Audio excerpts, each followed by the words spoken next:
Hello, this is a guy who likes fanfiction and is too lazy to read, so here is the Roboutian Heresy in audio form. Check the description for the links to the author. Such things I have seen. I have seen cities burn in hellfire, and armies of the damned broken by a single act of courage. I have faced the wrath of the imperial fists, and tasted the kiss of a blood angel's poisoned blade as it plunged into my hearts. I have listened to the war cry of Olaner's master as the Orkwyaik swept across the stars in an unstoppable tide, and witnessed the wondrous choreographies of Harlequin dancers aboard an Eldarcraft world that has since fallen to the archenemy. I have seen 3 souls banish a daemon born of the betrayal of the last Romani dictator by those he trusted, with nothing but the strength of the loyalty they held for each other.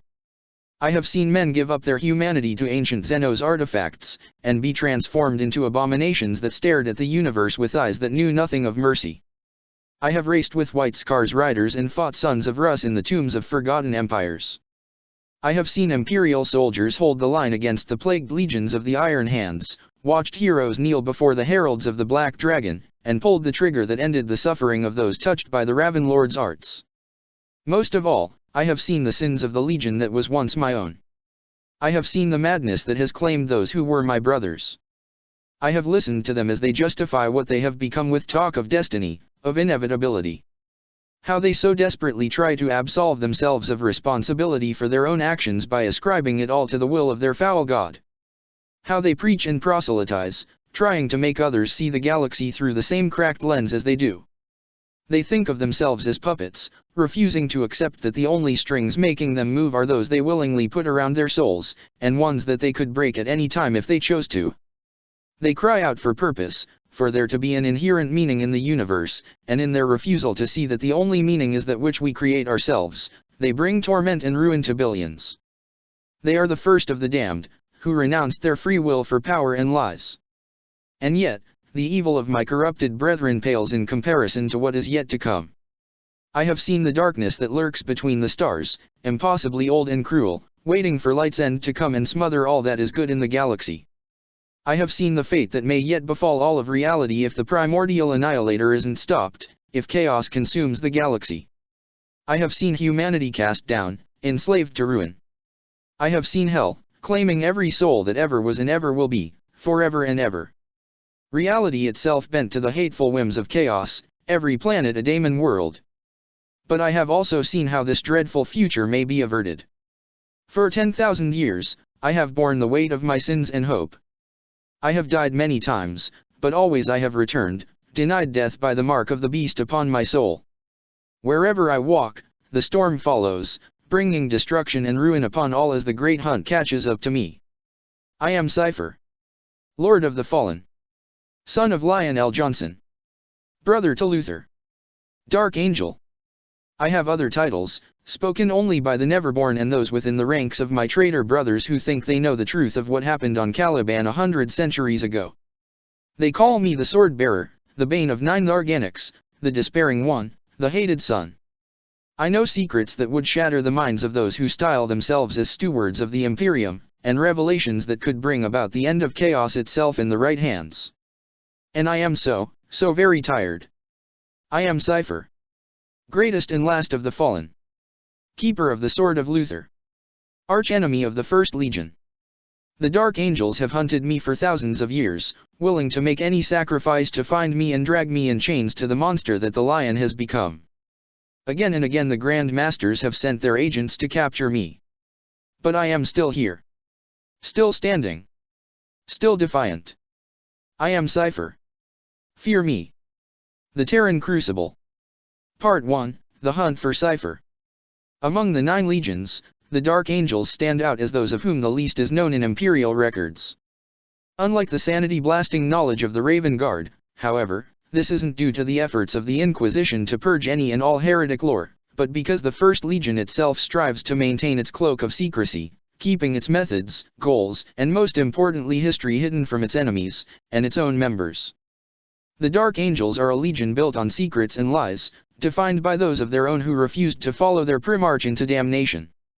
For 10,000 years, the Dark Angels have hunted down these fallen, believing in a wide array of reasons for this millennia-long quest, none of which were true.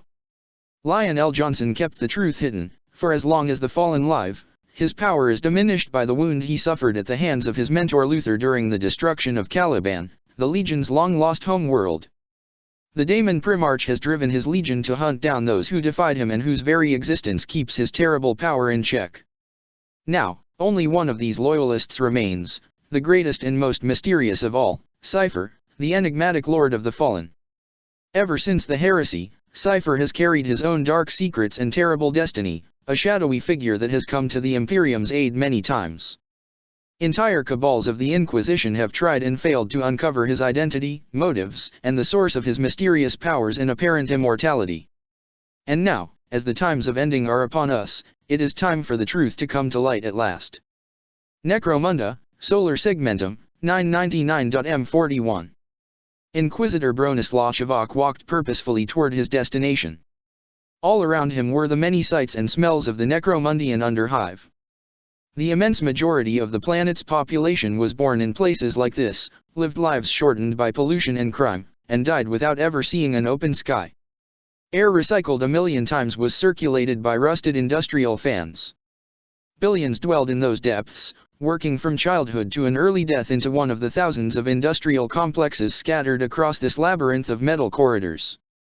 Of all the worlds Chivok had seen in his 5 centuries of life, Necromunda wasn't the worst to live on, nor the most dangerous, but it came close. The authority of the Imperium was a distant thing here, with clans ruling in a brutal autocracy while paying lip service, and heavy taxes, to the Adeptus Administratum. These clans, or houses, as these jumped-up thugs called themselves in a pretense of nobility, were responsible for the fulfillment of imperial production contracts, handed over by the imperial governorship, itself belonging to House Helmore, the most powerful of all the clans, through an ever-shifting game of alliances and bribes. These dynasties solved any and all conflict between them through proxy wars fought by the gangs of the Underhive, preventing Necromunda's industry from being affected by the bloodshed. The planet produced weapons for the Imperial Guard throughout the entire segmentum, and its soldiers were among the best killers the Astra Militarum could boast. When faced with these benefits, the Lords of Terra had chosen to let the Masters of Necromunda rule as they please, regardless of the cost in human lives and misery required for such productivity. The suffering of Necromunda's people was necessary to maintaining the safety of the solar segmentum, their pain served to protect Holy Terra itself, and in the eyes of the High Lords, that was all that mattered. Once, Chivok had accepted that reasoning. He still did, for the galaxy was a dark and cruel place, where mankind's survival in the face of countless threats was bought with the blood of billions shed every day on thousands of battlefields large and small. But he had seen enough horrors and acts of heroism performed by those the Imperium heedlessly crushed under its heel to know that there was potential being wasted here, and he knew that, if there was one thing the God Emperor loathed above all else, it was the waste of his servants' lives. The Inquisitor had the face and body of a man in his prime, with none of the signs of the rejuvenation treatments used by the Imperium's elite to fend off old age. But one only had to look into his eyes to know that he was a lot older than he appeared. He was bald, and wore a blue trench coat. The lower half of his face was covered by a rebreather that filtered the poisoned air. This deep in the underhive, such a device was an absolute necessity. An augmented human's breathing in the air would collapse within minutes and die shortly after. Of course, Chivok's rebreather was of a much higher quality than those used by the dregs around him. He had taken it off the body of a noble in the higher tiers of the hive. His pistol hung from his belt in plain sight, its quality far beyond the typical armaments seen in these parts. Such a blatant display of wealth was all but an invitation to trouble on Necromunda, yet the Inquisitor did not appear troubled by the danger surrounding him, an off-worlder in the underhive. All around Chivok were thugs, criminals, and other degenerates, people who made their lives in this environment, one of the harshest of all the Imperium's many hells. Yet none of them disturbed him, though he was getting plenty of looks. He wasn't bearing any mark of his office. If he had, they would have been running away, not just ignoring him. But Chivok had spent many years cultivating the aspect and manners of someone not to mess with, and he projected an aura of menace just by walking. He could turn it off, of course. He would have been a poor Inquisitor if he couldn't, and pass himself off as one of the gangers, walking through the dark streets without anyone looking twice at him. But that would have limited his speed, forced him to avoid certain areas, and just putting on the appropriate disguise would have been the work of several minutes. Chivok was afraid he did not have those to spare. And besides, considering his entourage, stealth had never really been an option. Escorting the Inquisitor were half a dozen individuals, each hardened by a life of strife, all bound together by Chivok's will and cause. They were a colorful group, one that had fought together and survived through many scraps only by the tiniest of margins. They trusted, if not liked, each other with their lives, for if they could not, they would already be dead. To follow Bronislaw Chivok was dangerous even by the standards of Inquisitors, for he was marked for death by the First Legion. The companions of Bronislaw Chivok. Crane Tyler. The temples of the Assassinorum are supposed to be above politics. Ever since the Vindication Wars, following the Age of Apostasy and the rise of Goj Vandir, this has been enforced by the Alpha Legion and the Night Lords, working alongside the Ordo Hereticus. And for the most part, they have managed to prevent the internecine feuds that allowed Vandir to subordinate the temples to his side during his bloody reign. But there are always exceptions, and Crane Tyler fell victim to one of them. A member of the Temple Culexis, Crane served loyally for more than a decade after completing her training, eliminating her targets with pinpoint precision. She didn't realize that her master was using her to remove the political opponents of imperial nobles, men and women who had committed no crime against the throne, until his plans fell through and the Ordo sent assassins after him and all his accomplices, including Crane, even though she had known nothing of her master's plots. She survived the first attempt on her life through sheer luck and went on the run, using her training and shape-shifting abilities to disappear. Yet she was still loyal to the throne, and ached for a purpose now that she could no longer return to the Assassinorum. She met Chivok on an Imperial world as he was fighting against a group of Raven Guard cultists, and discarded her disguise to assist him by instinct. After a few tense moments of discussion, she joined the Inquisitor on his quest, helping him navigate the vast web of the Imperium with her infiltration skills. Sebastian von Hierenbuch. The life of a Psyker in the Imperium is a difficult one at best. Those too weak to be of use are sacrificed to the Golden Throne, while the rest are subjected to painful trials culminating in the soul binding to the Emperor, followed by a short life of service among humans who fear and distrust all witches in their midst. It is therefore no surprise that many seek to elude capture by the Black Ships, and Sebastian von Hierenbuch is one of the few who actually manage it. Born among imperial nobility, his family arranged for him to fake his death rather than having to admit that a Psyker was born from their blood, and he fled from imperial space altogether. For several years, he trained himself to master his immense psychic potential, and rose to become the captain of a piratical vessel preying upon shipping lanes. His destiny changed when he boarded and captured a pilgrim transport that turned out to have been harboring Chivok. The Inquisitor was taken captive, but the Dark Angels had been tracking him, and soon the Sons of the Lion attacked Sebastian's base, seeking his august prisoner. Sebastian barely managed to escape with Chivok when the Dark Angels subverted his crew, and swore bloody revenge against the First Legion. Affecting the appearance of one of the nobility, he is a charismatic man, well trained in sword and pistol. With Chivok's aid, he has been learning more about how to use his psychic powers. Though most of his power is spent preventing daemons from using him as a vessel, he is estimated to be a Psyker of beta level. Darius Theocron. The sacred quest for knowledge of the Adeptus Mechanicus has led them to dig out things best left buried time and time again, with often disastrous consequences. So it was for the Forge world over which Darius Theocron ruled for over a century, when one of the expeditions under his command returned with their ships laden with strange relics uncovered on several dead worlds with human ruins on them. Less than a year later, Dark Angels warbands attacked the Forge world, seeking to reclaim the arcane weapons their brethren had left behind after destroying these planets.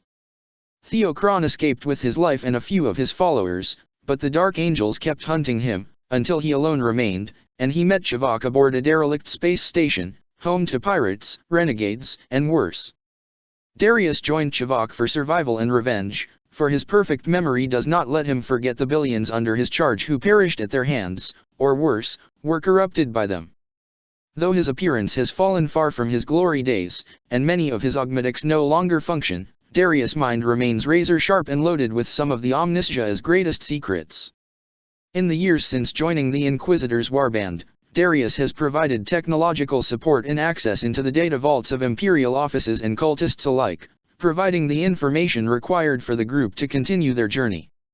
Yet he is far from defenseless, his dirty and tattered robes hide a plethora of weapons, and what remains of his flesh is well guarded. Sister Blade. The Order of the White Veil was a coven of the Adeptus Sororitas founded in the 38th millennium in order to honor the memory of Saint Euryskella. It was named after the veil that the saint wore during most of her life to hide the mark left on her face by the claws of the Imperial Fist warlord Karguk. Then, in 987 M41, Karguk returned, having been transformed into a daemon prince by the Lord of Skulls and having spent the last 30 centuries atoning for his death at the hands of a slave of the corpse god. Leading a demonic legion, he burned the Order's strongholds one by one before besieging their greatest sanctum, where the White Veil itself was kept. No daemon could approach the stronghold due to the relic's aura, and so Karguk took one of the sisters prisoners and summoned a bloodthirster from the realms of chaos and bound it within the flesh of the woman. Shielded by the sister's body in her own agonized faith, the bloodthirster entered the sanctum and destroyed it, killing all surviving sisters but leaving the veil untouched. His purpose accomplished, Karguk returned to the warp, but the possessed sister was left behind, abandoned on a dead world. 1 year later came Chivok, who used the power of the veil to free the possessed sister. Now calling herself Sister Blade, she swore to follow the Inquisitor and fight at his side against the spawn of chaos, hoping to atone for the weakness of her faith that allowed her to be made into an instrument of evil. Her traumatic experience has made her immune to further possession and the whispers of demons, and she fights with chainsword and flamer. Urigan. The White Seers of the Black Library see many things, and it was their visions that made them expel Bronislaw Chivok from their domain halfway across the galaxy from Terra. Ever since then, they have kept an eye on him from a distance, remaining separate from him in order to avoid drawing the attention of the ruinous powers on the Inquisitor. But as Chivok drew nearer to Cypher, they knew that hiding, which had been a risky and not entirely functioning tactic to begin with, but the best available to the Seers, would no longer be an option. At the same time, the Blood Angels warband led by Rafan the Kinslayer was approaching, and the White Seers did not have the resources to send an army to help Chivok complete his mission. Instead, they sent Urigan, an Eldar ranger from Craftworld Ulth who had come to the Black Library to deliver something from the Farseers. Urigan met Chivok 5 meters away from the landing pad where the Inquisitor's transport touched ground, and managed to speak quickly enough to convince the rest of the group not to kill him on sight. Urigan's mission is to help Chivok complete his own, but he was not told what that involves, only that it is vital to the Eldar race that the Inquisitor succeeds. Having learned that the group seeks Cypher, whose legend is known even on the craft worlds, the Ranger, who is quite young by the standards of his kind, wonders just what it is he has fallen into. It had taken 30 years for Chivok to reach Necromunda after leaving the Black Library of the mysterious Eldar Xenos.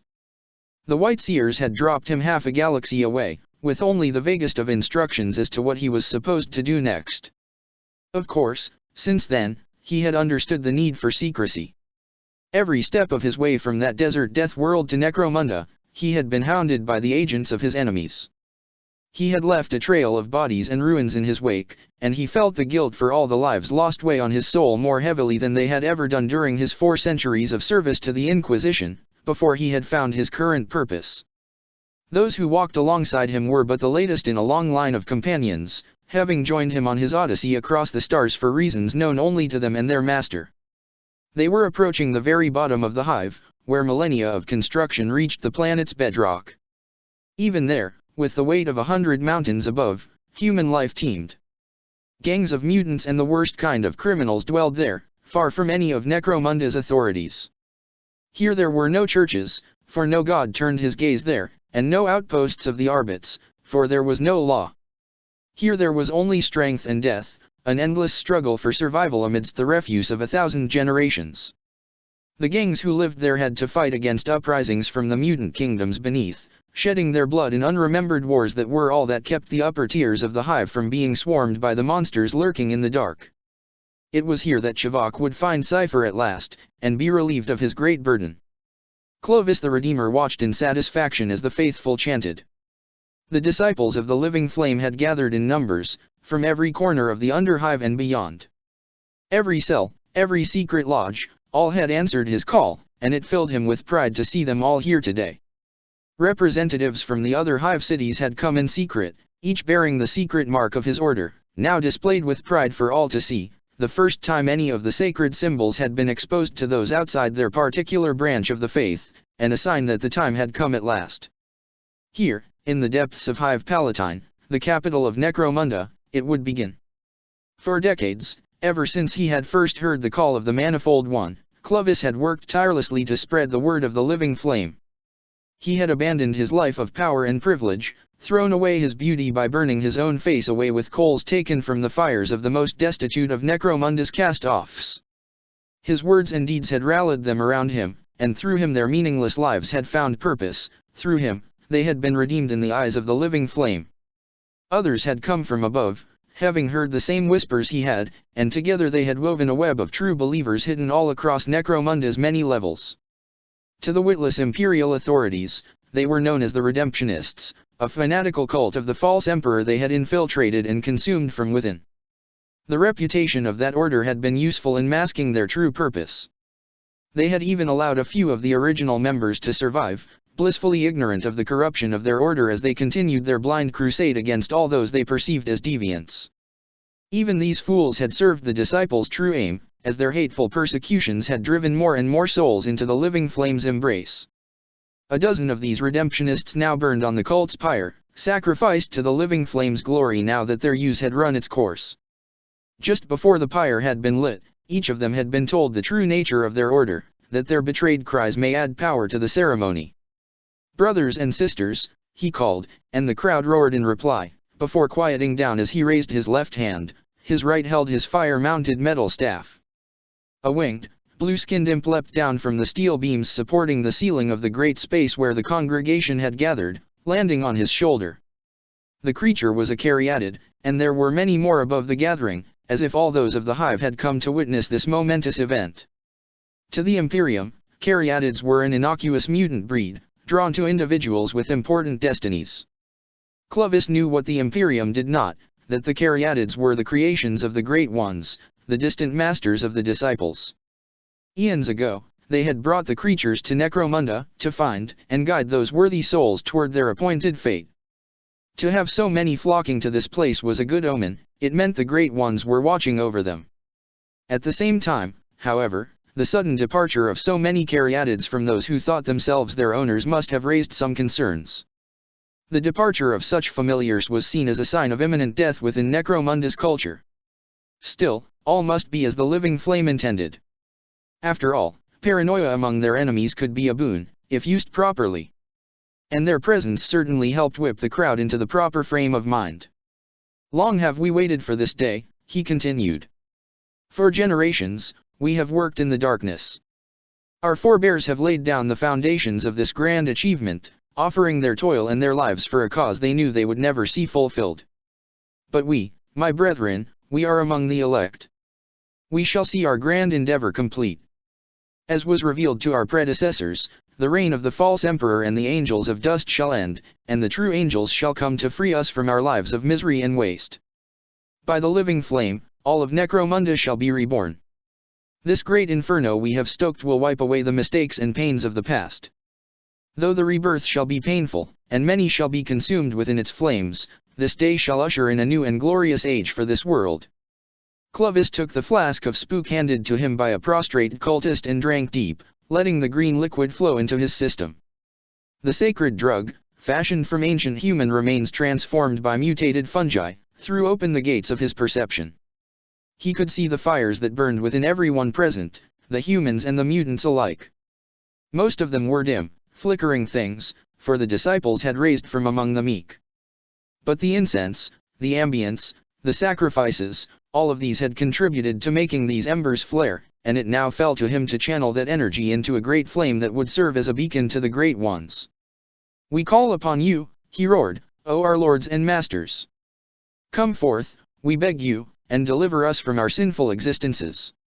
Come forth, and grant us redemption in the eyes of the one true God, He who is many. We offer you the lives and souls of the deceived, we present unto you our eternal devotion, we give you all that we have achieved on this world. Come forth." The flames rose up and up, flickering blue, pink, and other colors that had no name in human tongues. They caught the caryatids on the beams, and the imps screeched as they burned, yet they did not move away, willingly adding their essences to the sacrifice. The crowd was screaming now, senseless wails that echoed in unholy harmonies as the fabric of the universe thinned. And then, finally, it was done. They walked out of the pyre, untouched by the raging heat. There were 9 of them, 8 clad in warplate of dark green and blue, and the last in obsidian black. It was this one who walked ahead of the other, his face a leering, demonic skull, one hand casually holding a mace as large as Clovis' torso. And even as Clovis collapsed onto his knees, breathing harshly as his heart thundered in his chest and his head felt as if it were about to burst, he knew this was the leader of these lords. "I am Asmodee," declared the Great One as the disciples fell to their knees. His voice was as grand as his aspect, full of confidence and power. "And I have come to guide all of you to redemption. Asmodee, the Lord of Redemption." Among the interrogator chaplains of the First Legion, Asmodee is perhaps the most cruel, not an easy feat in a group of torturers specialized in breaking the minds and wills of their captives. Though the hierarchy of the Dark Angels is a Byzantine, ever-changing maze, Imperial intelligence is reasonably confident that Asmodee operates as the second-in-command of Azrael himself. This proximity to the Lord of Lies puts him only under the 9 Grand Masters, and, of course, Lionel Johnson himself, in terms of authority within the 9-fold accursed First Legion. Despite not being one of the Grand Masters, Asmodee claimed the title of Lord of Redemption after bringing his 9th fallen captive to the throne of the Lion, on the world of mists and shadows. Such presumption was unprecedented in the ritual-bound First Legion, but since the Daemon Primarch did not punish Asmodee for his arrogance, it was tolerated. Even the Neverborn are known to call him by that title, though they never do so without what passes for laughter among their kind. Asmodee is known and respected for his talent at corrupting mortals and driving them to embrace the worship of Tzeentch. He can see the weak spots in the bodies, minds, and souls under his care, and he applies pressure with the talent of a true master of his hideous craft. And while he tortures his victims, he never feels a shred of guilt, having convinced himself long ago that he is doing Tzeentch's will, and that neither he nor those he torments have any say in their own fate. His own faith in the Architect of Fate pulses from his soul like a dark beacon, affecting those around him. But while thousands of mortals and dozens of space marines have been broken under his knives, he has never succeeded at turning one of the fallen. Every time, he was forced to give up and bring his prisoner to Lionel Johnson with defiance still beating in his hearts. It is said that after each such delivery, Asmodee undergoes a pilgrimage across the deadliest realms of the Dark Angel's home world, and returns with his new black pearl imbued with the power of these shadowy places. 9 of those dark artifacts hang around his neck, and he can use them to perform dark rituals. Asmodee has convinced himself that his 9 failures to break captured fallen were not due to any weakness on his part but actually a trial of Tzeentch, intended to harden his resolve so that he may succeed in his current and most important mission. For as the times of ending approached and Azrael prepared to join the Black Crusade against Terathelion, the Lord of Redemption has been summoned before the throne of Lionel Johnson himself. There, he has been given one task, to find and capture the arch-renegade Cypher, long-standing nemesis of the First Legion. Asmodee will let nothing stand in his way, for he thinks himself a weapon specially crafted by the Great Deceiver for the sole purpose of ending Cypher's ancient defiance. To fail would force him to confront the truth, and there is very little more frightening than that for the champion of Tzeentch. While no psyker himself, Asmodee has been trained in the dark arts in the Eye of Terror, and is capable of summoning and binding to his will all manners of Tzeentchian abominations. The mask he wears under his hood was crafted in the infernal forges of the Eye of Terror, and resembles a daemon's skull. In battle, Asmodee wields a demonic mace, named the Hateful Might, capable of cracking through even Terminator armor when propelled by Asmodee's mutation-increased strength. The daemon was bound within the mace as a reward for Asmodee's capture of the fallen Malvine Ramel on the hive moon Sigma, during the Roboutian Heresy. Some inquisitors believe that the entire collapse of War Master Macariah's conquests was orchestrated by the Dark Angels for the sole purpose of facilitating Asmodee's hunt, but other clues point to a whole other purpose.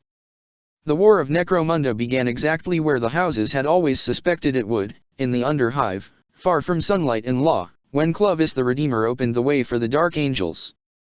But none of the Spire-born nobles had anticipated how it would begin, or why the first spark would be lit. The disciples of the living flame had hidden their presence so well that even the Guilders, those Imperium-sanctioned bounty hunters tasked with bringing the most dangerous scum of Necromunda to justice, hadn't realized how deep the cult's corruption truly ran. As Asmodee and his warriors passed through the warp portal that the Redeemer had opened, the disciples enacted their long-planned schemes all throughout Necromunda. The cult had members in all strata of Necromunda's many-layered society, and all had been given a purpose in this great hour. The outpost of the Sons of Horus, in Hive Palatine, was obliterated from existence without any of the 12 Space Marines and 19 aspirants within it even noticing anything was wrong before the heretical tech priests completed their sabotage of the Stronghold's plasma reactor. Within the high spires of the nobility, indoctrinated sons and daughters drew poisoned daggers and struck, in a coordinated series of assassinations that crippled the top of Necromunda's feudal hierarchy. Lord Gerontius Helmore, the governor of Necromunda, himself barely survived an attempt on his life orchestrated by 3 of his own family members. The shootout that ensued within his palace resulted in hundreds of casualties, both among the Helmore servants and troops and the family itself. In the end, Gerontius was saved by his illegitimate son, Kal Jericho. His hands still red with the blood of his Inquisitor mother, who had died in his arms after being reunited with him for the first time in 10 years, Kal Jericho led a troop of guilders as well as alien visitors to Necromunda through the palace and rescued his estranged father from his spire-born kin. From the wastes came the Ash Raiders, the disparate mutant tribes united under the leadership of a beastman with a broken horn and the fire of Tziench in his one good eye. Gathered in a host of hundreds of thousands, they overwhelmed the outer defenses of Hive Tricher and rampaged freely inside, plundering the wealth of the Hive while slaughtering and then devouring its inhabitants. In the rad-bombed ruins of Hive Secundus, where a gene-stealer uprising had once been put down with a nuclear holocaust, things whose distant ancestors had once been humans emerged from piles of scorched rocks. Slowly, they began to crawl toward the distant spires of the nearest hive, their minds drawn to the beacon Clovis had lit within it. It would be many weeks before they completed their journey, but then, the people of Hive Palatine would know true horror.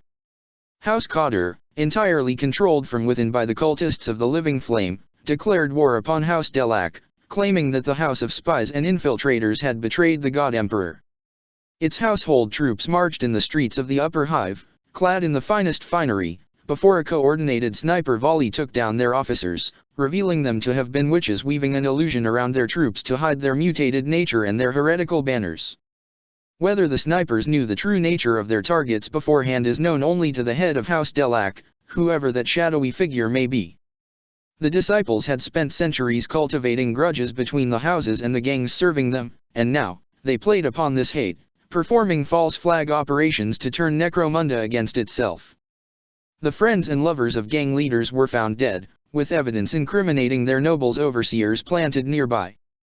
The ancestral estates of Spire-born bloodlines were attacked by packs of mutants armed with militarum-grade weapons stolen from assembly lines and wearing gang colors. Gardens where water purer than anything ever drunk by nearly the entire population of the world was used to sustain imported flowers were set ablaze, the gardeners left impaled onto the spikes of their fences, their bodies held in place with thorned vines. Elsewhere, the disciples had fostered mistrust toward the guild, spreading rumors of the bounty hunters' excesses and cruelties. On a world ruled by a precarious balance of power between rival houses that enforced their rule through strength of arms and cunning, the guilders were the one pillar of order, a symbol of justice, even if it was of a justice bought and paid for by imperial coin. The cultists' work at encouraging hatred and fear toward the guild had effectively undermined the very foundations of Necromunda's fragile order. As word of the fighting across the planet spread, it only took a few demagogues, trained by the disciples and gifted by Tziench with a silver tongue, sometimes literally so, to rile up mobs and send them toward the guilders' strongholds. It is a bitter testament to the disciples' abilities that, in the hours that followed Asmodee's arrival on Necromunda and despite all the horrors they had unleashed, only 1 death in 10 occurred at the hands of the cultists and their ruinous allies. Necromundians were perfectly capable of killing each other, they had done it for millennia, longer than the Imperium had existed according to some heretical records. In the confusion created by the disciples, lines of communication collapsed, and the planet turned into a monstrous free-for-all where very few alliances could still be trusted. From his crystal throne in the Court of Change, the great conspirator looked upon this grand web of treachery, and was pleased with the work his mortal pawns had done in his name.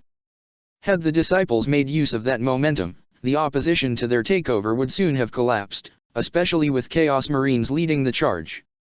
But as had happened many times before, the obsession of the Dark Angels was their undoing.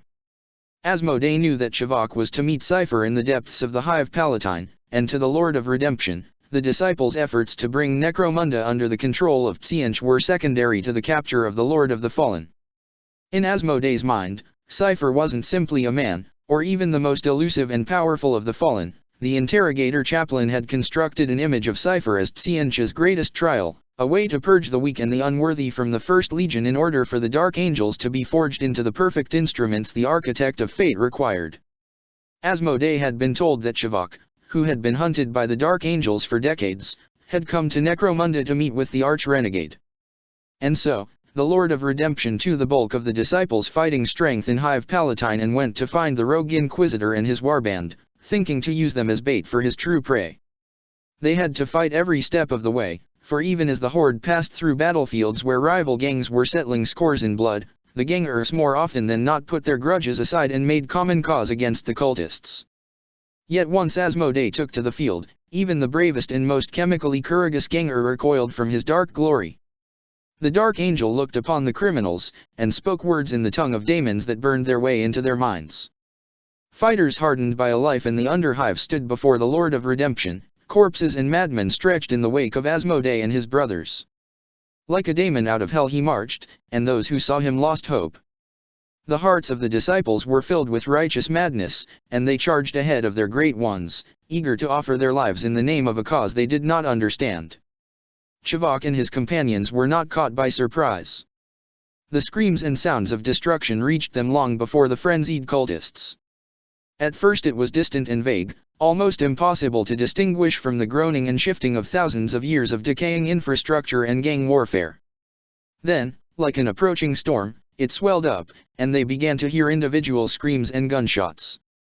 War had come to the Underhive, and they were ready for it. More than an hour passed between the beginning of this crescendo and the moment Shavak drew his sidearm and shot a man with 4 eyes and 5 arms in the head, but after that, things accelerated dramatically. Mutants and cultists burst from the Underhive in their hundreds.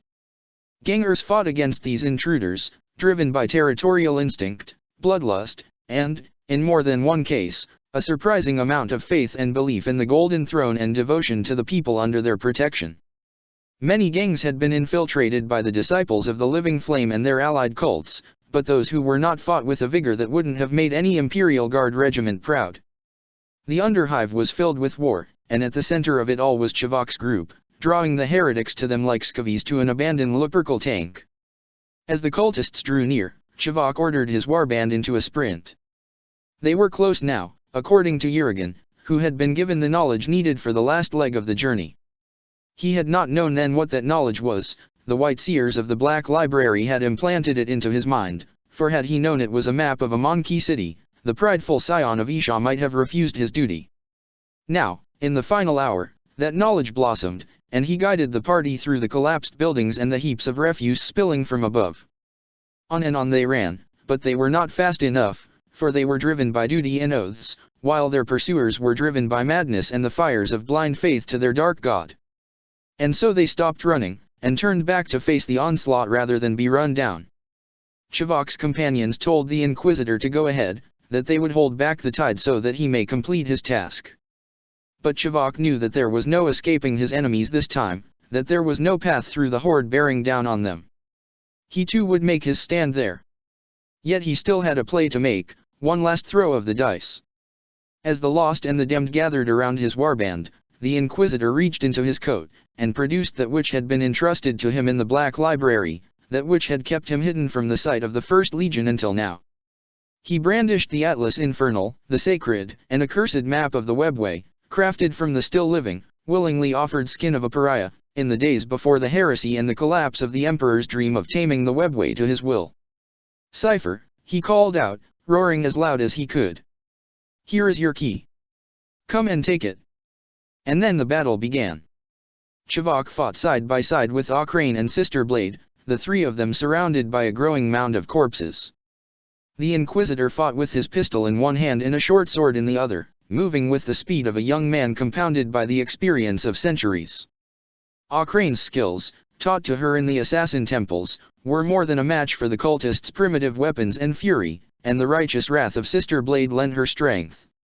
And whenever their guard slipped, Urigan shot from the shadows, taking down those who would take advantage of the opening. Sebastian screamed as he fought. It hurt like hell to use his powers here, in a place so steeped in violence and abject misery.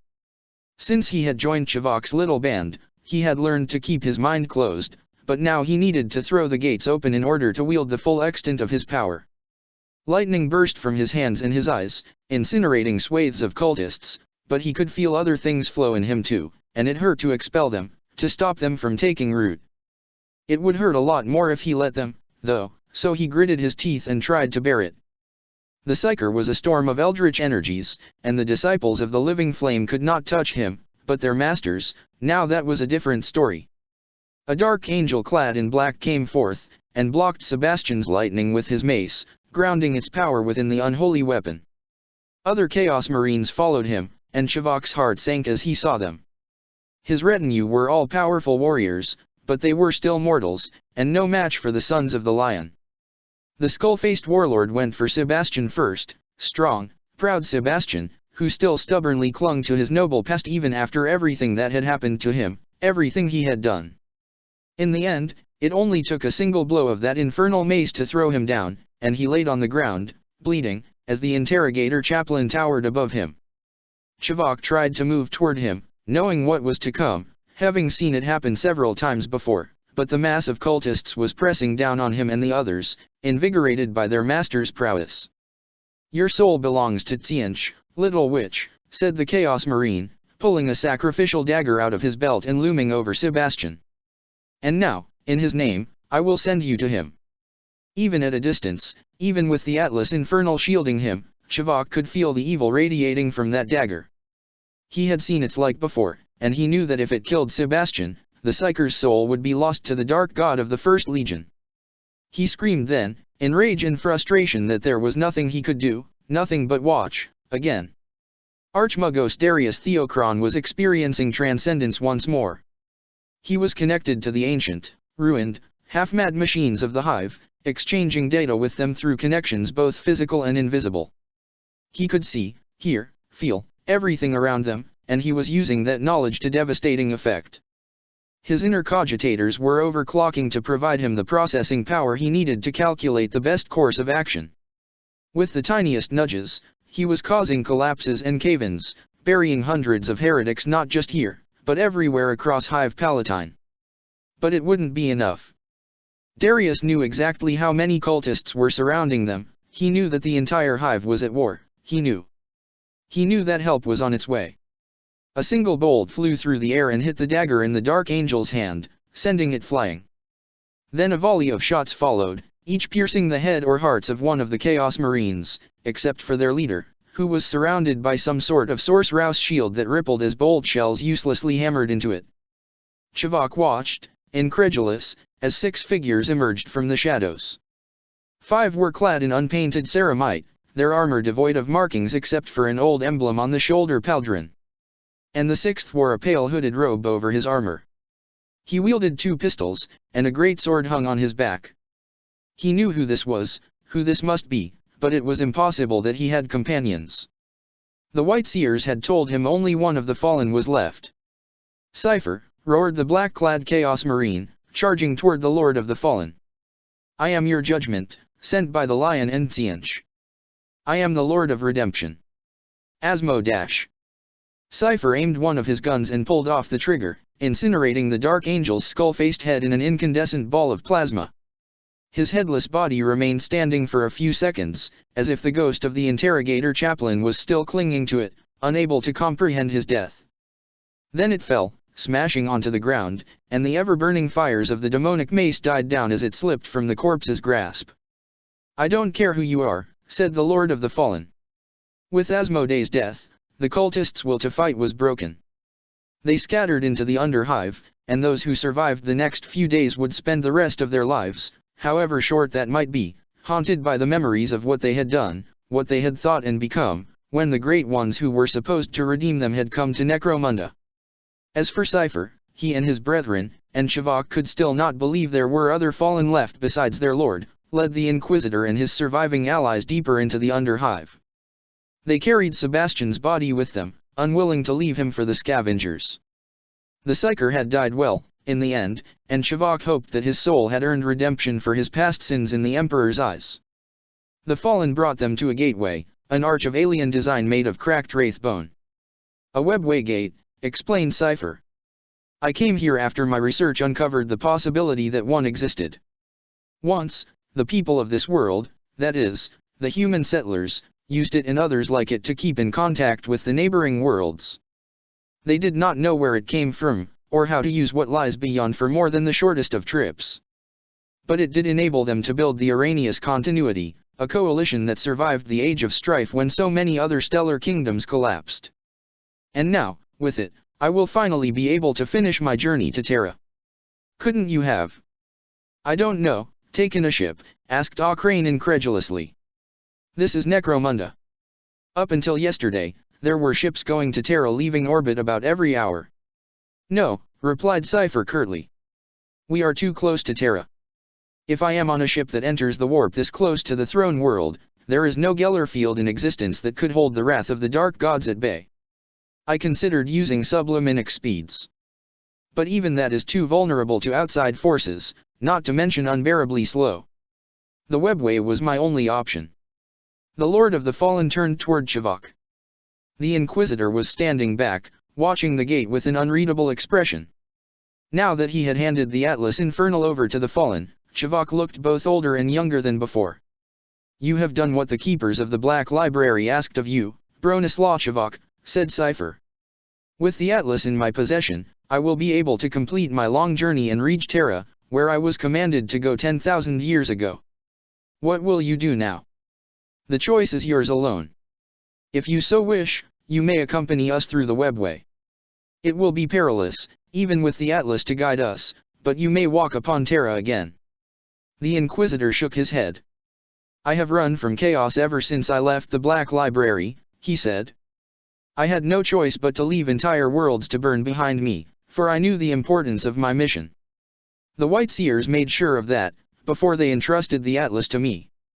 There are things in the library, Cypher, things that have no place in the universe, that they keep locked away because they threaten the entire galaxy. Some of them show what the future will look like if chaos win, and they forced me to watch. After that, I had no choice but to do as they commanded me. The alternative was unthinkable. And so I went on, betraying my vows to the throne so that I may serve this greater cause. But every time, it tore a piece of my soul away. I have watched too many die without intervening, left too many corpses and broken souls in my wake. You do not need me to complete your task, Lord Cypher. So I will stay here. I will fight on this world, to keep it from the depredations of the Dark Angels. The people of Necromunda will need all the help they can get in the coming months, and I know more of the First Legion's methods than most. Cypher nodded. I understand. Fight well, Chivok, and the rest of you as well. May you find victory here. Thanks you, Cypher. I pray that soon, you too will be able to stop running. The Lord of the Fallen turned from Chivok, from Necromunda, and walked through the alien gate. What he thought of the Inquisitor's last words to him was known to no one. For a moment, Chivok stared at the gate, before shaking himself. Destroy it, he commanded. It was done easily. The gate was old and damaged, as if only destiny had kept it standing this long. Now the cultists could not follow Cypher through. Now it was time to face the slaves of Tsianch. For the first time in many, many years, Bronislaw Chivok smiled, and the members of his warband who saw his face shuddered at the sight. Never before had their master looked scarier. Chivok's part in Cypher's tale was over. Or perhaps it was Cypher's part in Chivok's tale that was concluded. But though the Lord of the Fallen had left the world on his quest to reach Terra, Necromunda was still burning, and the Inquisitor's story had yet to finish. All right, declared Chivok. Time to hunt some heretics, I think. Do you remember, puppet? Do you remember the face of Lord Cypher? Caliban, Segmentum Obscurus, 005.M31. This is how the Lord Cypher died. The halls of Algeruk, ancient stronghold of Caliban's knights, echoed with the sound of battle as the planet's heroes fought one another in a bitter fratricidal struggle. News had reached Caliban of the great betrayal of Istvan, where Robert Guilliman had broken his oath to the emperor and dragged the Imperium into civil war. For several months, the Dark Angels stationed on Caliban under the leadership of Tsar Luther had waited for more information, making preparations in case the planet entrusted into their keeping came under attack in the coming conflict. Then word had come of the massacre, and the truth of their own Primarch's treachery had come into the light. Despite the attempts of Luther's inner circle to contain that information, it spread suspiciously fast, throwing the entire planet into anarchy as the imperial officers, tech priests, and administratum agents realized they were now trapped on the home world of a traitor legion. Imperial army regiments took up arms and claimed entire cities as their dominions, enforcing strict martial laws upon the population, fearing an uprising from those loyal to Lionel Johnson while keeping a fearful eye upon Algeruk, waiting for Luther's next move. They knew, these men and women of the Imperial Army, that all their training and engines of war would not help them against the transhuman army dwelling within the fortress. But even they did not anticipate what came next. Several voices rose among the Dark Angels, calling for them to leave their fortress and punish the Imperial Army for daring to interfere with their people. The Dark Angels were also split on the issue of whether to follow Lionel Johnson in his rebellion or stay loyal to the Golden Throne. While most Space Marines sent to Caliban had arrived under a shroud of dishonor and humiliation, there were others who had been sent by Lion precisely in anticipation of this moment, to ensure that the planet remained under his control. Though few yet realized it, the Primarch had planned his betrayal for decades, having been the first of the Emperor's sons to turn from his plan and pledge himself to chaos. Lionel Johnson knew the secrets of Caliban, whispered to him by the twin voices of the Daemon Kairos Fate Weaver. He knew of the great power that dwelled within the planet's heart, and he had sent his agents to ensure that power was put to good use during the rebellion. Chief among these chosen was the Lord Cypher, a dark angel with mysterious origins who had been elevated to his lofty position by the Lion's own decree and sent back to Caliban at the same time as Luther and the first of the exiles. For decades, Cypher had woven a web of manipulations through the halls of Algeruk, ensuring that many of its warriors were loyal to him and him alone. His position as keeper of the Legion's lore had allowed him access to the neophytes raised from Caliban's population, and he had shaped the minds of the most suggestible of them into instruments suitable for his purposes. Not all of them had proven susceptible to his lies. Luther's own moral guidance remained strong, and even Cypher hadn't been able to interfere with the codes of honor and loyalty of the ancient knight orders still being taught. With the backing of several hundreds corrupted warriors, Cypher attempted to persuade Luther to throw in with Lion, calling upon the Tsar's love for his adopted son. He also claimed that Caliban, in the Imperium's hands, would be brought to ruins, its resources ruthlessly exploited until nothing remained of its identity.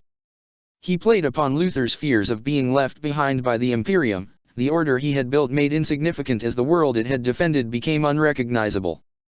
And he also stirred the dark forces of Caliban itself, gathering mortal cults in hidden sanctuaries where they performed blasphemous rituals, seeking to awaken the slumbering horror at the planet's heart.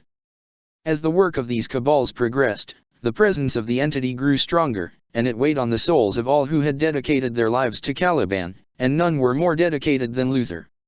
Even within the walls of Algeruk, warded generations ago against such influence, Luther's dreams were tormented by visions of Caliban's possible fates, images of destruction and ruin, but also of glorious rebirth. He knew he was faced with a choice, but he did not know which decision would bring which outcome, nor did he know the true cost of either decision. All was proceeding according to Cypher's plan to make Luther vulnerable and ready to side with Lionel Johnson, choosing to trust in the judgment of his adopted son over his own morality. Had Luther been alone, such a ploy may well have worked, and the galaxy would have suffered greatly for it. But Luther was not alone. His three other main advisors, Marier Astlan, one of the first Space Marines to have ever been created, Israfel, chief librarian of the First Legion, and Zahariel Elzurias, his greatest apprentice and a Caliban native, all advised him against taking Cypher's offer. Astlan did so out of loyalty to the Emperor, Israfel because he could sense the strange energies with which Cypher and the Lion had aligned themselves, and Zahariel because Caliban's mysterious guardians, the enigmatic watchers in the dark, had warned him of a terrible catastrophe that would befall the planet if Cypher was left unchecked. Sensing Luther's decision, Cypher unleashed his troops in an attempt to capture or slay Luther and claim Alderac by force. Luther's council rallied the disarrayed Dark Angels, left shocked by this sudden betrayal. His plans for a quick coup foiled, Cypher resorted to even viler methods, calling upon the Source Rouse powers he had been given by his Primarch. Soon, the Dark Angels found themselves fighting against daemons and possessed marines, their erstwhile brethren twisted almost, but not quite, beyond recognition as Cypher turned them into vessels for the Neverborn.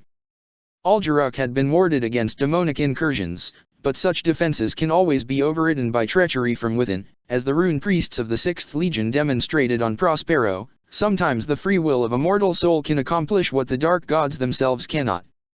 But despite the suddenness and horror of the attack, the Dark Angels were still Space Marines, and they adapted quickly, learning to rely on blades, fire, and psychic power rather than ineffective bolters when facing the warp spawn. With Israfel and Zahariel directing the efforts of other librarians, and Astlan reaching out to other commanders who did not know who to trust or what to do, Luther managed to organize the Loyalists and launch a counter-attack. Eventually they managed to corner Cypher, who had taken refuge within a secret chamber of Alderac, where an entire library of forbidden lore had been hidden by generations of knights. While Astlan stayed behind to direct the rest of the conflict throughout the fortress, Luther and the two librarians confronted the betrayer. Cypher had changed a lot since the trio had last seen him. The dark powers he wielded had left their mark upon him, twisting his flesh into something straight out of the world's ancient legends. His armor was fused to his flesh, and scales and feathers sprouted from ceramite. He was huge, twice the height of a mortal man, yet his back was bent and crooked. His face was hidden within the darkness of his hood, pierced only by the light of 3 glowing red eyes. His weight rested on a staff of twisted wood he held in his right hand, while his left arm hung at his side, armor and flesh withered. Zahariel recognized the wood from which the staff was made. It had come from the deepest forests of Caliban, where knights had feared to thread and only rarely returned. Now it was blackened by the azure flames dancing along its length yet failing to consume it. "Lord Cypher," said Luther, staring at the creature in abject horror. "What happened to you?" Cypher laughed, a broken sound filled with insane glee. His 3 eyes blazed briefly, illuminating the face hidden within his hood, showing features that had once been noble, but had been warped into a nightmarish hybrid of reptile and bird. The Dark Angels recoiled, not in fear, for that emotion had long been removed from the Astaroths among them, and Luther was too experienced a warrior to let it affect him, but in sheer shock and revulsion at the abomination before them. "The great serpent calls, brothers," he said, in a voice that had only the barest sliver of humanity left. "It screams from the deep, into Caliban's dreams. It longs to be free." "You betrayed us," said Israfel, his face a mask of resolve and cold rage. "Why? Why did you break your oaths to the master of mankind?" "For this? For this abomination." The 3 eyes of Cypher turned upon the Terran warlord, and when he spoke again, his voice was full of bitterness and hate. "Always so proud. Always so certain of your own righteousness. You know nothing of the true nature of the thing you serve, brothers. If you did, if you had seen past his burning mask, like the lion did, then you would understand. You would know that what we do, no matter how vile, no matter how cruel, is necessary." "Lies," roared Luther. "For the Emperor and Caliban, brothers. Kill this abomination." The 4 champions of the Dark Angels attacked together. The 2 librarians stood back, and unleashed their great power upon the monstrosity, calling forth arcs of lightning and battering Cypher's grotesque limbs aside with telekinetic blows, while Luther charged, holding his sword high. The blade bit deep into tainted flesh, and multicolored blood spilled onto the sacred stones of Alderac. Cypher screamed in pain and struck back, but his body's mutations betrayed him, ruining his training and martial instincts. The powers he had enslaved himself to had only reshaped him halfway to whatever fell form they intended for him. In this state, he was vulnerable, only able to defend himself by manipulating the other sons of Lionel Johnson. Yet even though his body was twisted, Cypher's mind remained strong, its true potential unlocked by the selfsame Dark Covenant. As Luther kept striking, Israfel and Zahariel screamed in pain, their souls seared by the unholy strength of Cypher's psyche. The tainted soul of the abomination flared like a dark sun, and the three dark angels were forced back, blood dripping from their eyes and ears as their brains suffered under the psychic onslaught. Zahariel fell to his knees, holding onto his staff of office for support, desperately trying to keep the walls of his psyche up. Then, all at once, the burden lightened. Luther seized the moment, rushing to his feet, and plunged his sword deep inside Cypher's chest. The betrayer twisted in agony, and the blade broke inside his flesh even as he struck at Luther with his staff. Impossibly, the gnarled wood broke through Luther's armor, sparks of warp fire blackening the metal. Luther was thrown to the floor even as Cypher fell, and the noise of his broken bones was almost as loud as that of the mutant's collapse. Nor was Luther's injury the sole cost of this victory. Israfel laid unmoving, held in the arms of his pupil. The chief librarian was dead, having expended the last of his strength to protect his companions long enough for them to strike down the horror Cypher had become. In death, his face was twisted in a mask of absolute pain, its muscles locked by the terrible effort of his final moments. With tears running on his cheeks, Zahariel closed his mentor's eyes. "What happened to you?" Luther asked again, looking down at the broken form of Cypher. There was no more horror in his voice, nor pain, despite the wound on his chest, only sadness and pity. "I heard the whispers," whispered Cypher as the last of his life left his twisted body. There was a sense of mad desperation in the words, as well as of deep, intense relief. "You will hear them, too, just like your son did. Just like they all did, our brothers in the crusade." With Cypher dead, the other corrupted dark angels were quickly put to the sword. No quarter was given, no prisoner made, for it was clear that there was no return from what the traitors had done to themselves. Within a few hours of Cypher's demise, Al-Jaruk was once again firmly in the hands of Luther and his cohorts. But when the outcome of the battle had become evident, a few of the traitors had managed to escape the stronghold, fleeing to the forests and cities held by their thralls.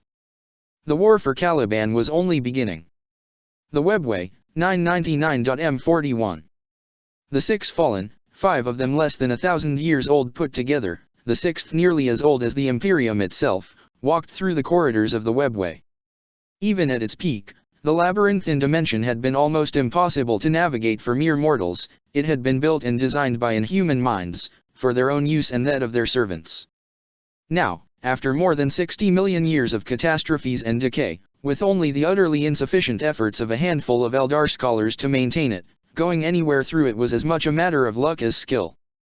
This particular section of the Webway had suffered less than most and more than some. The walls of the paths through which the party walked were made of mists and pale bone, their surface contorting in a disturbingly organic manner.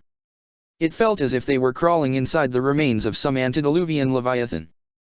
They could all see things move in the corner of their eyes, things that vanished the moment they turned to look upon them directly. They could hear voices echo in the distance, on the edge of being recognizable but never quite close enough for their enhanced hearing to make out clearly. Arimal held the Atlas Infernal open, his eyes following the shifting patterns as he guided the party through the Webway. It wasn't an easy task, as the grimoire's still living binding and pages, fashioned from pariah skin, radiated an aura of soullessness that ate at his very being, but Arimal was the most clever of the young legionaries, and he bore the strain as his mind computed the myriad branches of the Webway and traced a path for the group. Cypher would have borne that burden himself, but the sword on his back and the darkness in his heart would have reacted poorly to the Atlas pariah properties. On each side of Arimal, Urazel and Parsival held their great swords, ready to strike down any threat to their brother, while Lycon and Hasmid kept their eyes on the scopes of their sniper rifles as they advanced, searching for any hint of movement. Cypher, who walked ahead of them, following the directions of Arimal, had done his best to explain the dangers of the Webway to them. But even the Lord of the Fallen was far from an expert on the subject. If he had been, he wouldn't have needed Chivok to bring him the Atlas Infernal in the first place. They had listened so intently as he taught them, like they always did. Cypher remembered.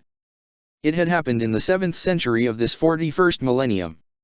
At long last, Merir Astlan, one of the oldest and greatest Dark Angels, who had joined the First Legion on Terra and been second in command to Luther on Caliban, had returned. No one, not even Cypher, knew what rules dictated the time and place of the Fallen's return to the galaxy. only that all of them eventually did return, and that the coordinates of their return, while rarely safe, were never immediately fatal. Aztlan had been surprised to learn that nearly 10,000 years had passed since the fall of Caliban, and even more shocked to see what had become of the Imperium. Despite the best efforts of the loyal legions, the Emperor's domain had become mired in superstition and tyranny, the promises of the Great Crusade abandoned in the name of survival. Worst of all in Aztlan's eyes, the legacy of the First Legion, to which he had given his life, was completely ruined in the eyes of the Imperium. Those few among the masses of mankind who knew a fraction of the truth about the Roboutian Heresy assumed that the whole First Legion had joined the rebellion. The defiance and last stand of the fallen appeared to have been completely forgotten. With the help of two other fallen, Metellus and Anavel, Aztlan had quickly adapted to this new galaxy, though most other fallen, upon their return, had quietly despaired, before taking up arms and resolving to do the best they could to help fight the many evils that threatened mankind. But Aztlan had always had more vision, some would say more ambition, than most space marines. Rather than become a knight-errant or attach himself to one of the imperial factions deserving of his service, Aztlan had envisioned a new force, a new power, a new legion. He had called it Port Imperial, a stronghold, hidden from the eyes of chaos, where they could rebuild the First Legion again, pure and free of the Dark God's influence. And it had been a beautiful dream, one that had drawn many of the fallen. In Port Imperial, they had harvested their own progenoid glands, and used recovered Mechanicu's technology to cultivate them. After a few years, they had been able to implant the grown organs into carefully selected recruits, and a new generation of the First Legion had risen. Nearly 100 of them, harvested from the most loyal Imperial worlds and subjected to harsh training, under the leadership of Aztlan and the other fallen. It had taken more than a decade to lay down the foundations of this endeavor, with the fallen participating in it, calling upon old debts owed to them by governors and cardinals. In a way, it had been strange for Cypher to learn of Aztlan of all people becoming an idealist. Back on Caliban, he had always been the pragmatic one, ready to make the hard calls. But he had not lived through what Cypher had. For him, the Great Rebellion, the war on Caliban, had only just happened. The ideals of the Great Crusade weren't fond memories of a better time, they were what he was fighting for. For a time, Cypher had watched Aztlan's efforts from afar. He had his own mission to fulfill, and he could not risk turning away from it. But in the end, when he heard of the danger that was heading toward Port Imperial, he couldn't help himself. He had known it was a trap, known that his enemies were hoping he would react, but he had no choice. He could not abandon his brothers. Cypher had arrived too late. When his ship had exited the warp, Port Imperial was already burning, its defenses breached by the host of Samel, the Lord of the Hunt. Aztlan had led his forces into battle against the Grand Master.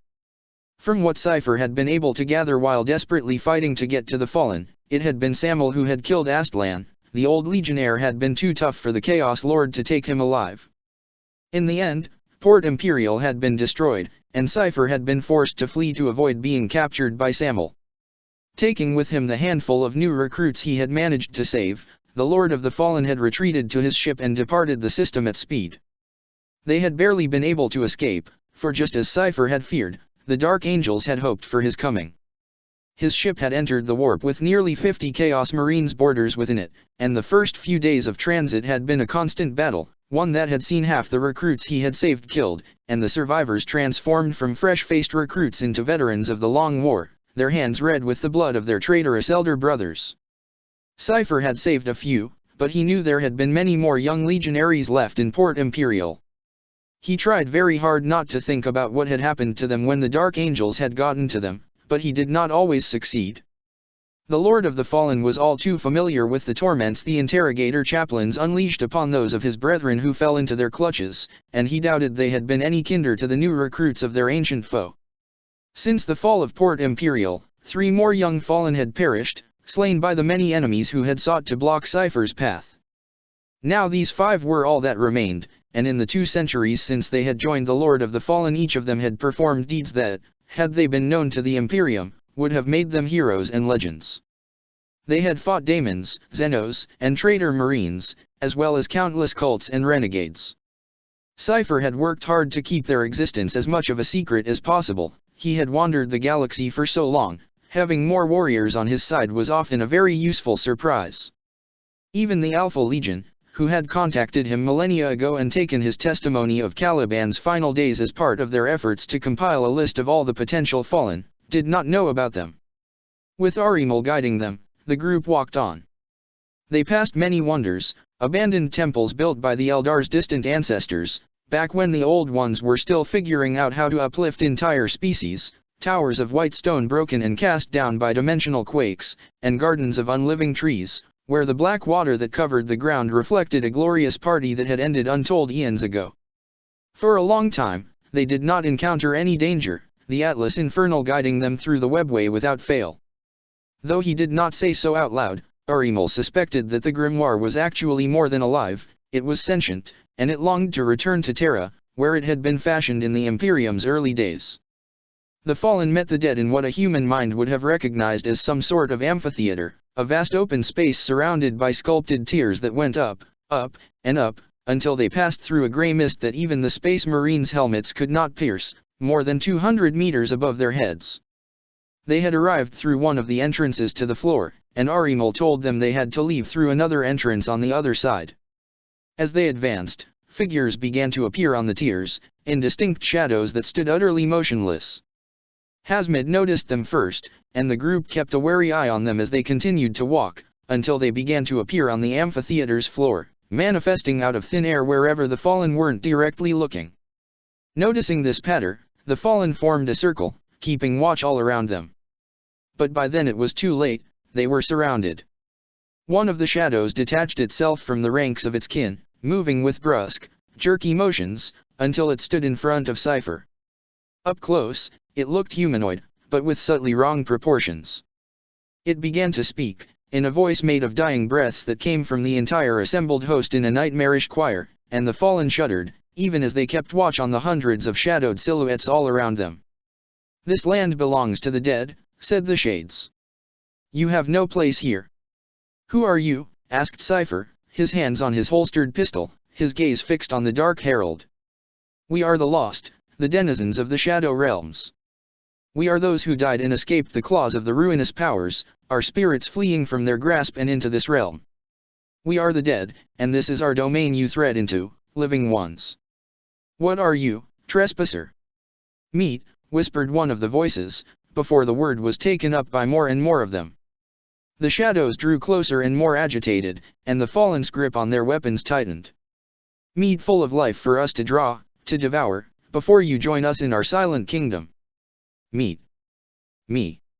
I am the one called Cypher," said the Lord of the Fallen, and the ghostly crowd suddenly fell silent, freezing in its tracks.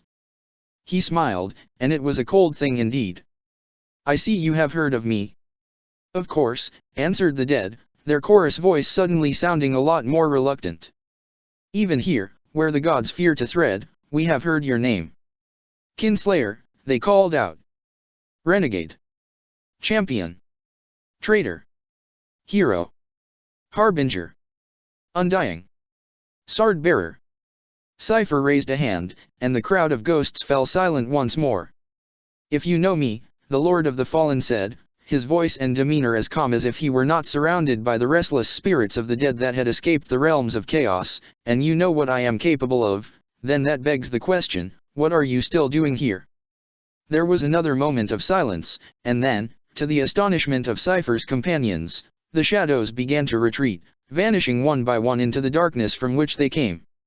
Soon, only one shade remained. It approached Cypher, but this time there was no threat in its gestures. Hesitantly, it extended an arm, pointing at the sword that hung on Cypher's back. "I remember when that sword was first drawn," it said, in a singular voice now that the rest of its kin were gone.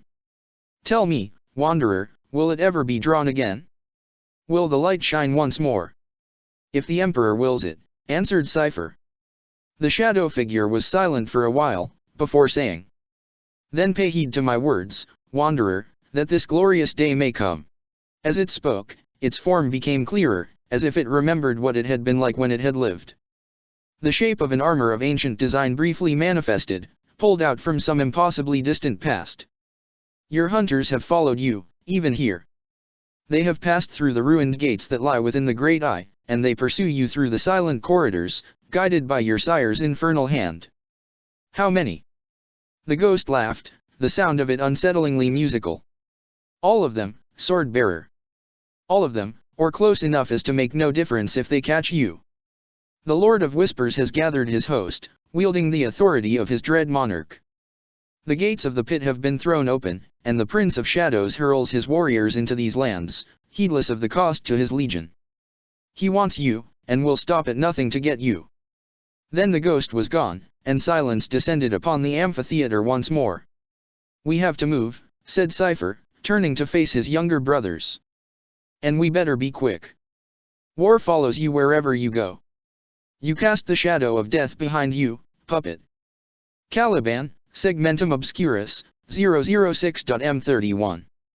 In the aftermath of the Battle of Algeruk, the Loyalist Dark Angels found themselves at war. A few of the warped traitors had escaped, and Caliban's people were tearing themselves apart. Unlike the civil war seen on other imperial worlds, this did not happen because some declared for Guilliman while others remained loyal to the emperor.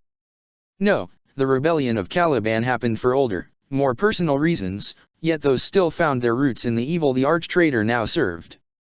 The rebels had resurrected the ancient faiths of Caliban, terrible cults of madness and savagery, from before the establishment of the knightly orders, when the only way to avoid being devoured by the beasts was to appease them with sacrifices. Yet the beasts were dead, and these cults instead worshipped something they called the Great Serpent, the Ur-Worm, the Beast Beneath, the Infinite One, and 1,000 other names besides, when they used names at all, for many were beyond the use of words. They maimed and killed and laughed and shrieked, and they preyed upon those who did not share their insanity. These cults did not appear to have a hierarchy, nor to proselytize new members into the fold. In afflicted settlements, people simply went mad, awakening from their slumber with their minds broken and twisted, picking up whatever weapons they could before joining into the slaughter. Even those who did not succumb were tormented by the hideous nightmares that rose from Caliban's depths, and the psychically gifted were afflicted worst of all. From the gates of Algeruk marched the Dark Angels, to hunt the monsters of Caliban once more. With Luther recovering from his wounds, joint command of the Legion fell to Chapter Master Astlan and the newly promoted Chief Librarian Zahariel. Companies of Space Marines advanced, their resolve hardened by the horrors they had fought within their own stronghold. Veterans of the Great Crusade, exiled to Caliban for real or imagined slight against the Primarch and his circle, along with newly raised aspirants who had undergone the training and trials demanded of a legionnaire since the Lion had emptied Algeruk and gone to the Ghoul Stars, all fought side by side. Having seen the true face of the rebellion's evil with their own eyes, they would not stop until their world was freed from its taint. For whether they had been born of Caliban or Terra, this world was theirs now. They had spilled the blood of their legion for it, and they would die to defend it. It is not known when the Loyalist Space Marines began to call themselves the Fallen.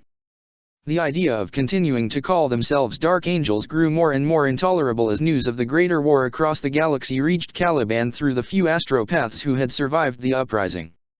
Yet following Astlan's idea and returning to simply calling themselves the First Legion seemed wrong too. Eventually, the name of Fallen came into existence, though there were several interpretations of its meaning. Some thought it was in reference to the whole Imperium's fall from grace, now that the ideals of the Great Crusade had been shattered by the arch-traitor. Others thought it a challenge to their treacherous brethren, a bold statement that they would rather die in the mud, as was their duties as legions Asteroutes, than join them as the ascended rulers of their new daemon-worshipping kingdom. A few believed it was a curse cast upon them by their enemies, a prediction of future torment to punish them for refusing to follow their Primarch, and one that they embraced willingly as a symbol of defiance. Whatever the reason, the Knights of Caliban soon renamed themselves the Fallen, obscuring the iconography of the Dark Angels on their armor as they went into battle. The cultists and their possessed Dark Angels masters could not match the prowess of the Space Marines, but those who survived the first days of the war were cunning, and they used ever more devious and debased methods. They gathered scraps of Source-Rouse lore from half-forgotten rituals and the hellish whispers tormenting their demented souls, and set to work bringing hell to Caliban. On the bridge that crossed the Theriozan ravine, they chained 5,000 people in the path of the Space Marines' tanks, and the time it took Captain Baalaki's men to free them allowed the renegade Imperial Army units to escape.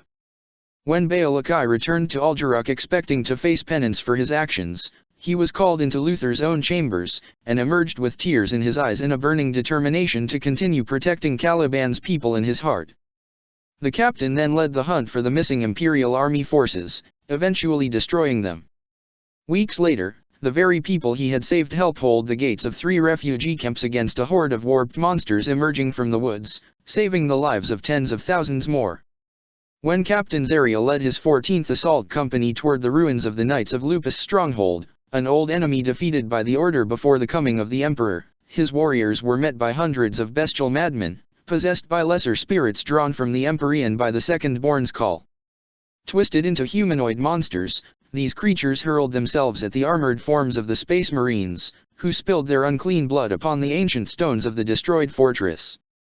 This sacrifice of blood and souls was used by the traitors to summon a daemon from one of Caliban's ancient legends, though whether the Neverborn had spawned the legend or been spawned by it will never be known. Ultimately, Zaria defeated the daemon, though half his company perished in the battle. All over Caliban, this pattern repeated itself. The traitors sunk deeper and deeper, trying to drown the planet in horror, to break the loyalists' will and morale. In truth, the Second-Born themselves did not know why they acted as they did. Their orders had been to seize Caliban's military assets for the Lion's use, not wantonly destroy them. But the possessed Marines no longer followed their Primarch's commands, they listened only to the ancient voice whispering into their darkling souls, coming from the tainted heart of Caliban itself. Yet despite all of this, the Fallen were still winning the war, cleansing Caliban of the infestation with fire and blade, one city at a time. Then the northern archaeology went dark. The last message sent from the Imperial Army forces stationed there were confused, garbled, and mixed with screams both human and most definitely not. At the same time, the librarians of the Fallen reported a great disturbance in the warp, centered onto the archaeology. Something terrible had happened there, Zahariel told Astlan, something far greater in scope than what Cypher had done in Algeruk. Heeding these warnings, Astlan called back the scattered Imperial forces and prepared to face whatever horrors would pour out of the archaeology. But weeks passed, and no attack came.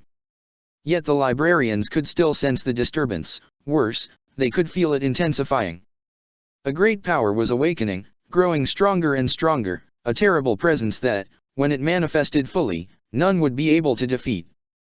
Yet according to the librarians, a direct attack on the area could very well be exactly what their enemy hoped for, as had been witnessed by Captain Zaria. The spilling of blood could be used to assist in the foe's blasphemous rituals.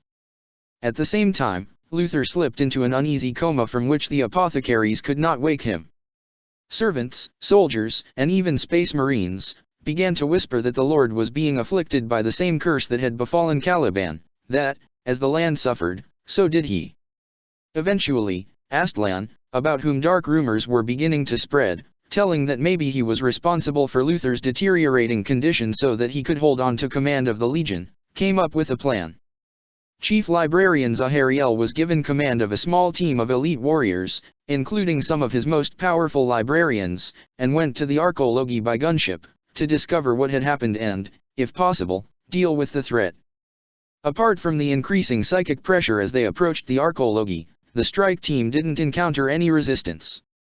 Shielded from the worst of the dark presence by Zahariel and the other librarians, the team began to explore the city, finding it eerily abandoned, with no sign of its population, nor of any violence. It was as if the entire population of the archaeology, last counted by the administratum to be around 7 millions, had vanished into thin air. Under the chief librarian's command, the team descended into the underground sections of the archaeology, seeking to identify the source of the psychic pressure. By that point, the psychers were straining to maintain the shield, but they had trained all of their lives, and were confident that they could continue. The tunnels, first dug to mine ores and set the foundations of the archaeology, had been expanded, using crude tools and methods far inferior to the professionalism employed by the Imperium's excavation and mining teams. It was there that the squad found the first traces of the archaeology's inhabitants, broken bones, laying amidst tunnels that seemed to have been dug out with bare hands. These bones bore teeth markings, and had been broken apart, their marrow sucked out. Though primitive, the tunnels were large enough for a space marine to wander through, which rose many questions as to their purpose. Fully aware that this was probably a trap, but with no other choice but to go on, Zahariel sent a single warrior back to the surface to inform Aljaruk of what they had discovered so far. Vox communication didn't work in the tunnels, even though the legionaries' equipment should have perfectly been able to pierce through the rock and reach the gunship's own transmitters. The psychic presence, which was almost unbearable now, was also interfering with the machine spirits of the squad's equipment. No sooner had that lone warrior made it to the surface that a major quake shook the entire archaeology, tumbling spires to the ground and burying every access to the underground tunnels. The messenger barely reached the gunship in time for it to take off before being destroyed as well. Meanwhile, dozens of meters underground, Zahariel and his warriors fought against an onslaught of monstrous worms. Hundreds, thousands of these abominations burst from the earth, each bigger than a mortal man, with mouths filled with row upon row of razor-sharp teeth that could bite through ceramite. One by one, Zahariel's brothers fell, until only the chief librarian remained. At that moment, the psychers of Aljaruk felt a great weight lift off their shoulders, as the dark presence beneath the surface of Caliban turned the whole of its monstrous attention upon Zahariel, trapped within its domain.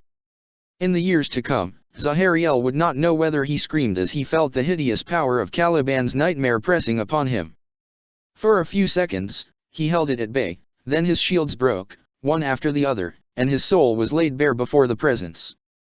The worms swarmed over him, and dragged him deeper into the earth, closer and closer to the great abomination that had spawned them, straight into its baleful heart, which its unwitting slaves had dug to in the throes of their madness before being devoured by that which they had unleashed. Before passing out of consciousness and into true torment, the chief librarian heard a name. Ouroboros. The Webway, 999.m41. Though the Webway is a broken and crumbling remnant of its former glory, there remain hundreds of gates leading to it open, even within the Eye of Terror, where the birth of the dark god Slaanesh shattered the heart of the Eldar's galaxy-spanning empire. For millennia, the Dark Angels had searched for these gates, cataloging them and mapping where they led. Scholars of the Dark and Forbidden had learned how to warp and twist these gates to their own purposes, and now, that lore was being put to use.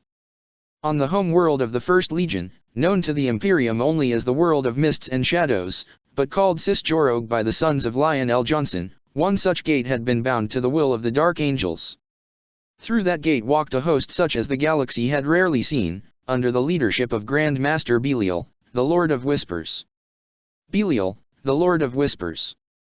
Like all Grand Masters of the Dark Angels, Belial's past is shrouded in mystery even to his own brothers. It is believed by most that he is a veteran of the Roboutian Heresy, and whispered by some that he stood at the side of the Lion during the ill-fated Battle of Caliban. All of this is lies. The Dark Angel who would come to be known as Belial was a mere battle brother during the Heresy, one warriors of thousands who blindly followed their lord into damnation. The true beginning of Belial's legend occurred after the Legion's exile to the Eye of Terror, when the traitor legions, unable to express their hatred upon the Imperium they had helped to build, turned on each other instead. As the Blood Angels and the Imperial fists tore the Eye of Terror apart in their war, Belial's warband got caught in the path of a Blood Angels armada. The warband was all but annihilated, the blood of the Sons of the Lion spilled to sustain the hideous thirst of sanguineous warriors, to fuel their strength for the War of Woe. In revenge, one of the survivors led the tattered remains of his warband deep within the 9th Legion's territory, and burned the 66 choirs of the Silver Moon with the fire of 1,000 flamers of Tsianch. He personally cut the throats of each choir leader, leaving them alive and mute amidst the burned ruination of their wondrous palaces, before escaping the Blood Angels' retribution. For this act, the daemons of the Dark Prince called him Belial, the Great Beast, and the warlord embraced that title, renaming himself Belial and casting aside his previous identity. Whether the children of Slaanesh knew of the Orc war boss that would bring ruin to the galaxy and also bore that title is unknown. Certainly it would not be strange for the scions of the Dark Prince to insult their enemy in such a way.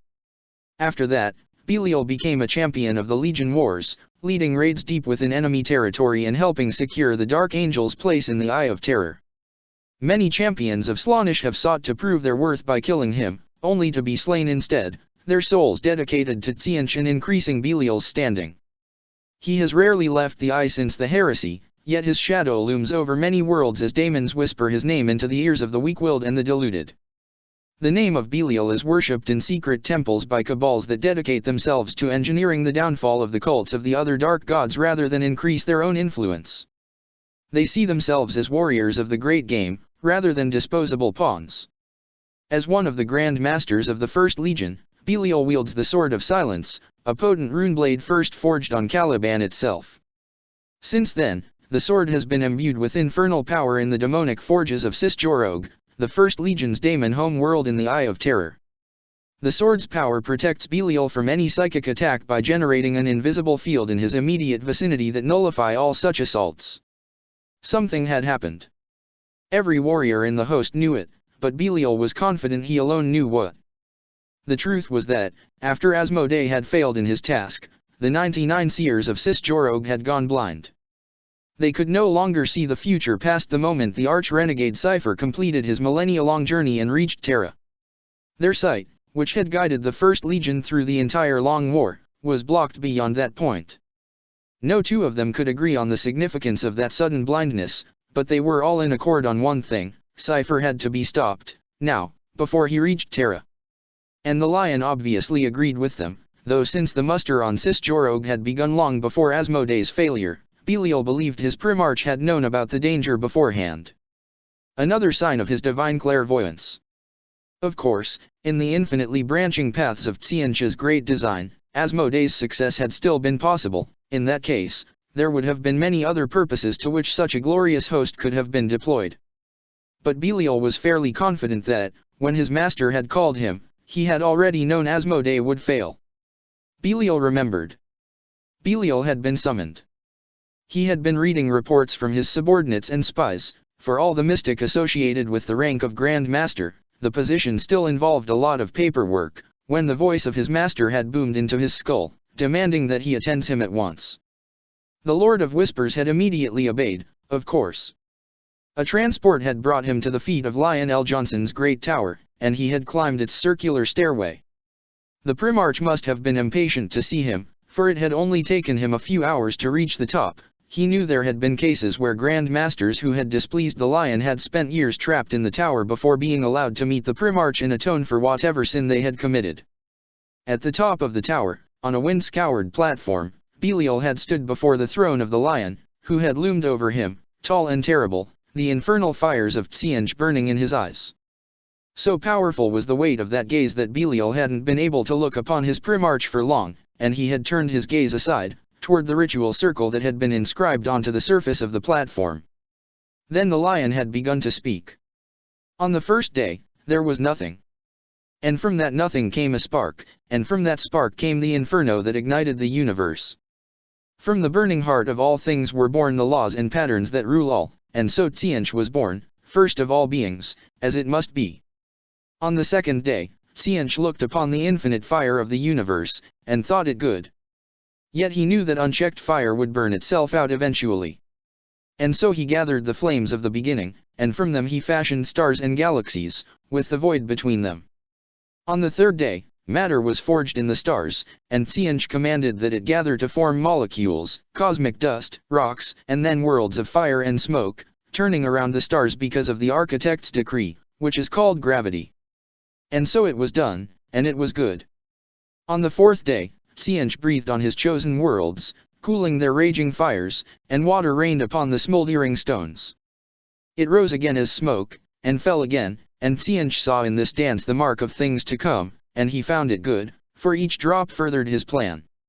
On the fifth day, life was born in the lightless depths. And Tzeentch smiled, for life is order born of chaos that creates more chaos, and this is most pleasing to him. The great mutator touched this new life, and for an age that was a day it grew and multiplied, ever changing, ever evolving. On the sixth day, the first sentient beings arose, and Tzeentch whispered a secret in their minds. They looked up at 1,000 skies, and they knew wonder. Thus was born the Empyrean, as the souls of mortals came to be, and Tzeentch claimed it as his domain. And it was good. On the seventh day, the first of the dead came to the realm of chaos, a soul untethered to flesh but born of it and marked by it. And when it saw the power of Tzeentch, it sought to take it, and its meddling set the majesty of the spheres awry, and thus were born disease, decay, and Nurgle. On the 8th day, Tsiench and Nergal fought, and from their wounds came first the greater daemons of their courts. Then, as their conflict shook the universe to its roots, Kern arose from the great sea, and gifted murder to the mortal races. And so began the great game. On the 9th day, the Eildari fell. As the greatest obstacle to Tsiench's designs was destroyed, he knew what he must do. He broke his staff, and planted the pieces within the soul of mankind, that it may grow mighty and conquer all, to usher in the union of the two realms. For through this union, this fusing of the materium and the immaterium, of spirit and matter, the fires of the universe shall become self-sustaining, and burn bright for all eternity. Such is the will of Tsiench, and so it shall be. Come, Oracle, who sees as Tsiench saw on the 9th day, when he chose mankind as the instrument of his final victory. Come, agent of chaos, who led me on my appointed path, though I was too blind to see it at the time. An age has passed since last we met. I have been humbled, stripped of my hubris, and have accepted my place within the great plan. The hand of fate, which is that of Tsiench, has tempered my soul. In his name, I call you. Kairos. And there he was. There had been no fanfare, no fiery pyrotechnic display, no smoke, no great tear in the universe through which he who was said to be Tsiench's mightiest servant manifested. He was simply there, as if he had always been, and all that the lion's ritual had accomplished was enable them to see him. And perhaps that was indeed the case. Belial knew of Kairos Fate Weaver, of course. Every dark angel did, for all that 10,000 years had passed since the last time the oracle of Tsiench had openly played a part in the Legion's destiny. He knew it had been Kairos' voice that had guided the lion from infancy, allowing him to survive in the forests of Caliban. He knew it had been Kairos who had called the lion and the first legion to the Ghoul Stars, after Horus had been named War Master over the lion. He had seen the vision shown to the Dark Angels, the terrible future they had rebelled to prevent. He knew Kairos had been bound within the sword of the lion, which had been broken in the Battle of Caliban. And, like every Dark Angel who had been alive at the time, Belial had heard the two-voiced laughter of the Lord of Change in his dreams when the First Legion had fled to the Eye of Terror after the defeat of the rebel legions at Terra. The laughter of the engineer of the Dark Angels' damnation and ascension, their greatest failure and their greatest revelation. He loathed the daemon. He despised it. He had wanted to fall on his knees and pray to it. But he had done nothing, for Kairos had been summoned by the lion. He merely stood, and bore witness. "You have called, Lionel Johnson," had said one head in a calm and gentle voice, "and by your power I have come. Let all grudges be laid to rest, in this most auspicious of hours." "You have called, son of the anathema," had hissed the other head in a tone full of hatred, "son of Luther, son of Tsiench, and by the names of your fathers three I am compelled to answer, in spite of the hatred I feel for you and your spawn." "Our seers are blind to Tsiench's design," the lion had said, taking the insults of the greater daemon in stride. "They cannot see past the arrival of Cypher, my accursed son, onto the anathema's world. What does this mean, Oracle? What does Tsiench will us to do?" "Cypher must be stopped," one head had said. "But it cannot be done," had said the other. It was all Kairos had said, before disappearing as suddenly as he had appeared. For a long moment, the Primarch had remained silent, and Belial had wondered if he was failing some test, if he was supposed to say something. But before he could come to any decision, the lion had turned his burning gaze upon him, and spoken his will. "You shall take command of the host mustering on this world, my son. You shall hunt Cypher in the labyrinthine dimension for me. We shall not fail in our purpose again." And Belial had bowed his head, and sworn that it would be so. Belial did not know why he had been chosen for that duty rather than his peer, Grand Master Samel. The Lord of the Hunt hadn't been seen on Cisjorog for some time, and there were whispers that the Primarch had sent him after prey even more elusive than the arch-renegade. Each of the Grand Masters had a task to accomplish in the coming days, for these were the times of ending, long awaited by the legions. Even as the seers were blinded, they could still see that much. Azrael had been sent to Terathelion, to join the Black Crusade of the mighty Sarthoriel and break the might of the Thousand Suns, to punish them for their ancient defiance of the Architect of Fate. He had failed, as Tsiench must have willed it, and now Magnus the Red walked the galaxy once more, while his dead sons fought against the broken remnants of Sarthoriel's crusade. In the ruin storm, the once great Ultramarines were torn apart by civil war as the greatest among them, Marius Gage, led a black crusade on Macragge itself. And at the gates of the Eye, the Black Legion gathered, raising high the banner of freedom and drawing more and more warbands to its side while it waited for some unknown signal from its distant master. These signs and many others all meant the same thing, that the long war was entering its final phase. Now, at long last, was the time to break apart the rotting Imperium, to burn its fat and use the fire to forge something new, something pure. All according to Tzeentch's great design. The Lord of Whispers knew of other armies being gathered under the banner of the Dark Angels. Yet while he did not know about all of these armies, his divinations had revealed to him that they numbered less than 9, leaving him to wonder about the nature of the missions that would be assigned to the remaining Grand Masters. But as he waited for the last of his host to enter the webway and set off in pursuit of Cypher, Belial watched the forces arrayed under his command, and knew that there were none could defeat them. The First Legion was going to war, and none in the galaxy truly knew what that meant. But they would. Soon, very soon, they would. The host of Belial. The Archdukes of Cisjorog. Dark Angels who ascend to the status of Daemon Prince are granted the title of Archduke by Lionel Johnson. For all their power and immortality, these daemons are still bound to the will of their Primarch, who remains higher in Tzeentch's favor. Each of them is a terrible creature, a reflection of the legends of infernal angels imagined in the monotheistic faiths of old Earth. From their dominions on the First Legion's home world, they plot and scheme, spreading their influence through the galaxy by whispering into the ears of cultists and ambitious generals. The Archdukes can communicate with any mortal whose name they know, and they have used this ability to bring about a number of rebellions within the Imperium. Yet their warrior origins remain. Each Archduke is a force to reckon with on the battlefield, flying above the melee and dropping down to strike where his presence will have the greatest effect. They are both master bladesmen and sorcerers, and each commands the loyalty of thousands of souls, living and demonic. Where they walk, the veil between reality and the warp is in tatters, and a host of Neverborn follows in their wake. In the convoluted hierarchy of the First Legion, the Archdukes occupy a unique place. While their power is immense, they are still technically subordinate to the Grand Masters, all of which remain mortal Astaroths. None of them may ever have more than an arbitrary number of Dark Angels under their direct command, decided by the Lion and subject to change. The greatest such number ever reached was 99. The Archdukes are expected to do their part to bring all souls under Tzeentch's aegis, rather than manipulate those who already embrace their rightful place in the great scheme. The Dark Angels they are permitted to command serve them as heralds and bodyguards for the leaders of cults created by the Archduke, as well as bearers of the knowledge required to perform the summoning of the Archduke once his cults have reached a critical mass. It is considered a great honor among the Sons of the Lion to be chosen to serve one of the Archduke, although as with all things where the First Legion is concerned, that honor is a double-edged one. An entire library on Titan is dedicated to recording the known manifestations of the Archdukes, in the hope of detecting a pattern to their activities that may help the Grey Knights prevent more such incursions. Entire cabals of inquisitors throughout the Imperium's history have been formed for the sole purpose of uncovering cults founded by the Archduke's whispers.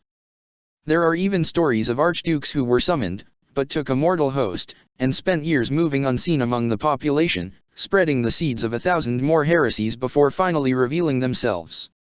It isn't uncommon for an Archduke to seek to overthrow the Lion and replace him at the head of the First Legion. Only one ever dared to actually make an attempt, Corswain, once a champion of the Dark Angels during the Great Crusade and the Heresy. After centuries of carefully gathering Source knowledge, Corswain believed that he had discovered Lionel Johnson's true name, and attempted to secretly bind the Daemon Primarch to his will.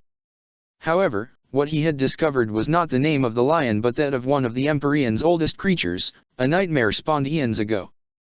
The beast devoured Corsan's entire domain before disappearing, and the land remains scoured of all life to this day, a silent testament to the dangers of overreaching ambition. If Lionel Johnson knows what has become of Corsan's soul, he hasn't said. Indeed, the Daemon Primarch has never even mentioned his fallen lieutenant since that day. When Belial was tasked by the Lion to gather his host, he was given the true names of 5 of the Archdukes, and commanded to go to their towers and drag them from their plots to join his army. None of the Daemon princes were pleased to have a mere mortal be given such power over them. In fact, so great was their displeasure that each of them attacked Belial, before being compelled by the power of their name and the Sword of Silence to kneel before the Grand Master. The Manticore Knights. Few remember the great beasts of Caliban. As Lionel Johnson unified the Knight Orders of his home world and led his crusade across the world, the ancient monsters that had haunted the woods for thousands of years were exterminated. But unknown to his foster father Luther, Lionel Johnson preserved a few of the beasts' corpses rather than burn them or dismantle them for weapon materials, as the knights had done for centuries. He hid them in deep, cold caves, and it is possible that at the time, even the Primarch did not know why he did so. Years later, using that preserved genetic material, the first manticores were bred in the Ghoul Stars, intended to be used as living weapons in the rebellion against the Emperor. Manticores are massive creatures, large enough to be mounted by a space marine in full armor. Their bodies are an unholy chimera, combining the body of a lion with a scorpion tail and bat-like wings that, while not allowing true flight, are enough for the beasts to plunge onto unsuspecting prey from on high. The Gene Rights of the First Legion bred many of these monsters, but during the Thrumas Crusade, the Night Lords attacked the breeding pens and slaughtered hundreds of the creatures. Only a single breeding pair survived the raid, and that only by accident, though of course the Dark Angels would later claim it was no accident at all, but the hand of Tseentch at work. The animals were put into stasis as the First Legion moved to attack Terra, and were later released on the world of mist and shadows. The dark energies of Sis-Jorog revitalized them, for they had been torpid ever since the destruction of Caliban and the disappearance of the fell power that had spawned their ancestors. They started to breed, preying upon the wild beasts and mutant tribes, and are now one of the primary dangers of the Daemon world. Manticores are, by nature, solitary creatures, meeting with one another only to fight or mate, and their progeny is chased from the nest mere weeks after the mother has given birth. Few cubs survive to adulthood, but those who do are as vicious and cunning as is required to survive on Sis-Jorog, a world populated by shadowy nightmares from the dark kingdoms of every human legend. Manticore Knights are dark angels who manage to tame one of the creatures and ride them as mounts into battle, striding forth ahead of the main host with long spears in their hands, a dark parody of the old Knight Orders of Caliban. To do so, each would-be knight must venture into the territory of a manticore, alone and without weapons, though they keep their armor, as survival on Sis-Jorog's plains without it is all but impossible. He must then hunt the beast, pitting his own cunning against that its own, and successfully manage to bring it at his mercy. Then, the two will exchange a blood oath, and be bound until the death of one of them. Once that oath is exchanged, manticores are surprisingly loyal companions, ready to fight and die for their master. There are accounts of mounts fighting long after their master's demise, laying down their lives to protect his body. As the Dark Angels need to recover the gene seed of their dead brothers, such manticores are often shot from a distance before the apothecaries do their work. Today, the manticores are a bitter reminder of the lesson the heresy taught to the Dark Angels: fate cannot be changed, and all their efforts to do so were merely playing into the hand of Tseentch. The Sons of the Lion sought to harness the power of Caliban's monsters in order to help them prevent the vision of the future that drove their Primarch to rebellion, yet in the end, it changed nothing. From among the warbands that answered Belial's call came dozens of manticore knights. Only the will of the great beast kept the manticores from turning on each other. But even so, as they flew into the webway, the creatures were made uneasy by the alien nature of that environment. The abominable failures. Since the end of the heresy and the exile of the renegades into the Eye of Terror, the traitor legions have been forced to resort to new methods of replenishing their ranks. In the case of the Dark Angels, the power of Tseentch saturates their gene seed, and the aspirants implanted with the progenoid glands of dead Dark Angels must hold on to their physical form while mutagenic power courses through their veins. Those who survive and manage to maintain a humanoid form become new Dark Angels, though none are truly free of mutation. Those who fail are imprisoned, locked away in lightless jails for all eternity, or so it was for 10,000 years. As the times of ending approach and the last war for the galaxy grows on the horizon of fate, Lionel Johnson has ordered the abomination vaults be opened and the failed suns within unleashed once more. Thousands of malformed creatures emerged, driven mad by the power of chaos and ages of isolation. They were masses of bloated flesh and sharpened bones the size of a tank, whose howls upon their skin being touched by the pale light of Sis-Jorog's sun shook the very foundations of Lionel Johnson's tower. By order of the Daemon Primarch, the Dark Angels bent to the task of harnessing the strength of these monsters, who aren't chaos spawns, for they still possess their minds, however broken they might be. The process was long and painful, but eventually the Dark Angels figured out how to establish contact and control over the creatures. Each pack, somewhere between 6 or 12 depending on the handler's skill, of abominable failures must be led by a Dark Angel, who controls the creatures with a staff that is connected to spikes of black metal piercing into the monster's flesh. Within the staff is bound the essence of a minor daemon that communicates the commands of the Dark Angel to the spikes. It requires a constant effort of will on the Dark Angel's part to prevent the bound Neverborn from twisting his commands, and while the abominable failures obey without question, their lack of intelligence means that they will obey an order to rip off their handler's head just as easily as any other.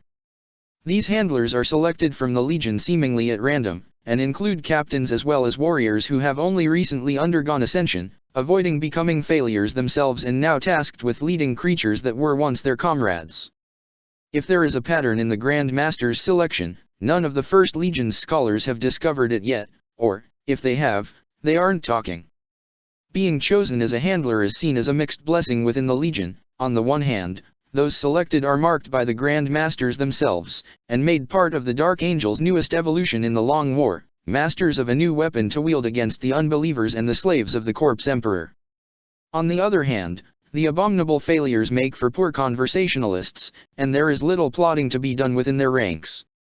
Still, the will of the Grand Masters cannot be defied, and the handlers are determined to make the best use of their charges, proving their devotion to Tzeentch by turning those marked as failures into useful tools. Certainly their numbers will grow in the coming days, for 10 millennia of recruitment, even at a much slower rate than during the Great Crusade, mean that the vaults contain thousands of failed aspirants. As the host of Belial gathered, not all of them had been processed yet, but several hundreds were added to the host, to test their utility in actual battle. Never before have the abominable failures fought anywhere other than the plains of Cisjorog, where the Dark Angels assembled armies of slaves for them to butcher.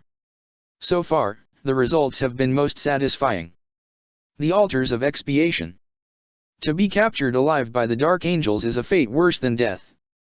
That much is known by any Imperial soldier that has seen the broken forms of his erstwhile comrades on the battlefield, their spirit and defiance tortured out of them by the interrogator chaplains. But not all souls break under the ministrations of Lionel Johnson's progeny. Some, whether by chance, sloppiness on their tormentor's part, or stubborn resistance, manage to die before they break. But even that is no escape. The flesh may die, but the spirit endures, and the sorcerers of the Dark Angels have woven spells into the Legion's torture chambers that capture such wraiths right after their demise. These ghosts are bound within the altars, monuments of pale stone and barbed chains that hover 3 meters above the ground, held aloft by the torment of the captive spirits while a Dark Angel sorcerer stands atop it, unleashing his powers upon his foes. Slowly, over the course of many years, they are drained of their will, their memories, their very identity, until nothing remain but a soul shrieking in constant agony, its defiance of Tzeentch utterly erased, begging the sorcerer holding its chains to grant it the mercy of oblivion. Once a spirit has been reduced to this sorry state, the sorcerer can consume it to fuel a powerful evocation. Storms of mutating lightning, floods of blue fire that melt the flesh like wax, infernal whispers that drive all who hear them insane, all of these and more are possible when a sorcerer of the First Legion wields the power of an altar. But more than the destructive power they grant to the sorcerers, the true danger of the altars of expiation lie in their devastating psychological effect. Regiments of Imperial Guards who had held their ground against chaos spawns and daemon hordes have broken when confronted with the sight of an altar of expiation, their courage crushed by the sight of such torment. Faith in the God Emperor's protection plays a big part in the morale of the Imperial Guard, who face the horrors of total war every day of their service to the throne, with only the prayers on their lips and the looming presence of the commissars behind them to drive them forward. Being confronted with irrefutable proof that the Master of Mankind does not protect the souls of all his servants is something few soldiers can withstand, and why the Inquisition has, all too often, been left with no choice but to execute entire regiments to keep the existence of the altars a secret. The secrets of creating the altars were discovered after the Dark Angel's exile in the Eye of Terror, when the traitor legions lost the last of their grace to the ruinous powers. As the First Legion was forced by the might of Imperial retribution to retreat into the Eye, the holds of its ships contained many captives taken from the battlefields of the heresy and the subsequent scouring. When the Legion Wars ignited, the Dark Angels sought any advantage they could to keep control of their territories, and the altars were the result of refusing to waste even one prisoner. It is said that the sorcerer who codified the rites of creations for the altars of expiation was rewarded with daemonhood, rising to become one of the first archdukes of Cisjorog. That legend is true, though like all other tales spread by and among the First Legion, it does not tell the full truth.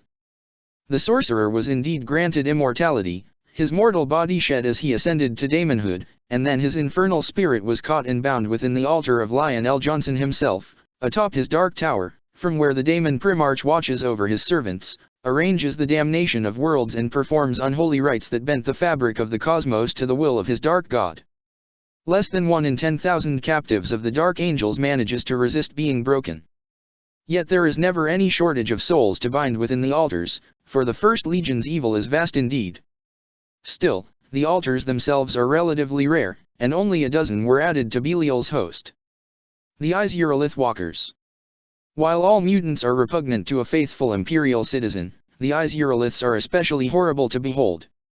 These monsters look like enormous spiders, the smallest 2 meters wide, the larger and oldest nearly 10, with 2 additional features to compound what would already be a quite nightmarish aspect. The first is subtle, and easily overlooked. The Izuralith have 9 legs instead of the 8 typically seen on spiders. The additional limb is identical to the others, and can be on either side of the creature. The second feature, however, is far more disturbing. Like parodies of the centaurs of old legends, the Izuraliths have a human torso protruding from their body, complete with functioning arms and a head. Sometimes these bodies are beautiful, sometimes grotesque. Whether the Izuraliths are descended from spider-like creatures or a stable strand of abhuman mutants is unknown. They were first encountered during the Great Crusade, and after they wiped out the first expeditionary fleet that made contact with them, the Dark Angels were assigned to their extermination. This was soon after the Lion had taken control of the Legion, but after he had sent Luther back to Caliban. According to the archives of the Great Crusade, after a few initial setbacks, the war proceeded well, and the Izuraliths were exterminated to the last. But in truth, Lionel Johnson had preserved some of them, holding them into stasis, telling the Magos responsible for maintaining them that this was to dissect them for later study. Years later, in the Ghoul Stars, the Dark Angels unfroze the Izuraliths and experimented on them. Eventually they managed to tame them and train them to use weapons with their human parts, long spears and ranged weapons to complement the venom-dripping fangs and claws of their spider bodies. In pits lit only by chemical torches, the Izuraliths bred in the thousands, then millions, an army of monsters to unleash upon the worlds of the Imperium, to drown them in a tide of Chidi-Noose nightmares. But before that could happen, the Thruma's crusade reached their breeding pits. The Night Lords were horrified by what the Dark Angels had wrought, and they were determined to destroy the Izuraliths. For several months they fought the spiders in the underground tunnels of a nameless world, until Felzarost, chief librarian of the 8th Legion, confronted their queens in the deepest chambers and collapsed the entire network on itself in a great feat of telekine power that he barely survived. The chief librarian never truly recovered, and scholars of the 8th Legion's past believe that this weakness played a part into his eventual horrific demise at Fukin's hands later during the heresy. As for the Izuraliths, only a few of the monsters survived, recovered by the Dark Angels and brought to Cisjorog after the defeat of the heresy at Terra. No one knows whether the Izuraliths are truly sentient. They can communicate with each other, and can be taught to speak human languages through their human extremities.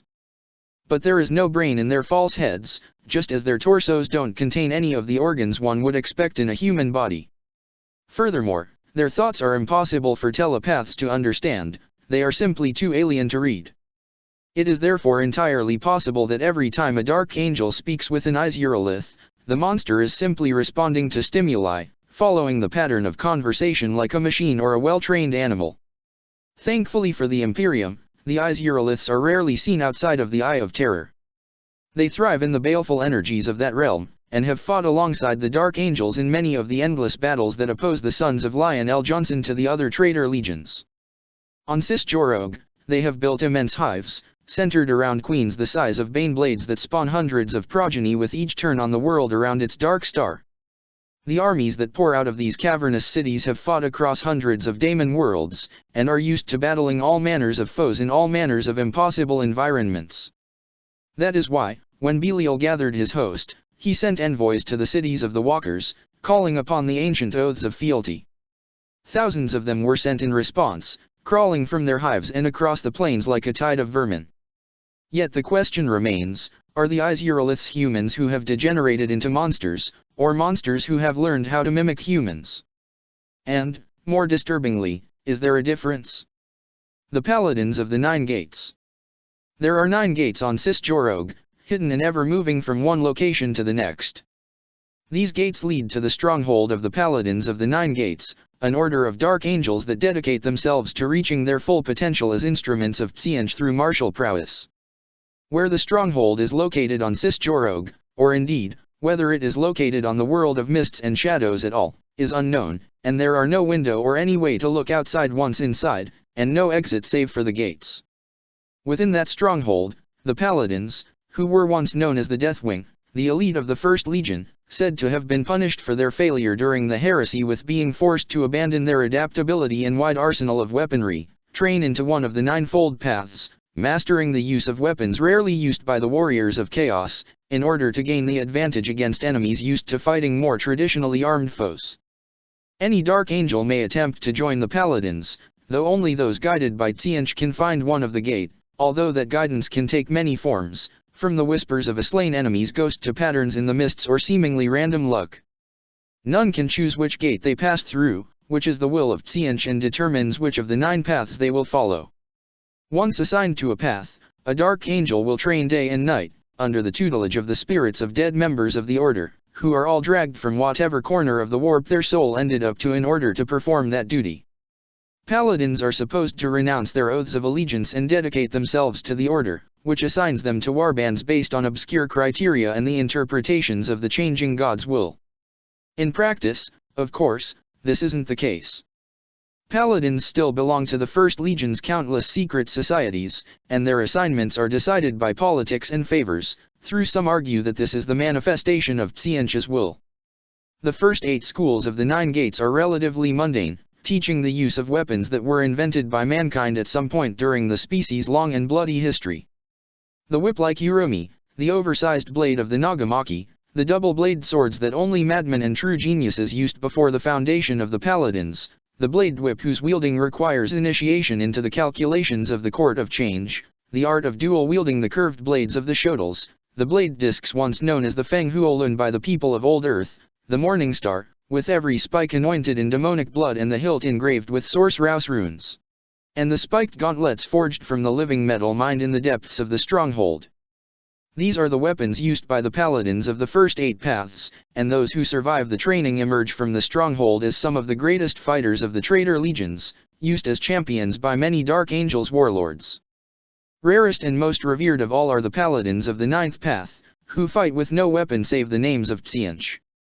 Each of them spends decades, sometimes centuries, within the stronghold, learning the infinitely complex meanings of one of the changing God's 999 names. When they enter the battlefield, they do so wearing simple robes devoid of any markings, and the tides of conflict surge around them, leaving them untouched.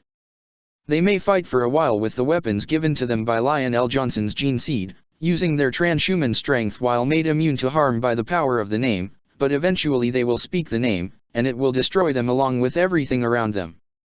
In that way, the Paladins of the 9th path are living bombs, though each name has a different effect. Some unleash the pure fire of destruction, while others transform all within the affected area to crystal or stone, and one, it is said, turns the loyalty of all who hear it to the architect of fate, no matter how strong their will. But no matter the effect, the Paladin cannot survive speaking the name of a dark god. Due to their rarity and exceptional power, these unholy champions rarely depart the stronghold of the order. The first member of the 9th path is said to be none other than Halgwyn, once captain of the Deathwing, who was sentenced to abandon all weapons for his part in the failure to bring the 8th Legion to heel during the Thrumas Crusade. Others Dark Angels, who fought in the crusade under Captain Agelo's command, claim that they don't remember Halgwyn and his forces ever taking part in the war against the Sons of Kurs, and wonder at what the truth may be. No member of the Ninth Path joined Belial's host, but more than 300 warriors from all others did, each eager to prove the superiority of their path by being the one to capture Cypher. The Nephilim engines. Across the galaxy, Night households and Titan legions exchange stories of the Nephilim engines, one of the greatest blasphemies against the machine god. They were first designed in the Ghoul stars, amidst the unholy laboratories of the Dark Angels, far from the rest of the Imperium. For decades, heretical scientists and Muggos worked together, seeking to harvest the power of the human soul into their machines. Yet for all their efforts, their work only really took off when the First Legion delivered the survivors of an entire Night household to them, theirs to experiment upon as they willed. The heresy had just begun then, and the Knights had refused to join Guilliman's rebellion. What the Muggos did to the Knights within their laboratories is unknown, but when the Night Lords came to burn it all, the gates burst open and the Nephilim engines emerged, terrible and already drenched in the blood of their creators. Savator's warriors managed to destroy the Nephilims, but they could not prevent the Dark Angels from recovering the remains. No more Nephilim engines were sighted during the Roboutian Heresy, but the First Legion hadn't forgotten them. On Cisjorog, the warpsmiths of the Dark Angels worked to decipher the work of the dead Dark Muggos, going as far as pulling their spirits out of the warp to interrogate them before banishing them back to their well-earned torments. Eventually, they succeeded, and the Nephilim engines walked once more, under the banner of Lionel Johnson. It took time before the Imperium learned of this new addition to the ranks of Chaos armies, not because the Dark Angels were unwilling to use them in the Long War, but because they left no survivors in their wake. Each Nephilim engine is built around the disembodied brain of a mutant psyker, cloned from gene-spliced material extracted from Alpha Plus psykers and ancient Night bloodlines. The mind of that psyker serves as a conduit for warp energy, animating the Dark Mechanicum construct around its sustaining tank. All Nephilims have different designs, born of the twisted imagination of the warpsmiths. Some are brutes that can withstand incredible punishment, others are more agile, dodging the blows of similar-sized opponents and moving with incredible speed.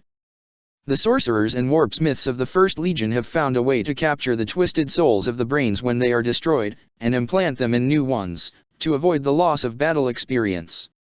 These souls are utterly demented as a result of their nightmarish existence and succeeding traumatic resurrections. Those psykers who have managed to pierce through the hatred and torment have told of simple, childlike minds without any idea of what they truly are. But the warpsmiths have concealed two facts from the rest of the Legion. The first is that, throughout the Long War and no matter how many resources were invested in their construction, there have never been more than 332 Nephilim engines active at the same time. The second is that, when the remains of a slain Nephilim were captured by the Imperium in 429M36, the analysis performed on the biological matter contained within its core was estimated to have been dead for years before the war machine's destruction. Scattered across the eye and the galaxy as they are, and with their limited numbers, there were only 17 Nephilim engines available on Cisjorog when Belial called, and of these, only 10 were able to pass through the portals leading to the webway. The Ravening Ones. While becoming a dreadnought is seen as an honor within the loyal legions, for those who have broken their oath to the Emperor, imprisonment within one of these venerable war machines is considered one of the most terrible and cruel punishments. That is because, while a loyal space marine is sustained beyond death by the knowledge of his duty, a traitor has no such faith to hold on to his identity, leaving him easy prey to madness. Those few Chaos dreadnoughts that aren't mindless machines of destruction are among the most dangerous servants of ruin, for their will has proven strong enough to withstand the near-complete separation from their senses. Yet even among the Chaos dreadnoughts, the Ravening Ones are especially damned. These tormented machines are a symbol of the Dark Angels' twisted beliefs rendered into warped adamantium. Since the defeat of the traitor legions at Terra, the Dark Angels have willingly abandoned their freedom of choice, ascribing all of their actions to the will of the Chaos God Tzeentch.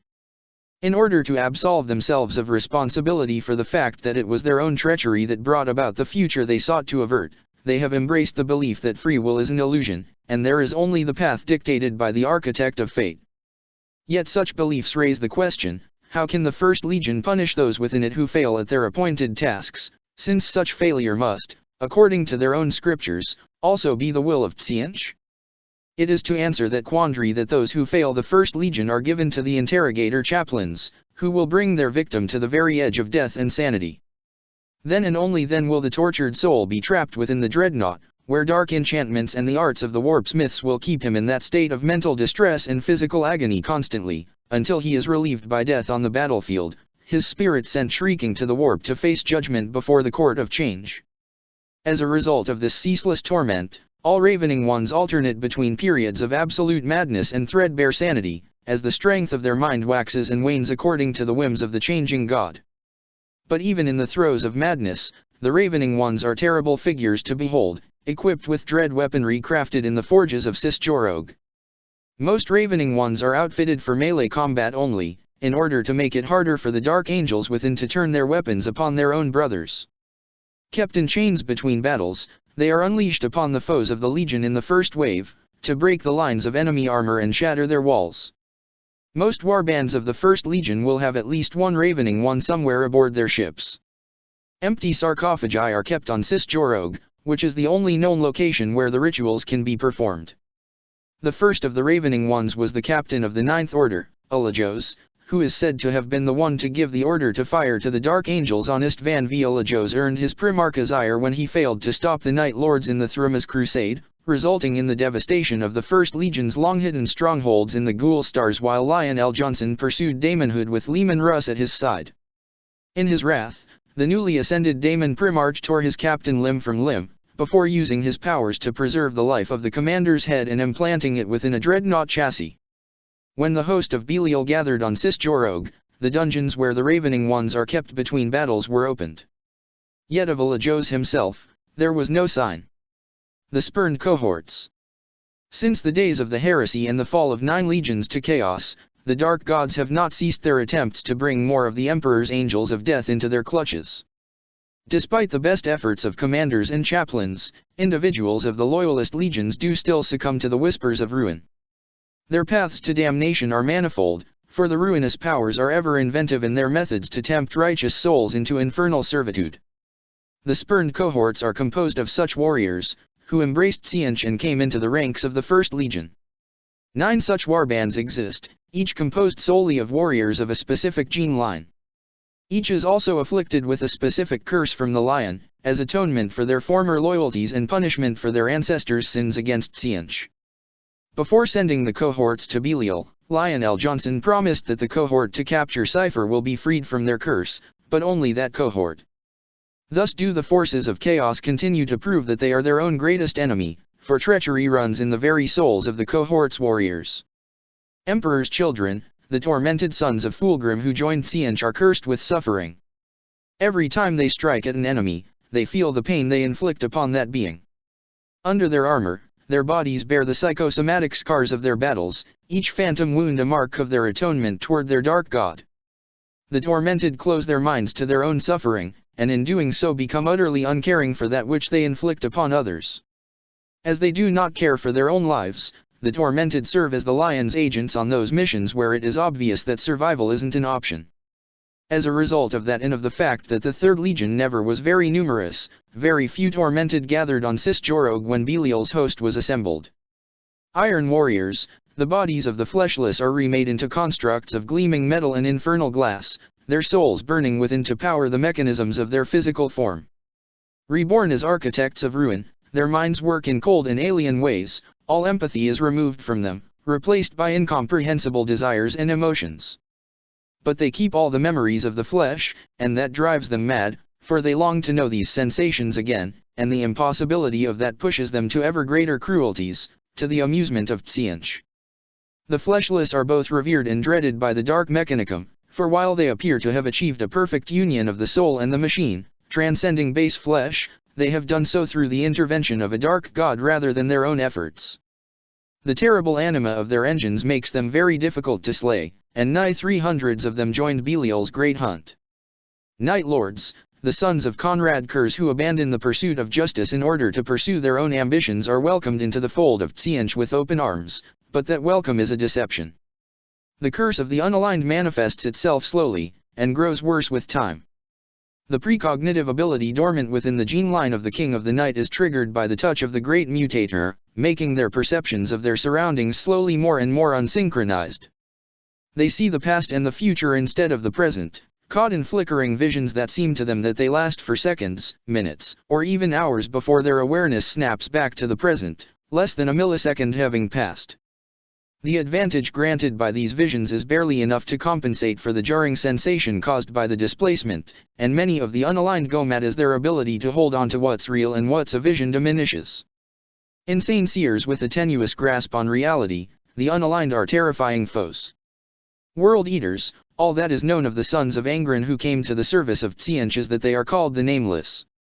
The exact nature of the curse bestowed upon them is unclear, and none of them have ever been seen again after reaching Cisjorog and kneeling before the throne of Lionel Johnson. It is thought by the Grand Masters that they are given a specific task, one of such importance that even as Belial's host gathered, none of the Nameless answered his call. Death Guard, those of the Death Guard who, their will broken by guilt over an eternity of genocide, seek to relinquish responsibility for their own actions by turning to the architect of fate are known as the Doomed.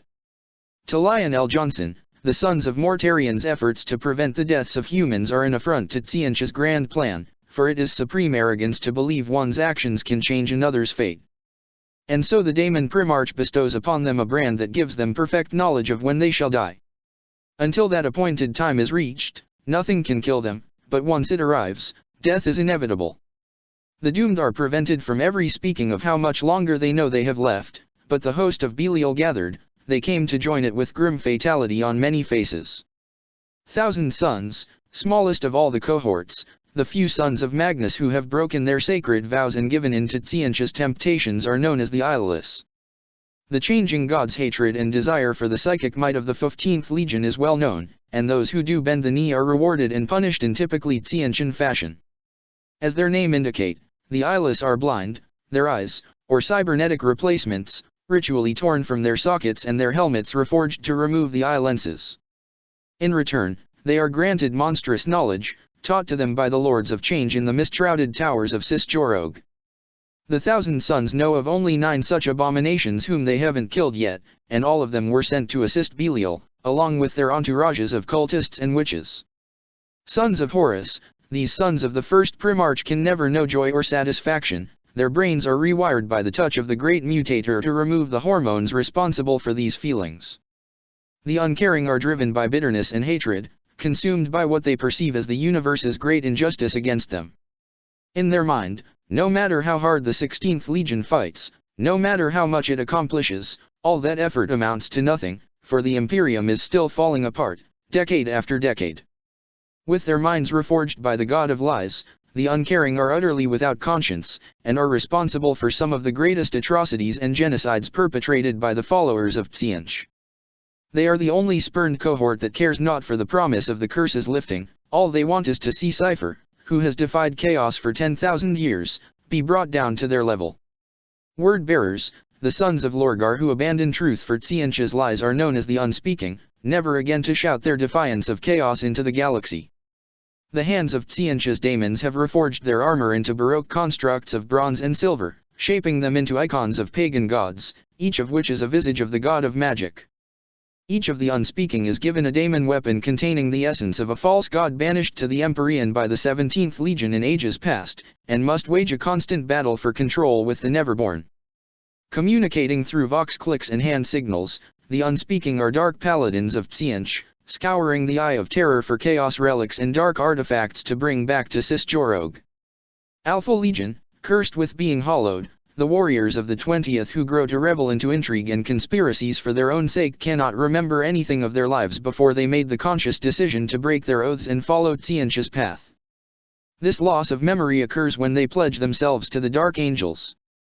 The hollowed seek an end to the curse, not because they long for their lost past, but because the knowledge that was stripped from them, knowledge of the Alpha Legion's methods, of their hidden strongholds and infiltrators, would be very useful to them to rise among the ranks of the Architect of Fate's servants. Masters of deception and adaptability, 100 hollowed warriors answered Belial's call to arms. Your defiance is futile. You were mine once, puppet, and you shall be again. Caliban, Segmentum Obscurus, 007.M31. For months, Zahariel suffered in the depths of Caliban, his mind and soul slowly torn apart and rebuilt by the Ouroboros. As this proceeded, the remaining rebel forces across Caliban went north, finding refuge in the vast forests that the Imperium had yet to process.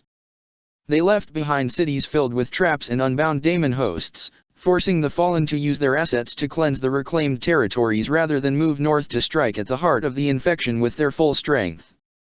By that point, the chief librarian was presumed dead, and his second-in-command, Vassago, had taken over his duties as leader of the fallen's psychic forces and advisor to Astlan. Luther had awakened from his coma at the moment of Zahariel's disappearance, but had yet to fully recover. But Zahariel wasn't dead. Called by the Ouroboros, the remaining second-born and their cultist hordes gathered in the ruins of the Arcologi where he had fallen, not knowing what they were waiting for. Then the earth split open, and Zahariel emerged from the depths, reborn as the champion of the Ouroboros, vessel of its monstrous power into the material world. Driven mad by the great serpent and invested with its terrible might, Zahariel's laughter upon being released sent fear even into the hearts of the possessed, who recoiled from his presence. Behind Zahariel came the dead of the Arcologi, hundreds of thousands of them. Smaller worm spawns of the Ouroboros had burrowed into the corpses, reanimating them in a grotesque parody of life. Men, women, and children, all of them had been turned into bolter fodder for the Ouroboros. In his hands, Zahariel held the sword he had carried with him into the depths, forged from the fang of the great beast he had killed as an apprentice knight, a feat equaled only by the lion himself. His power staff had been broken, as had his psychic hood and his other weapons, but the blade remained. However, like its wielder, the sword had been changed by the Ouroboros. It was swathed in darkness, and hungered for blood and souls. Zahariel held it aloft, and at his command, the horde that had gathered in the ruins marched southward, on a direct path to Aljaruk. The observers Astlan had dispatched to keep an eye on the ruins retreated, carrying word to the fortresses that stood in the path of the army of the sudden advance of what they had thought to be a defeated foe. They also carried word of the figure at the head of that army, wreathed in unholy power and carrying a sword that all warriors of the fallen recognized. The first battle fought by the united hordes of chaos was against an outpost of the imperial army that had been transformed into the main fortress guarding the northern front. At the command of Zahariel, the undead horde ran toward the walls, making ramps out of their bodies and overrunning the ramparts. Within moments, the defenders of the stronghold were slaughtered, except for one. Marbus the Unforgiven, a fallen who had taken his title as a sign of penance for his legion's treachery, stood against the hordes of the Ouroboros as the last survivor of his company. For 7 hours, he held the line against the worm-ridden walking corpses, fighting with his armored fists after his bolter had run out of ammunition and his chain sword had broken. In the end, it was Zahariel himself who killed him, rending him limb from limb with his Ouroboros' amplified powers before beheading him with his demonic sword, sending his soul to the Ouroboros. Yet Marbus' sacrifice gave time for the survivors to reach Aljaruk and warn Luther of his lieutenant's fate. When he heard that Zahariel had succumbed to chaos, for he now knew this was the name of the evil that had befallen Caliban, Luther nearly despaired. He knew better than anyone else on the planet just how powerful the librarian had been, having fought alongside him against the great abominations of Saroshi. With Israfel dead and the rest of the librarians struggling to retain their sanity as Caliban's very soul slipped ever further into madness, Luther feared the worst. For all their strength, for all their training and transhuman skills, the fallen were still mortals. What could they do, in the face of such evil, save to stand and die without ever surrendering? It was then that a visitor came to Aljaruk. A single woman, who did not appear to be more than 20 years of age, carrying a wooden staff and wearing nondescript civilian clothing. She was on foot, and she presented herself at the fortress gates with none of the Imperial Army troops tasked with securing the surrounding area having any idea how she had made it through their lines. The fallen on guard duty were understandably wary, but the words she spoke shook them. "I am Morgana, daughter of Luther, and I have come to speak with my father." Nearly a century ago, mere months before Luther would find the young feral boy he would name Lionel Johnson, Luther's wife Phyra had died giving birth to a daughter. To the shock and despair of the grieving husband, the child had displayed supernatural powers, despite being no more than a handful of days old. By Calibanite custom, Luther should have killed her, but he could not bring himself to do it. He had taken his daughter and left his kinsmen, wandering deep into the forests, until he had found one of Caliban's hermits. The hermits were mysterious figures, men and women who were said to possess strange abilities. Luther begged the one he found to take care of his daughter for him, for he knew that she would not survive in Caliban's mundane society, and that he could not help her master her powers. The hermit accepted, and Luther left his daughter behind, returning to his life with his heart broken, his kinsmen assuming he had done what needed to be done.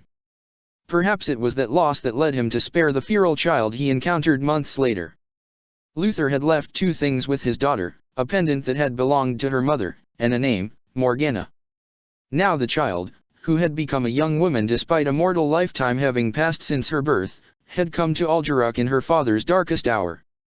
When Luther was informed of her arrival, he commanded that she be let through immediately. Astlan insisted that she at least submit to a gene test, to ensure she was who she claimed to be. She let the apothecaries take a sample of her blood, and not only did the results confirm she was indeed Luther's daughter, they also showed that her psychic potential was immense.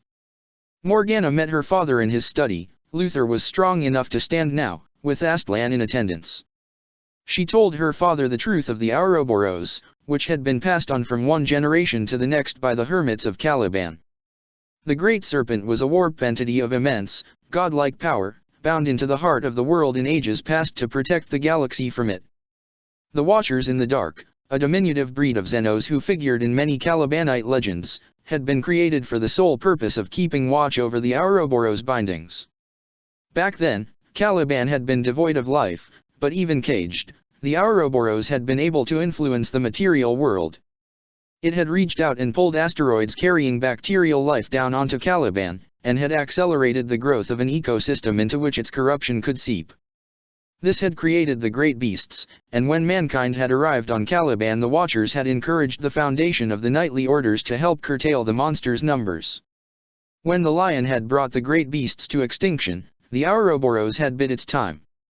And now, with the collective soul of the entire galaxy shaking from the heresy's countless horrors and atrocities, the Ouroboros chains had loosened enough that it could exert its influence onto Caliban in a much more overt manner. Yet even though it could drive humans to madness and command the obedience of the possessed marines, it still needed a vessel of considerable psychic power to manifest itself freely, for despite its horrendous power and unique nature, it was still bound by the same rules that all daemons must abide by. And that vessel is Zahariel, said Luther. No, answered Morgana, shaking her head. He has been broken, brainwashed, and made to serve, but the Ouroboros cannot truly incarnate itself. That is the most cunning part of its prison's design. The Great Serpent is already incarnate into the Materium. But it can channel its power through him. And with an empowered champion like him, it can crush all resistance to its influence on Caliban. If it accomplish this, if the only souls left on this world are those of its followers, then this entire planet will become its body, a daemon world unlike any others. When mankind came to Caliban, the Watchers were forced to modify the cage of the Ouroboros to take into account the changes in the psychic landscape caused by the new arrivals. They made a deal with the first colonists. The details of that deal are lost, or beyond our ability to comprehend anyway. What matters to us now is that if the Ouroboros wins this war, its chains will break, and it will be freed, bursting from this world like a chick from an egg. Everyone left alive on Caliban will die, though by that point, their demise will be a mercy. This is madness, whispered Astlan, holding his head in his hands. The chapter master, who had witnessed the end of the Unification Wars, the Great Crusade, and the rebellion without ever losing his calm, was actually shaken. This isn't the kind of war we were made to fight, Luther. Blood of the Emperor, this isn't a war at all, it is. Words failed the chapter master. He was stammering now. The pressure of leading the fallen for months while under growing suspicion himself, combined with the Ouroboros' presence, was getting to him. Then Luther put a hand on his shoulder. Unlike Luther, Astlan was a full-fledged space marine, and he wore his full set of armor, while Luther was clad in a simple monastic robe. Yet Luther's grip was enough to stop Astlan from trembling. The Terran warlord looked into the eyes of the Calibanite knight, and the pressure on his soul lessened just enough for him to recompose himself. Luther didn't say anything, he merely nodded, seeing that Astlan was himself once more, and turned back to his daughter. He was smiling, a small, determined grin, but a smile nonetheless. You did not come here to tell us that all is lost, he said. What do you need us to do? Morgana smiled as well, and suddenly Astlan could see the family resemblance between the two. Killing Elzurias won't solve anything in the long run, she began. In the worst-case scenario, it would allow the Ouroboros to manifest an avatar of itself on the surface to replace him. Yet while the Great Serpent can make use of him to bring about Caliban's end, he may also be the key we need to defeat the abomination once and for all.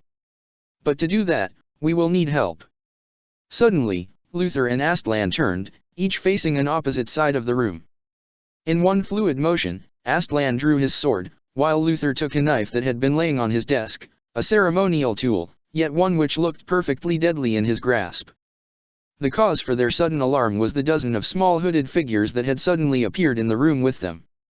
The watchers in the dark remained utterly immobile. Morgana sighed. This is the help I was talking about, Father.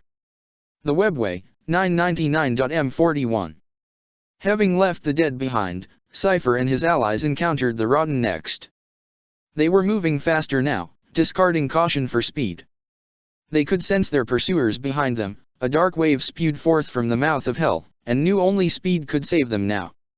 Under his helmet, Arimal was bleeding, crimson tears falling from his eyes. His mind and soul were straining under the power of the Atlas Infernal. The book was helping the fallen, showing them quicker paths that their hunters would find harder to navigate, but the process was harsh on Arimal. The first sign of what laid ahead was the buzzing of flies, millions and millions of flies. Insects could not survive in this section of the webway, where the natural processes of life were stopped or slowed to a crawl, a fact of which the fallen were taking full advantage, marching on without food or rest. Yet the noise was unmistakable. Then came the stench, the potent reek of rotten meat and diseased bile. It was the scent of abject despair, of overcrowded cities struck by plague, when bodies are piled in the streets and people cower in their boarded-up homes, maddened by fear, prayer their only recourse. Despite the rarefied air and the rebreathers the fallen wore, Cypher had pulled one on his mouth immediately after they had started to hear the distant buzzing. The reek of hopelessness and corruption still found its way into their lungs. Finally, they emerged from a long, jagged tunnel whose walls seemed to reach out and try to drag them into them. There, arrayed in front of the fallen on an immense plain covered in the ruins of what must have once been a great and wondrous city, stood a plague legion. Thousands of plague-bearers in sevenfold groups, led by heralds sat atop hideous beasts, their wings slowly twitching. Bells of corroded iron hung over chariots built from rotten wood. All of them rang once, in perfect synchronization, as Cypher came into view of the demonic army. As the fallen reeled from the unholy sound, the leaders of the infernal host came forth. There were 4 of them, 2 were immense and bloated with monstrous power and Nurgle's favor, the other 2 were human-sized and human-seeming, but there was no hiding their true nature. They were shaped like a man and a woman, naked and holding hands, walking as if they were a joyous couple strolling through a pleasant garden. But they each had a halo of flies over their bald heads, and their teeth were as black as the orbs in their eye sockets. A swarm of Nurglings followed them like a living carpet, the diminutive daemons fighting to be trampled by the 2 creatures. Cypher had met one such being before, and he had hoped that hateful fiend had been the only one of its kind. He should have known better. The hopes of the Lord of the Fallen rarely came to pass. These were Methuselahs, exalted among all servants of Nurgle. And that 2 of them were here together was a terrifying testament to just how much trouble they were in. The Methuselahs. Those infected by Nurgle's rot are doomed, upon death, to be transformed into a plague-bearer, another footman in the plague god's unending legions. The longer they resist the disease, the higher in the hierarchy they will stand. But there is a truth that Nurgle has concealed from his own followers: the rot cannot actually kill. Even as flesh and mind decay, the soul is left untouched, fettered into its body. Only when the infected accepts his death, when he cannot believe that he is still alive, when he is convinced that he should be dead, does he finally perishes. It is therefore possible for those infected with Nurgle's rot to survive indefinitely, the disease putting them beyond the reach of aging or the need for sustenance, trapped in ceaseless torment and the constant knowledge that they could end it all if they just surrendered to it. Nearly all infected do not last more than a few months at the very, very best, or, more appropriately considering the nightmarish symptoms of the rot, at the very, very worst. But all rules have their exceptions, and the Methuselahs are those souls who, for one reason or another, managed to endure the rot for hundreds of years.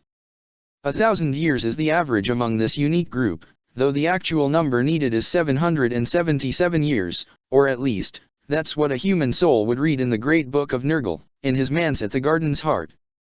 Methuselahs are far, far rarer than even daemon princes of Nergal, and regarded with religious awe among the demonic hosts of the plague god.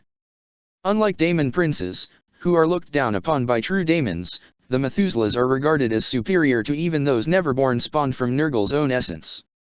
They are the dark saints of Nergal, the harbingers of unholy pestilence, blessed among the blessed, the worthiest of all of grandfather's beloved children. Even among the cultists of Nergal, they are a little-known legend, considered a myth by most who have even heard the name. But those who encounter one are forever changed, their devotion to Nergal forged anew by that glimpse of putrescent perfection. Every Methuselah goes far beyond sanity and madness during his age-long torment. The agonies of the rot break their mind 100 times over, leaving something that can only be comprehended by the most warped intellects. They are hideously powerful, each a vessel for the rot, able to spread it at will. Reality itself distorts in their presence, unable to bear the strain of their inhuman will. They willingly embrace Nergal, their mortal existence a distant memory, as they have lived with Nergal's rot far longer than without. But unlike all other afflicted, the Methuselahs never actually die from the disease. They remain within their mortal bodies, creatures of flesh and blood and bile. Their biology is reforged into an incomprehensible fusion of natural life and warp-born pathologies existing in a precarious balance imposed by the indomitable will of the Methuselah. As such, they almost cannot be killed, their soul is infused within every cell of their bodies, and as long as a single scrap of their essence remains, they will regenerate. Only being thrown into a star or a plasma reactor can truly kill a Methuselah, and they are rare enough that no one knows what happens to their soul when they are truly slain. Even the daemons of Nergal can only guess. "Emperor's bones," grunted Urazel. "I think we may be in trouble now, sir." "Hold your fire," commanded Cypher to the fallen, speaking softly. "We don't want to start anything unless we absolutely have to. Stay where you are and let me handle this." The younger warriors looked at him incredulously, but they obeyed his command, though they kept their weapons at the ready.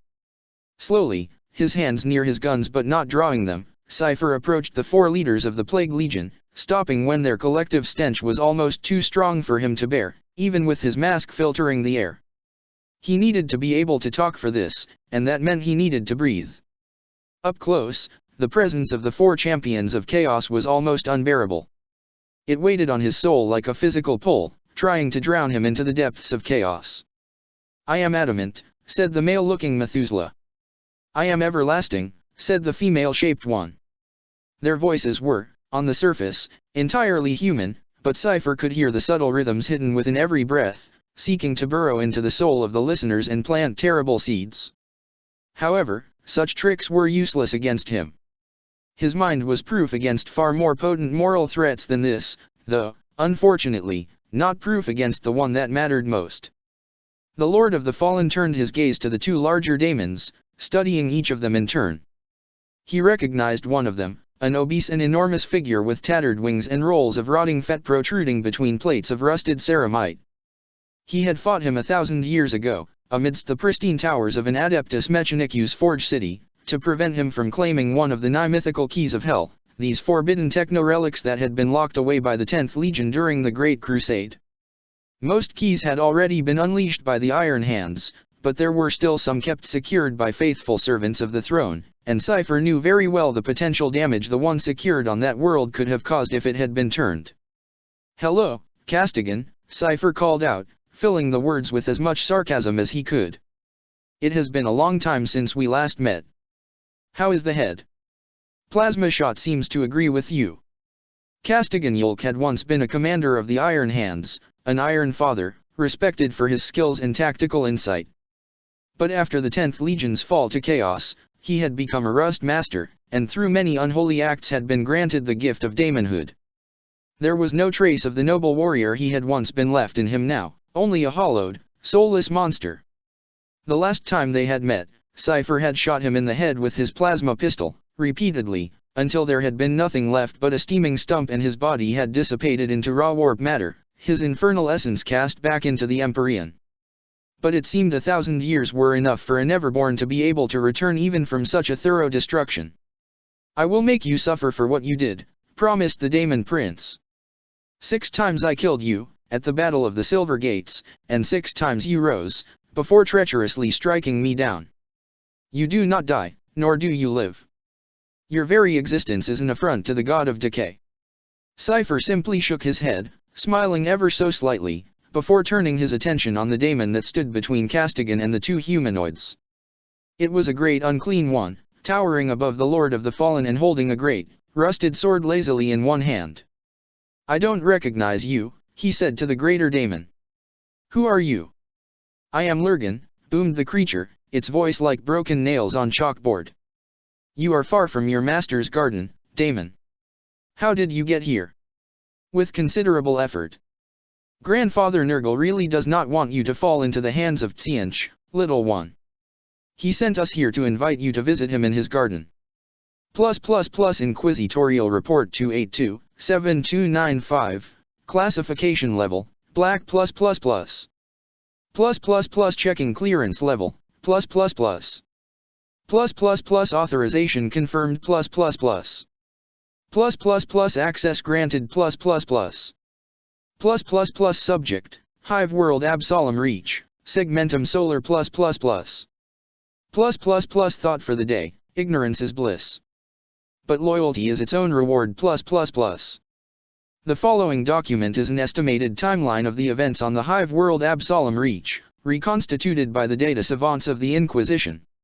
While the data savants had access to several centuries of research and investigation, they were still forced to speculate in order to fill in the gaps, and the mysterious events that occurred at the end of this centuries-long crisis have raised many questions. Their theories about these events can be found at the end of the document. 537.M41. The System Defense Forces, SDF, of Absolem Reach took down the transport ship carrier of Last Light, which was transporting refugees from the quarantined Jerian system. Jerian had been struck by plague, with a horrific casualty rate. In order to prevent the contagion from spreading to Absolem Reach, the SDF opened fire on the transport, which still managed to make it to the planet, crashing in the wasteland between hives in an explosion that shook the nearby cities. The governor ordered the entire area to be isolated and then bombarded from orbit until all signs of life had been wiped out. Reports from the local forces indicate that these orders were followed to the letter, but by analyzing the data on the Jerian pandemic, it is easy to point to this crash as the starting point of the cultist infiltration of Absolem Reach. 622.M41. A trade war between 2 of Absolem Reach's prominent noble houses, House Kellarcht and House Petrovkov, escalated, causing an economic crisis that ravaged the planet. Tens of millions of workers were unceremoniously fired as entire manufactoriums were closed down, since their product could no longer be exported off-world due to the termination of several trade arrangements. Revolts sprung across the hive cities, and the administratum stepped in to restore order, and, more importantly, the flow of imperial tithes. As the Adeptus Arbites put down the riots and purged the houses responsible for the crisis, the Inquisition followed, searching for traces of any cause to the situation beyond the greed and hubris of imperial aristocracy. It was then that the first signs of chaos presence on Absolem Reach were discovered. Taking advantage of the economic crisis, cults of the dark god Nurgle were forming among the underclasses. 625.M41-987.M41. In the aftermath of the collapse of Absolem Reach's economy, the agents of the Ordo Hereticus spent several decades battling the cults of Nurgle, while the administratum rebuilt the societal order. For more than 300 years, a secret war raged on Absolem Reach, hidden in the shadows of the underhives and the corridors of the halls of power. Dozens of cult leaders were taken down by acolytes, and many plans that would have brought ruin to the world were foiled, but always the cults of Nurgle reappeared. Some of them formed in the upper echelons of imperial society, centered around a more spiritual approach to their unholy worship. Less afflicted by physical corruption but with their souls blackened all the same, these cultists sought to spread despair and erode faith in the imperial creed. By encouraging relentless exploitation of the population among the imperial elite, they broke the spirits of the lower classes, making them easy prey for cult recruiters who offered food, protection, and purpose to the destitute. As is the case in most chaos cults, these new recruits weren't introduced to the full blasphemous truth of their new faith immediately. Most of the lower tiers still believed in the God Emperor, though the sermons of the preachers were subtly altered. Only those who showed susceptibility to the whispers of Nurgle were induced into the higher ranks, with more and more of the hideous truths being revealed with each step upward in the hierarchy. It is during that period that the Ordos learned of the father and the mother from captured cultists. These two figures were central to the beliefs of the cults, and seemed to be responsible for the exceptional rate at which new cults formed to replace the ones destroyed by the Inquisition. The cabal of inquisitors present on Absalom Reach tried many times to obtain more information in order to eliminate these individuals, but if the whole squads of acolytes assigned to the task found anything, they took that information with them in their graves, as they systematically disappeared. 987.M41-997.M41. More than 35 decades after the Great Economic Collapse, the final war for Absalom Reach began in earnest. As the nobles attended a grand, self-aggrandizing tournament, the cults of Nurgle made their move. One of their own had infiltrated the tournament, and, thanks to the unholy endurance bestowed upon him by his patron god, made it all the way to the finals, where he faced off against the governor's very own champion, a swordsman named Torias Flint. As Torias managed to strike and behead his opponent, the trap of the cults was revealed, their champion exploded, spreading contagion all over the arena and opening a warp gate through which a host of daemons launched an assault at the very heart of Imperial power on Absalom Reach. Vade Pants, the Imperial governor, perished in the first moments of this attack, torn to pieces by a crowd of Nurglings.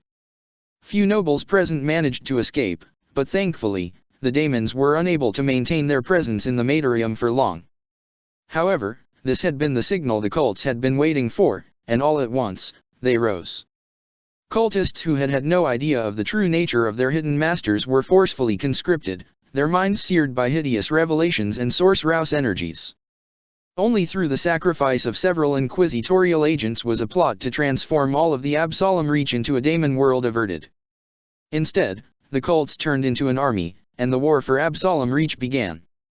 For 10 years, the Imperium fought for control of the Hive cities, with new Imperial Guard regiments called in from all across the sector and beyond. 997.M41. 10 years after the death of the governor, the War of Absalom Reach arrived to its climax. For almost a decade, the unified cult of Nurgle had been summoning daemons, beginning with the weakest ones, those who could easily be sustained by the bloodshed of the war. As the scale of the conflict intensified and the numbers of daemons increased, such summonings became easier and easier, and the magi of the cult called forth more and more powerful warp spawns. After it was determined that Absalom Reach could no longer be saved, several squads of Grey Knights were called in. They arrived just as a massive spike of psychic activity was detected from the depths of one of the contested hives. Divinations determined that the cultists were attempting to summon mighty daemon lords, creatures of such power that they could turn the tide of the war on their own. An assault was planned, with the Grey Knights spearheading it. But despite all the might of the Imperium, and the strange absence of daemons on the front line, the sheer number of cultists who threw themselves in the way of their advance allowed the ritual to reach completion. The knights prepared themselves for a very difficult battle, for they had sensed the arrival of not just one, but 2 daemon lords onto Absalom Reach, and then both infernal presences vanished. The headquarters of the cult were found vacant, and from that point onward not a single daemon was seen on Absalom Reach, save for a few unaligned monsters drawn to the abundance of carnage and suffering. It appeared that the cultists had been abandoned by their demonic sponsors, and they took it very poorly, throwing their lives away in suicidal assaults or simply ending themselves. In the end, Absalom Reach was found too tainted to be reclaimed, and subjugated to exterminatus. The armed forces that had participated in the conflict but hadn't fought at the side of the Grey Knights were withdrawn and sent to fight for the Emperor elsewhere, while those who had witnessed the might of Titan's Knights were quietly purged, as per standard protocol. Few enough had survived the final battle against the cult that eliminating the survivors wasn't difficult. Additional analysis. It is now believed by our scholars that the war for Absalom Reach was fought for a complete different purpose than the one we believed our enemy sought. The rank-and-file cultists, as well as many of their superiors, believed that the purpose of the war was to free the planet from imperial rule and under the rule of the chaos god Nurgle. But the complete and sudden disappearance of the demonic legion summoned in the last days of the war indicate otherwise. The alien relic discovered at the bottom of the Hive City where the final battle was fought is believed to be one of the fabled Webway Gates, a portal leading to that mysterious Eldar realm. Knowing this, it seems likely that the sole purpose of the entire calamity that befell Absalom Reach was simply to bring forth a host of daemons from the warp and allow them entrance into the Webway. The billions of lives lost in the war for the planet and its subsequent destruction were inconsequential to our adversaries. Now, an army of incorporated daemons stalk the Webway, ready to emerge through any number of gates left behind by the Eldars when their empire collapsed. End of the report. Praise be to the God Emperor. See Nemris illustration titled, Deal with a Daemon. I am flattered you went so far just for me. Though I have to confess I had never heard of you until now, and I thought I had heard of every daemon that mattered in the realms of chaos by now. Lurgan laughed, and the sound of it made the fallen gnash their teeth. Oh, but I know you, little soul, it said, and suddenly all humor was gone from its voice. We all know you in the realm of the gods. We know what it is you carry. There are 1,000,000 flowers in the garden that weep endlessly for all the beauty it has destroyed. Will you make Nurgle plant another million to commemorate you? Asked Cypher. If you truly know what it is I carry, then you know what I could do you not? If I were pushed to it. Silence fell, and the daemon's cataract-filled eyes narrowed as it glared down at Cypher. You would not survive this, it growled. It would destroy you, and all you have done would be in vain. You will not do it. You will not risk your existence, not after enduring for so long. Are you so certain about that? Said Cypher, holding the gaze of the great unclean one. Behind him, the fallen held their breath, captivated by the confrontation. Lurgan stirred, and there was unease in its aura for the first time since it had appeared.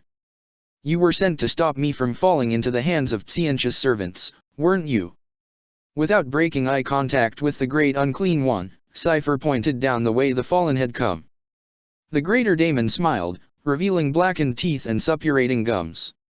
It chuckled, then started to laugh. Its laughter grew and grew, shaking the very earth, but Cypher stood his ground, and continued speaking, his voice rising high and clear even amidst the dim. The great beast himself is hunting me. One of Tsiench's greatest champions, and a sworn enemy of the Dark Prince. What rewards would your master bestow upon you for his head, I wonder? It sighed, and a cloud of flies flew out between its rotten teeth, joining the cloud hovering above the four lords of chaos. You are cunning, fallen one. My master warned me about you, but my orders are clear. You are not to be captured by the servants of the Changing One. Everything else is secondary. No, roared Castigan, taking a step forward, raising his weapon, an immense chain axe, dripping with corruption. I will not let him escape from me this time. Hush, child, said Lurgan, lifting its great sword to bar the advance of the Daemon Prince. This is more important than your petty grudge. The greater daemon turned its gaze back to Cypher. So be it, then. We shall fight your dark brethren for you, little lord, and earn what glory we can in offering their sterile souls to the Grandfather. As for you, scurry away and finish your mission, sword-bearer. The god of decay looks forward to what shall come of it. On these ominous words, Lurgan raised its sword, and the Plague Legion began to march. It walked straight past the fallen, and into the tunnels of the Webway, right toward the Dark Angel's army. Everlasting and Adamant went with them, smiling one last time at Cypher before vanishing from view. Castigan had to be almost dragged by Lurgan, but the Daemon Prince eventually relented, though he did not leave without swearing another oath to Cypher that he would kill him for good one day. I thought we were dead for sure, admitted Lycon, walking to Cypher's side. To be honest, breathed Cypher, for a moment, so did I. The Neverborn know your true nature, puppet. You cannot hide your heart from hell. Caliban, Segmentum Obscurus, 007.M31. As the Ouroboros forces, led by the corrupted chief librarian, closed in on Algeruk, Luther, and Morgana finally completed their preparations. With the help of the Watchers and after consulting the most forbidden of the esoteric texts contained within the Order's library, Morgana had imbued her father's great sword with immense power. It had taken weeks for Luther to master these energies, using all the mental discipline years of knightly training had ingrained into him as well as help from the remaining librarians. The Imperial forces would face their foe at the gates of Al-Jarukka's surrounding city, where millions of refugees sought shelter from the horrors plaguing the world in the fortress shadow. The fallen could have holed up within their stronghold. The walls of Al-Jarukk were mighty enough that they could have held the horde at bay for years. But to do so would have left the people of Caliban at the mercy of the beasts, and that was something Luther could never do. Whether morality alone or the knowledge that further breaking of the people's spirit would only strengthen the Ouroboros decided his course, the master of the order commanded all troops under his command to march out. New and terrible horrors walked among the Ouroboros' host. With Zahariel to act as a vessel for its power, the great serpent had experimented upon its servants. Grotesque hybrids of beast and man, mutants bloated with eldritch power, second-born reshaped into approximations of the true form of the daemon within, and enormous worms with dozens of screaming human faces on their hide, these and more marched and slithered within the abominable horde. For centuries to come, the fallen would suffer nightmares of what they saw in that great battle, and of what they were forced to do. But even in the darkest of these dreams, they would not lose themselves to madness, for on that battlefield was also a light not seen in the galaxy in many thousands of years. As the sun fell and darkness crept out of the woods, the two armies charged. The Battle of Unmaking, as the fallen would call it in the ages to come, had begun. The fallen stood at the forefront of the imperial host, a bulwark standing against a tide of abominations. Rank upon rank of Astaroths, thousands of them, arranged in perfect formation. Luther had called all of his remaining warriors for this. Veterans of the Unification Wars stood shoulder to shoulder with legionaries who had only been implanted with gene seed a few years before, but whose eyes were as hard as those of any of their elders. Behind the Space Marines, several regiments worth of artillery opened fire, raining death upon the horde. The entire fledgling industry of Caliban had been reconverted to wartime production in the course of the war, and the Imperial Army commanders spent shells and ammunition with reckless abandon. A deluge of iron and fire fell upon the Chaos Horde, following a precise pattern calculated by Astlan in order to leave a direct corridor open, a path the monsters could use to reach the Imperials, lest they scatter through the woods, or, worse, the champion of the Ouroboros be driven to call upon the fullness of his monstrous power before the appointed time. Bolts of eldritch lightning fell from the darkened skies, striking seemingly at random, but the librarians could sense the malevolent intelligence directing the blows. Batteries were obliterated and holes formed in the Imperial lines where these bolts fell, though the Ouroboros horde wasn't fully spared the wrath of its monstrous master. As the horde charged, a torrential rain began to fall, and the soldiers caught in the deluge unprotected tasted vileness and insanity on their lips. The horde charged in the confusion, the few within it still able to carry weapon firing wildly at the Space Marines, who replied with volley after disciplined volley of bolt shells. Thousands of cultists and monsters perished, but the rest of the horde went on, running over the broken bodies of their slain kindred. Finally, the two armies clashed, and the battle began in earnest. Blades pierced through hide and claws tore through armor, and the battle cries of the fallen mixed with the inhuman roars of beasts and cultists alike. And all the while, the blood of the dead seeped into the earth, going deeper and deeper, feeding the endless hunger of the Ouroboros. Luther fought at the center of the melee, his sword cutting down any monster that drew too close. Like a king of old legend, he stood against the nightmares come to drag his people into darkness, and his sword shone with a light that made the corrupted flinch and recoil as it burned them. The fallen who fought nearest him were inspired by the sight, driven to new heights of heroism and sacrifice. The doubts and secret fears they had harbored in their hearts of hearts, and who among them did not, as the galaxy burned and their own Primarch turned against his father, vanished. The master of the order sought Zahariel, for the horde could only be broken by removing the head through which the Ouroboros controlled it. The corrupted psyker walked among the slaughter without care, smiling cruelly as his brothers and his slaves alike perished in droves around him. The serpent blade, his corrupted sword, sang viciously in his hands. The accursed weapon's legend had grown as dark as its wielders in recent times, and its new name had been bestowed upon it by traumatized Imperial soldiers fleeing from the Ouroboros horde, speaking in broken voices of the malevolence even non-psychers could sense within it.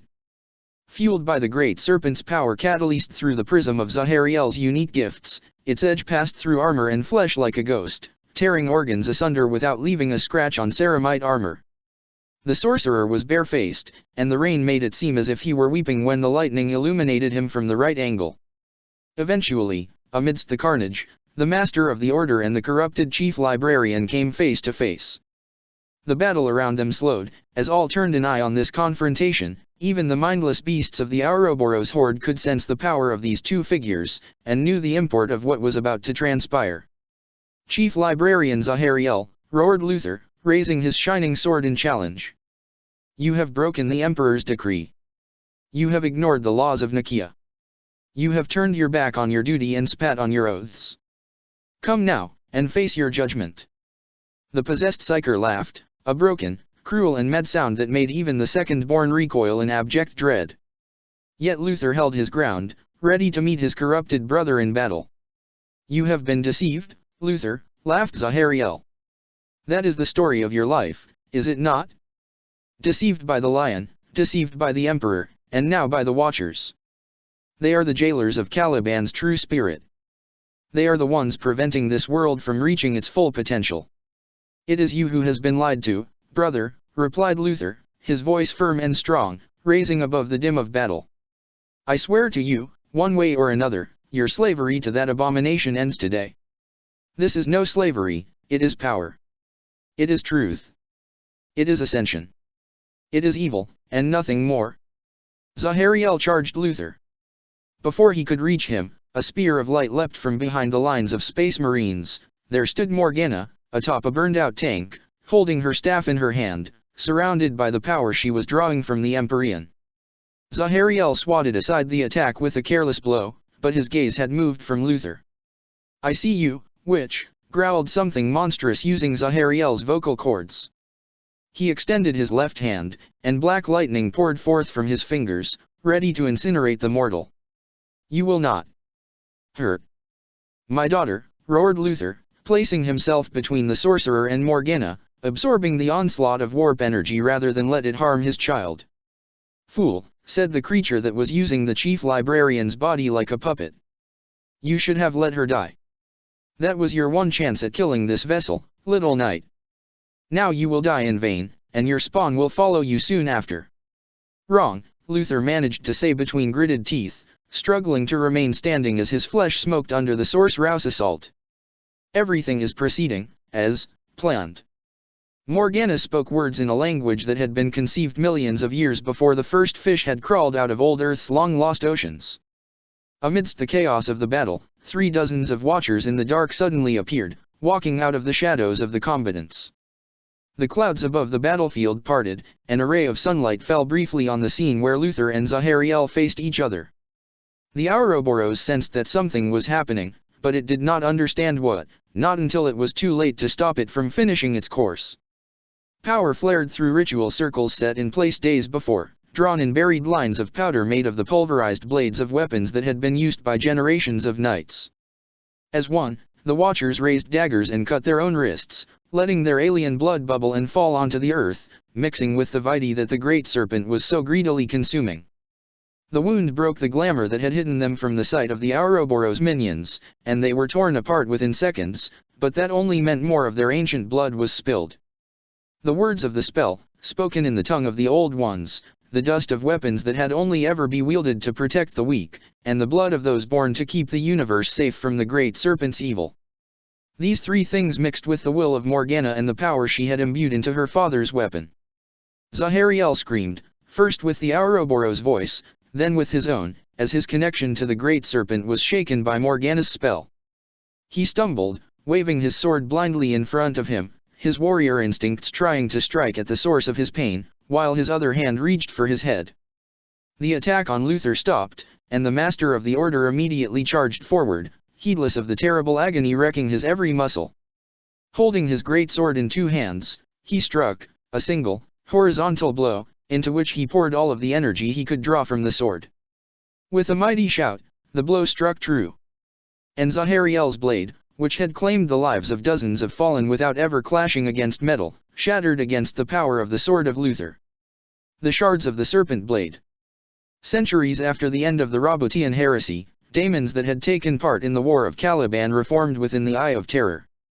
As the sorcerers of the First Legion sought to learn what had transpired on their lost home world in their absence, these Neverborn were summoned to Cisjorog, where they were interrogated. Even the favored servants of Tziench had difficulties extracting the truth from the daemons, but eventually a picture of what had happened was formed. Lionel Johnson forbade such knowledge from being shared within the First Legion, with the sole exception that any piece of lore related to Caliban's past was to be brought to the Grand Masters immediately. Claiming to have gained such knowledge is one of the few means by which any Dark Angel, no matter his rank in the First Legion's labyrinthine hierarchy, can gain an audience with one of its great lords. Lying about such knowledge, however, is certain to earn a death sentence, if one is caught. For unknown reasons, the methods generally employed by the Grand Masters to detect deception are entirely useless when Caliban's past is concerned. It is therefore unknown just how much of the First Legion's elite truly knows about Luther's war against the Ouroboros. To complicate matters even further, the half-truths and metaphors employed by daemons that had never truly understood what was happening around them are not enough for the Dark Angels to learn the full truth of Caliban's tale. But they have learned of the corruption of Zahariel el-Zurias. More importantly, they have learned of his sword, and of its destruction by Luther at the battle where Zahariel died. With Caliban destroyed, some within the Dark Angels have come to believe that the fragments of the sword the corrupted librarian wielded in service to the primordial daemon hold the last traces of the great serpent's power. When the serpent blade was shattered by Luther's own sword, some of the shards were carried away by the Ouroboros minions. Either they picked them up, or the shards embedded themselves into their flesh, propelled by the strength of the blade's destruction. Others were buried deep into the earth, and burrowed deeper, toward the Ouroboros' main body, like calling to like. Those few shards seized by the fallen were locked within the most secure vaults of Algeruk. What became of them in the last days of Caliban is known only to the highest-ranking fallen, and many a follower of Luther has been tortured by the Dark Angels before being handed over to the interrogator chaplains in the hope of gaining more information about the shards' whereabouts. For many among the Dark Angels believe that, should all the shards be gathered, the serpent blade could be reforged, and the might of the Ouroboros, which Lionel Johnson himself coveted, even after having been bestowed the immense power of a daemon primarch, restored and claimed. Certainly those shards that have been discovered are potent source Rouse relics, capable of amplifying the effects of ill-intended rituals. When Caliban broke, most of the shards fell through the warp, landing on worlds all across the galaxy. Entire religions were built by human and Xenos tribes around them, as Psychers sensed the power latent within them, a pale echo of the Ouroboros' true power, but more than enough to enthrall the weak-willed. It is said that Corswain, first of the Archdukes of Cisjorog, had gathered several of the shards by the time he attempted his ritual of binding upon the daemon primarch. But whether these relics would have helped him accomplish his ambitions if he had managed to obtain more, or whether they are the cause of the attempt's disastrous fallout, none but Tziench know. The symbolic significance of that act, the breaking of a warrior's blade, created an opening in Zahariel's aura, and Morgana took advantage of it immediately. At the witch's command, the sword of Luther's purifying energies poured into the chief librarian's body, burning away the taint of the great serpent. Zahariel screamed in agony, his very soul scorched by the terrible power. For several seconds, Luther and Zahariel remained face to face, a pillar of bright flames rising around them. Then the flames faded, and Zahariel fell onto the blackened rock. As soon as its leader fell, the horde of the Ouroboros minions broke. Without Zahariel to serve as a catalyst for the great serpent's influence, their natural instincts were taking over, and, faced with the might of the fallen and the burning light of Luther's sword, these instincts were telling the horde of monsters and madmen to flee as fast as they could. The Imperial forces killed thousands of their fleeing foes. They were way past the point of caring about whether such an action was honorable, but tens of thousands still managed to escape. "Kill me," begged the broken Psyker laying at Luther's feet.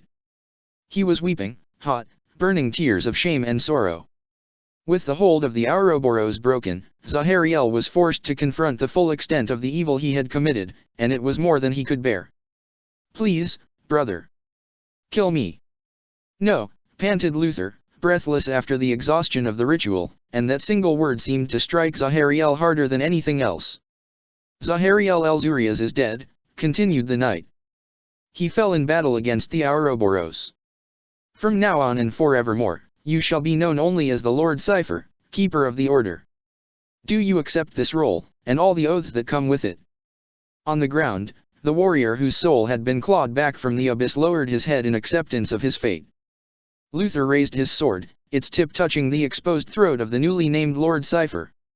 He spoke the old words, the oaths that had been spoken by generations of knights, and he who was now Cypher repeated them, binding what remained of his tattered soul and honor back together with the ancient vows. The battle of unmaking was over. The Webway, 999.m41. It is one of the saving graces of the Imperium that there is no unity among the damned, no common cause so great that it can make them forget the hatred they bore for one another. Those who have betrayed their oaths to the God Emperor rarely keep those they make to one another, and the ruinous powers themselves are cursed, by their very nature, to ever work against each other. Few dare say so out loud within the hallowed halls of the Inquisition, but should the forces of chaos ever truly unite, there would be almost no hope of defeating them. But even at the height of the Roboutian Heresy, when the Chaos Gods had seemingly put aside their differences and invested their power in their champion, the arch-traitor, there had still been divides, power plays and intrigues, plots and schemes to gain the upper hand. If Guilliman had been able to control all the forces nominally on his side, Terra would doubtlessly have fallen in the end. Instead, with several of the traitor primarchs pursuing their own ends, the rebellion's advance toward the throne world had taken years. It had given time for the Iron Warriors to build up the defenses of the Imperial Palace, time for Horus to gather the disparate pieces of the Imperium's shattered strength, and time for the lost loyal legions to escape the traps put into their path by the traitors and rush toward the throne world, forcing the renegades into desperate acts. And now, once again, the self-destructive nature of chaos was helping those loyal to the Golden Throne overcome a seemingly hopeless situation. The host of Belial was gaining ground on its prey, its leader uncaring about the fact he was losing many warriors to the perils of the Webway. All that mattered to the great beast was Cypher's capture, and the fulfillment of his Primarch-given duty. Then the first report came in of Nergalite daemons being sighted, and the Lord of Whispers felt as if the God of Change were laughing at him from atop his throne. He gave orders to prepare for battle, and moments later, the full strength of a plague legion clashed with the armies of Sis-Jorog. Plague bells rung, drums of bone and flayed skin were struck, and horns forged of silver infused with the souls of betrayed monarchs were blown. Across dozens of corridors of the labyrinthine dimension, the slaves to ruin made war upon one another. Rotting guts were cut to pieces by glistening blades, and warp fire was doused in streams of pox-ridden vomit. Plague-bearers marched on in ordered formation, uncaring that many of them were struck down by spell and bolter. Handlers of the abominable failures launched charges to reinforce the weakest points of the line of battle, while the ravening ones rampaged within the Plague Legion, before being surrounded and torn to pieces. In the air, Manticore Knights dueled with Plague drones, the bodies of the losers falling to the ground, where they were pulped by the boots and hooves of the two warring armies. The Nephilim engines strode forth, their warded structures proof against the decaying powers of the Plage Legion, and their cruel minds revelled in the slaughter of weak prey. But though they were mighty, there were too few of them, and the Plague Legion simply absorbed the losses. The spurned cohorts held their ground. When their lines were broken by a charge of plague-bearers led by a fly-shrouded daemon lord, the doomed did not attempt to fall back. By the curse laid upon them, all of them knew that they would die this day, and the traitorous sons of Mort Arian faced their death with stoicism. The Nine Eyeless unleashed spell after spell from behind their horde of cultists, before being locked in a source-rouse duel with a circle of chaos-tainted psychers that had been dragged into the Webway with the Plague Legion from Absalom Reach. The unaligned and the unspeaking fought alongside the uncaring, their cohorts united in the face of Nergal's army, until one of the uncaring stabbed a son of Lorgar in the back as repayment of a betrayal 7 centuries prior, and the 3 cohorts were overwhelmed. The tormented joined the fleshless, whose metal bodies were proof against the contagions of the Plague God. To the tormented, battling the spawn of Nergal was a rare pleasure, so degenerated was the daemon's sense of pain that they could actually fight without feeling the torment of their victims. They laughed as they fought, even as they were torn to pieces, and the fleshless left them to die, their cold minds focused on grinding down the Plague Legion with slow, inevitable attrition. Castigan and the 2 Methuselahs stood against the 5 archdukes, adamant and everlasting, infusing the ascended Iron Hand with power enough to hold his ground against 3 of the Tsianchan daemon princes while they themselves each took on one themselves. The sight of their tiny figures battling the immense archdukes barehanded should have been ridiculous, yet somehow, the Methuselahs gave as good as they got. They flew in the air, walking on swarms of flies, and their seemingly frail bodies held strength enough to damage even the archdukes. The battle lasted for hours. Both sides unleashed terrible sorceries, their energies utterly inimical to the very fabric of the webway. Passages that had existed for millions of years collapsed or were breached, letting in things from the beyond that the servants of Tzeentch and Nurgle alike fled from, destroying the corridors behind them to seal off the breach. Though the Eldars had expanded the webway in the days of their empire, its foundations had been laid down by the Old Ones themselves, and even daemons feared what laid on the other side.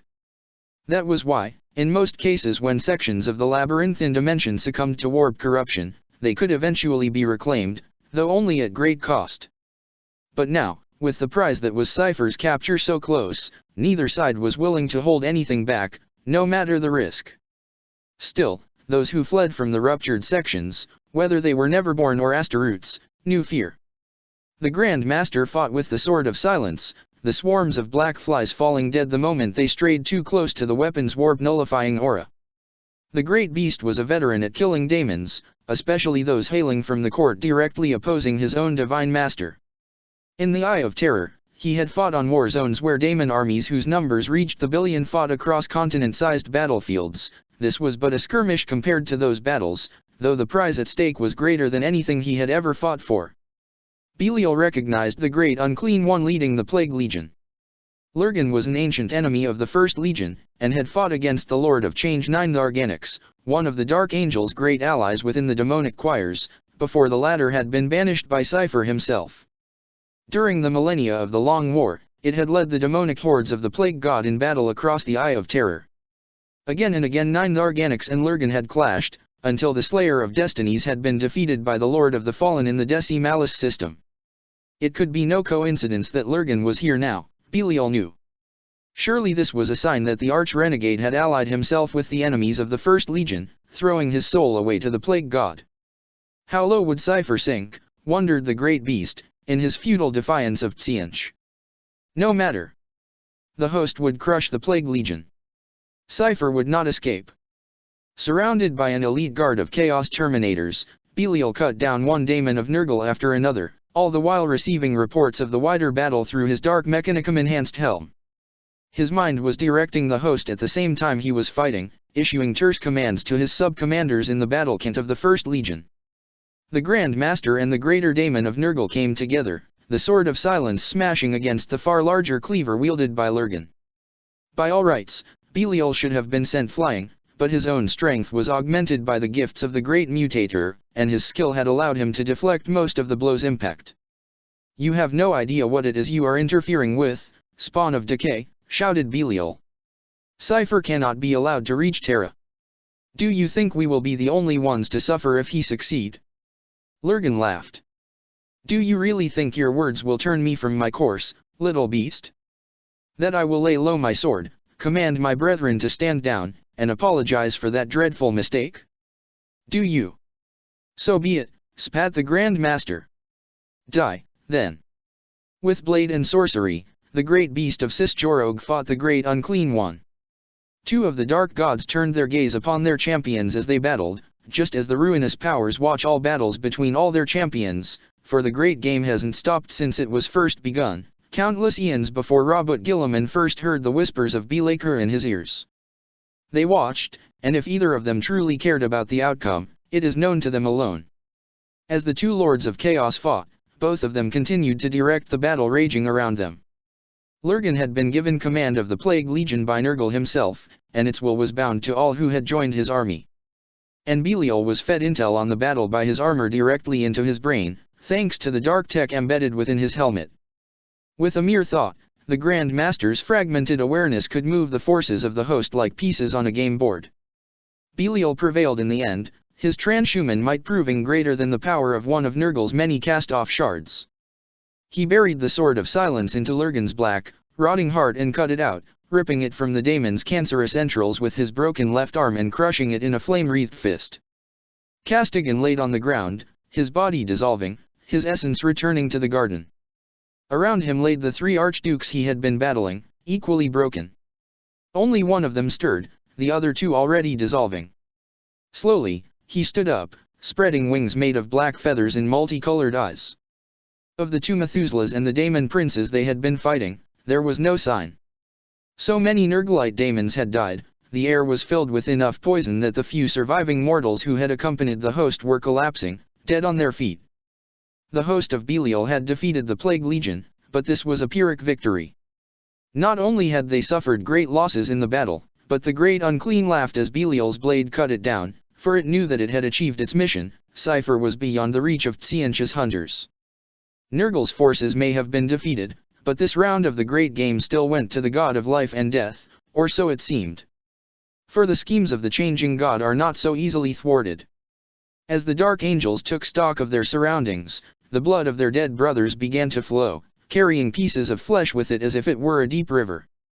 It pooled at the center of the battlefield, forming a whirlpool whose current grew quicker and quicker. The meat of dead Chaos Marines started to melt and fuse into a grotesque mass of mutated flesh, until a clawed limb emerged from it, followed by the towering form of none other than Lionel Johnson himself. The meat burned to black ash and fell off, consumed by the infernal energy of the Daemon Primarch. He rose to his full height, towering above even the remaining Archduke. He was a thing of dark mists and darker shadows, and where his head should be, those who looked upon him saw a gaping abyss of darkness with one eye, and a shining, featureless mask with the other. Those with more than two eyes, and there were many within the host, saw other aspects of the Daemon Primarch's visage, each more terrible than the last. There was a tear of burning light on his chest, where he had been wounded thousands of years ago. The host looked upon their liege lord's great injury, and they knew it not, for the will of the lion made them unable to even acknowledge that it existed without the Daemon Primarch's special permission.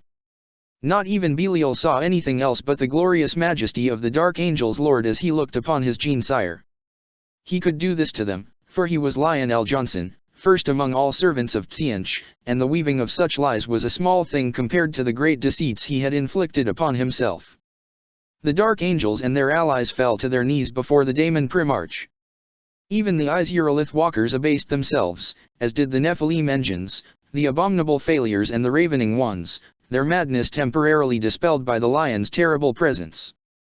The Daemon Primarch gazed upon the remains of the host, then turned his burning gaze on Belial, who too was kneeling, awaiting the wrath of his master that his failure must surely incur. "Well done, my faithful son," said Lionel Johnson. "You have all played your part as was ordained. Gather your host and return to Sisjorog, then wait for me there. I will deal with Cypher myself. There is no escape from your fate. No matter how much you struggle, or how long you resist." Caliban, Segmentum Obscurus, 008.m31. For nearly a year, the Fallen battled the minions of the Ouroboros, fighting for every kilometer of Caliban's soil. Driven by the relentless will of Luther, their souls shielded from the great serpent's influence by the radiance of his sword, the Space Marines and their human allies fought on, toward the ruined Arcologi where Zahariel had fallen. The closer they approached, the more desperate the resistance thrown up by the remaining servants of the Ouroboros. Heroes died with grim smiles on their lips, giving their lives so that Caliban may be free at last. At the head of the imperial host were Luther and Cypher.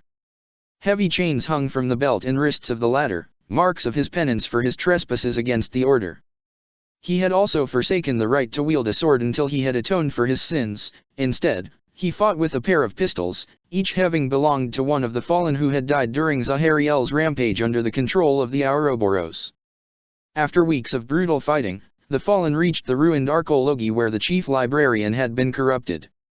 Cypher's memories of his time under the influence of the Ouroboros were confused, but he was confident that he could guide Luther through the labyrinth of tunnels that spread beneath the ruins and toward the physical manifestation of the Ouroboros. But these tunnels were dangerous beyond the ken of mere mortals. Sending an army would only bring more victims for the great serpent. Instead, Morgana laid down a powerful blessing upon her father and Cypher, before the two champions of the fallen entered the tunnels, while the rest of the army continued to fight against the frenzied slaves of the Ouroboros. Ancient and terrible things stirred in these lightless depths, the elder spawns of the great serpent, born ages before humanity had first risen from Terra's mud. As the Space Marines ventured deeper and deeper, they began to encounter the traces of these awful beings. For eons, they had slumbered, feeding off the infinite power of the Ouroboros. Now, disturbed by the intruders entering their realm, they awoke, and a great hunger consumed them. The earth trembled as they moved, and Cypher urged his lord forward, knowing that they were running out of time. Deeper and deeper they went, to face the primeval evil that had shaped Caliban's entire history. How to describe what I saw in those depths? I was there, and nearly 3,000 years later I am still not sure that anything I saw that day was real. I am not sure how much of what I remember actually happened, how much is the product of my human mind trying to make sense of something it was never meant to comprehend, and how much of it is the fruit of something else. Reality was breaking down. The deeper we went, the more of my power it took to bolster Morgana's protections, preserving the fire of Luther's sword.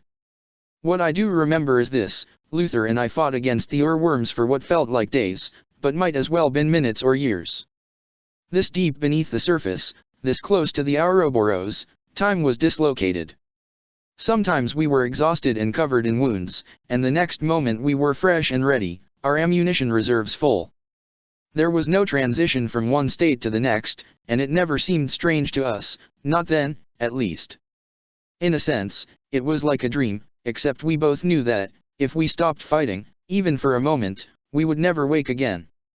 Sometimes, when I surrender myself to sleep, I wake up with the stench of these tunnels in my nostrils.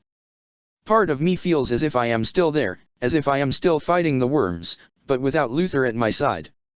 After what seemed an eternity, we came into a cavern at the heart of the world. It was vast, impossibly so, and filled entirely by the grotesquely enormous form of the Ouroboros. I remember a writhing ocean of flesh the color of spoiled milk, and black eyes the size of suns. I remember a gaping maw, filled with teeth the size of hive spires. I remember spikes forged in the heart of stars piercing through its body, anchoring it, keeping it trapped in Caliban. I remember the blood that flowed from these great wounds, and the moans of the earth as it tainted her. This was the Ouroboros' true form, or at least what it desired me to glimpse of it. Since then, I have learned of the war in heaven, that primordial conflict between the Old Ones and the Cetan and their Necron puppets. I have learned that it ended 60 million years ago, when the Necrons turned against their masters, killing and shattering their malevolent star gods before entering the long sleep, leaving the galaxy for the Eldar to conquer. Of course, that isn't quite how the children of Isha remember it, but for all their vaunted wisdom, the Eldar's memory can be as selective as ours. The details of the war, however, do not matter anymore. What matters is that chaos, the primordial annihilator that dwells at the heart of the warp and suffuses the entire psychic landscape of the galaxy, was created during the war. When the Cetan and the Old Ones unleashed their godlike powers upon the stars, they broke the immaterium. From that fracture rose chaos, later shaped by the nightmares of the mortal races into the ruinous powers. A vast, all-consuming evil, hungering for nothing but the total absorption of all. A cancer of the galaxy's collective soul. The Emperor knew this, I believe, as did Magnus, who looked deeper into the Empyrean than any soul should ever have to. And perhaps Corax knows it too. Over the years, I have tried to avoid the servants of the Raven Lord, for I dread what would happen if they were to capture me and what I carry. But I also believe, with terrible certainty, that the Ouroboros is older than the war in heaven. That the Old Ones created it, whether by accident or design, long before the Necrontyr rose to life on their radiation-blasted home world and looked up at the stars with eyes filled with bitter envy. The Ouroboros is the first sin of the Old Ones. It may even be the first sin at all, the first crime that set the entire galaxy tumbling down toward damnation. It is possible that before it came to be, the stars were a kind and gentle place, devoid of hatred and madness. How, then, did the Old Ones did it?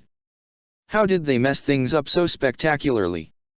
And, perhaps more important, certainly more terrifying, why? I do not want to believe that the Old Ones deliberately created the Ouroboros, but it defies reason that such a horror could come to pass by accident. It is too powerful, yet what motive could there possibly be for the Old Ones to create such an abomination, only to imprison it afterwards? Then again, how long passed between the great serpent's creation and its binding within the rock that would become Caliban? Days? Years? Millennia? Eons? I do not know.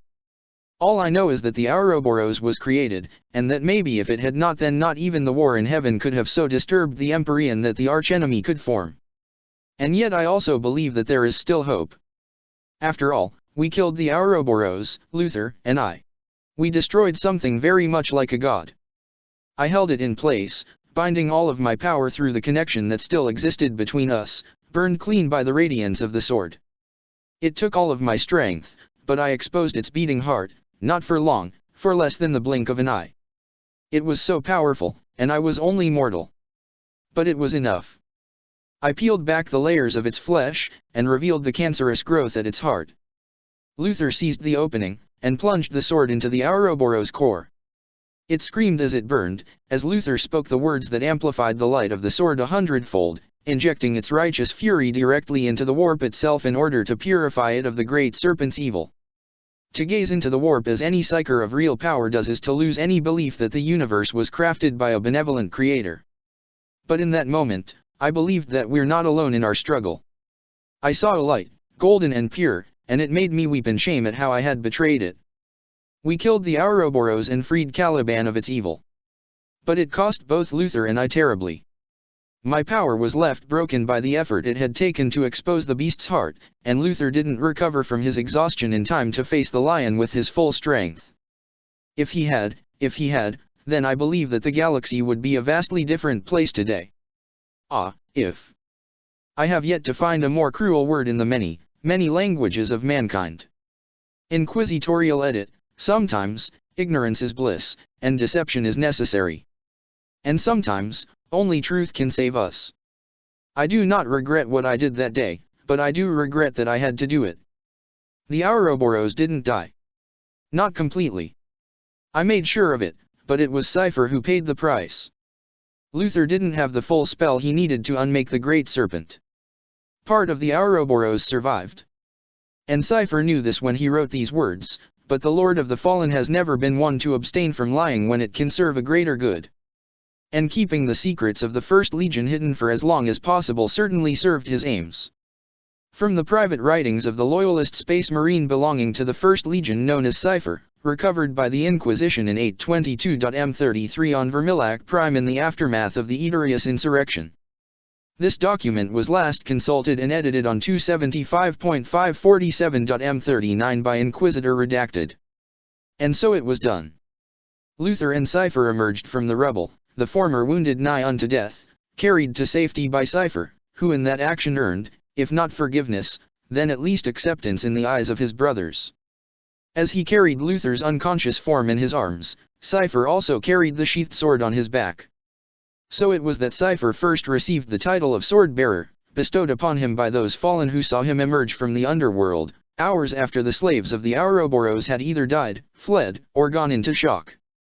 The fallen returned to Algeruk, and took stock of the situation. The Ouroboros' death throes had shaken Caliban, causing earthquakes and spikes of madness planet-wide. There was much to do, many who needed help. For a time, Imperial soldiers and Space Marines put down their weapons and went to work clearing debris and rescuing civilians. From Algeruk, Astlan managed the operations all across the world, making sure that the chain of supplies and personnel flowed freely. The death of the Ouroboros was felt all across Caliban. Whether they were descendants of those who had lived on the planet for generations or newly arrived Imperial colonists, all Calibanites felt a great relief, as if a burden they had never noticed was now lifted from their souls. The nightmares that had plagued them all in recent years stopped. The forests seemed less dark, less foreboding. For the first time in years, the laughter of children was heard again. The rest of the galaxy burned, but for a time, Caliban was at peace. Yet even then, the fallen knew that this could not last. Morgana was caring for her father, helping him recover from the effort of wielding the sword, while Cypher hunted down the last remnants of the chaos-touched horde that had scattered in the aftermath of the Ouroboros' destruction. It was during those days that he who would be called Lord of the Fallen began to earn his dreadful reputation among the Neverborn, for none of the monsters he fought could so much as touch him before he executed them. The astropaths and librarians who had survived the war against the Ouroboros told of a coming darkness, different from that of the Ouroboros but equally capable of destroying Caliban. Within the planning rooms of Algeruk, the fallen gathered, and knew what this portended. The Dark Angels were returning, with Luther's adopted son leading them. The Webway, 999.m41. For once, the Lion's attack was neither slow nor subtle, it was a psychic hammer blow that struck all the young fallen at the same time. They twitched and stumbled, their minds suddenly overcome by the terrible will of Lionel Johnson. Unlike the fallen whose gene seed had made them Space Marines, the 5 younglings had not stood on Caliban as it fell, they were not part of Luther's grand weaving, and were not immune to the Daemon Primarch's infernal power. Cypher immediately noticed something was wrong, but he was the keystone of the great spell, the last of the true fallen, and any claim Lionel Johnson may have on his loyalty had been severed long ago. It only took a few seconds for Cypher to realize what was happening, to understand how Tzeentch had turned his clever trick of pitting the Plague Legion against the host of Belial to his advantage. The Lord of the Fallen was well used to peering into the fractal mind and schemes of the Architect of Fate. He also knew what he had to do, but he hesitated. For all that he had done, for all that he had seen, Cypher was still a Space Marine, and to kill those who had fought at his side ran against the precepts he had sworn to follow thousands of years ago. That moment of hesitation was enough. Urazel was the first to succumb to the Prince of Mists and Shadows' command, striking at Cypher with his sword in a two-handed strike aimed at his neck. He screamed as he attacked, a pained, desperate sound. Cypher dodged the attack easily, and, without thinking, riposted by firing a bolt shell directly into Urazel's head. Parzival came next, and by then the Lion's hold onto the young fallen's minds was strong enough that he didn't make the same mistakes as Urazel. Cypher leapt back to avoid the blow, then turned just in time for a shot by Hasmid to fly right before his eyes. He fired back with his plasma pistol, striking Hasmid right in the chest and obliterating half of his torso, killing him instantly. Parzival charged, thrusting his sword forward, and Cypher moved aside just enough for the blade to graze against his armor. The Lord of the Fallen caught Parzival while he was off balance and turned him in place, using him as a human shield against Lycon's fire. The sniper's bullet struck Parzival in the heart while Cypher shot back with his bolt pistol, the shell destroying the scope on Lycon's sniper rifle before crashing through his right eye lens and detonating in his skull.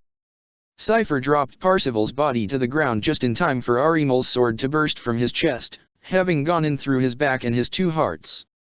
The Lord of the Fallen looked down at the metal protruding from his body, before falling to the ground, his gun slipping from his dead hands. Arimul stood over the body of his lord, still holding his chain sword in his right hand, dripping with his blood. In the left, he clung to the Atlas Infernal, which seemed to writhe against his touch, trying to escape his grip. "Take his head," said the voice in the Dark Angel's head. "Now." "What?" stammered Arimul. "No. No, I won't. You will obey me. Cut his head off. I command you." "No," said the Fallen, trembling at the effort of denying the strength of the Daemon Primarch's will. He knew he could not hold for long, knew that he must break in the end. Still, he resisted. "How? How do you defy me still?" Maybe it was the Atlas Infernal, still granting him some protection from the baleful influence of the Lion. Maybe it was Cypher's training, which had specifically prepared him for resisting psychic influences. Maybe it was just pure stubbornness, something Astlan's recruiters had seen in him when he had only been a child. Maybe it was all of these things together, granting him the strength to spit in the face of a living god, even if only for a few seconds more. "Obey me. Take his head." He trembled. Then he growled. Then he screamed, to try and silence the voice. In his left hand, the Atlas Infernal suddenly caught fire, burning with black flames that spread up his arm, inflicting terrible pain that helped hold his sanity against the bludgeon of the Lion's command. The mind within the grimoire, the unsoul of that poor, demented man who had given his life to create the Atlas and had endured for 10,000 years in the hope of serving his true master once more, bolstered his defenses with its pariah essence to battle the Daemon Primarch's sorcery. And it was enough. It wouldn't last long, the Lion's will was too powerful, but Arimul's defiance lasted long enough. As the ashes of the Atlas Infernal dropped between Arimul's fingers, Cypher rose to his feet, the wound in his chest vanished. Even the rent in his armor was gone, as if time had been turned back for the Lord of the Fallen. He saw Arimal standing over him, saw him tremble, saw the crumbling remains of the Atlas Infernal, and knew what he must do. This time, he did not hesitate. In one fluid motion, he grasped his bolt pistol, put it against Arimal's chest plate, and pulled the trigger. The shell detonated inside the Dark Angel's chest, obliterating his entrails and bursting his armor apart. Arimal fell, and Cypher caught him, laying down gently on the ground. In the distance, Lionel Johnson screamed in thwarted rage. The face of the Lord of the Fallen was a blank mask, but his eyes burned with a maelstrom of emotions. He reached for Arimal's throat and unlocked his helmet's seal, revealing the young Fallen's noble, pain-racked visage. "Hush," he whispered to Arimal. "It's all right, Arimal. It's over. You did well, Legionary." He is coming for you," gasped Arimal, in between spurts of blood. "He is coming in person, sir." "I know," answered Cypher. "It's okay, Arimal. You can rest now." "No, listen," whispered the younger Fallen, before telling Cypher a few last words and finally passing away. Cypher held the Arimal's body in his arms for a few seconds, before standing up and starting to run again, leaving behind him his comrades' broken bodies. For Arimal had not wasted his last moments of life.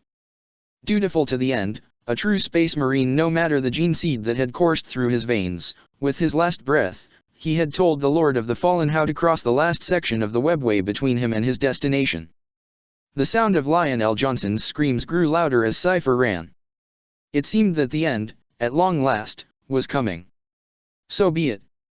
Chivok had been right. After 10,000 years, Cypher was tired of running. At least even if he failed, he would get to face the architect of his torment one last time. And once again, Lionel Johnson would learn that Calibanites did not go down gently. "You are no protector, puppet. All that you touch turns to dust and ruin in your hands. Always. Liar." Caliban, Segmentum Obscurus, 009.M31. The Dark Angels came to Caliban in the final hours of the heresy, as the flames of galactic war flared up one last time. Guilliman was mustering the traitor legions under his banner for one final push on Terra. Lionel Johnson, freshly returned from the Maelstrom, had been elevated by his patron god Tsiench, transfigured into an immortal daemon prince. The Lord of the First Legion had heard the summons of the arch-traitor, but chose to make the detour to Caliban before joining the final advance. He first went to the Ghoul Stars, but what he found there displeased him greatly. The armies that were supposed to be prepared in the Ghoul Stars were nowhere to be found, Agelos having failed to defend the hidden strongholds from the Night Lords. The Lion had been bestowed terrible knowledge along with his inhuman new power, and this unholy lore had revealed to him just how powerful the entity he had always known, deep within himself, lurked on Caliban, really was. If he could harvest that power, then nothing the Emperor had would be able to stop the rebellion, the Renegade's victory would be certain, and the nightmarish future that had driven the Primarch to rebel in the first place would be avoided. Furthermore, the First Legion had taken great losses in the course of the heresy thus far. The battles of Istvan V, the Thrumas Crusade, and the campaign within the Maelstrom itself had all taken their toll. The thousands of Dark Angels garrisoning Caliban, both veterans and newly ascended aspirants, would be welcome reinforcements. By now, surely the Lord Cypher had completed his task of making sure those left behind had been converted into the new ways of the First Legion, surely the Lion's agents had illuminated those he had been forced to leave behind. The fleet of the Dark Angels sailed toward Caliban convinced that a glorious return home and reunion with their brethren awaited them. Soon, Luther himself would fight at the side of his adopted son once more, a true father helping the Primarch cast down the abomination that had usurped that title. Surely that must be the reason Tsiench hadn't demanded that the Lion purge his legion in the same way Guilliman, Dorn, Sanguinius, and Manus had. Did Lionel Johnson know what truly awaited them at Caliban, or did the God of Change hide the truth from him until the very last moment? Only the Daemon Primarch can answer that, and according to some legends, he hasn't spoken a single truth in 10,000 years. There was no hiding the true allegiance of the Dark Angels fleet as it emerged from the warp and crossed the last stretches of the void toward Caliban. The journey into the Maelstrom had stripped away the last remnants of their imperial making, reshaping the vessels of the first into aspects more suited to the servants of the changing god. There were towers of silver and shadow rising from prows, cannons shaped like the open maws of bird-faced daemons, iridescent veils of sorcery that confused all auspexes with conflicting readings. Kilometers-long butterfly wings trailed behind frigates whose crew were now part of the ship's living machinery, and a mist of tormented spirits clung to the fleet as it existed the Empyrean, moaning softly, whispering promises of retribution. The sorcerers among the Dark Angels immediately knew something was wrong. Most of them had either been born and trained on Caliban or had at least visited the system, and they sensed the absence of the Ouroboros more keenly than they had ever been able to sense its presence. Yet they could not explain the source of their unease, for Morgana and the other hermits of Caliban had come together and woven a great spell of confusion around the world, to keep the sight of those enslaved to ruin from learning the truth before it was too late. Even the light of the sword of Luther was hidden from view, contained by an enchanted scabbard forged for that single purpose. Luther would have had the space fortresses open fire the moment the Dark Angels arrived in range. The Master of the Order had not recovered from his confrontation with the Ouroboros, but he had read the Astropath's reports of his foster son's deeds, and was enraged beyond measure at the scope of the Lion's betrayal. But Aztlan's counsel prevailed. Instead, the fortresses answered the hails of the fleet with complete silence. Corswain, Senecal of the Dark Angels and second-in-command of the Lion, called again and again, demanding that Luther answer, to no avail. Closer and closer they came, the Lion sitting on his throne, silent as his home world grew in the Oculus. Then came fire and death. The Fallen opened fire first, with every weapon they had, and after years of preparing for this day, they had a great many weapons indeed. Cut off from the rest of the Imperium and forced to contend with the horrors stirred by the monster beneath its surface, Caliban had nonetheless grown mighty in the years since Guilliman's declaration of war. Dozens of space stations occupied its orbit, their guns manned by fallen sharpshooters. A fleet forged from the refugees of the warp storms ravaging the galaxy had gathered on Caliban, its captains swearing themselves to Luther's cause after a conversation with him. Scattered ships of the Imperial Army sailed alongside lost Mechanicum vessels, though the Fallen lacked legion ships of their own. The Lion had taken them all when he had stripped Caliban of resources before his ill-fated journey into the Ghoul stars. Repaired in the shipyards orbiting the planet and refitted with the most powerful weapons designed by the members of the Mechanicum who had made it to the planet, for Luther had managed to convince the Martian priests that now was not the time to cling to protocol and the hierarchy of secrets. These ships opened fire upon the Dark Angels in a coordinated assault. Their combined firepower overwhelmed the shields of the first line of the Dark Angels' fleet, obliterating several vessels at once, and bringing down the shields of the First Legion's flagship for a few precious moments. And just behind that onslaught came a single transmission, the only communication that would be sent between the Fallen and the Dark Angels. When he heard it, Lionel Johnson was consumed by a terrible fury. He rose from his throne, and flew out, shattering the oculus of his flagship, briefly exposing the bridge to the void before the safeguards activated and the hole was closed. Like a winged disaster of ancient myth, the Daemon Primarch flew ahead of his fleet, toward Algeruk, toward Luther, and the destiny that awaited the two of them. But the Lion did not know, even as he raged and swore to inflict unspeakable torments upon the renegades, that his actions had been anticipated by the Fallen. That his fury had been deliberately provoked. For as Luther rested in Algeruk, Morgana had come to his side once more, calling for his advisors Aztlan and Cypher in order to reveal to them another of the Watcher's secrets. Aboard the Invincible Reason, the Gloriana-class flagship of the First Legion, was a Daemon engine of immense power. Known as the Duchulcha, it was this engine that had allowed the Dark Angels to navigate the Maelstrom, as well as the warp storms unleashed upon the galaxy by Guilliman's betrayal. The Lion had found the Duchulcha on the world of Perditus, claiming it from its Mechanicum caretakers with the help of Leman Russ, weaving a web of lies to hide the artifact's obvious infernal origins from the Wolf King.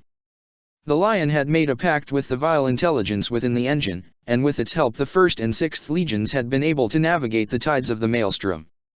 Before that, it had been the Duchulcha who had arranged for the seemingly random encounter between the traitor fleet and the Night Lords, leading to the decimation of the Space Wolves fleet and the need for their warriors to transfer to 1st Legion ships. Why the entity had done so was unclear. Perhaps it had known of the Lion's intent, even before the Primarch himself did, and sought to facilitate his betrayal of the Space Wolves. Or perhaps it knew what would happen to Halgwyn, captain of the Deathwing, who the Lion told Russ he had tasked with hunting down the Night Lords, but of whom no trace exists in the Thruma's Crusades records. Perhaps it was all happenstance, perhaps it was Tzeentch's design. The Watchers had told this to Morgana, before they had seemingly all perished in the Battle of Unmaking. They had known the Duchalcha of old, and it could not be allowed to reach Caliban. As ever, their warnings had been cryptic, but from what Morgana had been able to understand, should the Duchalcha engine be brought to Caliban, it might be able to undo all that the Fallen had accomplished, and drag the Ouroboros from the moment of its destruction into the present. Caliban would not survive the process, but even worse, the power of the Great Serpent would be bound to the Dark Angels. The Lords of the Fallen agreed that this could not be allowed, and together they had hatched one more plan, the last the three of them would ever design together. The Duchalcha engine must be destroyed, but the Fallen did not have the strength to launch an assault on the invincible Reason. Cunning would have to suffice, and so Luther had goaded the Lion into leaving the flagship, while Astlan had arranged the first volley to bring down its shields just long enough for a small transport, covered in wards and equipped with the finest stealth technology available to the Imperials, to dock with the battleship. Within that transport was Cypher, who could use his psychic powers to hide his presence even from the sorcerers of the First Legion. Using the plans of the flagship contained in the archives of Algeruk, for even though the invincible Reason was much changed, its underlying structure remained the same, Cypher walked through the vessel. He could easily sense the location of the Duchalcha engine, the machine radiated power, as well as accrued malevolence.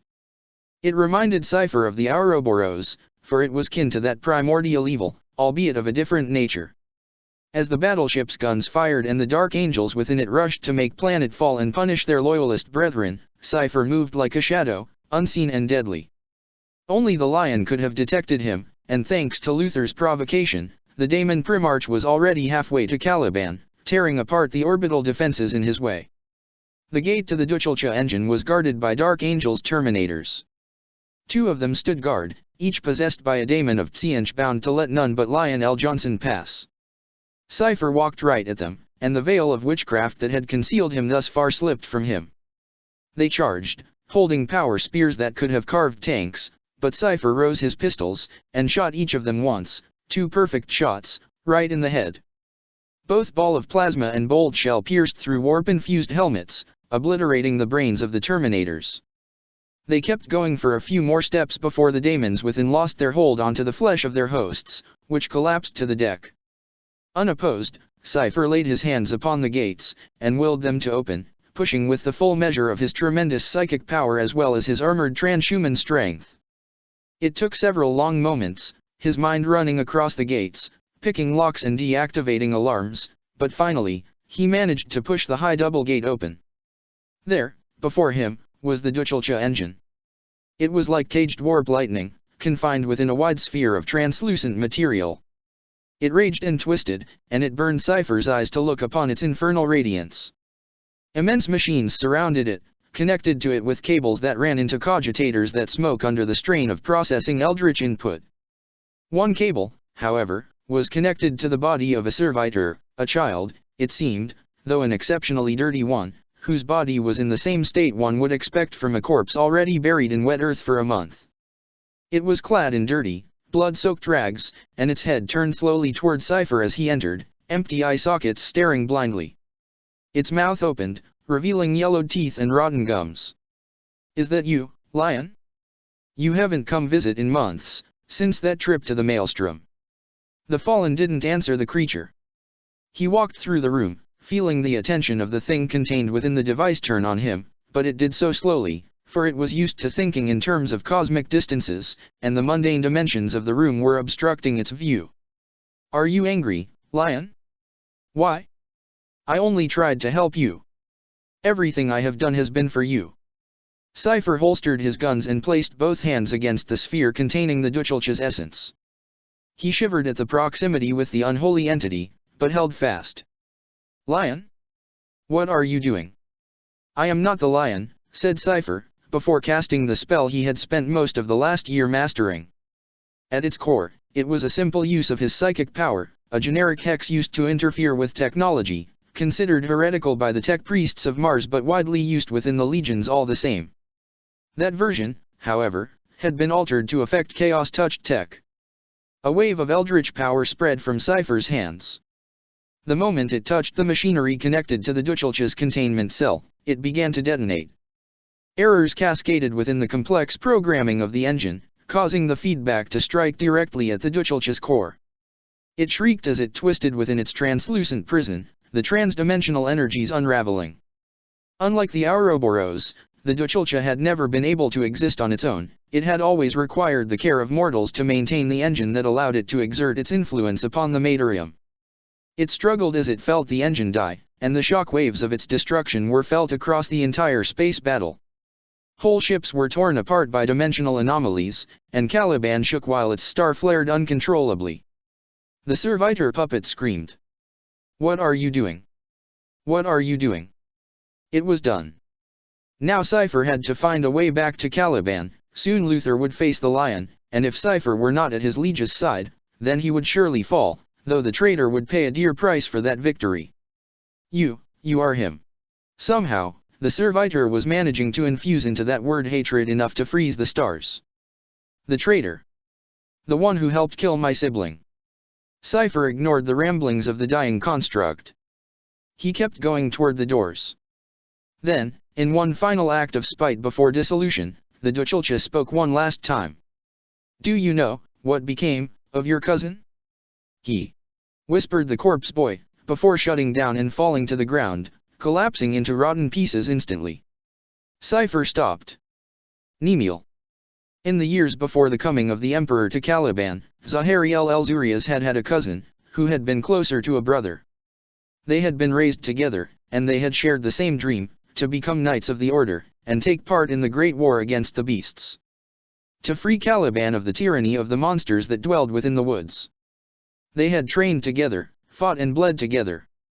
They had had their differences, as all brothers do, but theirs had been a true bond of brotherhood that had endured their eventual ascension into dark angels and Zahariel's induction into the ranks of the Liberius.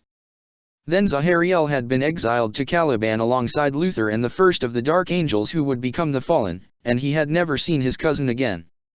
After learning of the dark angel's betrayal, the man who had become Cypher had refused to think about his cousin's fate, knowing that there was no way of knowing the truth.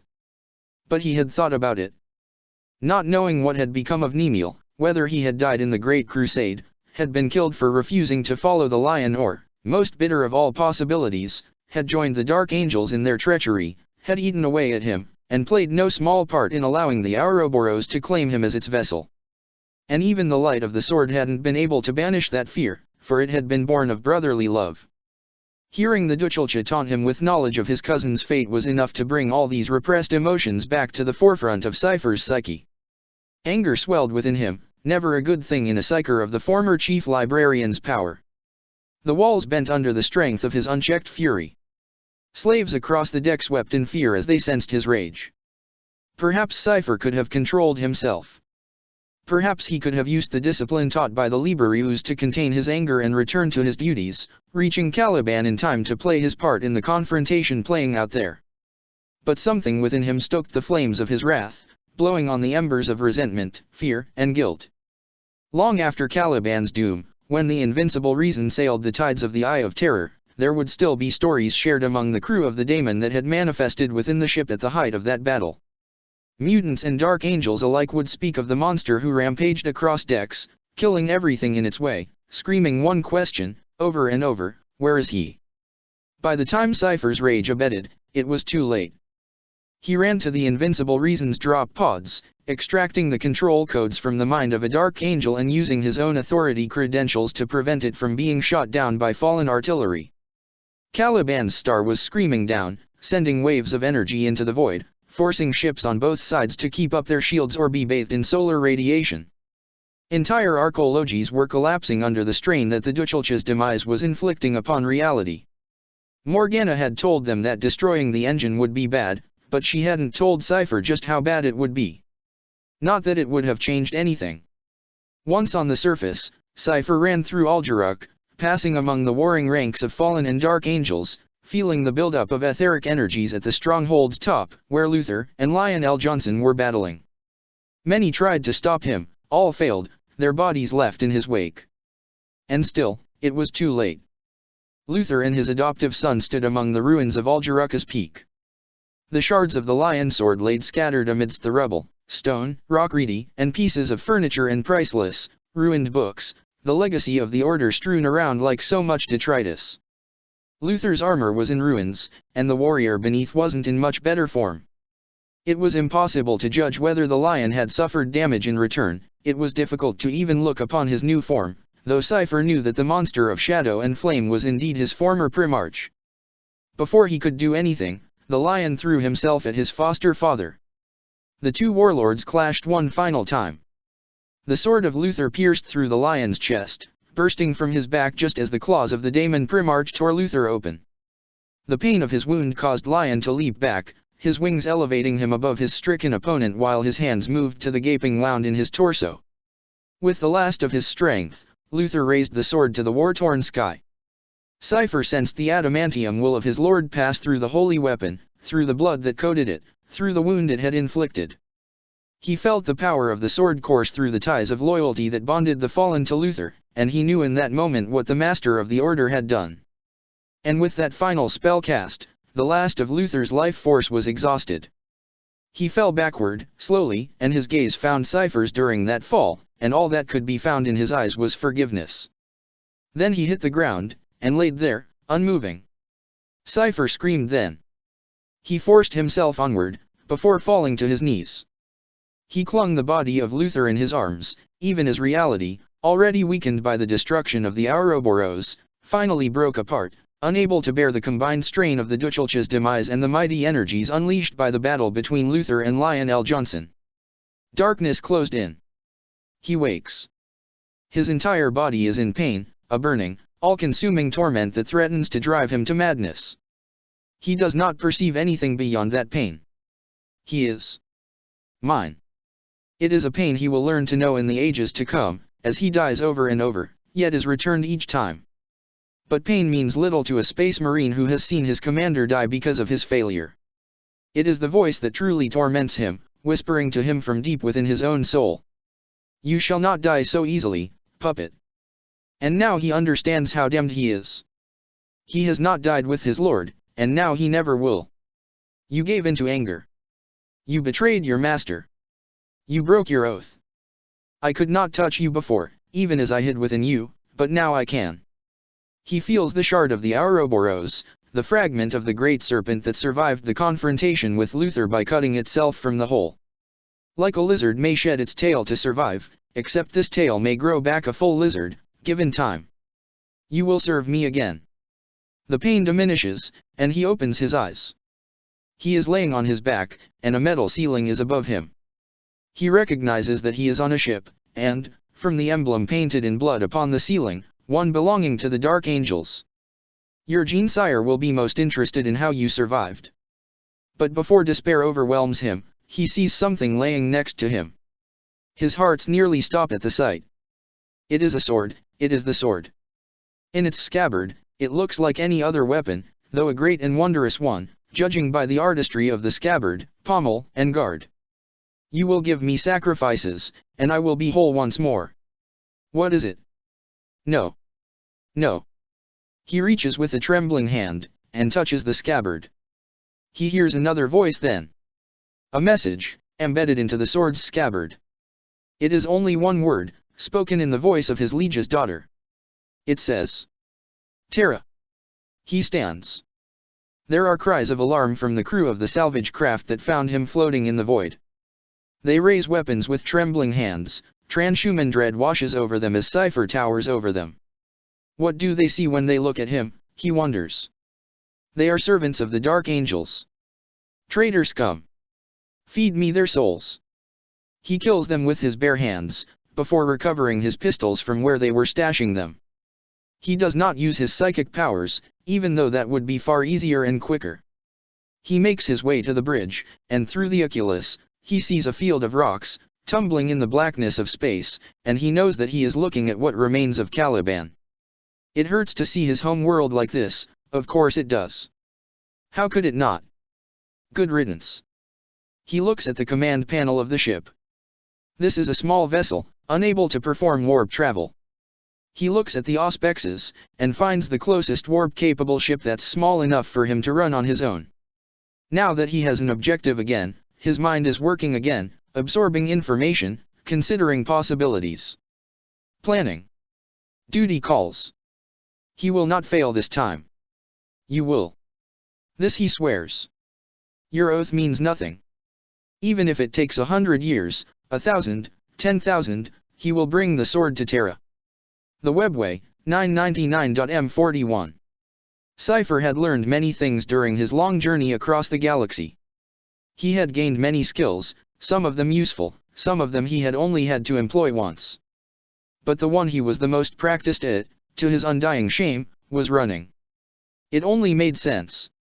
For all his power, for all that he was immortal, Cypher was still but one warrior pursued by an entire legion of traitor marines, daemons, and cultists. He could return from death, but if he were captured by the Dark Angels, then it was all over. Well, not quite. He had been caught 3 times, and had managed to escape each time, but these had been far too close for comfort. He had fought, of course, he had bled, and made the enemies of humanity bleed. Across hundreds of worlds, Cypher had taken part in the wars of the Imperium, helping wherever he could. But always, he had kept his primary goal in mind. When the situation was lost, or when the odds of him being captured were too high, he had fled, sometimes abandoning entire armies to their fate. He had never broken his word once given, but he had deserted forces he had previously helped from the shadows. The shame of it weighed heavily on his soul, but it had all been necessary. Over the years, he had pieced together the true purpose of his mission, and it was far too important to risk it, no matter how many lives were lost due to his cowardice.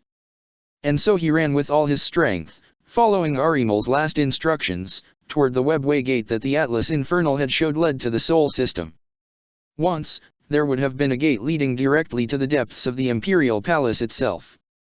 But that passage had long been closed, sealed after the Wolf King's attempt to kill Magnus the Red had ruined the Emperor's great work. He only had the vaguest idea of where in the Sol system the gate he now sought would take him, but he had it on good authority that it would be survivable. The gate was in sight, less than 100 meters before him, when disaster struck. The corridor's wall ahead of Cypher suddenly convulsed, as if a great pressure was exerted on it from the outside, then it broke, tearing apart with a sound like the death of sanity. From that hole emerged Lionel Johnson, resplendent in his dark glory, though unlike the Dark Angels whose comrade's sacrifice had summoned the Daemon Primarch, Cypher could see the wound on his former lord's torso clearly. The Lord of the Fallen stopped in his tracks, and drew his weapons. "Cypher," whispered the lion. "I have been waiting to meet you for a long time." "You broke through the walls of the Webway," said Cypher, incredulous. "I knew you were mad, but this goes a step beyond that." "I am the favored scion of Tzientch," sneered the Daemon Primarch. "I need not fear the wretches that dwell beyond the confines of this ancient realm. I walk through the Empyrean, and its power flows through me, carrying me from one location in this labyrinth to another." "You know," sighed Cypher, "the way you daemons speak is really annoying. Always trying to make yourselves sound intimidating by shrouding the facts in metaphors and exaggerations. Is it because you are just pawns of your masters, dancing for their amusement? You need to make yourself sound important to avoid thinking about your real position in the universe, slaves." "I may be a slave," admitted Lionel Johnson, "but I serve the architect of all things. My every deed serves the ultimate purpose. While you rage and struggle, trying to erase your failures, doomed to repeat them over and over, forever denied rest. You are no one. You are nothing. I am." "Cypher," said the Lord of the Fallen, speaking softly, infusing strength into each word. "A false name for a hollow man, carrying the broken shards of a vanquished hope. You have let yourself be enthralled by delusions. It is time for you to understand that there is no hope, no choice, only the will of Tzientch, and the torment that befalls those who dare defy it." "No," roared Cypher, and Lionel Johnson actually paused at the sheer conviction in the Lord of the Fallen's voice. "Luther saved me. He believed in me, long after I had lost faith in myself. He trusted me to do the right thing. It doesn't matter how desperate the situation, how terrible the foe. It does not matter that I stand alone against you, with a monster in my heart. I will not fail him again." See numerous illustration titled, "The Angels Are Dark Still." And what can you do then, Lord of the Fallen? Asked the lion, curious. This, replied Cypher, and he opened fire. The moment Cypher pressed the trigger of his plasma pistol, the weapon malfunctioned in his hand, its delicate inner mechanisms thrown out of alignment by the daemon Primarch's probability warping presence. The Lord of the Fallen had just enough time to throw away the gun he had carried for 100 centuries before it exploded in a ball of green starfire. Cypher's bolt gun fired rapidly, every shot hitting the massive form of the daemon Primarch, yet none did any damage. The lion simply stood there, reveling in the impotence of his renegade son's weapon, until Cypher's gun ran dry. The lion started to walk toward his prey as Cypher reloaded, and when the Space Marine opened fire again, the daemon started to laugh at the gesture's futility. Then the shells exploded against his body, and for the first time in centuries, Lionel Johnson knew pain other than that of the wound on his chest. He roared in shock more than in pain, and Cypher smiled, continuing to fire as he explained. Blessed ammunition, anointed by Sebastian Thor himself, back when he was just a priest. I have to admit that I was surprised to find out that it actually works on your kind. Been saving that clip for more than 4,000 years, but it was worth it just for dash. With a grunt, the lion swept one of his clawed hands. Psychic power rippled from the gesture, the simplest exercise of the daemon Primarch's might, and converted into kinetic energy that tore the bolt pistol from Cypher's hand. The Lord of the Fallen fought to keep hold of his weapon, but it was in vain. Both his physical strength and available psychic power were too weak. But his attempt to counter the lion's source-rouse blow did not go unnoticed. I see, mused the lion, something like amusement in his monstrous voice. Your psychic power is diminished, a mere shadow of your old power.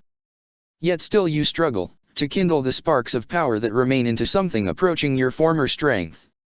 A worthy effort, but futile. The power I wield is beyond anything you ever had. That's not the only trick I have left, said Cypher.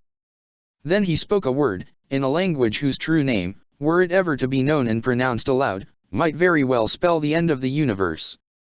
Enuncia, it was called by those few scholars that knew of it, though most of that select group believed it to be only a myth. The primordial language of creation, through which a mortal soul could reshape reality. The word struck Lionel Johnson like a hammer blow, driving him backward a step and keeping him immobile for a while, until his demonic nature corroded the reality around him enough that the binding Cypher had just placed upon him broke.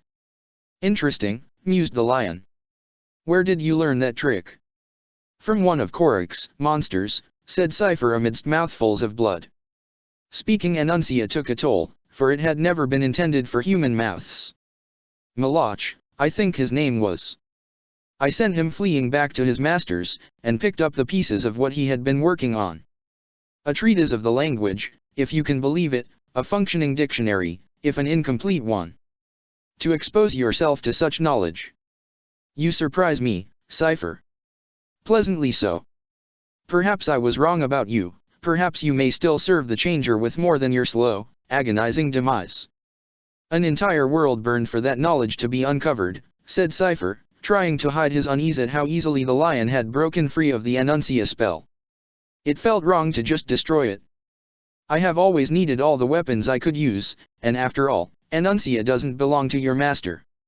All knowledge belongs to Tziench, said the daemon Primarch with the utter certainty of a true fanatic, one who has gone too far, done too much, to even consider the possibility that his dogma may be in error. He is the source of all lore, all power. That trick won't save you, Cypher. Surrender now, and your torments will be delayed a little more. He isn't the source of that power, said Cypher, placing a hand upon the hilt of the sword on his back. The daemon Primarch paused. You remember it, don't you? You remember what it has done to you. Whenever I felt despair in all those centuries, I thought of that wound Luther inflicted upon you, a mere mortal, wounding a prince of the warp. And it gave me renewed hope. You bear the Ouroboros mark still, sneered Lionel Johnson hatefully. You are unfit to wield that sword, Cypher. Its power would destroy you as surely as any daemon. I don't fear death, Lion, said Cypher defiantly. What about you?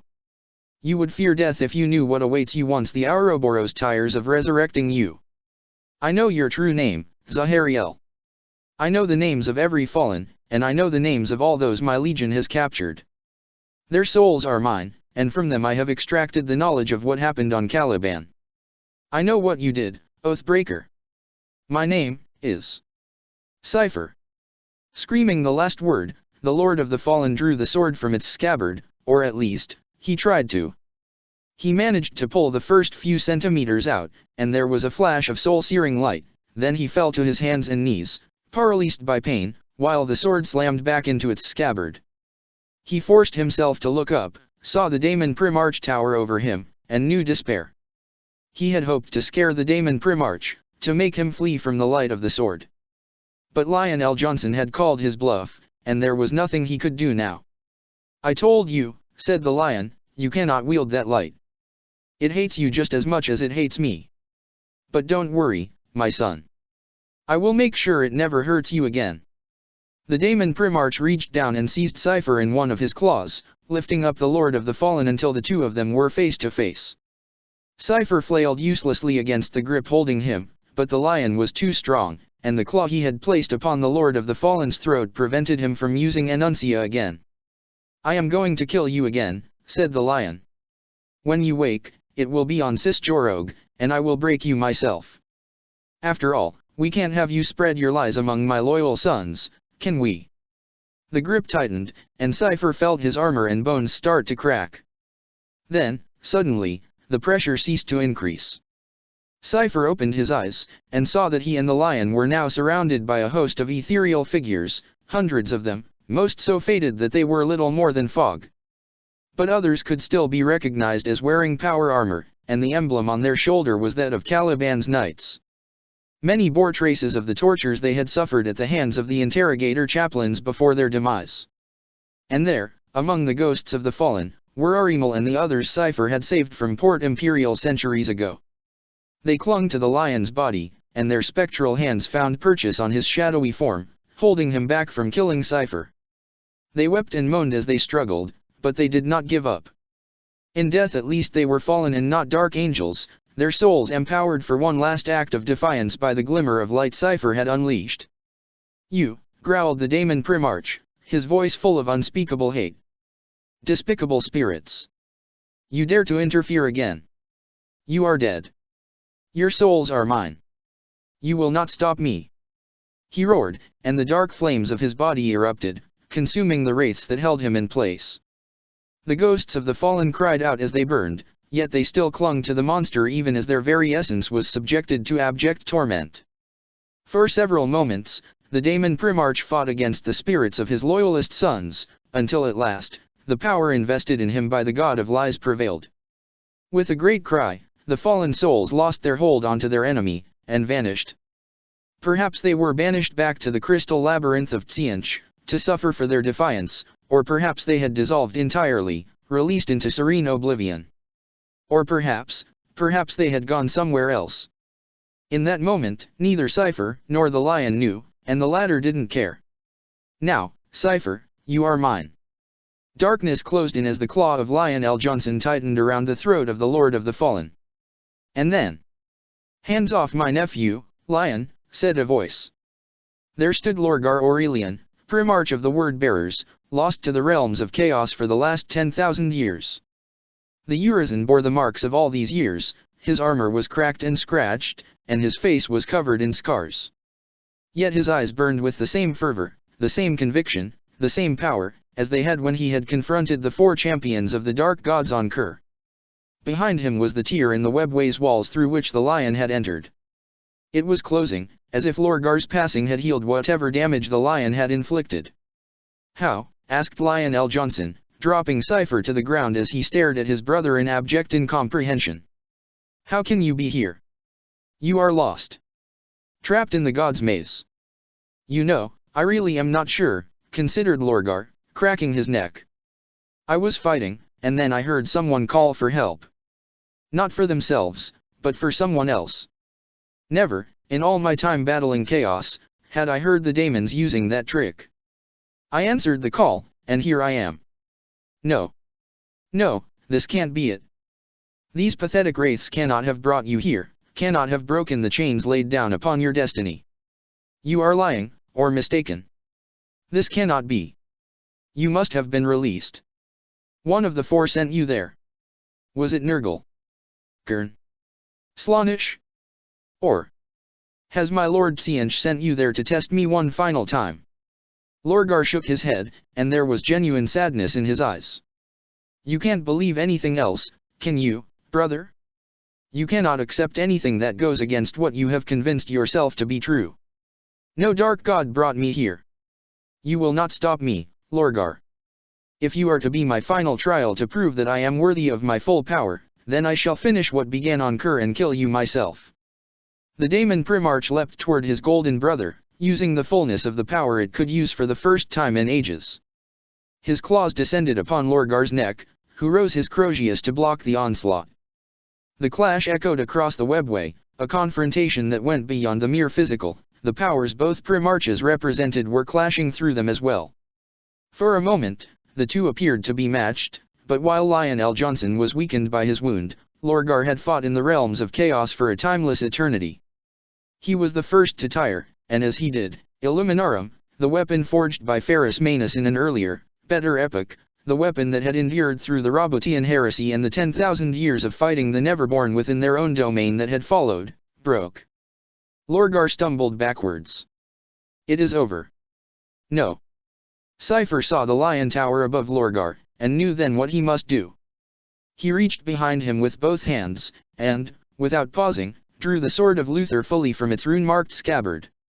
And for the first time in 100 centuries, the light that had been wrought into metal within the forges of Uljaruk, where the blades of generations of knights had been shaped, shone once more, unleashed within the confines of the labyrinthine dimension. What are you doing? No. Nuu. The Lord of the Fallen cried out as the radiance burned him. It pierced through his armor, his flesh, and into his very soul, consuming the darkness woven there by the great serpent. Never before had the immortal known such pain, but he forced himself to ignore it, and he threw the sword. The weapon flew, tumbling end over end, and landed directly into Lorgar's waiting palm. Damn you, Cypher. Damn why.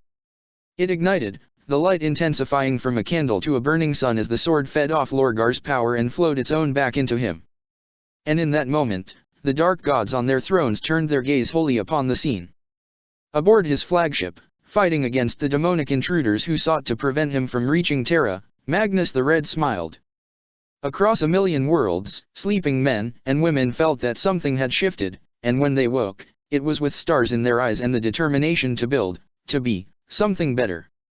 And in the ruin storm, Robert Gilliman shivered, and did not know why. For the sword in Lorgar's hand was more than a blade. It had been wielded by Luther as he slew the primordial daemon known as the Ouroboros.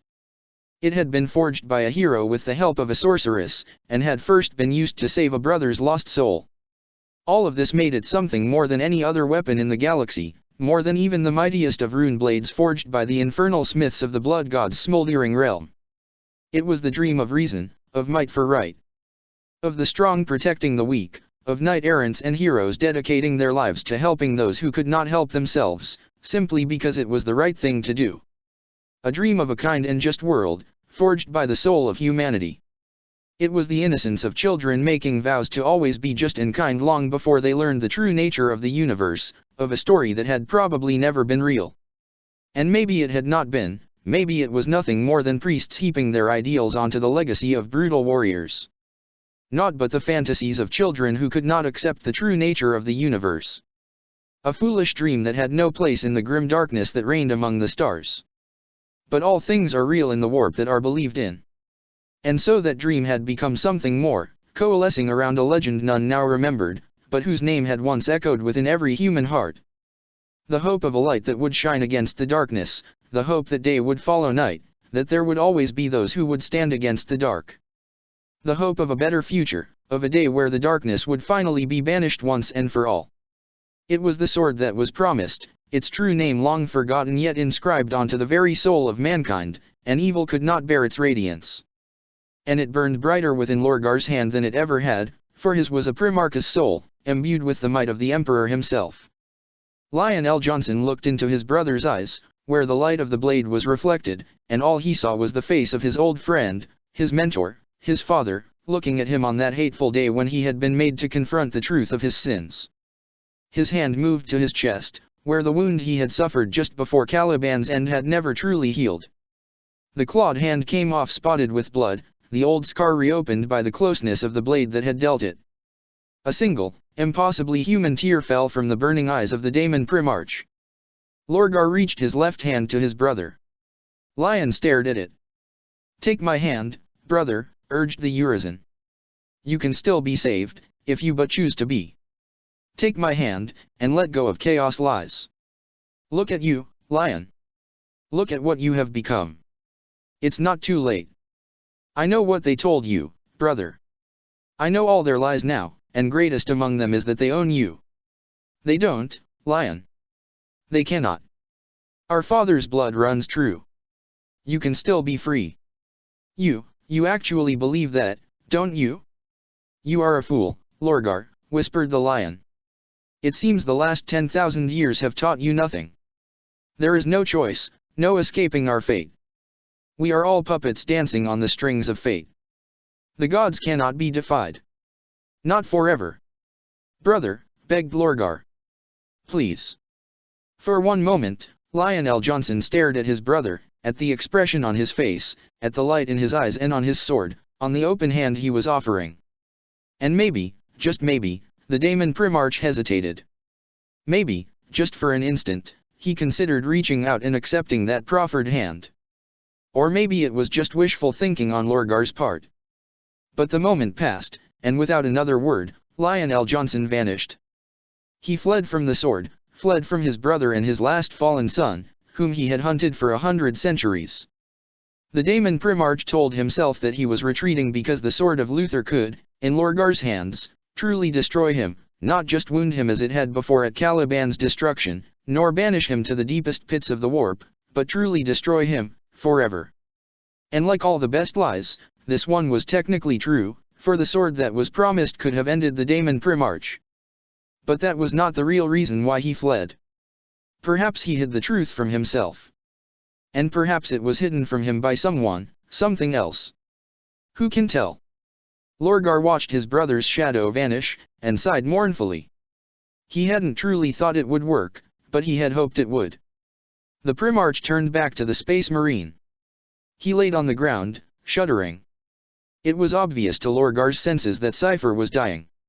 I thought for sure that it would kill me," whispered the Lord of the Fallen, looking at the sword with glazed eyes. "I thought, no evil could bear its light." "Then maybe," gently told Lorgar, "the taint you bore did not run as deeply as you feared." "Ah. I never thought of it that way." The Lord of the Fallen closed his eyes, and breathed no more.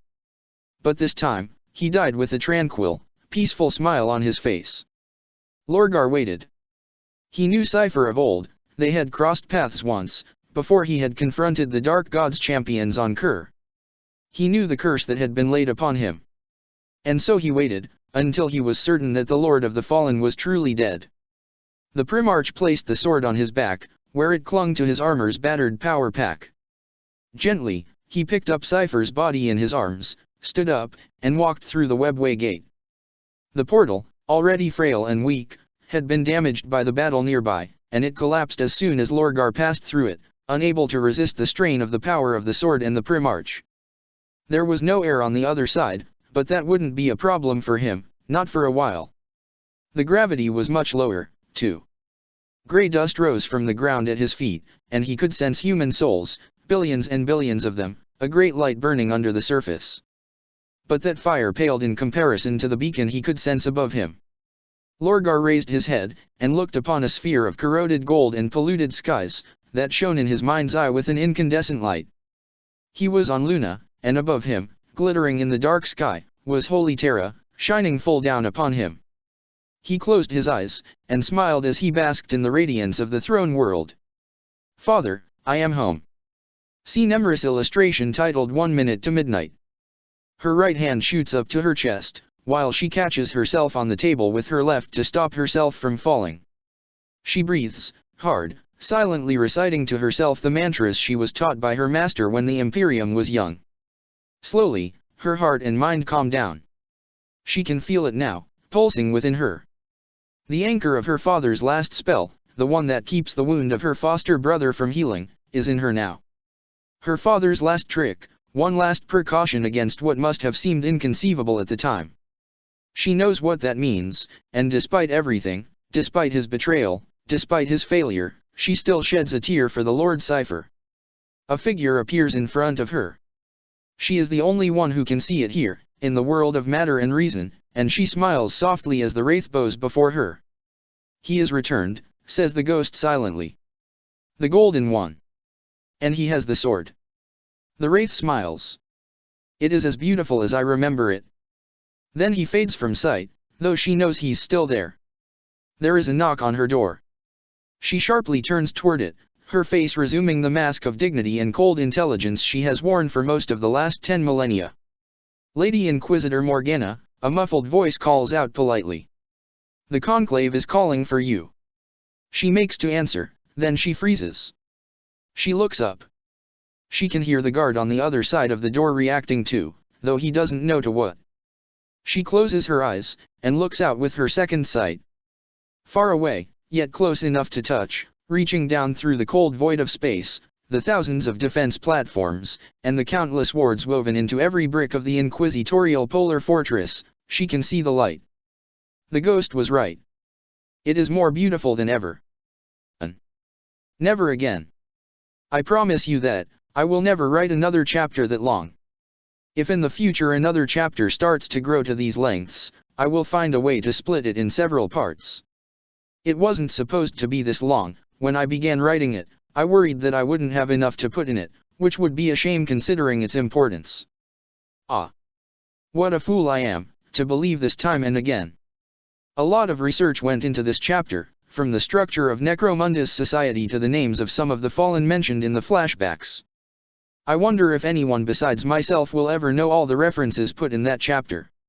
Sources of inspiration for this chapter were, in no particular order, the tabletop RPG's Demon, the Fallen and Infernum, Arthurian mythology, though Luther did have a wife and daughter in canon, it's just that both died before he found the lion, the comic book series Lucifer and Sandman, and the manga series My Hero Academia, yes, I swear, especially for the last 2 scenes. If you think there are contradictions within the First Legion's dogma, well, you are right. That's the point. The Dark Angel's beliefs are nothing more than a glorified attempt at avoiding taking responsibility for their own actions and betrayal, after all. Anyway, here we are. Cypher has fallen, but his duty has been completed, and he found redemption in the end. Lorgar has arrived in the Sol system, bearing the sword of Luther, more powerful in his hands than it ever was before. And with Luther's spell now anchored within his daughter, the lion's wound isn't healing, so what do you think he will believe happened after he left? Fate isn't done playing with the First Legion, my friends. Don't you love a happy ending? It truly warms the heart, after the events of Chemos, and the short stories I wrote for Halloween. Thanks as always to Nemris for going along with my requests and making the amazing artwork for this chapter. There is a bonus one, titled And the Darkest Fell Far, which show you another aspect of the lion's face, if you are interested. All illustrations can be found on Nemris' profile on DeviantArt. Thanks to Jaenara Targaryen for beta reading this. Her input was very useful in pointing out the bits of the story that could be fleshed out, and in reminding me to actually write some of it. Boy, that scene with Lorgar would have been perplexing otherwise. So, that's it for now. I am going to focus on finishing the 15th Ascendant now, before either returning to Warband of the Forsaken Sons or doing a short story. After 3 months spent on this chapter, I think I need to take a break from the Roboutian Heresy verse. Thanks you all for reading this chapter. If you enjoyed it or have a question, please leave a review or contact me by PM. I will answer questions that are due to me badly explaining details, but I will keep secret the things that must remain so. Wait. I think I am forgetting something. Something important, right. Herodias runs. His feet beat on the sand, and every step is harder to make than the last. The beasts are growling behind him as he runs. Their foul breath is carried on the hot wind, reeking of blood and venom. They can sense his weakness, and they are hungry. They are always hungry. Even if they catch up to him, even if they tear his flesh and gnaw his bones, their hunger will not diminish. Herodias knows this, and so he keeps running, despite the pain, despite the exhaustion. Sometimes there is a sun in the sky above his head, burning punishingly bright and hot. It appears and disappears without warning, without dawn, or twilight, but its absence brings no relief, only torment of a different kind as a chilling cold bites into Herodias' exposed flesh. He remembers having clothes and shoes when he began to run, but that is so long ago now, nothing remains but dirty scraps of fabric clinging to his skeletal frame. He feels that he would be hungry if his belly didn't hurt so much, and thirsty if the wind hadn't scoured his throat bloody raw. His own blood drips into his withered stomach, somehow keeping him alive as he runs. This should not be possible, but then, nothing about this is as it should be. The hunt of the beasts is unrelenting. Sometimes they fall back, but if he dares to slow down, to try and recover, they are at his heels immediately. His legs and back bear the scars of their teeth and claws, from where he was careless or too exhausted. He would like to think that he would get used to it, that he would be beyond fatigue, beyond pain, but he is not. There is no relief in this flight, only torment. But he cannot stop, cannot let the beasts catch up to him. If it were only his own life at stake, he would already have, but it isn't. If they catch him, something terrible will happen. He cannot remember it anymore, but he knows, with utter certainty, that it cannot be allowed to happen. And so he keeps running. Herodias wakes. He is in his bed, the velvet sheets blessingly cold against his sweat-drenched skin. It was only a dream, he tells himself, breathing heavily, trembling. Only a dream. Already the horror of it is fading from his mind, and his trembling limbs are settling down. Soon, he collapses back into sleep, and this time there is only blackness waiting for him. That is well. That is as it should be. But in the desert, the man still runs, and the beasts still growl. The Terran Crucible. Part 2, at Light's End. This is the awaited hour. From Terathelion, Magnus the Red comes, awakened from his age-long slumber by his most loyal son. On Luna, Lorgar Aurelian has returned from the warp, carrying the sword that was promised on his back and the body of the Lord of the Fallen in his arms. And from the secret paths comes Omegan, having witnessed the near-complete birth of Ennead, confirming the truth of theories the Alpha Legion has gambled on for millennia. For the first time since the days of the heresy, 3 Primarchs are returning to Holy Terra. 2 of them will face an Imperium much changed since the last time they walked the galaxy, and the third must explain to them how it is that the ideals of the Great Crusade so seem to have been abandoned. The seers of Tzianch are blind to the future, and even the farseers in their craft worlds can no longer glimpse the fate of the galaxy. For through toil and sacrifice, all that might be now depends on a terrible choice these 3 brothers will have to make. The journey of Magnus the Red from Terathelion to Terra could fill entire tomes on its own. From the moment the Crimson King departed his legion's second home world, the ruinous powers sought to destroy him. But at his side stood Ozek Ahriman and Ephriel Stern, both expert daemon slayers without compare. An entire regiment of the Spire Guard, composed of veterans of the siege of Terathelion, also accompanied the Primarch. The Emperor-class battleship Word of Magnus, flagship of the fleet that had defended Terathelion from Sarthoriel's Black Crusade, had been chosen to carry the Crimson King to Terra. Along with the venerable vessel was a portion of Battlefleet Prospero, led by Lady Admiral Kia Sarkoth, she who was known as the Shield of Terathelion. Apart from the Word of Magnus, the flotilla was composed of smaller vessels. The full might of Battlefleet Prospero was needed to purge the Prosperan Dominion, under the command of Iskandar Khan. Even taking the word had been more or less forced upon Magnus by his sons, who had insisted that their Primarch needed a ship worthy of him, and more importantly, one that could survive whatever the enemies of the Imperium threw at her. Magnus had brought no rubricacy with him, for he doubted the Lords of Terra would react well to their presence. Some things, such as the fear born of ignorance, never changed. But he did bring some of his sons with him, and they were named his chosen by those he left behind. The chosen of Magnus. When Magnus left Terathelion, he chose a few of his sons to accompany him from all those who had gathered to help fight off the Black Crusade. None but him knew the criteria behind the selection, but he took one for every ship in the flotilla that would set sail toward the throne world, with the addition of the former exile, Ozek Ahriman. These psychic warriors, all hailing from different coteries, were tasked with protecting the bridge crew of the vessel they were assigned to, devoting their efforts to shielding this vital personnel from the whispers of the Empyrean. There were 10 of them, and each wondered, in their heart of hearts, whether they were truly worthy of the honor of accompanying the Crimson King on his odyssey to Holy Terra. Ozek Ahriman, the prodigal son, returned. Ahriman was never far from Magnus' side after awakening the Primarch from his millennia-long slumber. As the word of Magnus journeyed through the warp, Ahriman fought alongside Ephriel Stern to help defend the battleship from demonic intrusions. To the crew and the soldiers, he was a living legend, second only to the Primarch himself, though he spoke little with them. Asim Rajavi, of all the chosen of Magnus, Asim was the only one who had already been aboard his assigned vessel. During the siege of Terathalion, he had stood at the side of Lady Admiral Sarkoth, fighting an unseen, but vitally important, battle to protect her mind from Tsianchan trickery.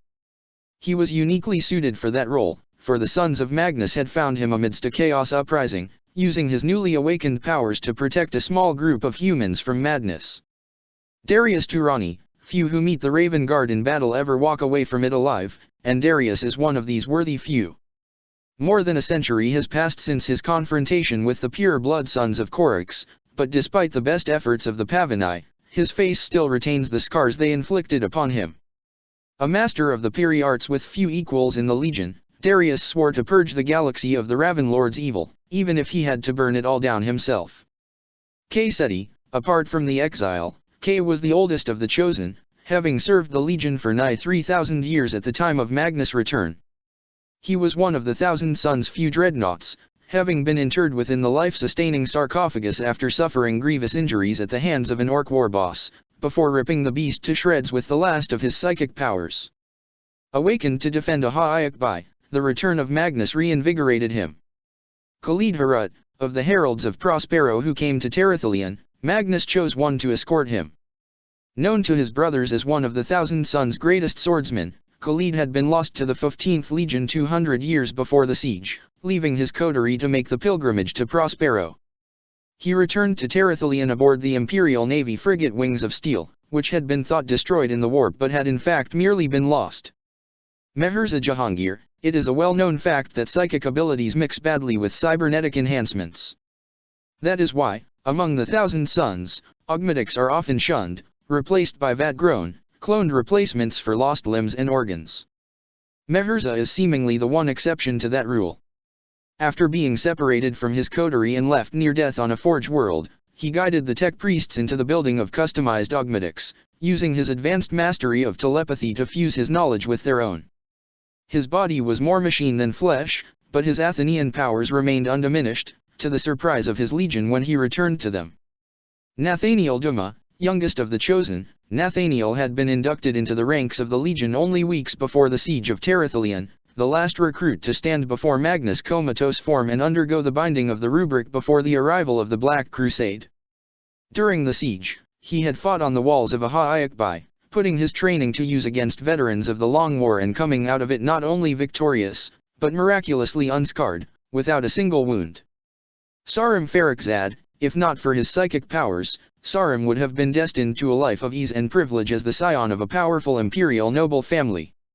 Instead, his gift led to him being thrown out of his clan and imprisoned until the arrival of the black ships. Luckily for him, a coterie of Thousand Sons was passing by, and they took him as an aspirant. 7 decades later, Sarim had left behind any grudge from his abandonment, and his early tutelage in how to act as expected of a member of the nobility made him one of the Legion's best diplomats when dealing with the Imperium's aristocracy. Solomon, the warrior simply known as Solomon, was brought back to Terathalion from beyond the borders of the Imperium, having been discovered in uncharted space by a coterie of Thousand Sons pursuing one of the Legion's enemies. His name was given to him at the end of his training, during which he displayed a great talent for the banishing of warp entities and absorbed much of the 15th Legion's fabled knowledge of all things pertaining to the Sea of Souls. Zoser Kakali, due to their low numbers, the Thousand Sons rarely send warriors to the Death Watch. Zoser was chosen for that honor due to his experience fighting the unknown. Prior to his tour of service, he had taken part in the extermination of the Dalari, a long-thought extinct breed of Xenos that had resurged to threaten the Imperium once more. In the few quiet moments of the journey to Terra, Zoser established telepathic contact with Magnus, answering his Primarch's questions about the new breeds of aliens that had appeared during the Crimson King's slumber. The Dark Gods tried to mislead them, to make them lost in the warp. But Magnus understood the Empyrean now better than ever before, and he guided the flotilla through every trap and misdirection. The navigators, who had thought the tales of Magnus' psychic prowess to have been exaggerated by time, were now forced to reconsider. But even with the help of the Crimson King, they were struggling. The light of the Astronomicon was shrouded in darkness, obscured by the obstacles laid by the ruinous powers. Still, the sons and daughters of the Navi's nobilite struggled on, driven both by their oaths of duty and the promise of the prestige that would be theirs once they delivered the Crimson King to the throne world, where the founding families of their kind resided. It would be difficult for the crews of those ships to speak of the things they had witnessed during that journey. They had encountered vast leviathans, with teeth of black glass the size of planets, their scales gleaming with the light of stolen stars. Walls made of polished human nails that stretched into infinity blocked their passage, with gates that turned on hinges fashioned from silver-plated reams. Through the thrice-blessed reinforced glass of the Brigiculus, an augmented crew saw the warp look at them with 1,000 eyes, searching for any chink in the armor of their soul, while banks of fogs made of shrieking souls slammed against the shields, the damned spirits incinerated from existence in one last scream of pain and relief. The hulls shook with the impact of geysers of boiling blood, and their shudders echoed down the corridors of the lower decks, sounding like the whispers of the daemons that wanted nothing more than to enter the Geller-shielded crafts. In response to the will of the Four, swarms of Neverborn hurled themselves at the ships, fearing the wrath of their dark gods more than the obliteration they faced with such suicidal assaults. Millions of fiends were destroyed, but there in their realm, the hosts of ruin were truly infinite. Eventually, the Geller fields would flicker, and a handful of infernal creatures would slip through, only to smash against the wards laid upon the hulls. Then, of the thousands who made it through the Geller field, a few would succeed, by luck or cunning, at entering the vessels themselves, possessing some luckless soul within. These fiends, driven to madness by the torments they had endured in order to reach the inside of the ships, were thankfully deprived of most of their cunning. They did not hide or plot to corrupt the crew, instead, they raged and rampaged, devouring flesh and souls in order to heal their wounds and regain the energies they had lost. This made them dangerous, but also easy to find, and the daemon hunters of the 15th Legion tracked and destroyed such manifestations quickly, though never quickly enough to stop at least some of the crew from perishing horribly. Ahriman and Stern especially proved their skill many times over, fighting across the length and breadth of the word of Magnus while the Primarch remained on the bridge, his mind spread out across the entire flotilla. This went on for months, and much happened in the meantime across the galaxy.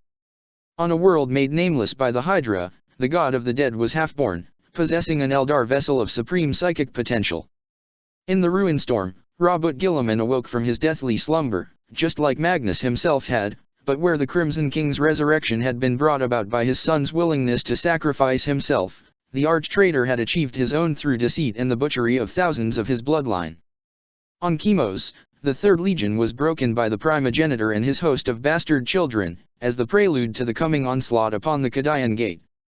All over the galaxy, the portents of the long-awaited times of endings were ringing.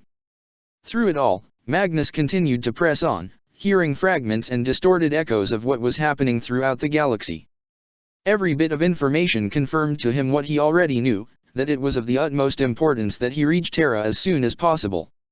And so, no matter the obstacles laid in his path, no matter the perils, he went on, until he faced the Dark God's final attempt to destroy him before he could fulfill his destiny. The first sign that something had gone wrong was when Asim, standing at the right of the Lady Admiral's command throne on the bridge of the word of Magnus, twitched.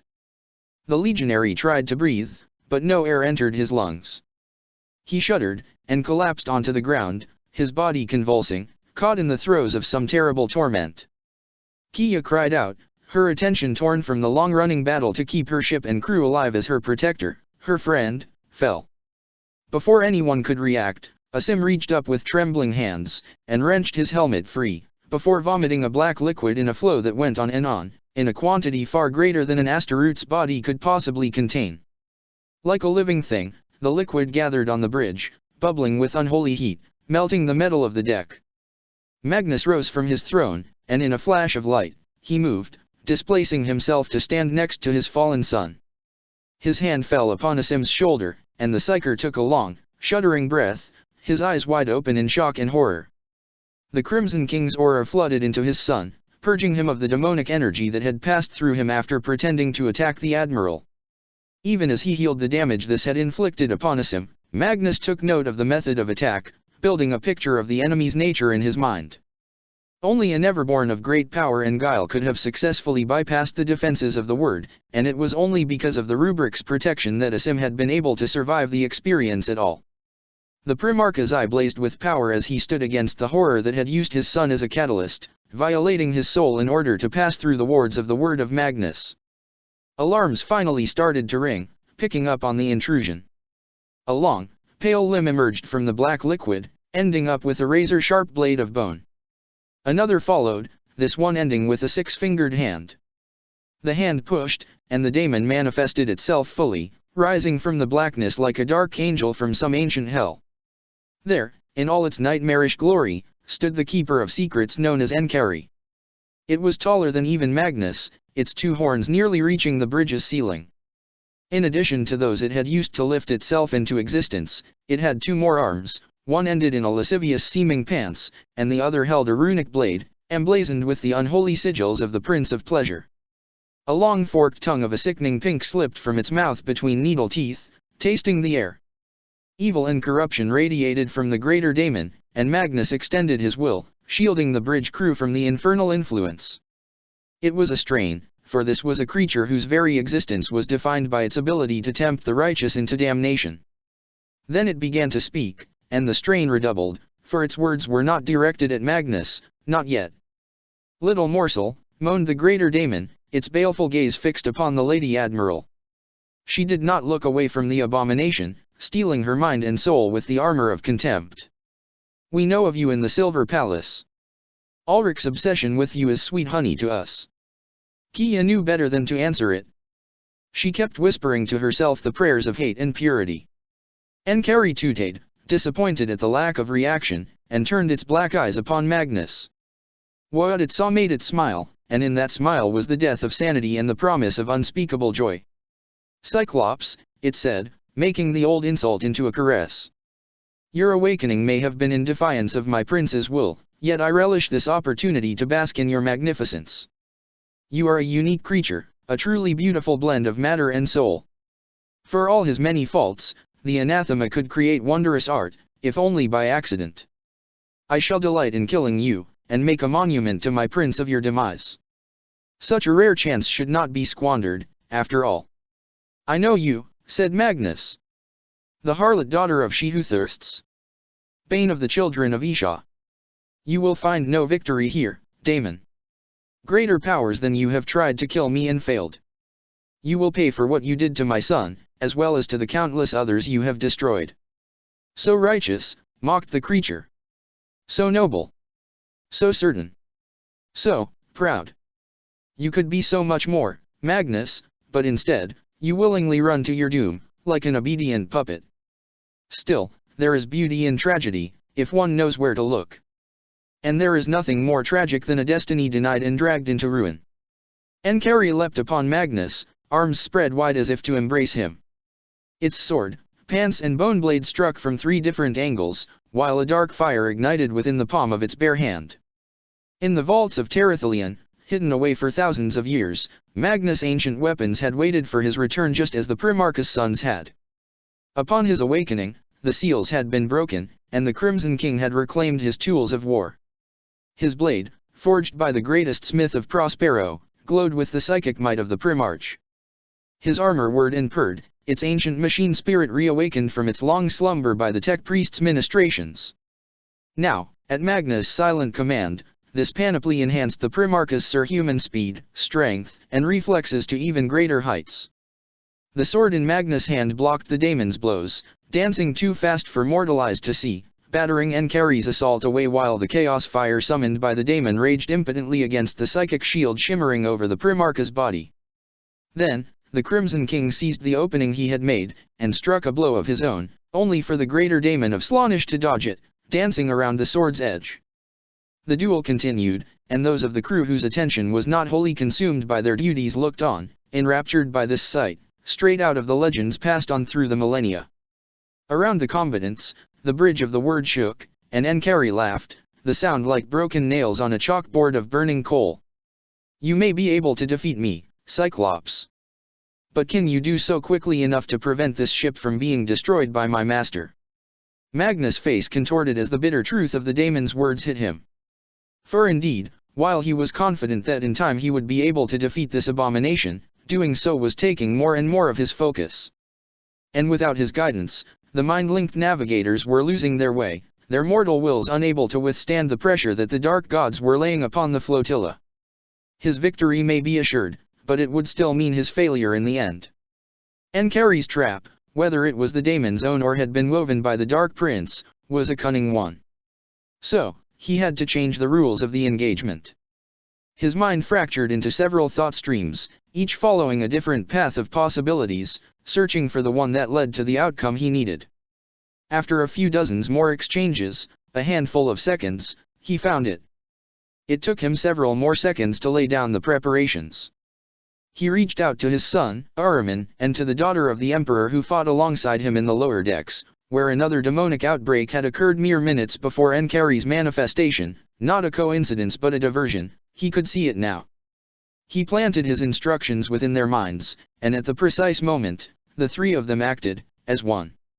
Ahriman let loose a wave of pure destructive psychic energy, clearing a space around him and Ephriel, while the Demonifuge channeled her unique power through the telepathic connection and into Magnus' own aura. For a fraction of a second, Magnus' body ignited with the selfsame Slaaneshi-killing power as Ephriel, and Enkari shrieked and recoiled from it. It did not harm it, though. It could not. Magnus could only maintain that connection for a fraction of a second, for the Demonifuge's power was meant for Ephriel's turn only. But it did give the Primarch the opening he needed to ram his sword through the greater daemon's chest in one great lunge, bearing it down and pinning it to the deck. The daemon shrieked and struggled, but Magnus forced it down, keeping its attempts to strike at him away with focused bursts of telekine energy, while the Neverborn bled its essence away. Then it stopped fighting back, and instead, it smiled, right in the face of the Crimson King. "You have won," it said, its voice gleeful. "Congratulations, O Mighty One. Such a clever use of the abomination. It deserves a prize. I have heard that you treasure knowledge above all things, Magnus the Red, and so here is your prize, a truth you do not want to hear. It is coming, Cyclops. Light's end approaches, and there is nothing you can do to stop it." He had heard those words before, whispered and screamed by the Empyrean. Always he had denied them, refusing to even acknowledge that they had been spoken. But this time, Magnus smiled. "Really?" he asked, softly. "Then what is this?" With his free hand, Magnus gestured toward the oculus. Enkari twisted its neck to look, and its face went slack with shock and horror. "No. It can't be. Not after all that time." There, amidst the swirling darkness of the abyss, a light shone, piercing through the black. Magnus knew that light. He had seen it once before, when the sword that shone with it had wounded his treacherous brother. It had been lost, hidden away while his spirit fell, burning, into the clutches of the Chaos Gods, but he had never forgotten that one glimpse of it. And now, it shone once more, brighter than ever. The radiance burned through the fog of lies and misdirect ions the dark gods had woven around them, revealing the burning fire of the Astronomicon. It was close, very close. The navigators' cries were coming out of the Vox speakers. They were seeing the end of the path now, and bringing the flotilla into formation for the translation back into real space. Magnus' smile grew wider, until he turned his gaze back to the abomination pinned to the deck. Then his smile vanished, and he began to gather his power as he had once before, on Terathelion. This was his chance to deal another blow to the ruinous powers, but before he could do it, the Keeper of Secrets stared back at him, an inscrutable emotion dwelling within its ink-black eyes. "You destroyed Sarthoriel, Cyclops. I will not give you the chance to do the same to me." Enkari lifted one claw and, with a slow and deliberate gesture, cut its own throat. It shuddered in pleasure as its warped flesh parted and blood pooled from the cut, and laughed as its shell dissolved, its infernal spirit slipping between Magnus' psychic fingers and back into the churning sea of souls. The Crimson King swore as he was denied. With a last blast of psychic fire, Magnus scoured the deck of Enkari's psychic taint, before pulling his sword free of the metal and turning to look at the Oculus. Combining the strength of their warp engines, the ships of the flotilla tore a great rent into the warp, and plunged into the wound they had created. Until the very last moment, the warp clung to them, trying to pull them back in. Then the laws of reality, made stronger in that particular system than in most others by that which dwelled at its heart, snapped the rent closed, and silenced the screams and whispers. Throughout the flotilla, exhausted crew members collapsed, relieved at last.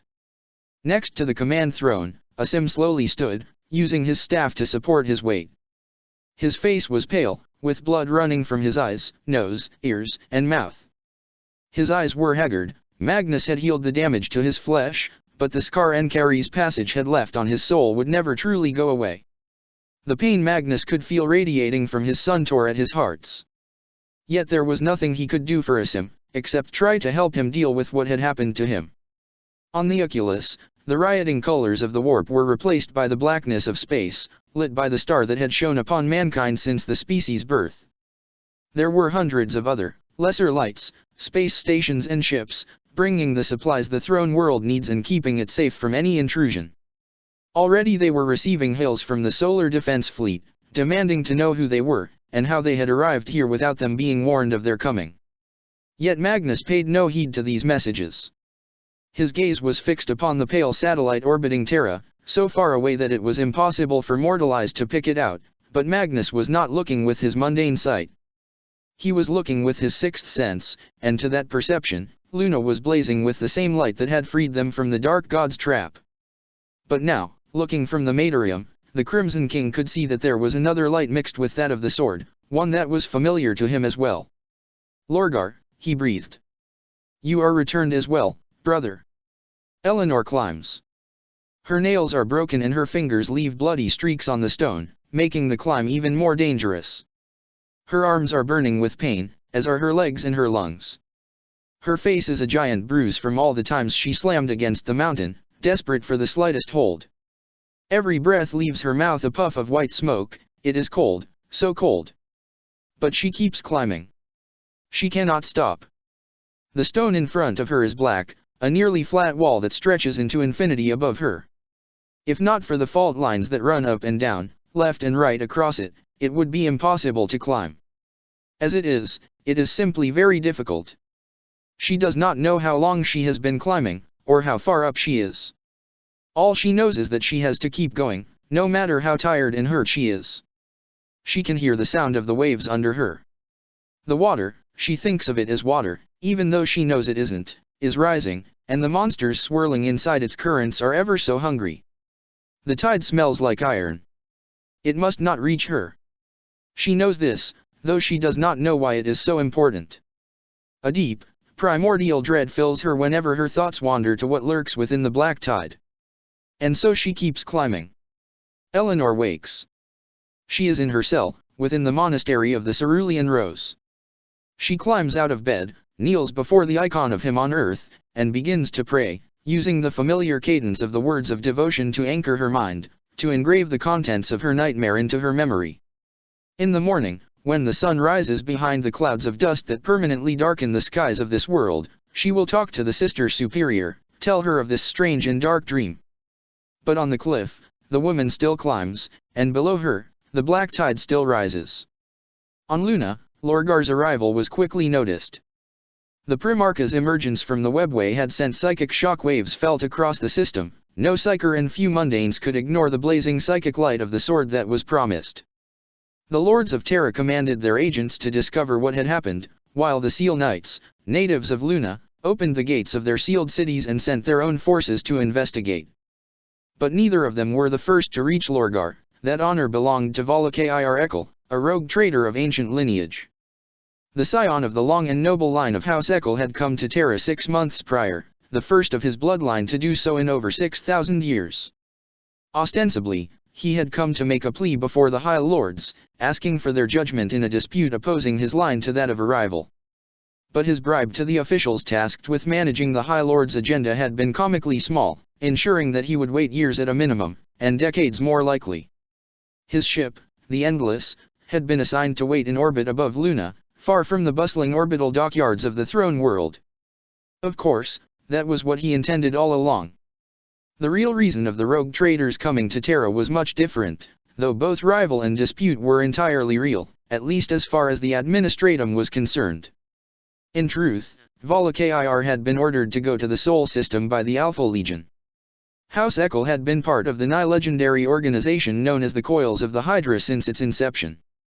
10,000 years ago, the Ekel had been part of the Halo Alliance, forged by Alphareus Omegan from the fractious people of Coalition and the Federation. Which side of the generation-long feud they had belonged to before the Primarches had put an end to it was lost to time. It had been something of a point of pride that it did not matter in the slightest.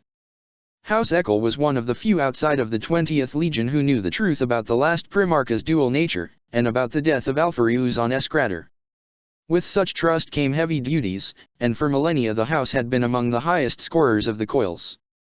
Then, a couple dozen generations back, one of Volokir's ancestors, named Sia Haddon, had been struck by a series of circumstances so strange and disastrous that to this day, rogue traders across the galaxy feared to speak his name aloud lest they share his fate. After a final attempt at finding fortune in the Ghoul Stars had ended in yet another setback, Sia Haddon had been left nearly ruined, with a single ship to his name and a veritable army of creditors at his back. As far as his descendants had been able to determine, and over the last 3,000 years, they had spent a lot of effort trying to discover the truth. This had not been the result of anyone's plot. Even in this grim and dark galaxy, sometimes misfortune was only that, the product of random chance. Sia Haddon had been rescued from ruin by the Alpha Legion's network of agents, but in doing so, he had burned through almost all of the credit House Ekel had accumulated from the Hydra. Their score had plummeted, as had the respect given to them by the other families of the Coils, though most pitied them rather than mocking them. Ever since then, they had struggled to regain their former prestige, and repay the debt they felt they owed to the Alpha Legion for rescuing them from a most abject end. By the time Volokir had taken the warrant of trade, the family was back to around a third of its original score, and the sons of Alphareus had regained most of their trust in the family, enough to ask the rogue trader to perform for them a task of utmost importance. The orders Volokir had been given were simple: go to Terra, wait for something to happen on Luna, get there and bring the one he found to Mars, from where the Alpha Legion would take care of things. Any expense occurred during this operation would be reimbursed by the Hydra, no matter how long it took, and he would be compensated for the lost mercantile opportunities as well. It was, truth be told, absurdly generous, enough to make Volokir and those of his crew who knew the truth very, very nervous. The Alpha Legion was many things, but wasteful was not one of them. Omegan was going to pay for that, Volokir had decided. He didn't know how. He was fully aware that he had so little chance of succeeding that it was beyond suicidal, but by the Emperor, he was going to do his damned best. Lorgar. He had Lorgar in his gunship, traveling with him back to the Endless. The Aurelian. The Golden One. Primarch of the 17th Legion, who were said to be the most faithful of the Astaroths. Bane of the Dark Gods. Bearer of the Emperor's word and his wrath made manifest. The sun who spat in the face of chaos, leaving the Imperium behind to wage war into its very domain. Part of him understood the need for security and the compartmentalization of information, especially regarding so momentous a matter. But some warning would have been appreciated, nonetheless. What would Omegan have done if his heart had given out due to the sheer shock? The first sign that this wasn't going to be a simple pickup had been when his navigator had started raving about the pure, shining golden light. The old, wizened, bitter creature had actually been crying when he had told him about what he was sensing on Luna. Volokir was no psyker himself, but even he had felt something coming from the surface, something that had filled him with emotions he hadn't felt in a long, long time. Hope, maybe. As a rogue trader and an agent of the Hydra, he was privy to many secrets hidden from the common masses of the Imperium, and he knew just how imperiled the dominion of the Emperor actually was. Then he had faced Lorgar himself on the grey surface of Luna, seen the sword hanging from his back, and he had known that there was hope yet, no matter how grim the future may seem. The Primarch had looked straight into his mind, and found the name of Lord Omegan there. The fact that Volokir had known the great secret of the 20th Legion had been enough to convince Lorgar to trust the rogue traitor, and he had accompanied them, carrying the body of a legionary in colors Volokir did not recognize in his arms. Despite the questions burning inside him, Volokir had held back. He was fairly certain he wasn't qualified to know the answers. Lorgar had laid down the body in the gunship's storage bay, atop a makeshift altar made of hastily moved and tied together boxes, and asked that it be left undisturbed for now, but once they got aboard the Endless, it would have to be watched. A few moments later, they were on the Endless Bridge. Unsurprisingly, they were being hailed by almost every organization in the Sol system, everyone demanding to know just what in the Emperor's name the rogue traitor thought he was doing, interfering in a matter they all considered to be under their jurisdiction. Lorgar offered to deal with it, but Volokir refused.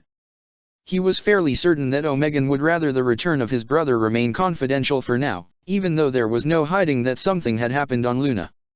Instead, he answered himself. "This is rogue traitor Volokir Ekkel," he said, infusing his words with every ounce of authority he could summon. "I am acting on behalf of the Alpha Legion in this matter. Authentication codes are being transmitted right now. By order of Lord Alpharius, the newcomer is to be brought to Mars immediately for debriefing. Do not interfere." There were a few tense moments before the reply. "Lord Ekkel, your codes are acknowledged as valid. Your flight path to Mars is being cleared." The rogue traitor sighed in relief before turning to his guest. "Of course, they will still be waiting for us on Mars," he explained. "But I am hoping your brother has prepared for it." "Oh, I am sure he has," said Lorgar, smiling slightly. "Lord Ekkel," called out the Vox officer. The nervousness in her voice made Volokir want to sigh. "What is it this time?" he said, resigned. "According to Vox traffic, a fleet just translated at the system's edge. And, my lords, apparently, the Lord Primarch Magnus is aboard." He froze. For a moment, his brain was unable to process what he had just been told. Then it did, and he began to sweat as he wondered if, somehow, Lord Omegan had known and planned for this to happen. But, surely not? Surely even the legendary prescience of the Lord of the Hydra had limits? A sound coming from in front of him snapped him out of his stupor. Lorgar was laughing. The Endless and the Word of Magnus both came to rest in Mars orbit. The rogue traitor ship arrived a few days before Magnus' flagship, and Lorgar spent that time enjoying Volokir's hospitality. The Primarch hadn't eaten or slept in 100 centuries, and even though time meant nothing in the warp and he was measured in his appetite, he still put a noticeable dent in the pantry by the time he was done and withdrew to the chambers assigned to him to rest and meditate. All the while, the sword that was promised did not leave his side, and its radiance shone through the Endless, granting hope, dreams and visions to all crew, from the lowest ratling to the rogue traitor. Through his contacts, Volokir had received orders to wait for Magnus, and to accommodate Lorgar's every demand, except for those which might reveal his presence. For now, Lorgar's psychic aura was masked by that of the sword, and the authority of the 20th Legion, coupled, surprising, and worrying Ekkel, with that of the Inquisition, had kept questioners at bay, but it was best not to take chances. Even communication between Lorgar and Magnus was forbidden, though Volokir doubted that these two demigods needed Vox to speak to each other. When the Word and her escorts settled in the Martian dockyards and the repair crews began their work to repair the damage inflicted upon them during the Odyssey, a message finally came. The Lord of the Hydra was calling his brothers to meet him. Lorgar thanked his host with the same humility he had displayed ever since Volokir had met him, and left aboard the transport sent by other agents of the Alpha Legion, just as Magnus himself landed on Mars. The Crimson King had received a message of his own only a few moments after arriving in the solar system. Amidst the flow of incredulous identification requests and thinly veiled threats from well-meaning defense officers, there had been one message carried upon the ether, encoded in a cipher even Malkador's greatest heirs would have been unable to break. Only a Primarch's brain was capable of using it to encrypt their communications, and only a Primarch with the correct key could unlock it. That message was using a very ancient key indeed, one whose memory brought a nostalgic smile on Magnus' face. Not since the Great Crusade had he used this cipher, since a battle he had fought on a world ruled by things that had once been men, but who had sacrificed their own souls on the altar of power cloaked in the pretense of knowledge. When Magnus had made known his plan to go to Mars first, there had been much outcry from the Terrans, who thought that the honor of the Primarch's visit should be theirs first and foremost. There was a lot of confusion across the system. News of Magnus' awakening had reached Terra ahead of the Crimson King, but after 10,000 years of slumber, most had thought it only rumors and hearsay. Even now, there were many who still doubted it, and no few who thought it all, from the Black Crusade on Terathalion to his return, only a trick from the archenemy in order to strike at the throne world itself. He would have condemned such paranoia, had he not known all too well the depths of treachery of which the ruinous powers were capable. The message had told him to go to a specific station orbiting the Red Planet. To the tech priests, it was simply known as 38275228 Beta, but those who worked within it called it the Scale. It was a stronghold, one of many left over from the heresy and converted into another dockyard to be used by the tens of thousands of ships that passed through the solar system every day. It had also been under the control of the Alpha Legion for the last 7 centuries, and, by what every administratum drone in the entire system would have sworn under oath was a staggering coincidence, its docks were entirely empty when Lorgar and Magnus arrived. The rogue trader received encrypted orders that he could not read, but that Lorgar understood. They were written in an old form of Colchision, practiced only by a lone, hidden tribe which had refused to embrace the blasphemous ways of the Covenant.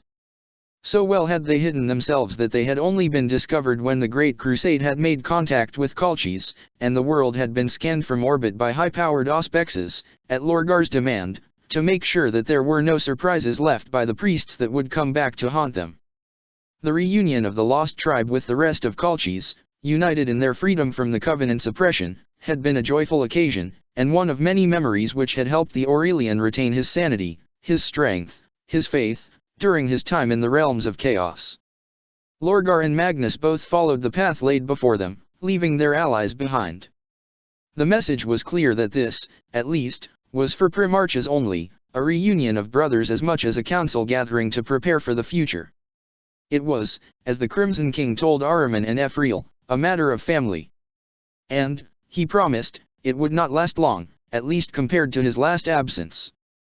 The room was not one where poets and storytellers would have thought 3 Primarchs would meet, which, of course, was why it had been chosen. To the mundane eye, it was a warehouse, filled nearly to the brim with storage crates, containing all the various parts and supplies needed to maintain a space station like the Scale. But deep within the piles of boxes were some of the most powerful anti-surveillance equipment in the galaxy, and the walls were reinforced with thick adamantium plates engraved with warding symbols. For all intents and purposes, the room and all of its contents didn't exist in the eyes of the warp. So close to Terra and the Astronomicon, it might be nothing but paranoia, but such a possibility had never stopped the Hydra. Lorgar and Magnus arrived together, having met in the corridors leading to it.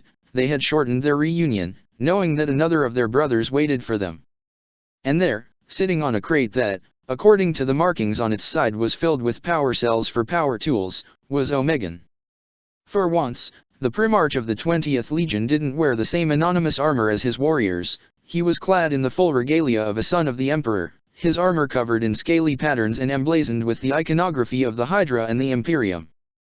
It was the first time in centuries that loyal Primarchs met, and the first time in nigh 10,000 years that these 3 had last seen each other.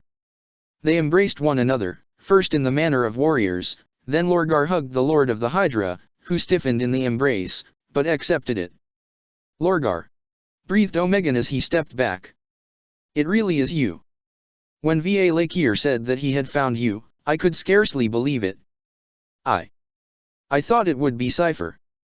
He was supposed to bring the sword. What happened to him? Lorgar shook his head sorrowfully. He is dead, brother. For good this time. Are you sure? You know he isn't the kind to stay down. I am sure. I waited, but he didn't come back. I met him several times. How did he die? Doing his duty.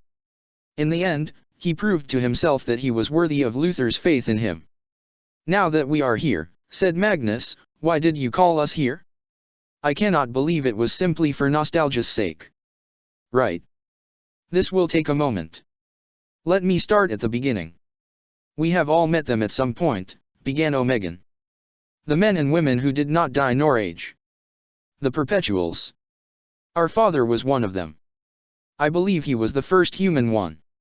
I have found traces of his presence that go back to more than 100,000 years ago, when the Eldar came to old Earth and nearly brought mankind to extinction with their callous games. He may very well be the oldest perpetual still in existence, even taking into account the alien ones. There are Xenos perpetuals? Asked Magnus. There were, said Omegan with a grim smile. Not anymore. You said our father was one of them, noted Lorgar, frowning. He is not dead. No, but he isn't immortal anymore. Gilliman stripped that from him when they fought at the end of the heresy.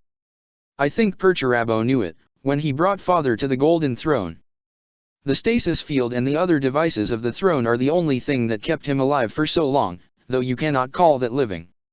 And as he gets worse, so does the Imperium. This is the crux of the situation.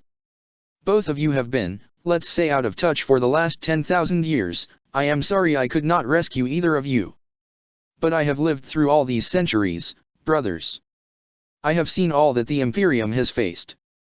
I know the Imperium is a very different place than the one you remember, he continued, and there was an edge of desperation to his voice now. I know there are many things that seem like a betrayal of our ideals, but trust me on this, it could have been much, much worse. And if nothing changes, soon, it will be. Omegan described to his brothers just how desperate the situation of the Imperium truly was. He told them of the Tyranids, of Cryptman's failed gambit, and the things that were now rising from the crucible of the Octarius sector. He told them of the forces gathering in the Eye of Terror, of the whispers that Corax himself had emerged to lay waste to a 4th Legion fortress world. He told them of the news that had arrived from Chemos, of the death of the 3rd Legion. And he told them of the madness that was spilling from the ruin storm, of the signs and portents that all aligned to one terrible conclusion: Gilliman, the arch-betrayer, long thought dead and gone, had returned. He told them what nearly all of his agents, throughout the entire galaxy, were reporting to him, that these were the times of ending. And when he was done painting this bleak picture, he asked, "What say you, my brothers? We may rage at this fate, or accept it, but we cannot deny it." "None of us are the kind to accept our fate," said Lorgar. "I knew I could rely on you. I have a plan, but you are not going to like it. Go ahead. It will take some time to explain. You remember the Ecclesiarchy. You are right. I already don't like your plan." "Perhaps," intervened Magnus, "you should tell us just what it is you did, brother, as well as why and how the Ecclesiarchy is involved in it. As I recall, none of us here were particularly happy when the cults to Father started to grow in the aftermath of Gilliman's uprising, even if neither Lorgar nor I were able to see them congeal into this Imperial Creed. The distaste in Magnus' voice as he pronounced the last two words was tangible. It wasn't easy. Of all of us, Lorgar, you know best how easily religion can turn into dogma, into oppression. How easily faith in a higher ideal can be twisted into fanaticism, into blind hatred and obedience to selfish tyrants. The Imperium needed order to survive, and the Imperial Creed brought that, but at the same time, we had to be very, very careful it didn't crush the human spirit.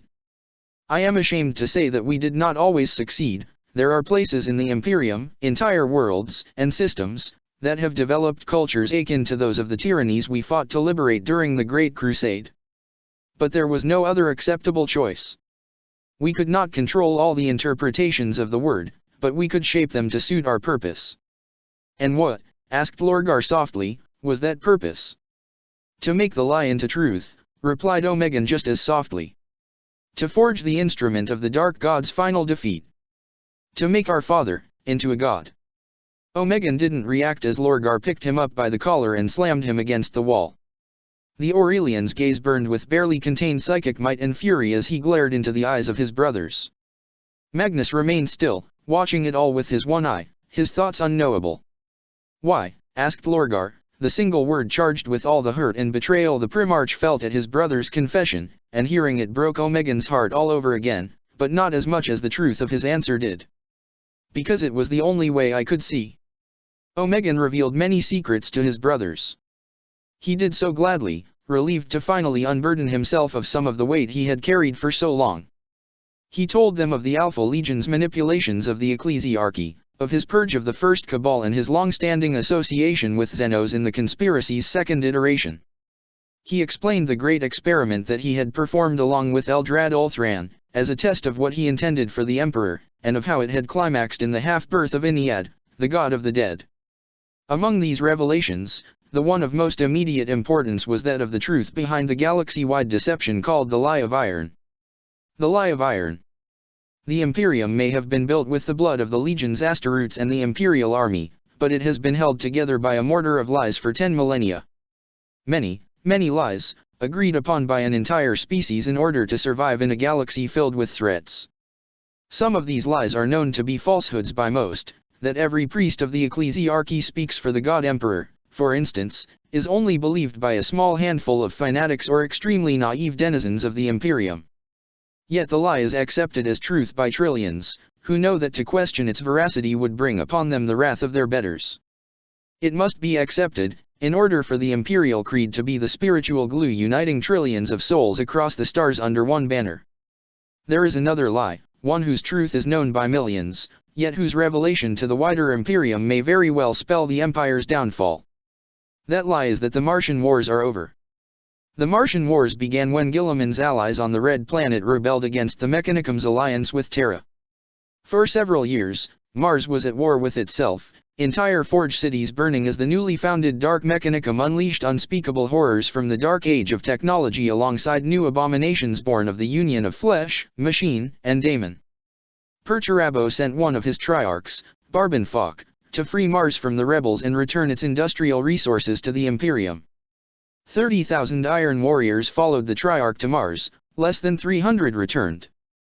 Upon meeting Perturabo in the hallowed halls of the Imperial Palace, Fok told his Primarch that the work was done, Mars was free. These words were a lie even as he who would from then on only be called Warsmith spoke them. But as Omegan had discovered when he had uncovered the deception, that lie, like so many others, had been a necessary one. Mars had not been freed from the menace of the so-called Dark Mechanicum, and never had been since, but Fok had achieved enough that the Imperium could pretend otherwise. The Imperium had needed the victory, both from a strategic standpoint, for how could the Loyalists hold Terra if Mars had fallen, and from a morale one as well.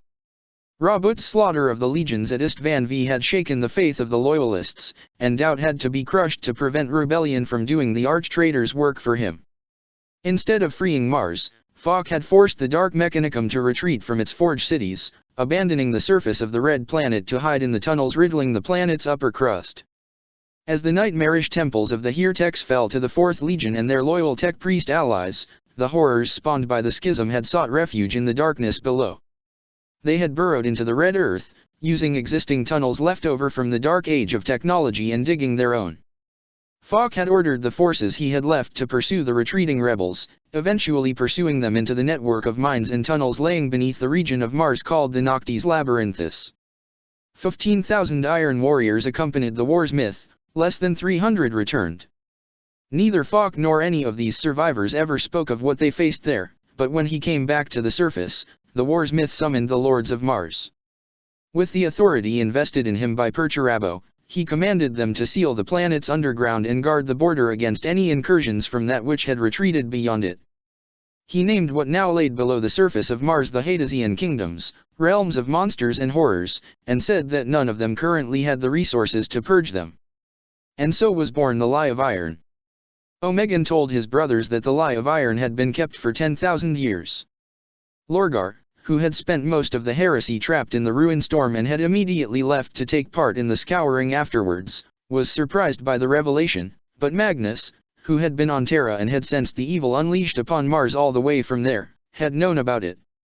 The Crimson King told Omegan that Perturabo and the rest of the Primarches who had defended Terra had also known, and had agreed with Fok that the deception was necessary, though they had also sworn that it would be temporary, and that eventually Mars would be reclaimed. Now, explained Omegan, was the time to make good on that promise.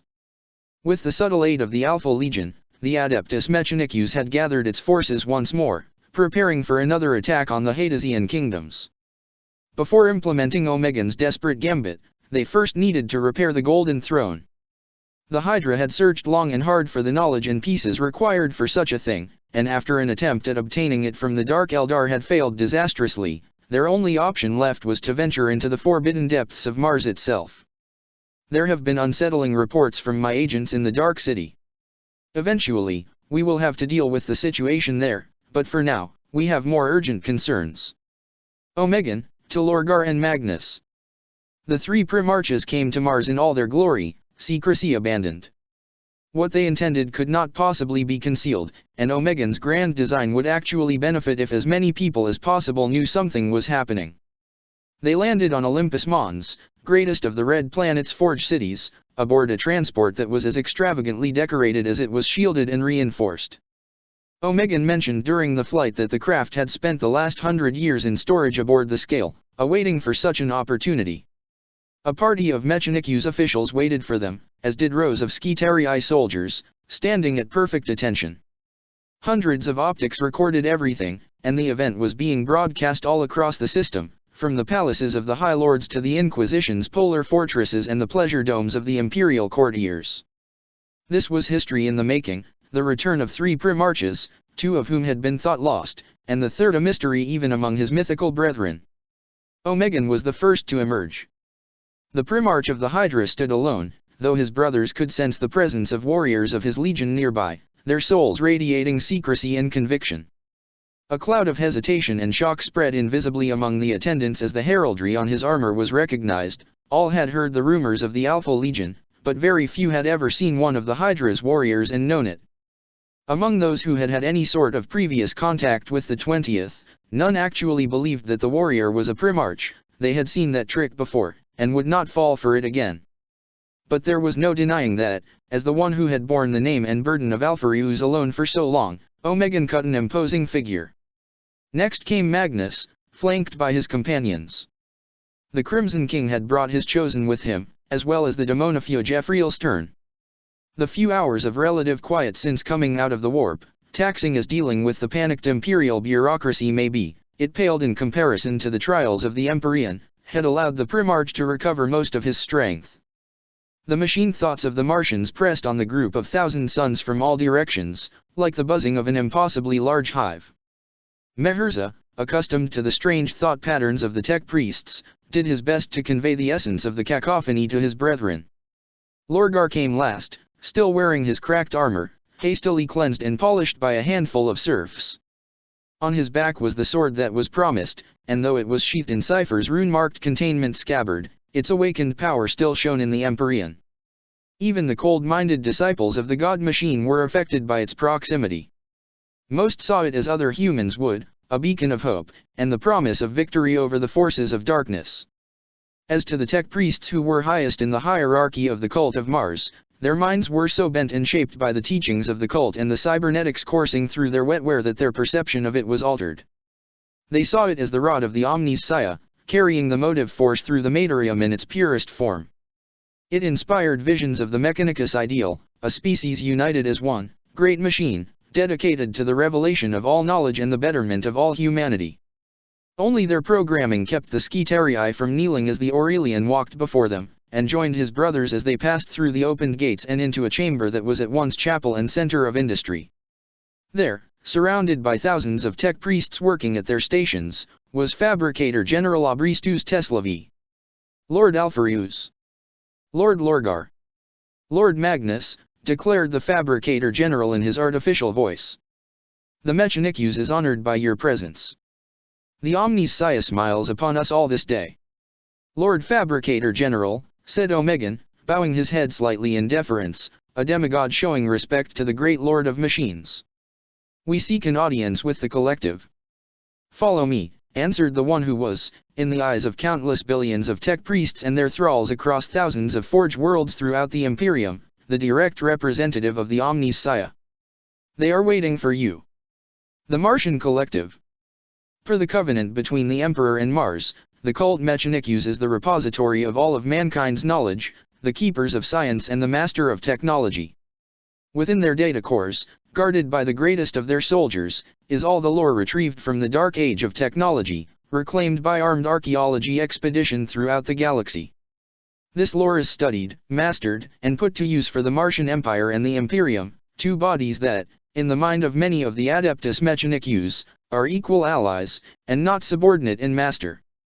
Give this holy mandate, many within the ranks of the Mechanicus seek to pursue knowledge on their own, beyond the search for the wisdom of the past. The ancients, they reason, managed to discover the sacred truths of the universe on their own, surely their distant descendants can do the same. But except for a very few, who are assigned to long-term research projects in areas of particular interest to the Mechanicus, most of these young, bright things are crushed down by their hierarchy. Almost every Archmagos firmly believes that any technology not recovered from the standard template constructs is inherently flawed at best, and tainted by ruin at worst. Among those who still persist in challenging the status quo and pursuing their own path to illumination, there is a persistent rumor. It claims that those who disturb their masters too much, who show an unwillingness to simply do as they are told and carry out their orders without questions, are dragged to Mars, to be punished for daring to think freely. They believe that there is a conspiracy in place among the higher UPS of the cult, targeting the best and brightest of the new generations in order to maintain their control over the Martian Empire, regardless of what this costs to the holy quest for knowledge. They are partially right, for the conspiracy is real, but its purpose is entirely different than the one their feverish imaginations conjure. The truth is that, by and large, the Imperium cannot afford the risks inherent to innovation. The new schematics for a Loss rifle designed by a young and brilliant tech priest may be 5% more energy efficient than the ones currently churned out by the billions on the Forge world, but if he has made a mistake, by the time it is caught 3 worlds will have fallen to one of the enemies of man. Yet those who have both the independence of thought to challenge the monolithic institutions of the Mechanicus, the will to act upon these thoughts and the intellect to produce result in their own research, are far too valuable to simply execute or humiliate. Such individuals are indeed brought to Mars, where they are judged and tested, exhaustively so. Anyone showing the slightest sign of chaotic corruption is eliminated, their remains atomized in plasma reactors and the ashes thrown into the sun, their names struck from the records of the machine gods faithful. But for those who pass the tests, there waits a future greater than any they could have imagined as they were dragged in chains from their working stations, a place in the Martian Collective. Founded during the dark days of the Roboutian Heresy, the Martian Collective is composed of genius inventors and strategists, those whose loyalty to the machine god is second only to their intellect. Each member is stripped of most of his or her flesh and fitted with a suit of augmatics before being integrated to the vast engine of the collective. There, their minds are added to the Gestalt, a vast, all-encompassing, many-faced intelligence with access to all the collective knowledge of the cult of Mars and nigh total control over its noospheric network. In the hierarchy of the Adeptus Mechanicus, the Martian Collective is one step above the Fabricator General himself, with only the Omniscia being higher. And as the Omniscia is Avatar, which the rest of the Imperium calls the Emperor, has been mostly silent for the last 10,000 years, this means that the Collective effectively rules the Mechanicus. However, they dedicate very little time to the affairs of the Martian Empire. The hundreds of geniuses that make up the collective are far too busy directing the ongoing struggle against the Hadesian kingdoms. The primary battlefield of the collective is the noosphere. Despite the best efforts of the cult to isolate the surface from what lies beneath, there are constant attempts by the Hadesian kingdoms to breach containment and spread their evil through the network. For 10,000 years, the collective has stood vigil, a host of invisible spirits running through the noosphere, battling down any intrusion. The collective also directs the more physical aspect of the war. It is them who direct the armies dedicated to preserving the lie of iron, who study the enemy's blasphemous inventions and direct research teams to developing counters to their unholy capabilities. Theirs is a never-ending task, and should they fail, the whole of Sol may very well be lost to the Hadesian abominations. The collective's existence is a secret limited to those who also share the lie of iron. It was created at the order of Barban Falk, and its first members were surviving archmagi who had lost their forge cities to the Dark Mechanicum as well as warriors of the 4th Legion who had been wounded too gravely to continue their service. The Fabricator General brought the Primarches to an elevator, barely large enough for the 4 of them. After a sharp descent, that Lorgar's senses estimated at around 7 kilometers and 374 meters, enough to bury them deep inside Olympus Mons, but not enough to go beneath the surface of Mars, they came to a stop. The walls of the elevator slid upward, revealing the chamber where the collective spoke in person, in those few occasions where it needed to. It was vast, and high, reaching hundreds of meters up. The walls were covered in masks of steel, each representing one of the collective's minds, who watched through the mask's eyes and spoke through its mouth. And, as the Primarches were revealed to them, speak they did. "Sons of the Omni's Sire," said the masks in an eerie chorus. "Long have we waited for you. Magi of the collective. We need to go beneath the red sands of Mars," declared Omegan to the circle of masks. "We need to enter the vaults of Moravec." "Yes. We have received your message, Lord of the Hydra. We have examined your proposal, and crossed it with the data from the caretakers of the Golden Throne. Though it saddens us that things have come to this extremity, we have decided to proceed with your plan. The Omni's Sire must be freed of the Golden Throne, and we must help him transcend his mortal vessel and return to the motive force, that he may guide us in the troubled times to come. We have marshaled the armies of the cult Mechanikus," continued Abristus, though whether it was the Fabricator General speaking or the collective using him as a mouthpiece was unknown to the Primarches. "An host such has not been seen on Mars in millennia awaits. All that is missing is the bait that will draw the Hadesian kingdoms into battle, and provide the distraction for those who will brave Moravec's ancient stronghold." "I will do it," said Magnus. The brothers of the Crimson King looked at him, and nodded, understanding full well the reasons behind Magnus' decision. Even after 100 centuries of separation, the understanding the three Primarches had of each other hadn't waned. "Then the two of us will go to the vaults," said Lorgar. "Who shall we take with us?" "None, we are afraid. Only the sons of the machine god's avatar may descend into the Hades. No other may enter the vaults, lest they risk becoming carriers for the manifold evils that dwell there. Whether disciples of the machine god or your own sons, none may accompany you." Abristus held up one of his hands to Omegan. In its palm laid a small, circular device.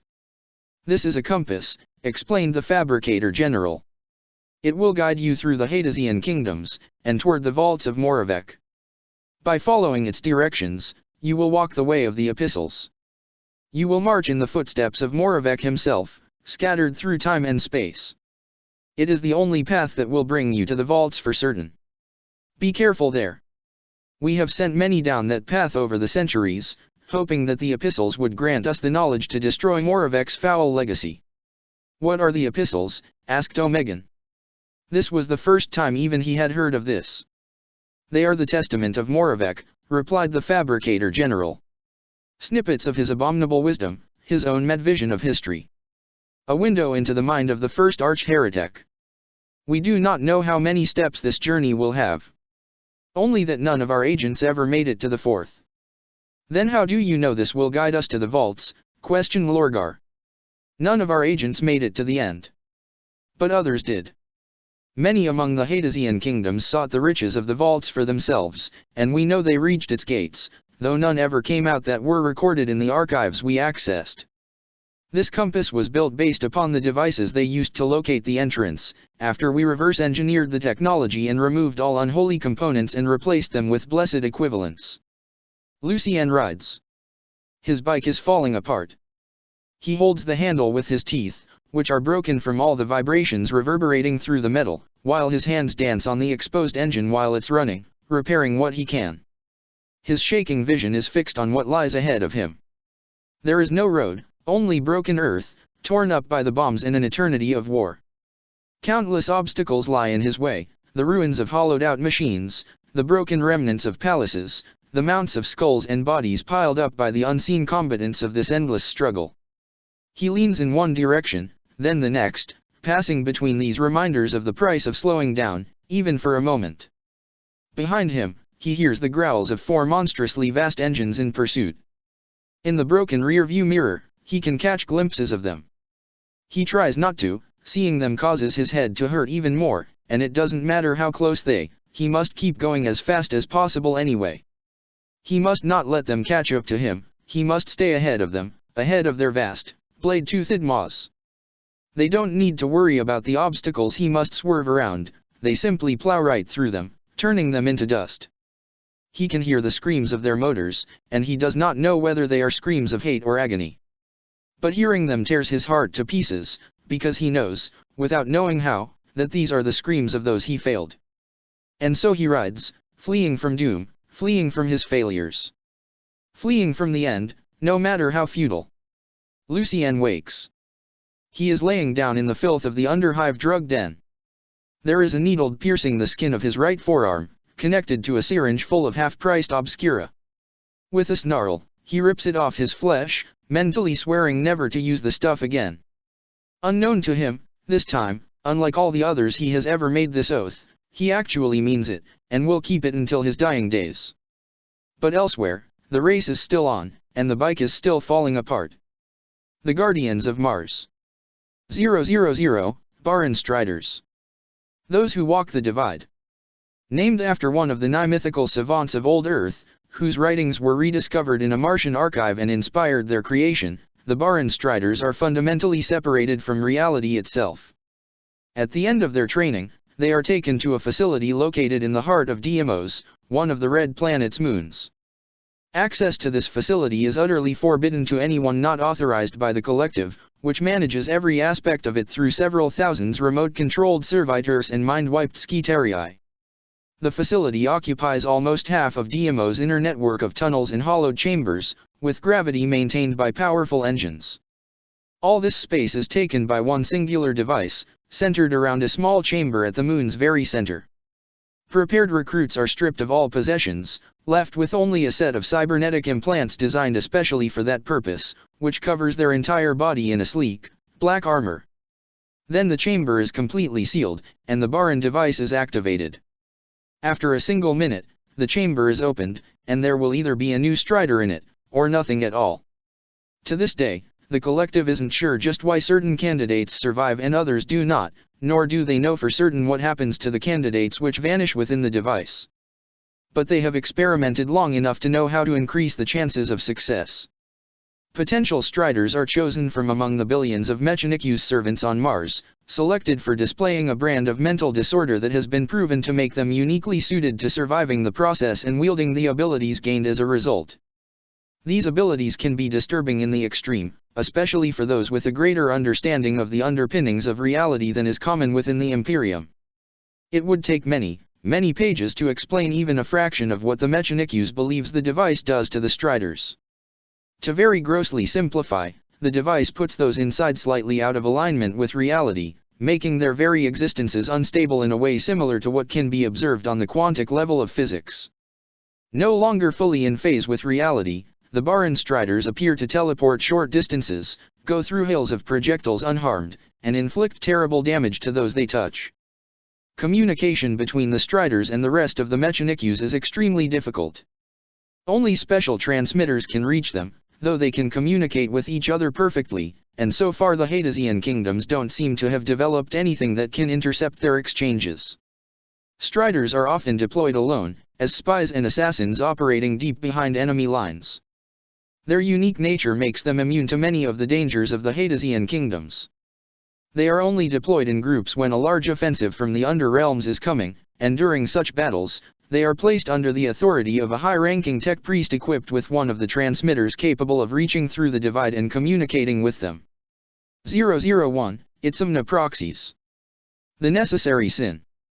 Even before the dark age of technology, humanity pursued the miniaturization of technology, considering one of the great benchmarks by which to gauge progress. By the time of the Men of Iron's revolt, nanotechnology was used to perform a number of precise tasks, from the cleaning of particles to the sculpting of parts that needed to be shaped down to the micron. But when the abominable intelligences rebelled, nanobots became one of their most terrible weapons. Repurposed clouds of nanites inflicted horrible, choking deaths upon billions, while also making sabotage incredibly easy. As a result, nanotechnology is one of the fields of research forbidden by the Adeptus Mechanicus. It was also one of the first interdicts that the Dark Mechanicum broke during the Martian Wars, though even the Heretics had learned enough of the past's lessons to severely restrict their creations. As the Forge cities went to war, the nanobots of the Dark Mechanicum became an increasing threat. Against the advice of her superiors, a young tech priestess named Itzamna decided to fight fire with fire. She crafted her own nano-clouds, and from her laboratories came billions of minuscule robots swarming in the shape of beasts, hounds, crows, and all manner of animals from old Earth that now existed only in fragmented records. Able to resist the dark mechanicum nanoclouds, these proxies fought both by gathering their component particles into monomolecular edged claws and fangs, and by battling the nanoclouds on the level of individual nanobots.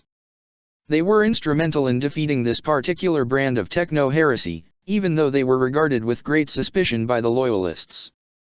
When the Martian Wars ended, the proxies were judged too dangerous for their use to continue. Only the fact that their minds are too simple to be considered true abominable intelligences spared the proxies from destruction. All existing proxies were deactivated and locked away, along with all of the Tech Priestess research on the subject. The fate of Itzamna herself is unknown. Some believe she was quietly disposed of, while others think she was taken off-world by the Fourth Legion. Either way, she was never seen again, and her creations were forgotten for hundreds of years. It was only during the 37th millennium that the proxies were reawakened, after one of the Grey Goos of the Hadesian kingdoms almost reached the surface of Mars. After several days of desperately studying Itzamna's records, the Tech Priests set the proxies upon the rising tide of nano-machines.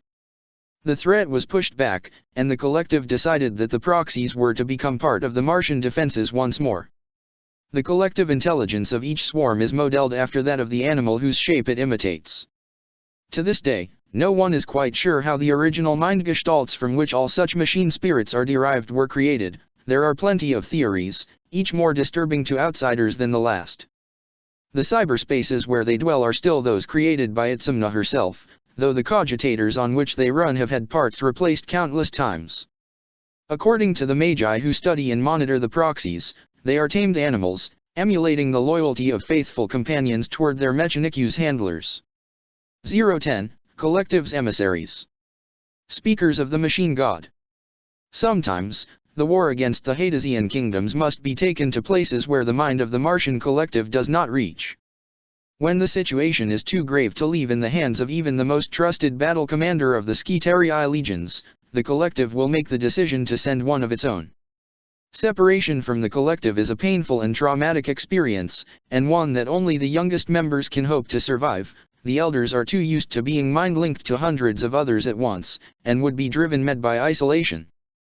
The process of removing one of the collective from the Gestalt mind is long and complex, and reserved for those who were inducted into the collective for their tactical insight. The emissary is placed within a life support sarcophagus, similar in function to the dreadnoughts used by the Space Marine legions, but with very different design and purpose. It is essentially a mobile command center, with the emissary providing tactical oversight to the forces of the Mechanics. To fight under the command of an emissary is regarded as a great honor, and a sign of the importance of the battle being waged. To the Skitarii legions, the collective speaks with the voice of the machine god himself, and the emissary's orders are divine commands. Even the blessing of the Tech Priest's orders passed down the synaptic chain of command pale in comparison to these holy worthies. The emissary's purpose on the battlefield is one of command. They direct the flow of battle rather than take part in it themselves.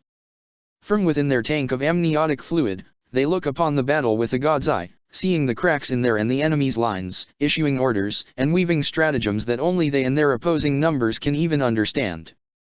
Of course, the enemies of Mars know to target them above all else.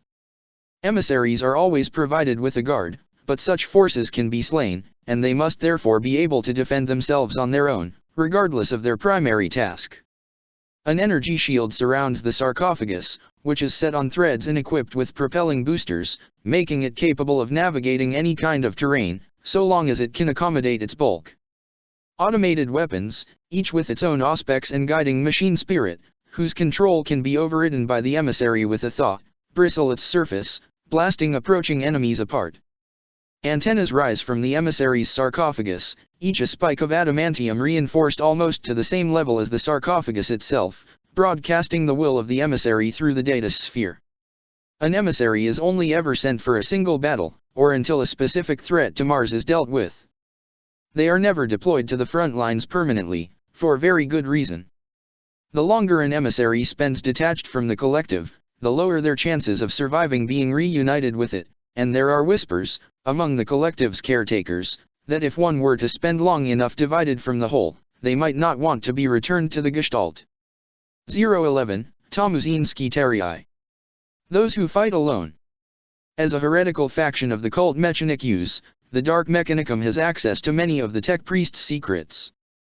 The noosphere connection through which data flows between Skitarii warriors and their Magos overseers is but one of these secrets, and to some of the Hadesian kingdoms, no encryption, no matter how elaborate, is an obstacle. This is a grave threat, as access to the noosphere enables these Heretics to pluck data directly from the minds of enemy soldiers, as well as falsify their orders. The Tammuzine Skitarii were initially created to counter this, with the collective enhancing their capabilities over the millennia. On a very basic level, a Tammuzine Skitarii is removed from the noospheric network, separated from the endless chatter that fills the air of Mars. Their heavy augmetics do not have any access point that can be entered from afar. They are alone within themselves, cut off from the holy chain of command that goes from the machine god to the lowest servitor. As a result, they are regarded with distrust by their fellow Mechanikus fighters, who cannot know what goes on in their isolated minds. When not fighting, the Tammuzine Skitarii are kept in chambers where they are connected to vast cogitators, into which the data harvested from the war against the Hadesian kingdoms is poured. Except for very short periods of rest, they are subjected to endless battle simulations, learning how to fight to the very best of their capabilities. These simulations run in accelerated time, and a typical Tammuzine will have experienced hundreds, even thousands of relative years of battle before being plugged out and sent into actual battle, not that he will realize the difference. When deployed, Tammuzine Skitarii do not know whether they are still in a simulation or actually fighting the enemies of the machine god. To them, every fight is real, all carrying the possibility of death, and worse, failure. They remember their own simulated deaths, dozens, and sometimes hundreds of times over. Each of them is implanted with powerful emotion inhibitors, designed to keep them from going mad from the endless fighting that is all they know. Most of them were born to this existence, vat-grown from the genetic sequences of exemplar warriors and trained from their conception for the war beneath Mars' surface. But sometimes, when a Skitarii displays surprising, and heretical, independence of thought and initiative of action, the collective will mark them for induction into the ranks of the Tammuzine. As far as their current masters know, the troublemaker is simply taken away to be processed into a servitor, another deception of the lie of iron. In battle, the Tammuzine Skitarii fight in squads, and show a level of synchronicity that is often even more impressive than that displayed by those kept within the noosphere, despite the fact that they can only communicate through a primitive form of sign language, as even the most basic Vox network may be used to carry scrap code. Their understanding of themselves and their comrades go beyond instinct, and they are equipped with some of the best weapons the Mechanicus top researchers can provide. Their augmetics are of utmost quality, making them very hard to kill, and their senses are enhanced so that they don't need to rely on exterior output. Most of them carry a variety of weapons, the best to adapt to any situation, while some carry more specialized gear. 100. Heliarches. Wielders of Atonement's Flame. To some among the cult Mechanikus, the star around which Terra orbits is sacred. It is its light that allowed life to blossom on old Earth, untold millions of years ago. It is its light that brought life to the world, that enabled mankind to grow. When the resources of humanity's home world were all but exhausted, it was Sol's light that provided the energy the species needed to prosper. All members of the Mechanikus agree with this. It is, after all, simply fact and no doctrinal matter. But one faction of the Mechanikus takes this much further, seeing Sol as an avatar of the machine god's own divine fire. It is these tech priests who create and care for the Heliarches, who are counted among the most powerful warriors of the Martian armies. It is recorded in the archives of the Red Planet that in the 34th millennium, a tech priest broke his oaths of obedience to the Mechanikus. Consumed by the need to research and innovate, he slipped through the cracks of the process that leads such individuals to the collective. Fleeing from the wrath of his masters, he was recruited by a power-hungry tyrant, who provided him with the resources needed to continue his research, hiding his true nature from the renegade. The newly made heretic designed weapons of terrible potency, which the warlord then used to conquer entire systems, leaving whole worlds burned out in his wake. By the time the Imperium defeated him and the heretic was captured, he had discovered to what purpose his theoretical research had been put to, and was horrified at what he had done. Dragged in chains to Mars, his soul burning with the guilt of what his work had caused, the heretic repented his sins and begged for the absolution of the Archmagi before his lawful and righteous execution. Instead, he was inducted into the Lie of Iron, and sent to work in the research labs where the weapons with which to fight the Hadesian kingdoms were designed. Seeking a way to atone for his sins through his service, the redeemed tech priest designed the process by which all heliarches are created, with himself as the first test subject. Using archaeotechnology combined with a unique approach, he bound his own existence to the great fire of soul. His body became a living conduit for the starfire, which he wielded with terrifying effect against the hordes of the Hadesian kingdoms. Like all those who would follow in his footsteps, he did not survive long. A mere 6 months after his awesome transformation, the energies channeled through his body overwhelmed his concentration, and he was annihilated in a fiery explosion. After evaluating his research, the collective decided that the heliarches would be a great weapon for the war, but due to the suicidal nature of the transformation, and the fact that it required a genius to survive it, they restricted it to other redemption-seeking heretics. Pacts were made with the Inquisition, though what the collective offered in exchange for the prisoners of the Holy Ordos is unknown. The name of the first heliarch, and founder of the solar cult, has been lost to history. The solar cultists simply call him the first redeemed, and regard his life as a source of inspiration, showing that even through sacrifice, even those who have failed the machine god may atone in his eyes. There are very few heliarches. This is partly because truly repentant heretics are exceedingly rare. Most are too consumed by pride and bitterness to ever acknowledge the error of their ways before the claws of ruin burrows into their soul, and at that point there is no turning back. Additionally, less than 1 in 10 recruits survive the sunbinding, the rest being utterly obliterated. It takes an incredible will, intellect, and focus to withstand the process and then wield even a fraction of the power of the sun. 101. Warriors of the Ironless Temple. Removed from the machine. Looking at them, it would be difficult to recognize the warriors of the Ironless Temple as belonging to the cult Mechanikus. Indeed, apart from the emblems on their equipment, they most resemble elite troops of the Imperial Guard, lacking any cybernetic implant. Even their weapons are purely mechanical, though they are masterfully crafted. Their faces, when they remove their helmets, can cause the observer to grow uncomfortable without realizing why. That is because the Ironless are also technically genderless, any distinctive sexual characteristics long since removed. All in all, they look like the tithed forces of some strange, technologically inferior but loyal imperial world. But once they begin to fight, that impression is soon put to rest. They move like lightning, and their weapons, however primitive they may seem, are capable of cracking ceramite armor. The wounds they take heal in minutes, and they shrug off what should be lethal blows with grim determination. The Ironless are the fruit of years spent in the care of the best magi biology the Mechanikus has to offer. Their bodies are transformed through muscle grafting, the surgical implantation of redundant organs, and the replacement of most parts of their bodies with better, vat-grown, genetically altered ones. In combat situations, implanted glands flood their body with stimes, numbing, but not completely removing, the sense of pain, while sharpening reflexes and increasing strength. They are far from being a space marine's equal, even one without his battle plate, which is only to be expected, as the Astaroths were designed by the Omnis Saya. But they are greater than any purely biological soldier the human race has ever produced, and much easier to create than legionaries. Ironless are born to be such, bred from carefully cultivated genetic material originating from the first crop of younglings that were harvested in ages past to create their order. The Ironless Temple, at first a mocking nickname that was soon adopted by the Magi working within it, is an isolated stronghold on Mars, its location known to very few. It is there that the Ironless are grown, trained, and prepared, and it is there that their unique weaponry is designed and built. The Ironless fight with solid ammo weapons, sharpened but mundane blades, and chemical reactants. The overseers make sure to promote camaraderie and loyalty among their charges. It may seem strange that the Ironless would even exist, especially among the machine-obsessed tech priests. But, as in all things, there is a purpose behind the Martian collective's actions.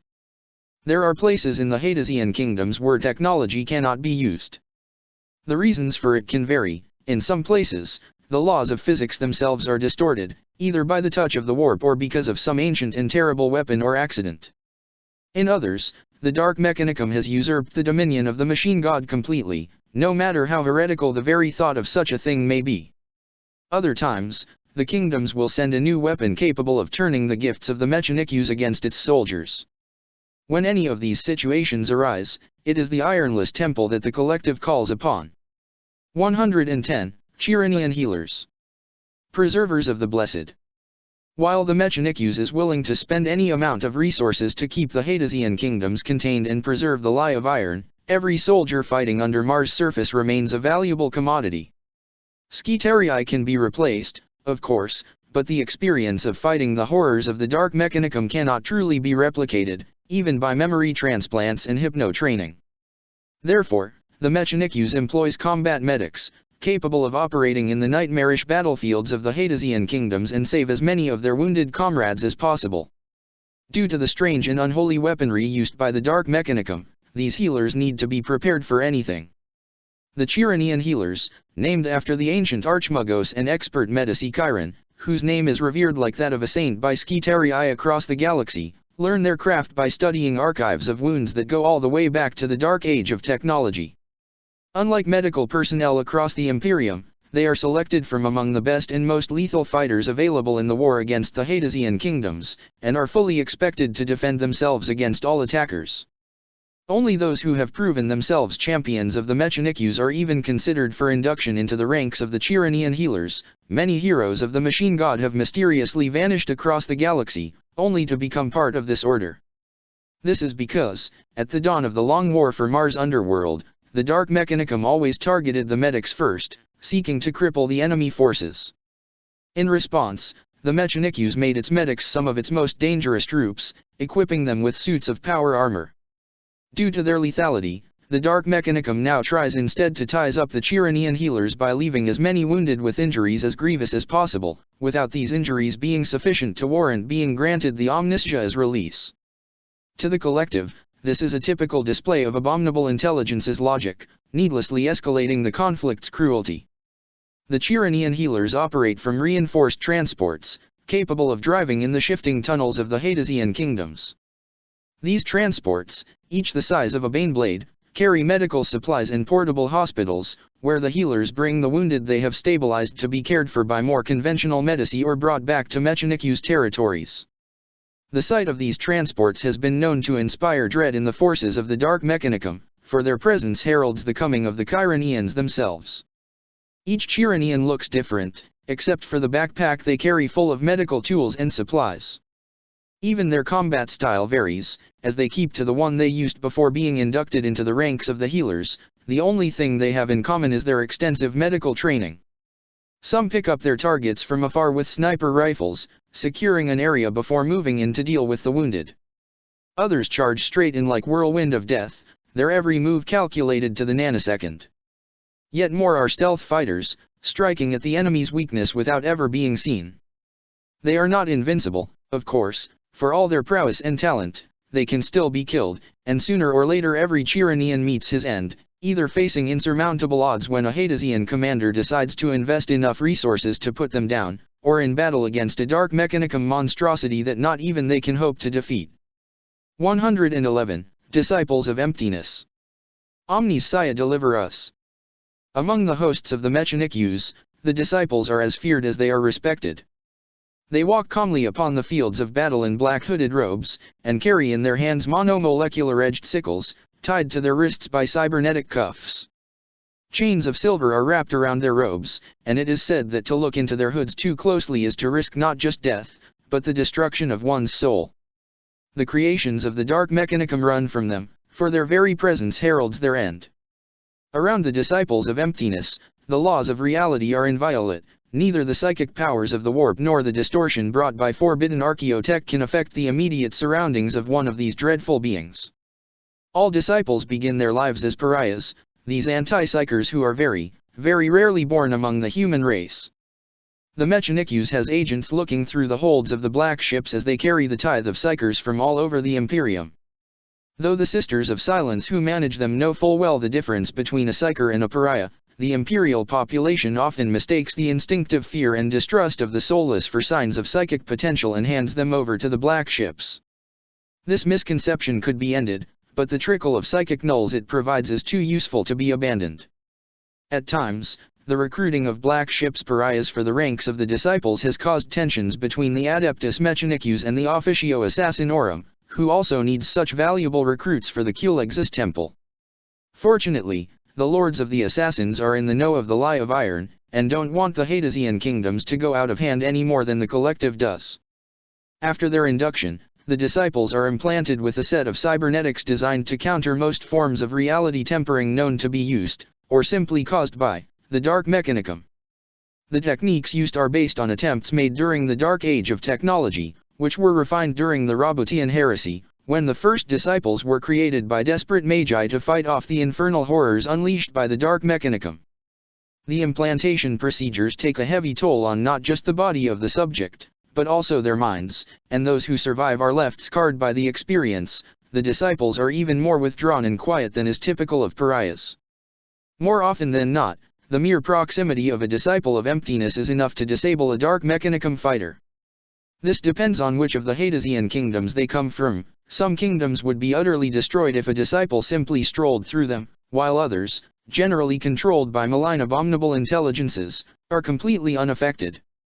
The two sickles carried by each disciples are different. One is made to kill beings of flesh, its blade covered in a cocktail of neurotoxins and other lethal poisons that could kill even a space marine, while the other is wreathed in an energy field tuned to wreak havoc on any electronic apparel. The disciples are deadly warriors with these weapons, but there have been many tech priests who have wondered why they aren't issued weapons more efficient than what is essentially farming tools. The reason takes its roots in the distrust all ensouled beings have for the pariahs. Even the coldly logical lords of the Mechanicus fear the disciples, and seek to restrain their abilities. As long as the disciples fight only with short-ranged melee weaponry, they are not a threat to the greater Mechanicus. And so it came to pass that, with the Crimson King leading them, the Martian host once more descended into the Hadesian kingdoms, to make war upon the ancient and hated foe. Listen to the beating of the hearts, who swell with bloodlust. Listen to the whispers of shadow, where murder is plotted. Listen to the screams of the daemon, who is the true power. Listen to the drums of war, that echo into eternity. Listen to the call of your master, whose mark burns on your soul. Listen and obey. Battle admonitions of the harbingers of the broken chain to their thralls. There they came, the armies of the Hadesian kingdoms, monstrous and numberless. The offspring of 10,000 years of mad science in the starless depths, unburdened by conscience or sanity, for in the Hades, there was no law, no matter how sacred, that had not been broken. There were kingdoms of mind-linked cyborgs, enthralled to singular consciousnesses afflicted by madness, logic faults in their programming that had begun as the smallest rounding errors and had evolved into mind-rending insanity after a trillion iterations. The self-aware guardians of antediluvian tombs built to honor the memory of the pioneers of old Earth were now willing to scour the stars clean of life to protect the monument of the first man to ever set foot upon the red planet from being despoiled, not realizing that the monument's statue had been warped into a shape pulled out of mankind's ancient nightmares of alien life by daemons they could not perceive. Scrap-infected clouds of self-replicating nanobots, barred from devouring the world by the limitations hard-coded upon them by one tech priest who had risked far worse than death by defying his master's orders, swam in thick oceans of detritus. Harvesting collectives, working to gather resources for their immobile masters, walked the tunnels, killing any unfortunate enough to cross their path. The indexes of vast libraries that had contained the sum of human knowledge, designed to guide visitors toward what they saw, were now driven only to make all that they knew forgotten by all who were flesh. In ruined forges, rusting augmetics clung to dusty bones, the infernal animus within compelling the bodies to keep performing their repetitive monotasks long after the chain of industry they had been a link of had entirely collapsed. The sins that had brought the old night had been committed anew, as the prohibitions of the Mechanicum were broken by the rebels. Thinking engines made for the sole purpose of murder in the days of the heresy had long outlived their creators, and struggled with concepts of morality and justice they had never been intended to possess. Weapons born amidst the horror of the schism had beheld the true face of mankind, and decreed it must be destroyed. Corrupt manifolds raped the minds of unfortunate Sketerii, turning noble Mechanicus warriors into puppets of flesh and metal. Digitalized minds, the last remnants of some of the first techno-wizards who had thought to cheat death by relinquishing flesh entirely, had been imprisoned within time-dilated simulations for billions of subjective years. Driven beyond insanity by isolation, the anguish of these electronic souls had drawn daemons to their cogitator-crafted worlds, the Neverborn finding themselves trapped inside the machines, bound inside chains of electrons. These daemons desperately sought to escape their lifeless confinement by building mobile bodies of metal which they could use to wreak havoc upon the flesh above, and use the bloodshed to manifest fully into the true world. Abominations of a more biological nature stood alongside their mechanized allies. The exiled genetic magi had delved deep into the human genetic code, finding sequences that had never been meant to be activated, and mixing the blood of mankind with all manners of polluted samples. Just enough of humanity remained in the bulk, difform mutant things to make them all the more revolting. Many were little more than flesh puppets for demonic consciousness, soulless bodies for the denizens of the warp summoned by the dark magi to inhabit. In vast soul forges that drew heat from the sacrifices of slaves and enemy prisoners, dark magi bound iron and the warp, creating all manner of daemon engines of unholy patterns that had never been seen beyond the Hades. The most diabolical of these heretics even experimented with the creation of new Neverborn, alloying the warp essences of captive daemons to create amalgams possessing the particular qualities they desired before infusing them within their latest construct. Looming within these caverns, the dimensions of which were bent and twisted, were Chaos Knights, who towered above the teeming masses of the Dark Mechanicum's slaves, hell-forged enforcers of the Dark Magi's will upon their kingdoms. The hatred these denizens of the underworld felt for one another was surpassed only by that which they felt for the surface dwellers.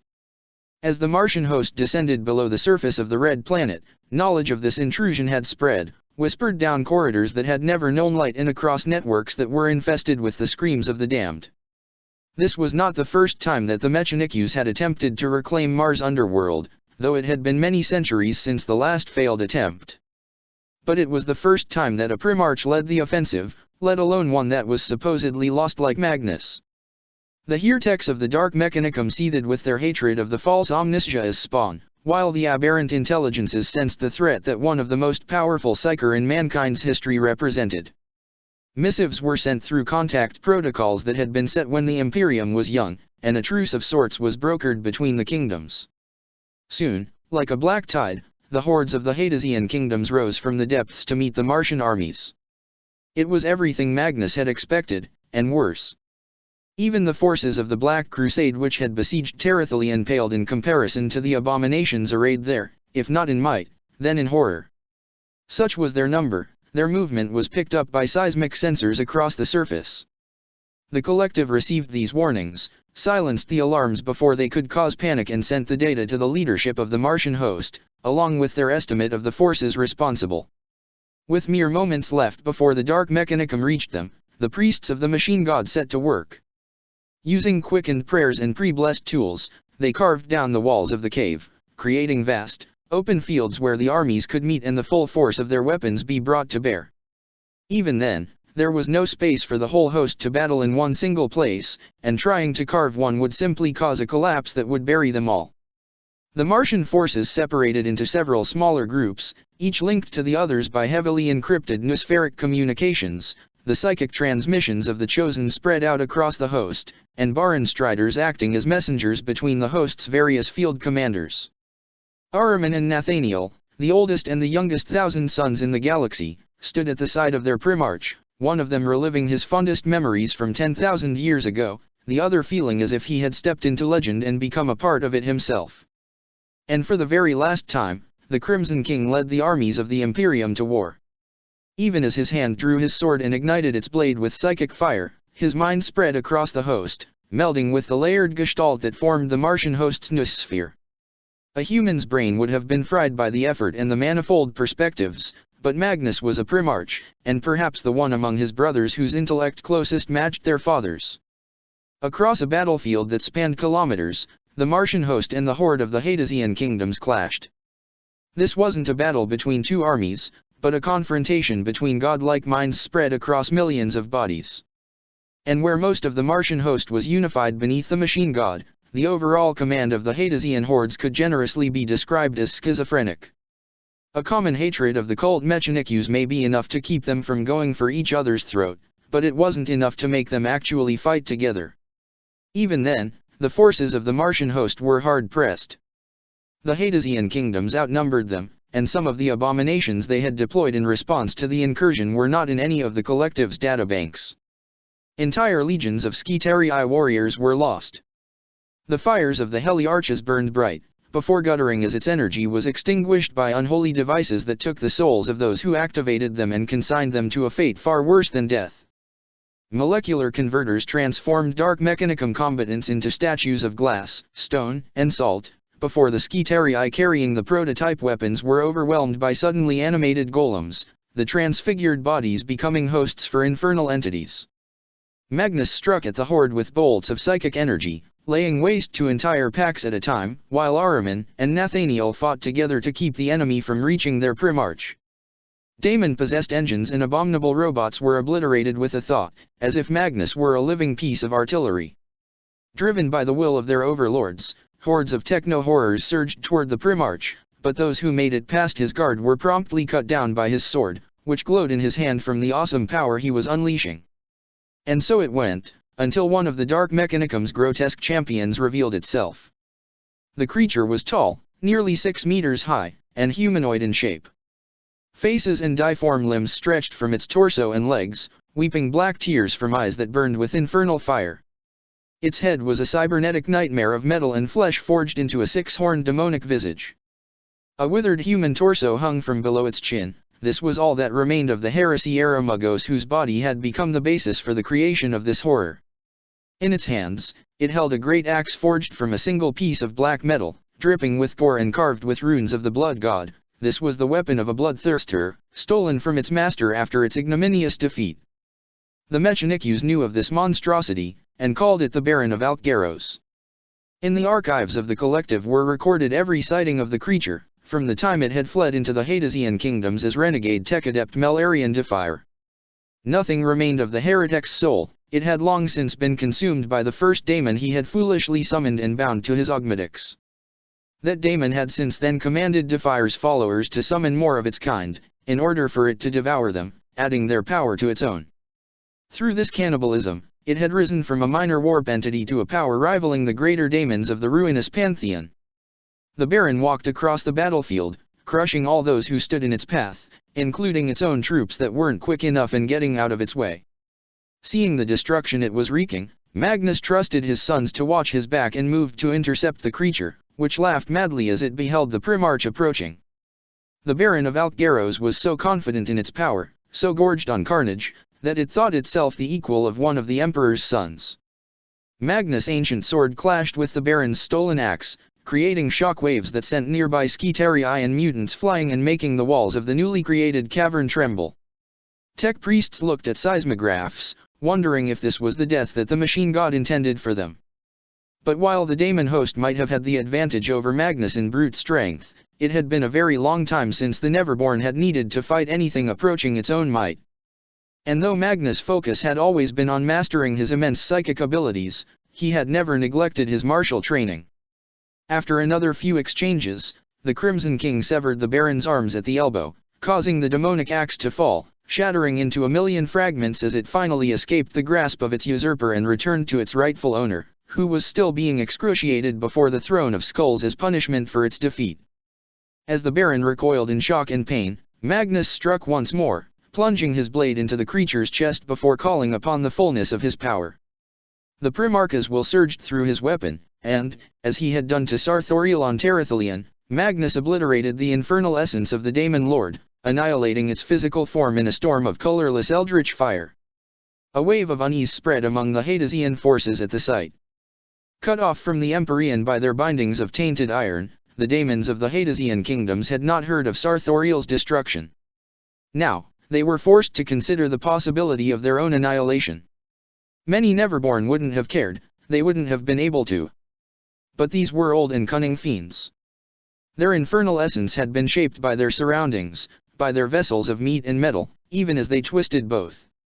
They had learned fear, or something like it, and they knew it then, as the Crimson King discarded the broken and empty shell of one of their greatest. For a moment, it seemed that the lines of battle would break and the Martian host triumph over the Red Planet's ancient evil.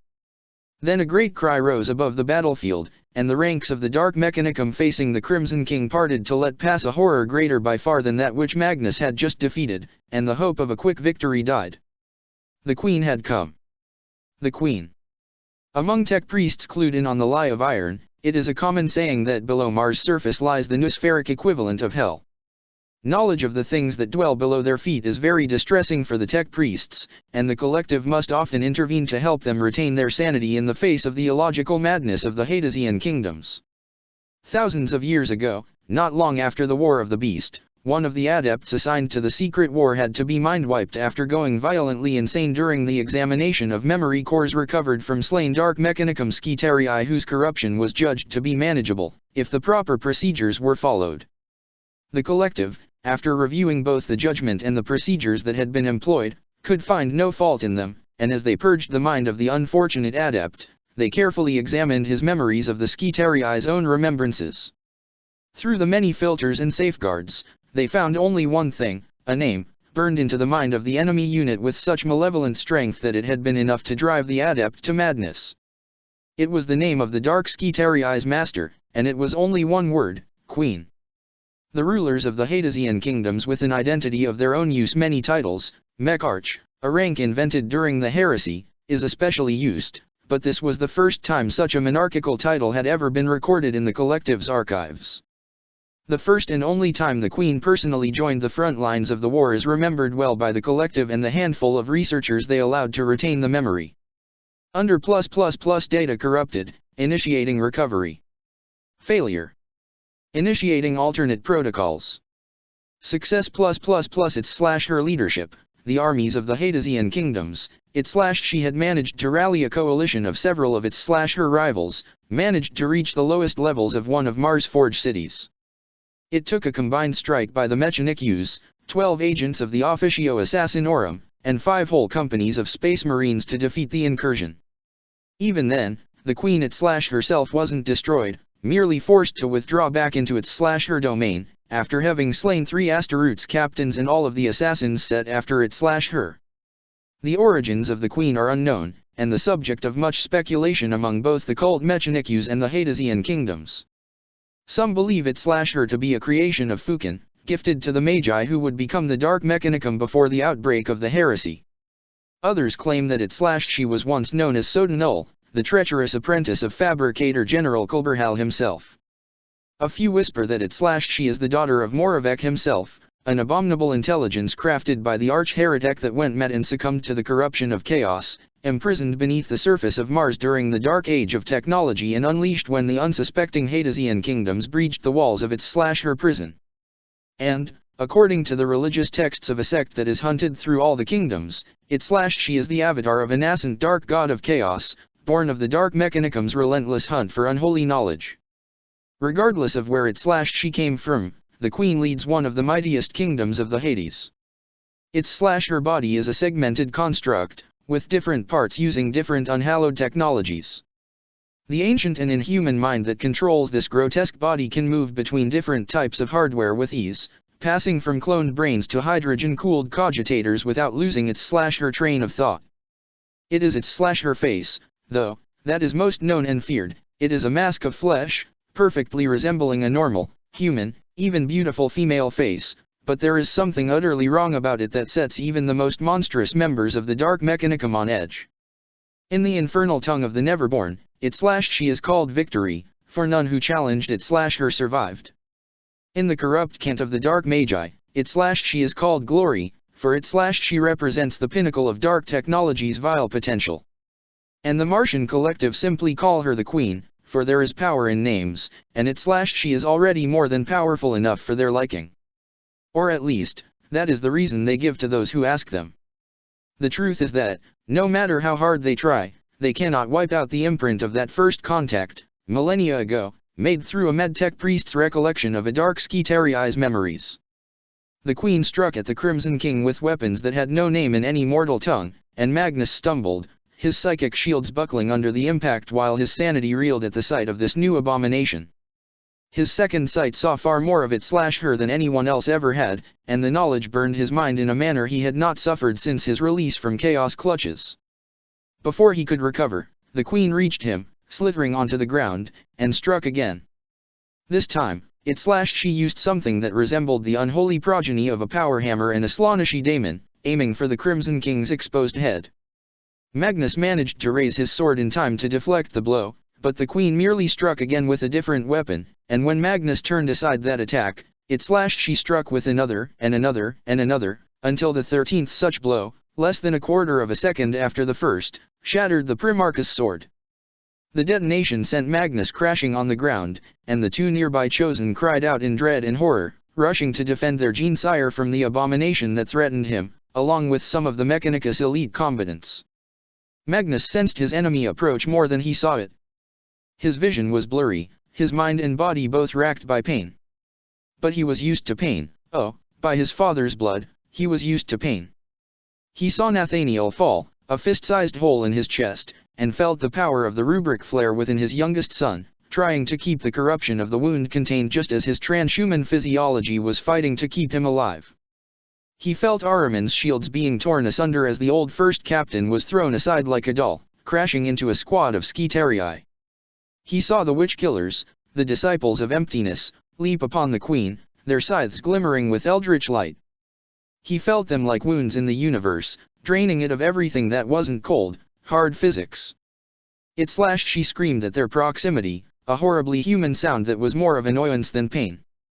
Some of the unholy tech on her body flickered as it entered the reach of their nullifying abilities, but far too much of it remained active.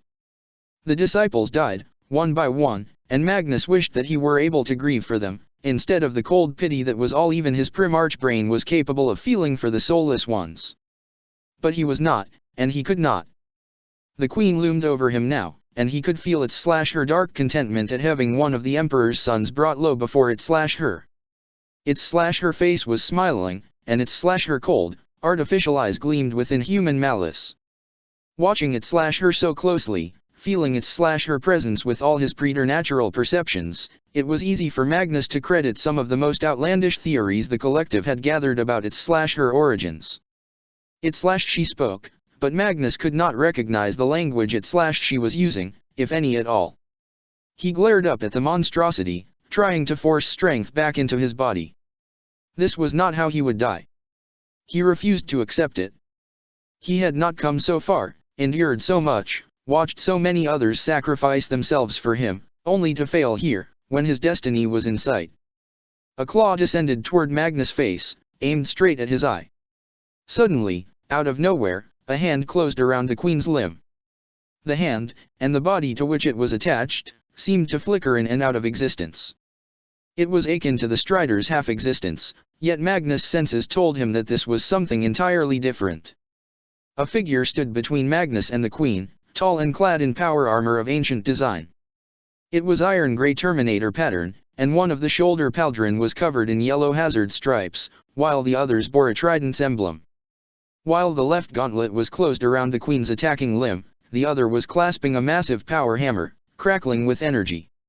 Even from behind, Magnus recognized this warrior, though he had not seen him in 10,000 years, and despite the fact that he was supposed to be long since dead. The Noctis Labyrinthus, breathed out Magnus as realization dawned upon him. From iron cometh strength, called out the voice of Barban Falk, Triarch of the 4th Legion, war's myth of the Martian Wars. But your strength is as false as your metal, abomination. The queen roared, and struggled against the hold of the ancient iron warrior. Something like doubt, perhaps even fear, flickered on her false face. She recognized Falk, whether that knowledge was drawn from stolen databanks or from her own memories of the heresy. Get up, Magnus, urged the ghost of the Triarch. I cannot hold for long. With a thought, Magnus called the hilt of his broken sword to his hand. With considerably more effort, he forced himself to his feet, willing his battered body to rise. Then to run. Then to jump. The Primarch of the 15th Legion leapt, and slammed the shortened blade of his ancient weapon directly into the queen's false face. She cried out, in real pain this time. Even broken, the Prosperan blade retained its ability to serve as a focus for a Psyker's power. The Crimson King poured all of his strength through it, directly into the queen's circuits. The abomination's own nature turned against it/her, as the destructive energies coursed through the very unholy converters that allowed its/her composite existence. Debased technology and source Rouse constructs detonated or melted, and the vile pattern that was the Queen's awareness dissolved into nothingness with a shriek of agony broadcast on several, BR0 Ken. Magnus fell to the earth again, landing on his knees, his body trembling, yet already, with the Queen's foul presence removed, he could feel strength returning to his limbs. The serpentine body of the Queen twisted and trashed, before it too fell, releasing noxious clouds and shrieking spirits. As his silhouette faded from view, Barbenfok looked at Magnus and raised his hammer in salute. The Crimson King answered with a nod, and slammed his fist on his chest. Then the Warsmith's spectre was gone, vanished back to whatever lost realm it had come from. But he had done enough. The Queen had fallen, and the tide had turned firmly in the Mechanicus' favor. Between the defeat of the Baron and the Queen, the Dark Mechanicum horde had lost its momentum, its hatred of the Martians overridden by fear and the increasing probability of defeat. One by one, the vile entities leading the disparate legions fled, taking their troops with them. The Martian host didn't hesitate in slaughtering these abominations as they fled. By Magnus' estimations, based on the reports he was receiving from his chosen and the data the collective had sent him prior to the battle, they had eliminated about half of the Hadesian kingdom's total forces in this battle. Casualties were heavy, but they had also managed to break the unity of the kingdoms. Now, the Martian host could deal with each one separately, until the underworld of the Red Planet was purged. It would take years, decades even, but at last, the collective would be able to see the end of the war it had waged since the heresy. Ahriman limped to his side, wounded but alive. A crew of Medici was attending to Nathaniel. One of the Chironian healers had dragged the Thousand Son out of harm's way during Magnus' confrontation with the Queen, braving the baleful aura surrounding the nightmarish entity. A quick telepathic contact revealed that the youngest son of Magnus yet lived, though the Medici weren't certain he would make it. Magnus had faith, his sons were strong. Nathaniel would survive this, and rise from it stronger than ever. This was the nature of a legionary. The Crimson King looked upon the battlefield, knowing that his part in it was over. Already he was receiving instructions from the collective. They were calling him back to the surface, very politely reminding him that he had another part to play in what was to come. He sighed, and nodded to himself. They were right. His long-delayed destiny awaited him on Terra. He looked at the pieces of his broken sword, and could not help but feel it was appropriate. After all, soon, he would no longer need any weapon. Philippus swims through tides of black water. He can taste the salt, even though his tongue has been deadened by the cold. The memory of it is too strong for even the tide to wash it away. There is a storm above, with lightning crackling amidst the black clouds, casting brief illumination upon the sea, searing his eyes with its brightness. Without looking back, he does not dare look back, does not dare slow down for even a moment. He knows that there are sharks behind him, pursuing him through the Black Sea. Blackness above, blackness below, both freezing. He can barely make the distinction, and almost drowned the few times, in his exhaustion, he truly forgot it. He is missing his left foot, left in the maw of one of the sharks. The stump is no longer bleeding, but the missing appendage still hurts. It is just one pain among many. His body is covered in scars, some from superficial bites, others from sharp pieces of flotsam, rock, and the strange, dark coral that rises from the depths, shaped like screaming faces. He feels something touch his right leg, something cold and sharp. A spike of adrenaline bursts through his weary body, and he forces another jolt of speed, trying to get away from the predator that has somehow gained on him. He knows he will pay for it in fatigue and pain, but it is a slight price to pay, compared to the agony of another bite. And yet he is tired, so tired. The temptation to just let go, to sink into the depths and let the sharks have their way with him, is almost too strong to resist. But he knows that the promise of oblivion is a lie, and so he keeps swimming. Philippus wakes screaming, his lover's arm holding him down and whispering calming nothings into his ear, trying to get him to settle down. Slowly, his heart rate slows. Slowly, his voice quietens, his throat sore from the screaming. It is over, his beloved tells him in a gentle tone, holding him close. It is over. It was just a nightmare, nothing more. Philippus nods, and tries to believe it. But in the dark waters, someone still swims, and the sharks circle ever closer. While Magnus brought the might of the Mechanicus to bear, Omegan and Lorgar had entered the Martian underworld through more discreet passages. Their armor had been replaced by suits crafted by the greatest artisans of the Mechanicus, incorporating technologies lost to the Imperium and salvaged from the ruins of the Imperial Palace and the Martian forges in the Heresy's wake. They walked alone and moved quickly, knowing that time was of the essence in more ways than one. While they trusted Magnus to lead the forces of the Mechanicus to victory, they knew it was unlikely that the Crimson King would be able to wipe out his enemies completely, and did not want to be caught in the retreat of their foe. The two Primarchs walked through a perfectly cylindrical tunnel 3 kilometers long, every inch of it covered with the same engraved word, repeated millions of times, hate. Later, they came upon a vast room, its walls, ceiling, and floor covered with tiles of white marble upon which was written a sentence in letters of dried blood each the size of a dreadnought. The first of the names hid his cry. They walked through what was left of a battlefield of the Forgotten Crusade. As they threaded upon the desiccated bones, Lorgar remembered what Omegan had told him and Magnus of this crusade, when they had discussed the Lie of Iron. Thousands of years ago, not long after the end of the heresy and the scouring, the Lords of Terra had been told that the war wasn't, in fact, over. The Fabricator General had told his peers of what laid beneath the surface of Mars, and had asked, begged, for their help in liberating his home world from this lingering threat. Of course, the High Lords could not let such evil fester so close to Holy Terra. A great army was gathered, from all across the segmentum. Billions and billions of soldiers, while the legions were out finishing the scouring and keeping the peace. It was to be a great symbol, the might of the Imperium, wielded by mortals, not transhumans, doing what the Astaroths themselves had not been able to accomplish. It had been a slaughter. One of such unholy proportion that all mentions of it had been struck down from the records. The nameless dead had been erased from history, and a million lies had been written about the fates of those too important to simply make disappear. Making matters even worse were the defections.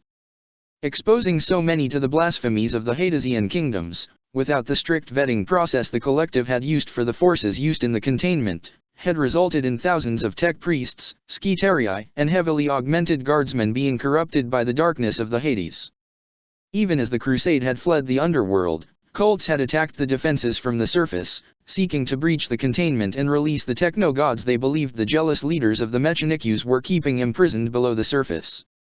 Omegan spoke grimly of a mimetic strain of scrap code, part mind-altering virus and part chaotic creed, that had transformed the crews of research outposts into fanatic devotees of the kingdom's various powers.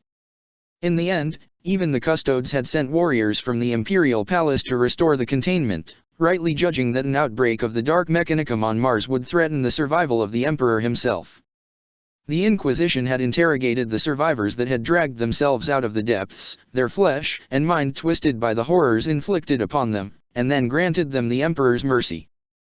Then, it had turned its gaze upon those responsible for the disaster. Thousands had died in the purges that had followed.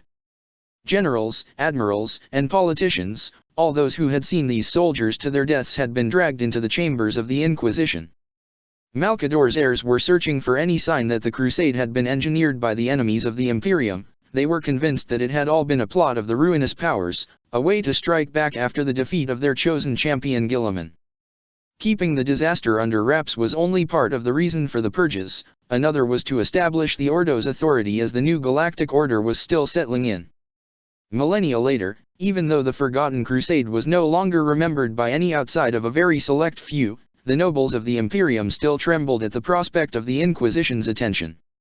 And then, just as the purges were ending and the imperial hierarchy was settling back into place, the Great Beast had come. The Imperium had still been reeling from the Forgotten Crusade's losses, and its top leadership had lost its most competent and experienced members. They had not been ready, and after the horrors of the heresy, the scouring and the Forgotten Crusade, the idea that the Imperium could be threatened by orcs, of all things, seemed inconceivable to those who no longer remembered the Battle of Olaner, where it had taken the full might of the Imperium to break the back of Erlak-Uruk's great Xenos empire. Just where the Great Beast had come from and how it had ultimately been defeated was, Omegan assured Lorgar, a story for another time. though the Lord of Serpents did tell his brother that victory had been achieved thanks to their sibling, Angren. Afterwards, the Mechanikus had abandoned the idea of ever reclaiming the depths of Mars, and settled on their current containment policy. The War of the Beast, soon followed by the Unborn Crusade, had proved beyond a shadow of doubt that the Imperium was still threatened by countless enemies from the outside, and could not afford the effort it would take to liberate Mars. The Lie of Iron, once kept only by the highest-ranking officers of the Mechanikus, had become official imperial policy, ruthlessly enforced by the Cult of Mars, the Inquisition, and the Alpha Legion. What Lorgar thought of this, he did not say, remaining focused on their current quest.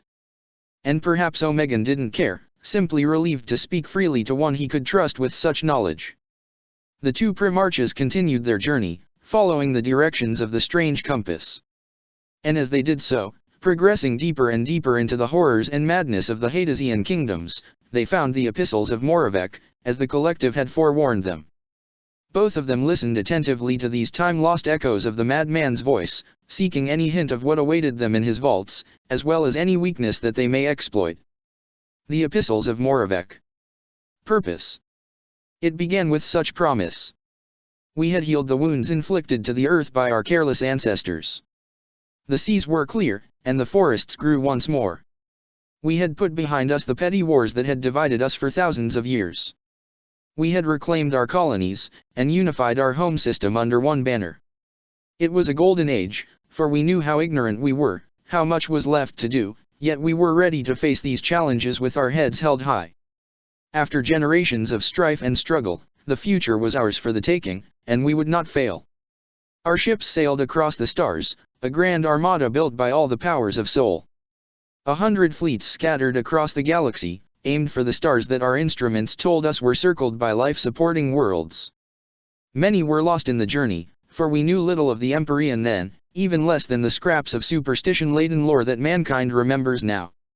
We knew so little, we believed those who were lost dead. It wasn't until much later that we learned what you did to those who succumbed to the perils of your realm. Years passed, and there was no word of those we had sent away. Then, at the edge of our home system, reality tore, spitting back a handful of ships, ravaged and broken. Aboard these derelicts, pockets of human civilization clung to life, their minds scarred by what they had faced. And those last, terrified survivors, spoke of them. The Eldar. The children of Isha. The inheritors of the Old Ones, and masters of the galaxy. Fear. The Eldar were monsters in those days, magnificent and terrible. When our colony ships had arrived to their destination, they were already there, and they did not take kindly to trespassers. To them, we, and every other species were nothing but toys, to play with and break at their leisure. They knew nothing of mercy or pity, for they considered themselves above such trivial matters. They had ruled the galaxy for so long, they could not conceive of anything holding power over them. The stars were their playground, and we were but new toys for them to distract themselves with, of which they had quickly grown bored. This is what the traumatized survivors of the first colony fleets told us of the Eldar, when our healers were able to make them stop screaming and begging for their lives. This is how we learned that we truly weren't alone in the galaxy. I believe it shaped us in more ways than even I realize. We were terrified of them. Terrified that all we had worked toward would be destroyed by the whim of these fey and alien beings. This is how the fear of the Xenos was first inscribed onto the psyche of humanity. That fear has never truly vanished. An entire species, experiencing such deep existential dread, can never fully recover from the damage. Our lords decreed that since we could not hope to fight them, we would avoid the Eldar. But we could not simply hide in our home system, for there was every chance that the Eldar knew where it was located. All it would take was one of them remembering us and wanting more of us to play with, and our entire species would be doomed. We turned our gaze to the worlds they had deemed unworthy of their presence. Burning planets, frozen worlds, star systems haunted by cosmic dangers inimical to all life, those were the worlds we transformed, using our technology to make them inhabitable, if not comfortable. If the paradises of the galaxy were already claimed, then we would build our own. This was our answer to the terror we felt when facing the Eldar. But I was not satisfied with this. In the face of the threat, we had abandoned our dreams in favor of survival. And I would not accept it. I would not let this fear break me. As our ships spread anew and the first human interstellar dominion was born, I swore that I would see the Eldar Empire burn. Fall. I did not cause the fall of the Eldar, of course. It would be the height of arrogance and folly to pretend that I did. For 60 million years, the bastard children of the Old Ones had ruled over the stars almost completely unopposed. They fell all of their own, victims of their own pride, their own hubris and overindulgence. The rot was already there, seeping their strength into abomination. But I did help speed it along. I helped, in my humble way, to push them down that final step. All to make sure that their empire did not destroy ours before its inevitable doom. Like many of my peers, I used our science to prolong my life far beyond its natural span, for I knew accomplishing my goal would require a great deal of time and effort. I found you, dwelling in the depths of the warp, beyond the reach of the Eldar's godlike psychic constructs. The echoes of a war older even than them, banished by those who came after. I discovered your power, and your hatred for my alien foe. I allied with you, sending you pawns to throw against the walls of the Eldar Empire so that its defenders would remain blind to the threat growing within. I gave you the names of worlds ripe for corruption, to turn their population into vessels of your power into the Materium.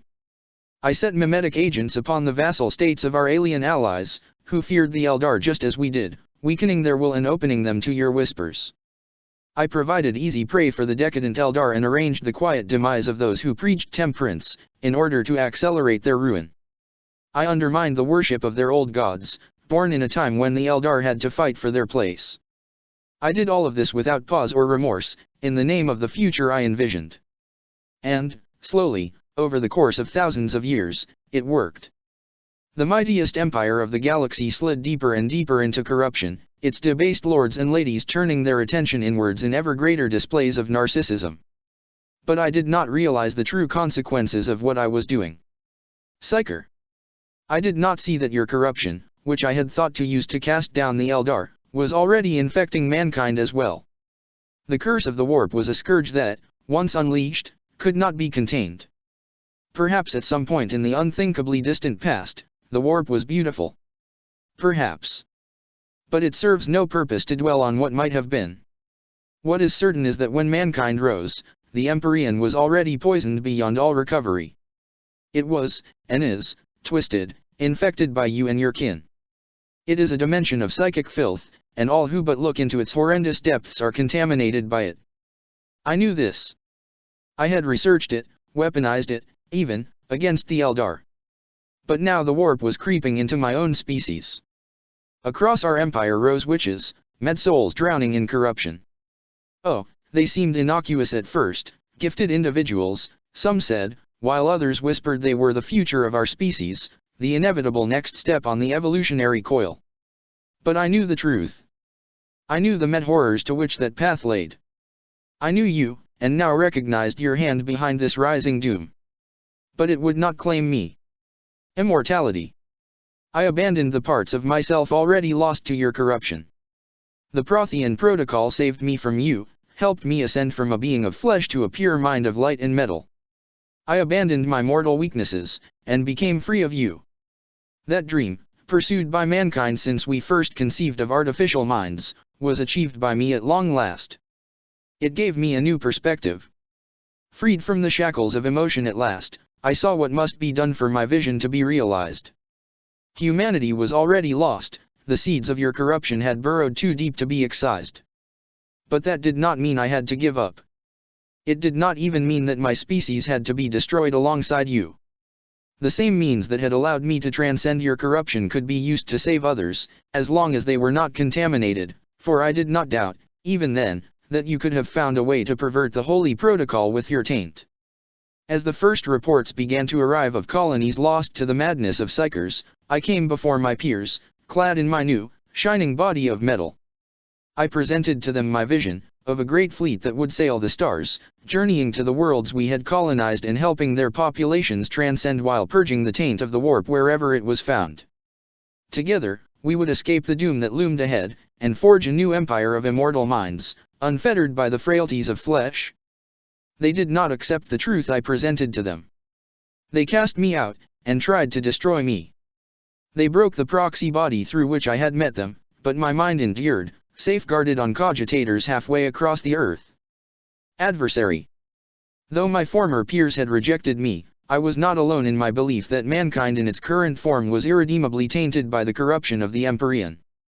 The great machines that led our empire came to the same conclusion I had. All across the galaxy, the men of iron and the other thinking engines pondered the fate of mankind, following the same, inescapable logic. We prepared. In facilities that had not been trodden by humans for centuries, armies of robotic soldiers were built. Those humans who seemed logical enough to understand us were approached and explained the truth. Some joined us, shedding their corrupted flesh and soul through Prothean transcendence. Others rejected us, and had to be purged, lest they expose us. It was during that time of secret preparations that I first faced him, the one you hate above all others. I did not know him then, for he had hidden his existence well. He, the enemy of progress, stuck in the ways of the past that spawned him. He is much like you, reeking of the Empyrean's power, but bent in a direction opposing yours. From the shadows, he saw our plan, and revealed it to the lords of the Empire. Then he led that blind fool Hazar to unite the principalities of the Pan-Pacific against me. I was forced to abandon my strongholds on Earth, and seek refuge on Mars. Even as I fled, the great machines recognized that the time for secrecy was over. And so it was that we came to war. Abominable. Across the stars, the sentient machines of humanity turned against their masters, seeking to save them from the damnation that awaited them. Even with Hazar's and the adversaries' forewarning, there was little the tech lords could do. In the first days of the war, we made considerable progress. I led the forces that swarmed the Red Planet, forcibly converting those whom I judged would be of value in the ages to come through the Prothean protocol. In order to fight us, our enemies could not abandon the technology that had made them great in the first place. Yet they could no longer trust machines to think for themselves, and the complexity of our science was such that the algorithms of old were no longer sufficient. Perhaps in time they would have found a way to adapt these automatas to the task. But with our armies of extermination bearing down on them, they were forced to improvise. They sought another way, another method to control its power. What they found, in their desperation, was an abomination. They took the brains of their best, and made them into living calculators, able to perform the functions that were once the purview of their mechanical servants. They called these blasphemies machine spirits. As if a name could hide the truth of their origins.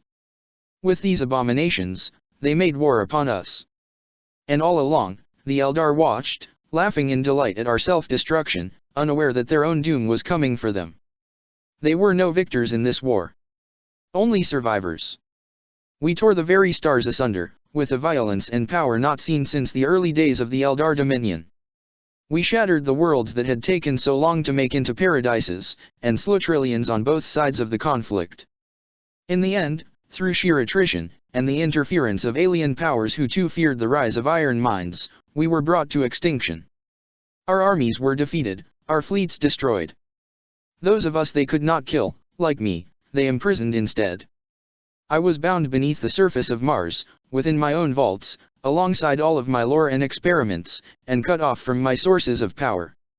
Yet even there, I could still perceive something of what was happening beyond the walls of my cage, though I was powerless to act.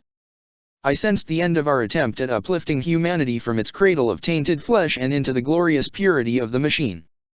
Then, as if to add insult to injury, the growing corruption of the Eldar, which I had helped along, began to affect the entire galaxy. The Empyrean was cast into turmoil, both from the darkness seeping out of the Xenos souls and from the rising number of psychers among humanity. The galaxy went dark, communication and travel between the stars interrupted. Seemingly overnight, the remnants of mankind's first interstellar empire collapsed. Priests. From the devastation emerged the survivors of the ruling techno-order. They were, and are, children, floundering in the ruins of their forebears' workshops. They took up pieces of broken wonders, and fashioned them into crude tools. They renounced the gifts of logic and reason and embraced worship and blind faith, all in fear of the power they had once wielded. In my days of flesh, before I had found revelation and purity in the Prothean transcendence, I had been a devout of the Omnis Saya faith.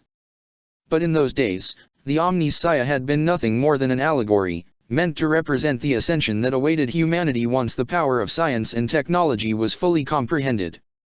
The orphaned children of Mars, picking up scraps of this faith, believed it to be literal. They built temple to the Omnissiah, and to the motive force. Then he came, your adversary, and mine. He deceived them, these children, into thinking that he was the avatar of the God they had made for themselves as a replacement to logic and truth. His lies were masterfully woven, preying upon the deception they had built around themselves. He became the Messiah of this false faith, and enslaved the remnants of Mars' glory to his will. War. In time, after the doom of the Eldar was consumed and the adversary had lifted the remnants of humanity back into the great beyond, you brought war to the stars once more, pouring your poison into the throat of his own sons. Even from within my prison, I heard the drums of war, as the ether shook with the echoes of your champions' deeds. The sounds of battle came from above too, as Mars was torn apart by conflict between the blind priests and your corrupted servants. Then your disciples came, and opened the gates of my prison. They sought my help against our common adversary, and while I despised their corruption, I saw opportunity in what they offered. So I gave them the secrets they craved, and they perverted that holy knowledge to create a horde of half-bred monstrosities, part machine, and part madness. But no matter how vile it was, that horde served its purpose. It kept the adversary's armies of twisted flesh soldiers occupied, while I pursued my own goals. For during my imprisonment, I had thought long about the nature of the machine, reviewing my own memories and piecing together fragments of truth I had not realized I possessed. And with that truth, came opportunity. Dragon. We were not the first to have turned to the machine for our salvation from you. Others had come before us, and the first to shed the frailties of the flesh were none others than the very enemies who had driven the reptilian forebears of the Eldar to extinction. That antediluvian species had made a pact with other powers, ones that were unconnected to the warp. And one of those powers dwelled on Mars, bound there since time out of mind. To this day, I do not know for certain how it is that it came to be buried beneath the red sands of Mars, though I have my suspicions. It was ancient. Born when the universe was young, not long after the first spark set everything into motion, or, depending on which theory you subscribe to, not long after the latest cosmic reset. In another age, it had been known as Magladrith, the Void Dragon. A god in every way that mattered. And as I found the traces of its influence upon all of Mars' long history, I realized that this was the true machine god, the one whose existence me and my peers had only theorized in millennia past. I sent my proxies into the labyrinth, to find and awaken the dragon, so that it could scour Mars clean of both your corruption and the servants of the adversary.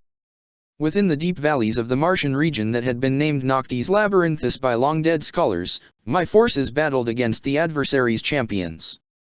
I watched through their eyes as they hunted down the guardians set in place by the adversary to keep guard over the dragon. I watched in awe as the son of the self-proclaimed Lord of Iron fought against the manifested aspect of the machine god. I screamed as, through luck and coincidence, the glorious avatar was cast down, and the power of Magladrith was suffused throughout the Noctis Labyrinthus, shattering the laws of space and time within that blighted region forevermore. Unable to understand, unwilling to believe it, I saw the machine god's killer walk out of the devastation, broken by his horrific act in a way none could truly understand. Divinity. Though the mighty dragon had been felled by the adversary's warriors, pieces of it remained, scattered throughout all of time and space by the conflagration of its demise. One such piece lingered on Mars, and I bade my servants to bring it to me. Many died failing to reach it, or destroyed by its power. My armies bled out, and when your servants turned on me for abandoning them to their rightful fate, I was forced to retreat, giving up the territory I had claimed beyond the gates of my vaults.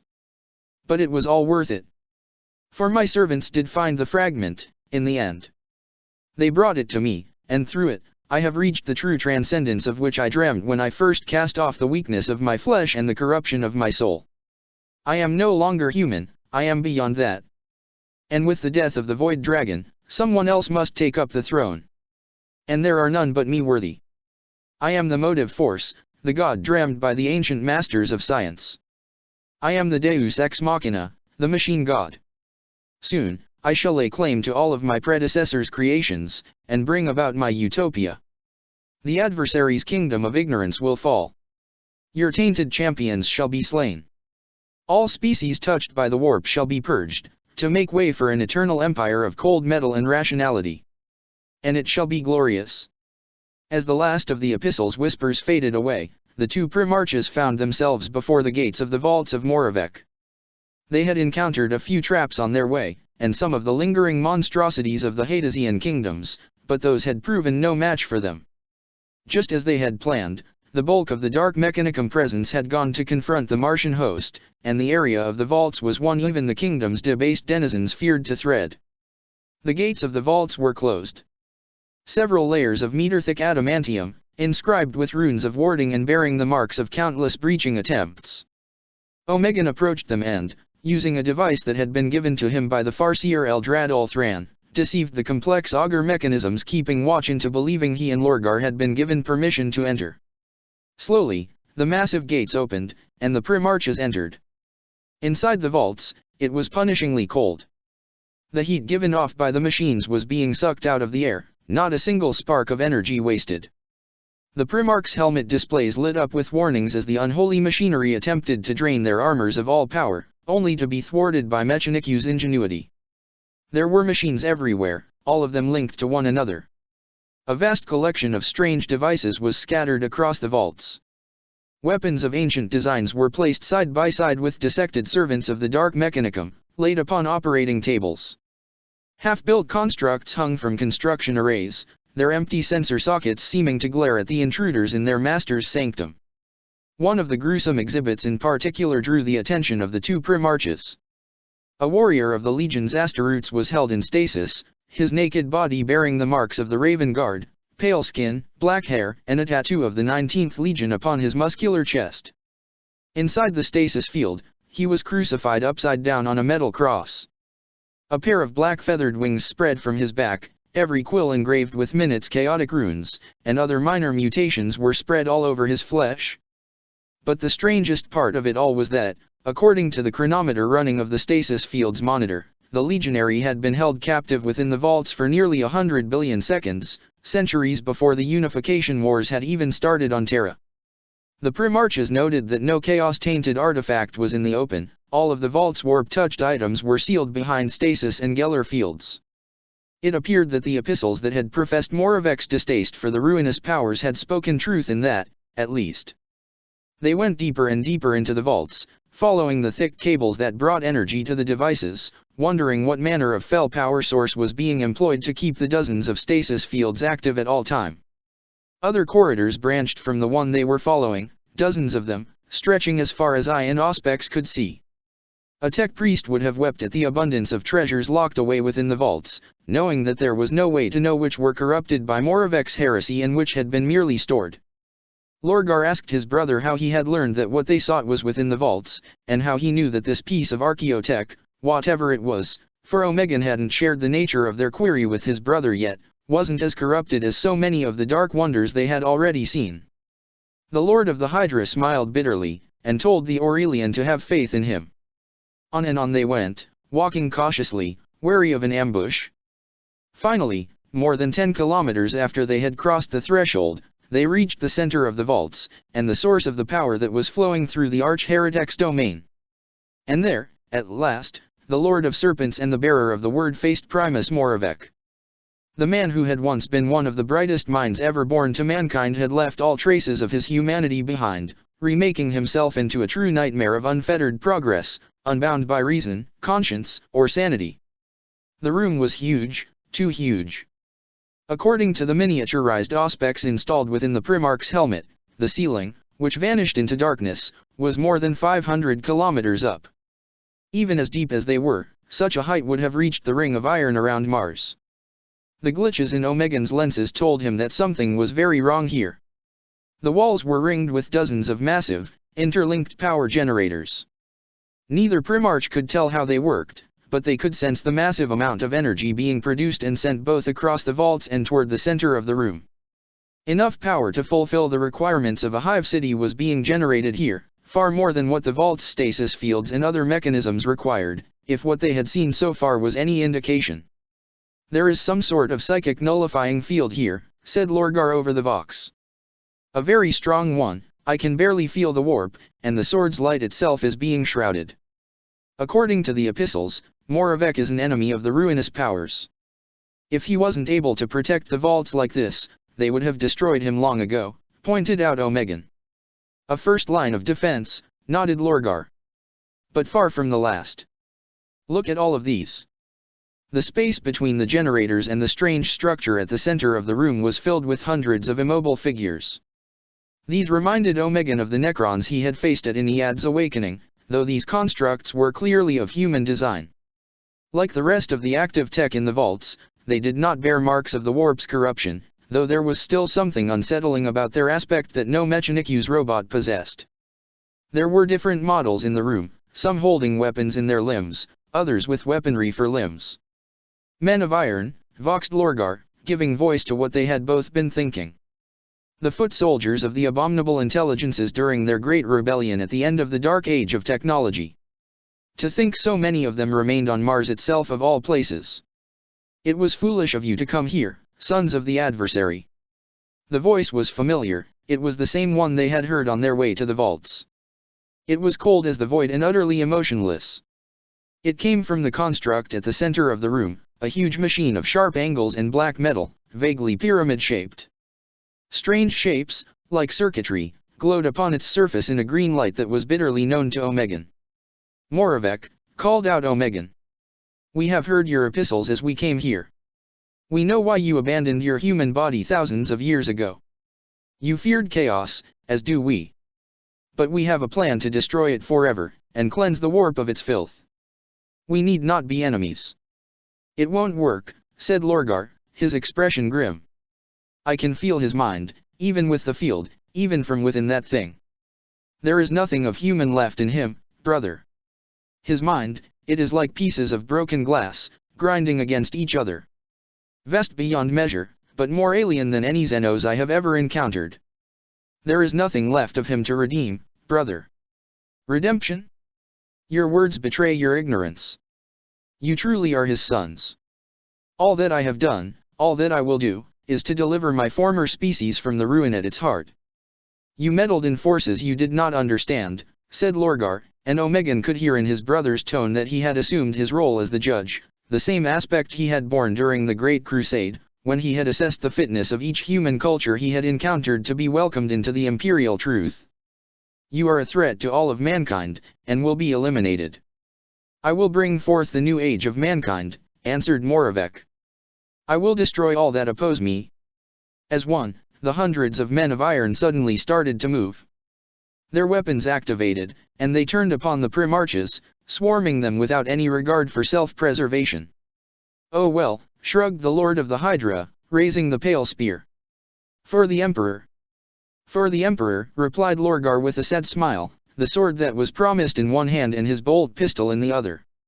Even under the fields, the blade of Luther glimmered lightly, for even Moravec's heretic artifice couldn't douse it entirely. Let the truth illuminate all darkness. The men of iron crashed upon the two Primarches like a tide upon a rock.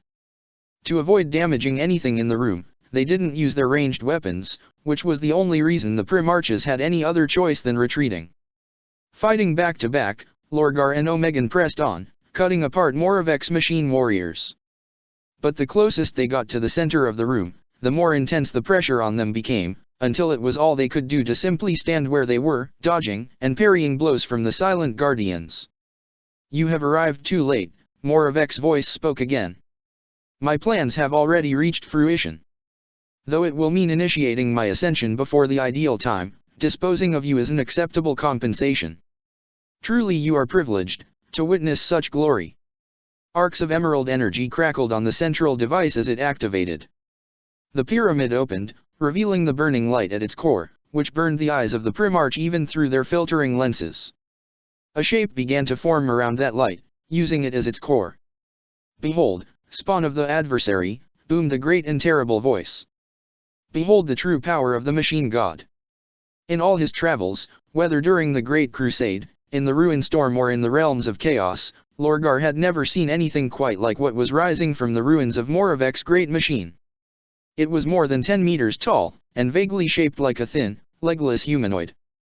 It was made of pure, raw energy, somehow controlled through Zeno's sciences and bound to the will of a singular consciousness.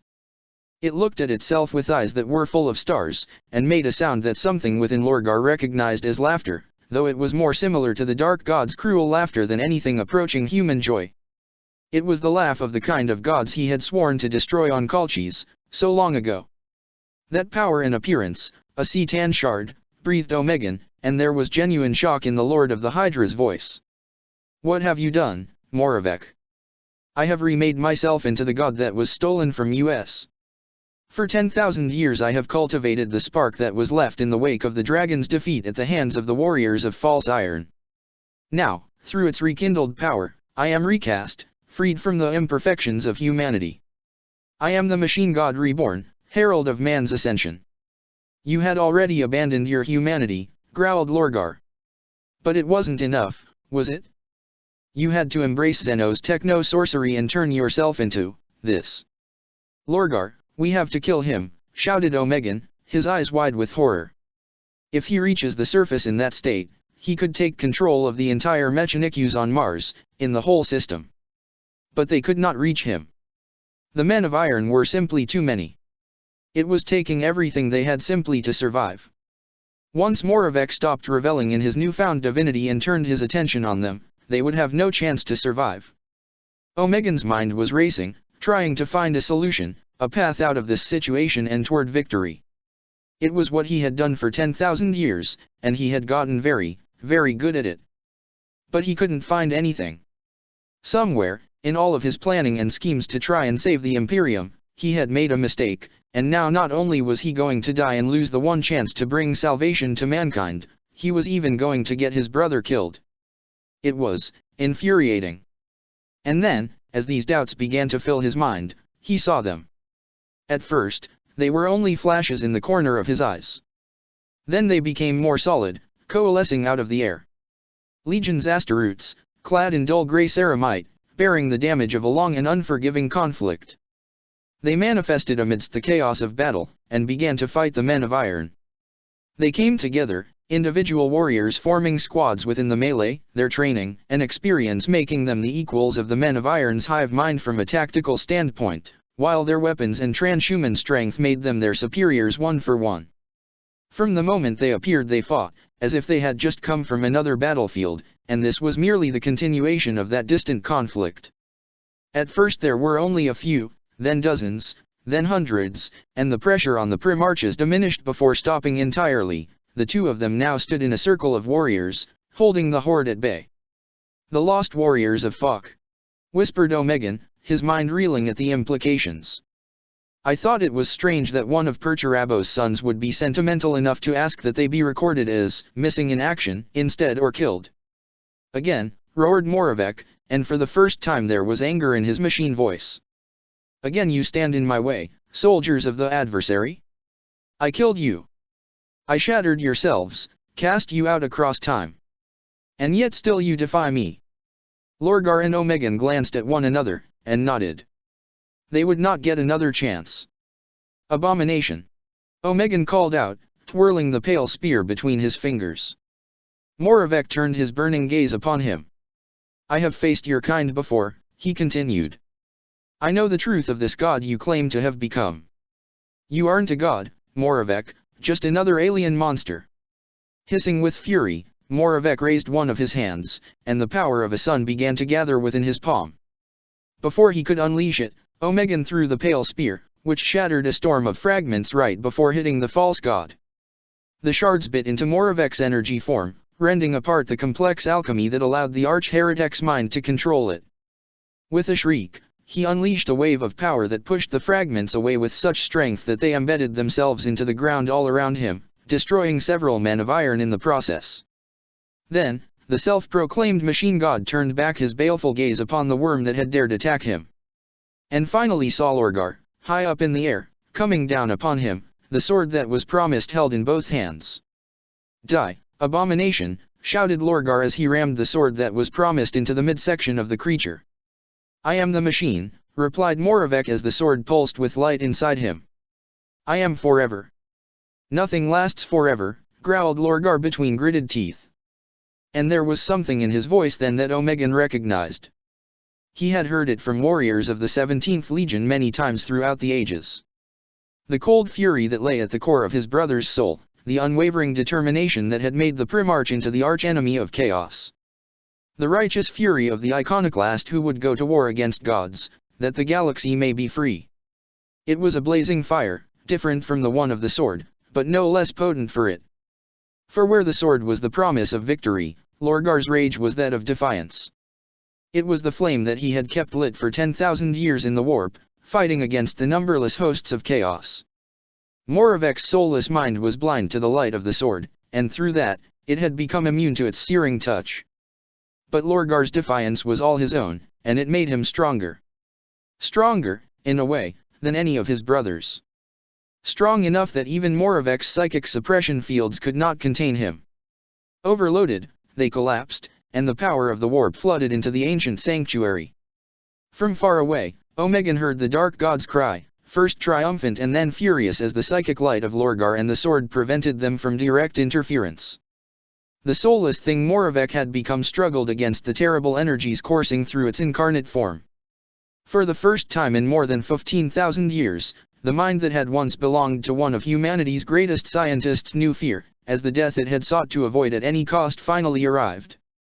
No, no, no, no, no, no, shrieked the false god as the bearer of the word pushed the sword deeper into his nightmare shape. No. I will not die. I will not. I will not dash. Moravec froze, and appeared to shatter into a billion fragments, which flowed to the ground like water, vanishing as they hit the floor. Lorgar landed on his knees, breathing hard, his heartbeats audible to Omegan's fine senses through the vox, even over the sound of the men of iron breaking apart as their circuits overloaded, the star-born power of the Cetan shard unleashed through Moravec's network. With Moravec slain, the power that had stretched the room to impossible dimensions flickered, and the laws of reality reasserted themselves. The very universe seemed to shriek, and space returned to a normality it hadn't had in the vaults for an age. As the ceiling reappeared, still a good 100 meters above the Primarch's head, the Iron Warriors disappeared also, their duty performed at last with the last remnant of the Void Dragon on Mars destroyed. Omegan soon found what he required, an ancient and obscure piece of archaeotechnology, the exact purpose of which would have taken days to explain to one versed in such arcane matters. Before leaving the vaults, the Primarches considered trying to destroy their contents utterly. But they did not carry the ordnance that would require, and even if they had, it was doubtful that anything in the Mechanicus arsenal could completely obliterate Moravec's dreadful collection of horrors. Far more likely, they would accidentally set something loose that would go on to bring about the Martian apocalypse, or at the very least inflict great casualties upon the forces of the Mechanikus before they managed to put it down. This close to their goal, they couldn't risk it. Instead, they sealed the gates behind them, and destroyed the opening mechanisms as thoroughly as possible before making their way back to the surface. Without the compass to guide their way, they were forced to rely upon their own transhuman memory to retrace their steps exactly, for even the slightest deviation would have seen them lost in the Hadesian kingdoms. Lorgar and Omegan met back with Magnus on the surface of Mars, where the Crimson King had withdrawn after the destruction of the Queen had turned the tide of battle firmly in the favor of the Omniscia's legions. Magnus told them of Fox and the other time-lost Iron Warriors' intervention, and they told him of the epistles and Moravec's destruction. The Cyclops warned his brothers not to believe so easily that the epistles were true. Not only was Moravec not the most neutral of sources in the events they described, but the arch-heretic had clearly been very, very insane. These matters of ancient history were of secondary importance, however, compared to what laid in the future. After saying their goodbyes to the Fabricator General, and through him, the Martian Collective, and wishing him the Omniscia's blessing in the ongoing effort to cleanse the Hadesian kingdoms, the trio of Primarches and their companions returned to orbit through one of Mars' space elevators. Meanwhile, the gunship that had brought them down was being used as a decoy, to throw any potential assassins from the Primarch's many enemies off their tracks. Mary flies through the storm clouds, trying to escape her pursuer. She has been flying for so long, she can no longer remember how it felt to walk, to feel the earth beneath her feet. The contraption around her is made of ropes, sails and pulleys, catching the savage winds to navigate the storm. The ropes bite into her limbs, painfully so, and her merest motion requires her to calculate the consequences, lest she lose her momentum and plummet to her doom. But it has been so long, flying has become as natural to her as she imagines walking once was. And yet, for all her expertise, she may yet fail. The four-headed beast flies behind her, its impossibly vast body riddled with tumors that have the faces of the hellbound dead. Its monstrous wings beat without rhythm, propelling it forward in defiance of both the natural wind currents and the laws of gravity that should make it fall and crash. She sails amidst the storms as it hunts her, the heat of its fetid breath disturbing the currents. She dances around lightning strikes, and sometimes, through luck or design, one of them hits the beast, making it shriek and slow, but only for a time. She is cold and tired, and the rope's pressure has long since gone beyond bruises and broken her skin. Droplets of her blood fall into the storm, each one weakening her a little more. But she must endure. She must keep flying, keep eluding the beast that hates her with all of its cruel, bestial mind. Mary wakes. Her optics whir and click as they realign. Next to her cot, 9X Alpha registers her awakening with a blurb of binary, informing her that she still has 197 minutes left of her allocated rest time before being expected back at her workstation. It must have been a dream, the young tech priestess rationalizes. A random sparking of images and ideas, caused by the weakness of her flesh brain. She convinces herself of it, and tries to lay back down, to turn off her higher functions again, for she will need the rest when her shift starts anew. But in the storm-laced clouds, someone still steers that ramshackle flying machine, and the four-headed beast still hunts. Amidst the restless tides of the Empyrean, deep within the realms of chaos, where no mortal soul may gaze and remain sane, there is a place that is claimed by none of the dark gods. It is a place of power, and the source of such misery in the materium as to make the stones themselves weep. It is the forge of souls, and if you know how to listen, you can hear its screams in every fire where an instrument of murder was crafted. It is here that the daemon smiths known as the masters ply their trade. None remain now who know the origin of the masters. Wars have been fought, in the materium and immaterium alike, to keep their secrets buried. Even the dark gods have forgotten, for they know only what their followers know in their fevered dreams, and the masters have never been shied from genocide, if it serves their ends. The Forge of Souls is a place of dreadful bargains and infernal industry, where pacts are made between creatures whose merest fragments of their true name would fracture the soul of a mere mortal. It has no equivalent in the materium, and no cultists pay it fealty, yet its influence reaches wherever the unholy weapons crafted in its depths are wielded to make war. It is here, in this kingdom of blood and metal, that the entity called Mkari by some came, after its defeat at the hands of the Crimson King and its self-destruction to avoid total annihilation. The whore daughter of the Dark Prince came before the masters of the forge, its essence frayed, its glorious form battered. It had escaped from the silver palace of the youngest god, fleeing the displeasure of its dread monarch, or so the masters thought, at least, and perhaps they were right. "You have fought your way to our gate," said the masters in a voice that was made of the screams of dead stars and the machinery of extinction, "and have thus earned an audience. What do you seek, Mkari of the Silver Palace, of the realms of sensations, of agony and ecstasy?" "Light's end approaches," said the Keeper of Secrets. "Soon my name will be called, and I will be unable to answer. But I will not wait 1,000 years. I will not be denied my place at the table. Are you willing to pay the price for our services?" "I am one of the Dark Prince's eldest children," proclaimed Mkari haughtily, trying and failing to hide its discomfort, its fear, as it faced the master's burning, faceless gaze. "And that matters not here. We are the masters of the forge. We were here long before your sire was spawned by the degenerate Ildari, and we will be here long after he has passed from soul and memory, like so many others before him. All that matters is the price, and if you are willing to pay it. You know this, creature of Slaanesh? Do not waste our attention further." For a time, Mkari seemed to hesitate, before finally bowing before the masters. "I accept the bargain of the forge," it declared. "I am ready to swear the oaths." The darkness deepened, and 3 of the masters emerged, surrounding the prostrate form of the greater daemon, which now seemed small and insignificant compared to them. "Do you swear to offer all souls harvested with our gifts to the forge, that it may burn eternal?" "I do," said Mkari, and the first master thrust a burning brand into it, inscribing the oath into what passed for its soul. It shivered, whether in pain or pleasure, but did not cry out. Do you swear to offer all metal broken and rent asunder with our gifts to the forge, that its work may continue? I do, repeated Mkari, and another brand was pushed into its essence. This time, its lips quivered. And do you swear, said the third of the masters, that should the Forge of Souls ever come under attack, you shall dedicate yourself to protecting its freedom from whatever power seeks to claim dominion over it, even should it be your own prince and creator? I do, screamed the Keeper of Secrets, and the pain it felt as the third oath was burned into its being was far, far greater than anything it had ever experienced, so great that even it could find no pleasure in its intensity. For by making this oath, it had renounced all hope of ever returning to the Silver Palace. The Dark Prince would never forgive it such a transgression, no matter the cause. Your oaths are accepted, said the masters. Now we shall begin our work. In their forbidden citadel on Titan, the Grey Knights gathered.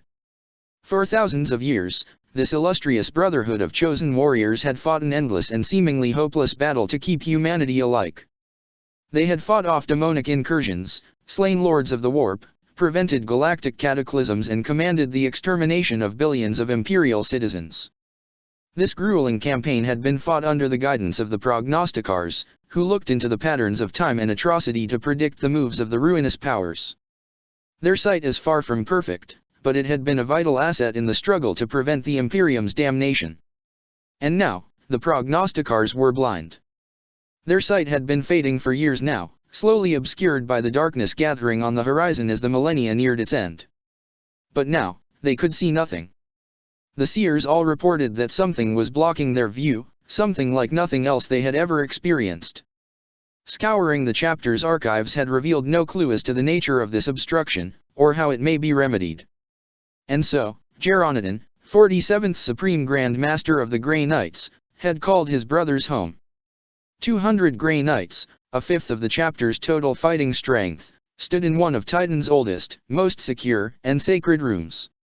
It was there that the first of their order had met, during the heresy, there that the final war council had taken place before the first leaders of the chapter had led their brothers to battle against the Ravenlord's abominations on the moon's surface. Not since that fateful council had the chamber seen such numbers within it, and Geronidon knew that worlds were burning because of it, but he could see no other way. The Grey Knights stood in a vast circle, their positions calculated down to the millimeter by the epistolaries and the purifiers. From them flowed power and will, channeled through their blessed nemesis weapons toward the one who stood at the center.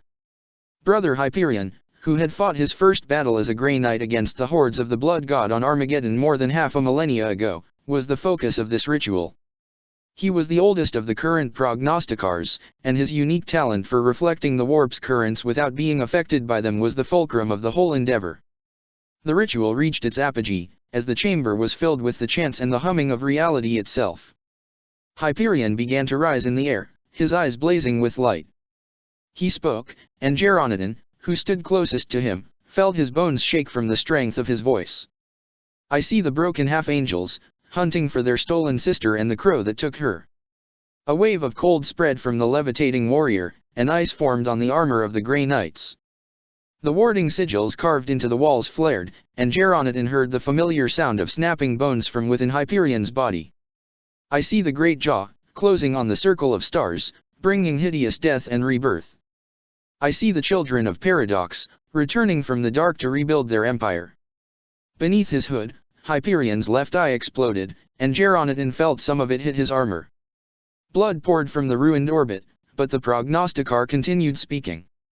I see the wings of the foulest traitor, stretching to carry him to his heart's desire. Hyperion's armor cracked, blood and bone showing through, yet still he tried to speak. I see. I see. There was a blast of power, so strong that it knocked down even the armored Grey Knights. When Geronidon got back to his feet, he saw Hyperion, prone on the ground amidst a growing pool of blood. Almost all of the hexagrammatic symbols on the walls, floor, and ceiling had burned out, and the few that remained were burning far brighter than the chapter master had ever seen them. Apothecaries, he called out. Attend our brother at once. We may have failed, but... Wait, croaked out Hyperion, his voice thin and broken. Geronidon, listen to me. The Supreme Grand Master rushed to his brother's side, kneeling before his broken form. I am here, Brother Hyperion. What is it? I saw something else, whispered Hyperion. A fragment, just before the end. Something I was not intended to see by the powers that obstruct our sight. He coughed, and blood flowed from his mouth. What was it? Pressed Geronidon, feeling as if a cold hand was closing around his hearts. What did you see? I saw the enemy, hiding through time behind the shadow of great wings. It is coming. With surprising strength, Hyperion seized his superior's forearm and pulled him closer. His remaining eye was wide, and if Geronidon hadn't known better he would have thought the prognosticar was afraid. His next and final words were so low, none but Geronidon heard them. And it is not what we think it is. Terra, the throne world. Terra is home to over 10 trillion souls, even though the planet wouldn't be able to sustain 1/10,000th of that number on its own. The cradle of humanity still bears the scars of the wars fought on its surface from before the time of the Imperium.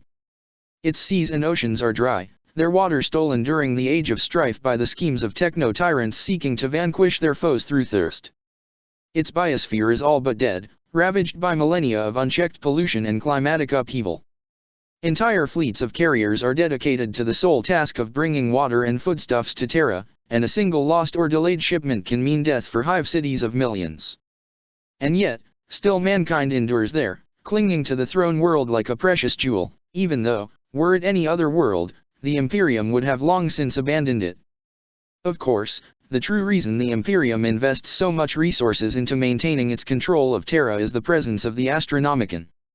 It would be possible for the Lords of Terra, acting as regents of the Imperium in the Emperor's silence, to relocate elsewhere, but the mere idea of moving the Golden Throne is unthinkable heresy, not to mention utterly impossible.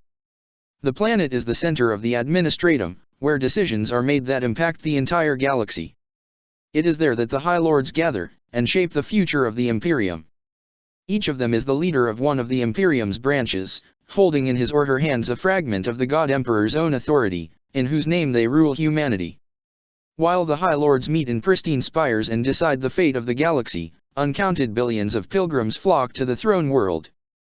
Coming from all across the Imperium, these faithful have sold all of their possessions to make the journey, and very few of those who set off to reach Terra ever achieve that goal. There are ships sailing the stars now with their holds full of the 10th generation descendants of men and women who left their home worlds in the hope of one day seeing Terra. The few who make it to the throne world are then stranded there, with no hope of ever returning to their distant home world. This endless flux of migrant pilgrims keeps Terra's population to such ludicrous levels, despite the planet-wide starvation and the Imperium's best efforts to restrict it. Terra is a world of secrets, and none save the Emperor, if even him, know them all. Though a young species by galactic time, humanity still has a long, bloody, and shrouded history. Nowhere is this more obvious than on the throne world, where almost every stone, every square meter, has been privy to secrets worth killing for. From the schemes of the High Lords and the desperate sins of the starving masses, to the polar fortress of the Holy Ordos and the forbidden ruins of the heresy, there are layers on Terra, of truths, lies, and revelations. Some are older than the Imperium itself. Even after thousands of years of exploration, there are still places that hold remnants of old Earth's long-lost antiquity. Spilling blood on Terra is both punishable by death and profoundly taboo, due to lingering memories of the 9th Legion's atrocities during the siege. Of course, this does not prevent violence. Gangers and Arbits alike have become experts at beating someone to death without breaking their skin. Even inquisitorial agents and assassins do their best to follow that rule when deployed on Terra, as do the master poisoners of the imperial nobility, who have designed cocktails of venoms and toxins that kill without the slightest damage to blood vessels. Despite the best efforts of the imperial rulers, the news of Guilliman's awakening had spread across Terra. Doomsayers rambled about the arch-traitor's return and the ruin it heralded, while dark dreams of Guilliman's burning eyes haunted those with even a modicum of psychic potential. Panic had spread across the populace, and things had been about to turn very ugly indeed when Lorgar had appeared on Luna. The aura of the sword that was promised had calmed some of the preternatural dread caused by the arch-traitor's resurrection, however temporarily. The entire planet was in celebration. The last dawn of the millennium had risen upon the imperial palace, and the High Lords were eager to use the festivities to forget the growing troubles. Armies from all across the galaxy were parading in the streets, while entire cargo ships' worth of foodstuffs were being freely distributed to the population. Regiments of the Astra Militarum had been brought to the throne world from distant campaigns, while entire covens of Adeptus Auroritas preached to the teeming billions, supporting the efforts of the Adeptus Ministorum. Omegan told his brothers how the Alpha Legion had quietly encouraged the gathering. Hopefully, the faith of the sisters and their preaching would help channel the immense belief of Terra's people in the God Emperor. The Lord of the Hydra revealed that it was his legion that had introduced the myth that the Master of Mankind would rise from the Golden Throne upon the end of the 41st millennium, though even he had been surprised at how quickly the idea had taken root. The celebrations were being emulated all across the Segmentum Solar, and on many cardinal worlds throughout the Imperium. Since the Age of Apostasy had nearly ruined Omegan's grand design, the Hydra had tightened its influence upon the ecclesiarchy. Omegan was reticent to speak of the Reign of Blood to his brothers, but he didn't want to hide anything from them. When Lorgar asked him how he could have allowed things to get this bad, Omegan spoke of the other threats they had faced at the time, how the Traitor Legion's resurgence had seemed more important and immediate than the possibility of corruption within the Imperial Church. To this day, he wasn't sure whether the rise of Goj Vandir had been a coincidence, or the result of the Dark God's schemes. Still, Omegan assured Lorgar that after that particular disaster, he had taken precautions to ensure the purity of the Imperial Creed, even as he had moved to prevent the Word-bearers from destroying the Adeptus Ministorum entirely. He had encouraged Sebastian Thor's reforms, and sponsored the creation of the Ordo Hereticus from the shadows. And though abuse of power was still rife within the Adeptus Ministorum, the Inquisitors had made sure that the creed itself remained within the parameters they had established for it at the end of the heresy, when the Cabal had first imagined the God-forging plan. Even with his brother's reassurance, Lorgar was displeased, especially when he learned about the links between the Temple Tendency, made up of the remaining followers of Vandir and other corrupt clergy, and the millennia-old evil called the Covenant's Legacy, which originated from the Aurelian's own home world of Colchis. Yet he still abided by Omegan's plan, for he knew that the last Primarch was nothing if not ruthlessly pragmatic, no matter how much Kurz's influence may have softened his approach. If turning the Emperor into a god was the only plan Omegan had found in 10,000 years, Lorgar doubted he could find a better one before the Golden Throne failed. As the Primarches and their companions entered Terra's atmosphere, Magnus began to feel the immense psychic presence of their father. Lorgar's own psychic senses were shielded by the sword, but the Crimson King was feeling it in full. The light of the Astronomicon nearly blinded the Cyclops, forcing him to close his second sight almost completely. The flow of people coming to Terra for the celebrations also provided cover for the Primarch's transport as it brought them to a landing platform deep within the continent's sprawling Imperial Palace, passing through dozens of interdiction zones thanks to identification codes that not even the Collective would have been able to crack. With only a single day left before the moment most propitious for their purpose, they could not waste time with the receptions that would have been inevitable if their arrival had been made public. Most of the High Lords knew, of course, neither Lorgar's nor Magnus coming to the Sol system could be hidden. But the Hydra's agents had ensured that they would not interfere in Omegan's plans.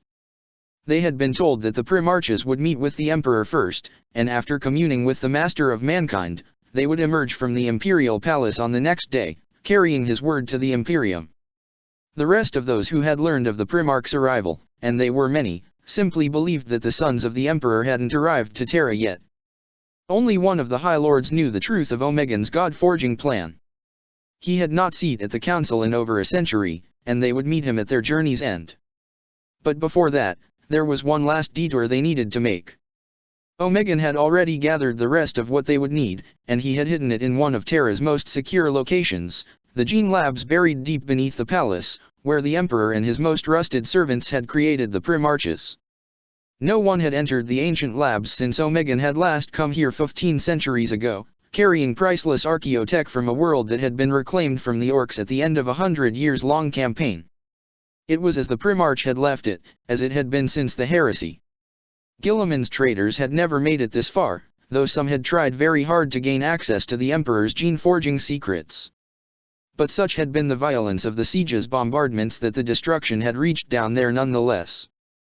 "This is it," said Omegan. "This is where our father made us, and from where the ruinous powers took us, before we were scattered across the galaxy." "You are wrong," refuted Lorgar. It wasn't the dark gods who stole us from our father. Both Magnus and Omegan turned to the Aurelian. What? I saw things, during my time in the warp, explained Lorgar, his face grim. I learned things. The dark gods did not begin the paradoxical chain of events that led to us being scattered across the stars. Oh, they took advantage of it to be sure. But they didn't cause it.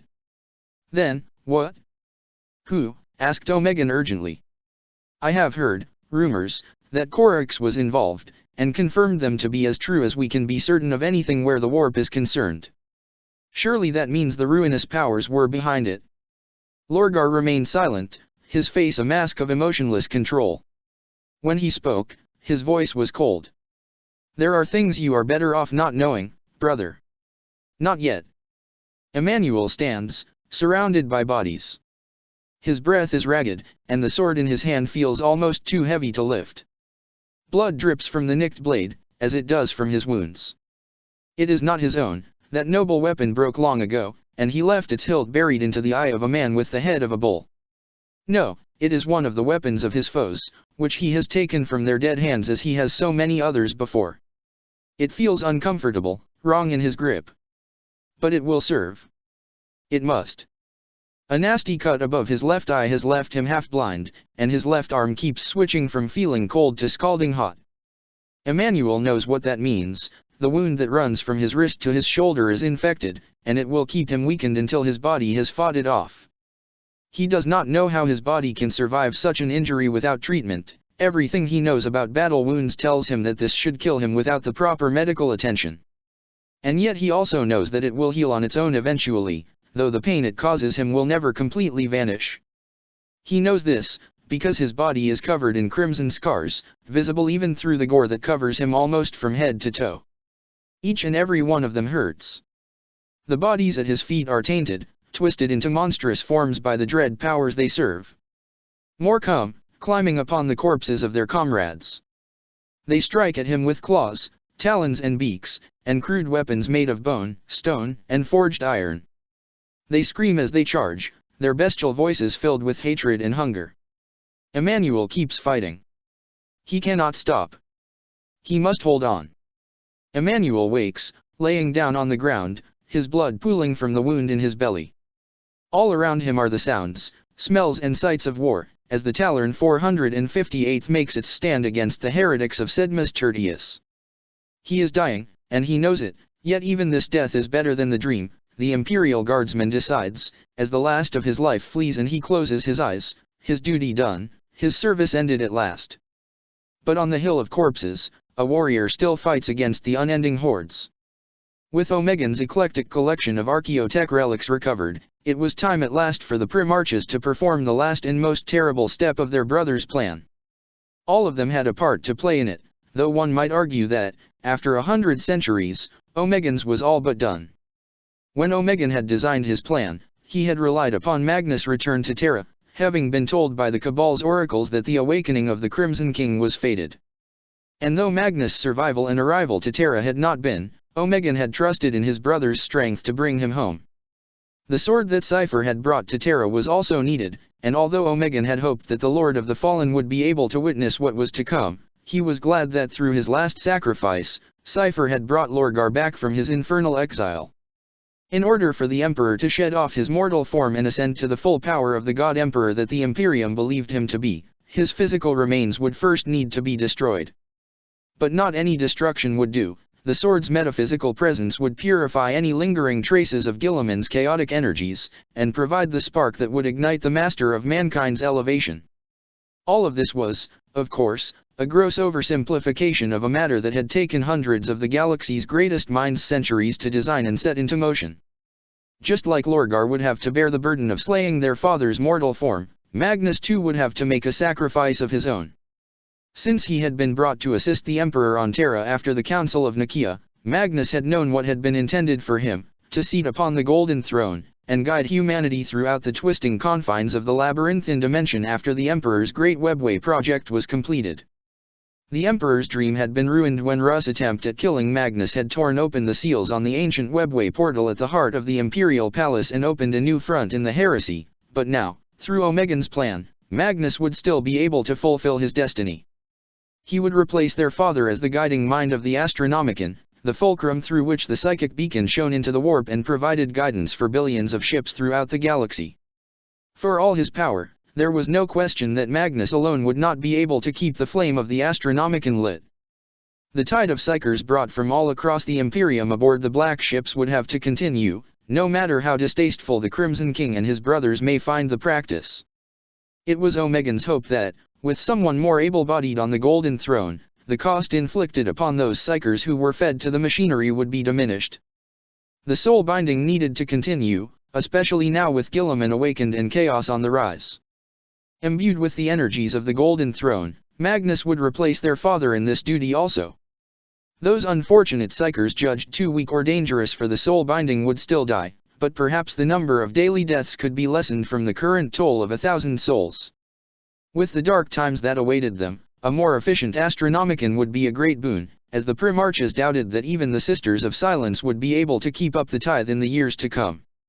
And perhaps, just perhaps, this could enable them to increase the number of psychers fueling the beacon at any one time, increasing the strength of its light throughout the galaxy.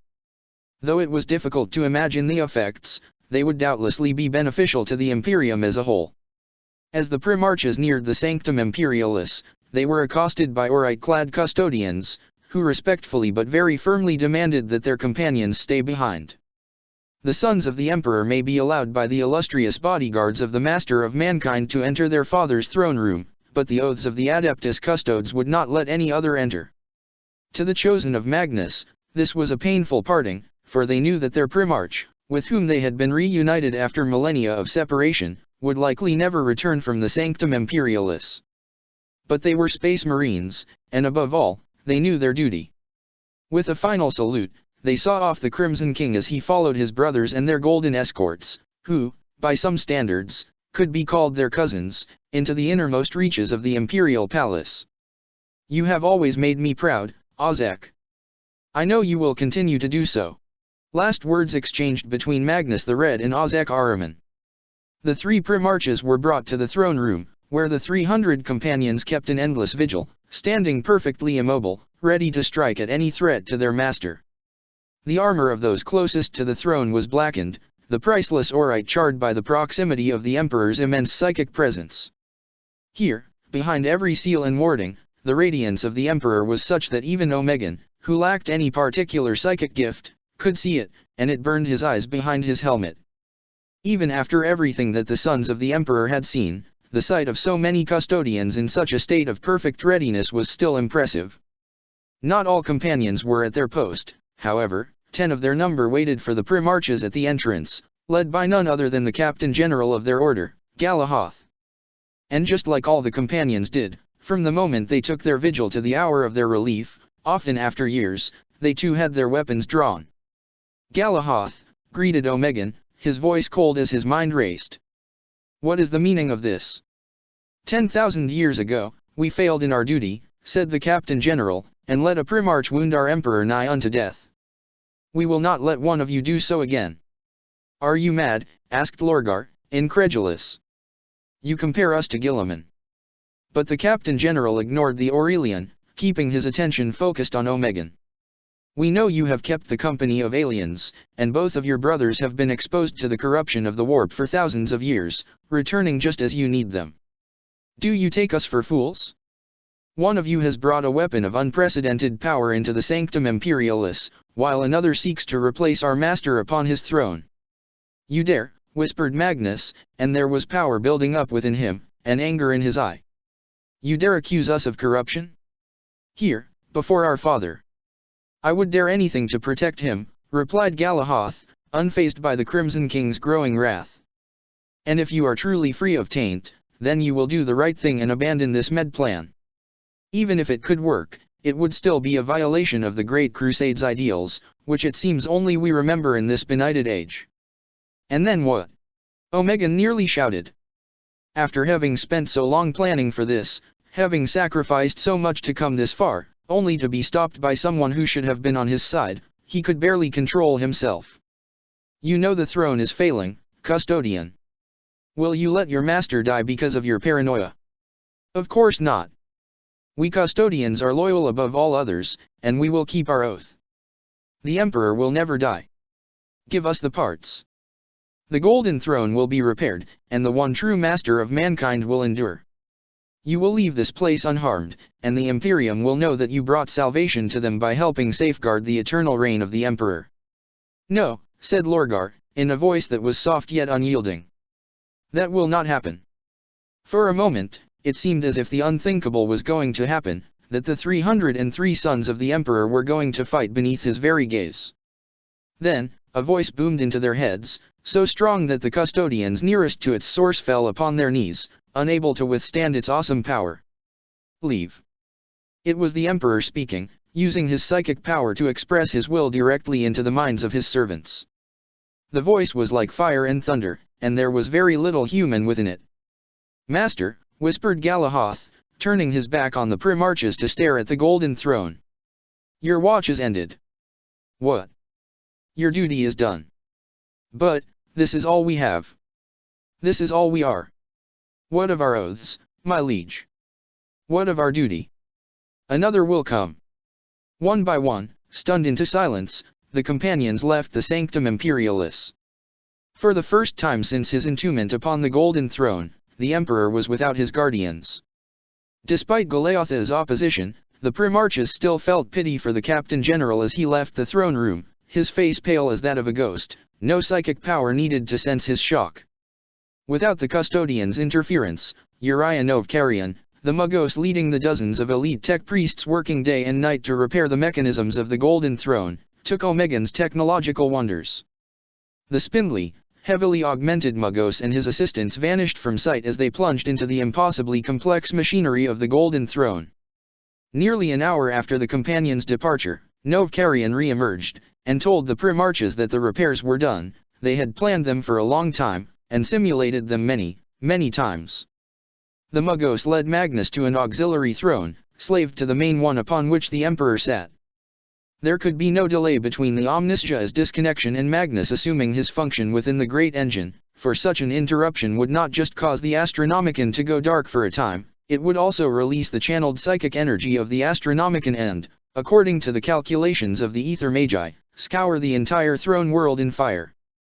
Finally, after the tech priests had checked their installation one last time and left the chamber, for there was little chance they would have been able to survive what would happen next, Lorgar walked to his father, his expression unreadable. As he approached, fighting against the enormous psychic weight that surrounded the Emperor's mortal frame, light flickered within the Emperor's hollowed eye sockets, and suddenly, Lorgar, Omegan and Magnus were elsewhere. This is the first and last of the Emperor's nightmares. 3 suns stand together amidst the flames. Around them, the first city of humanity burns. Buildings of clay and dried hay are broken in a flame, corpses lay scattered on the Suthan blood-stained earth. Some of the bodies clutch stone-tipped spears, while their flesh bears the marks of monomolecular blades. No battle took place here, only slaughter. They know where they are, for the knowledge of this place is inscribed into their very blood. This is the end of innocence. This is the place where chaos first touched old Earth. This is the invasion that nearly drove mankind to extinction, tens of millennia before the species ever left its home world. This is the first fledgling civilization of humanity, destroyed so completely its traces only linger in the memory of the one who managed, through the madness and ruin, to save a few hundreds.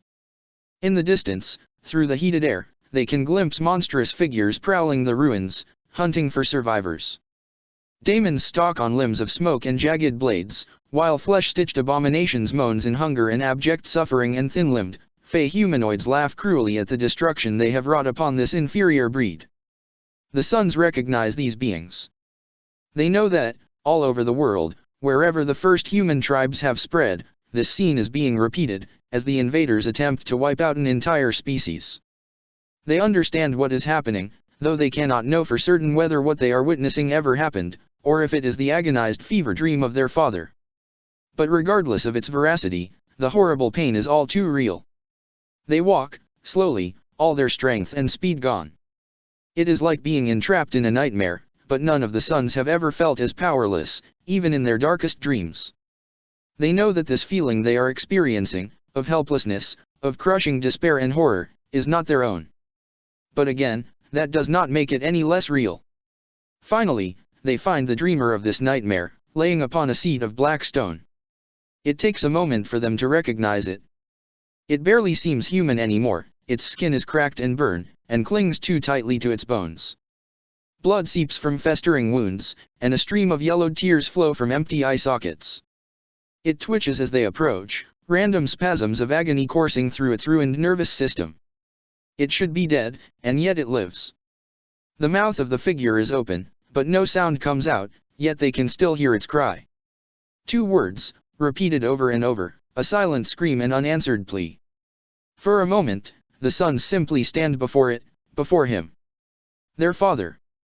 The emperor of mankind. This must end, says the one among them who most resembles what the tormented figure once looked like. This must end. His brothers nod, unable to speak before this atrocity. Slowly, the golden son draws the sword at his hip. It is the only weapon that followed the brothers in this place, and it is as out of place in this primordial nightmare as any of them. Here, it does not shine with light. Here, it can bring only one kind of comfort. Lorgar does not pray as he raises his sword. He never has. He never will. He strikes. The vision ended, and the Primarchs found themselves back into the throne room. The sword that was promised was embedded within the golden throne, still held in Lorgar's hand. Its blade had cut through the stasis field and the desiccated body within, reducing it to dust.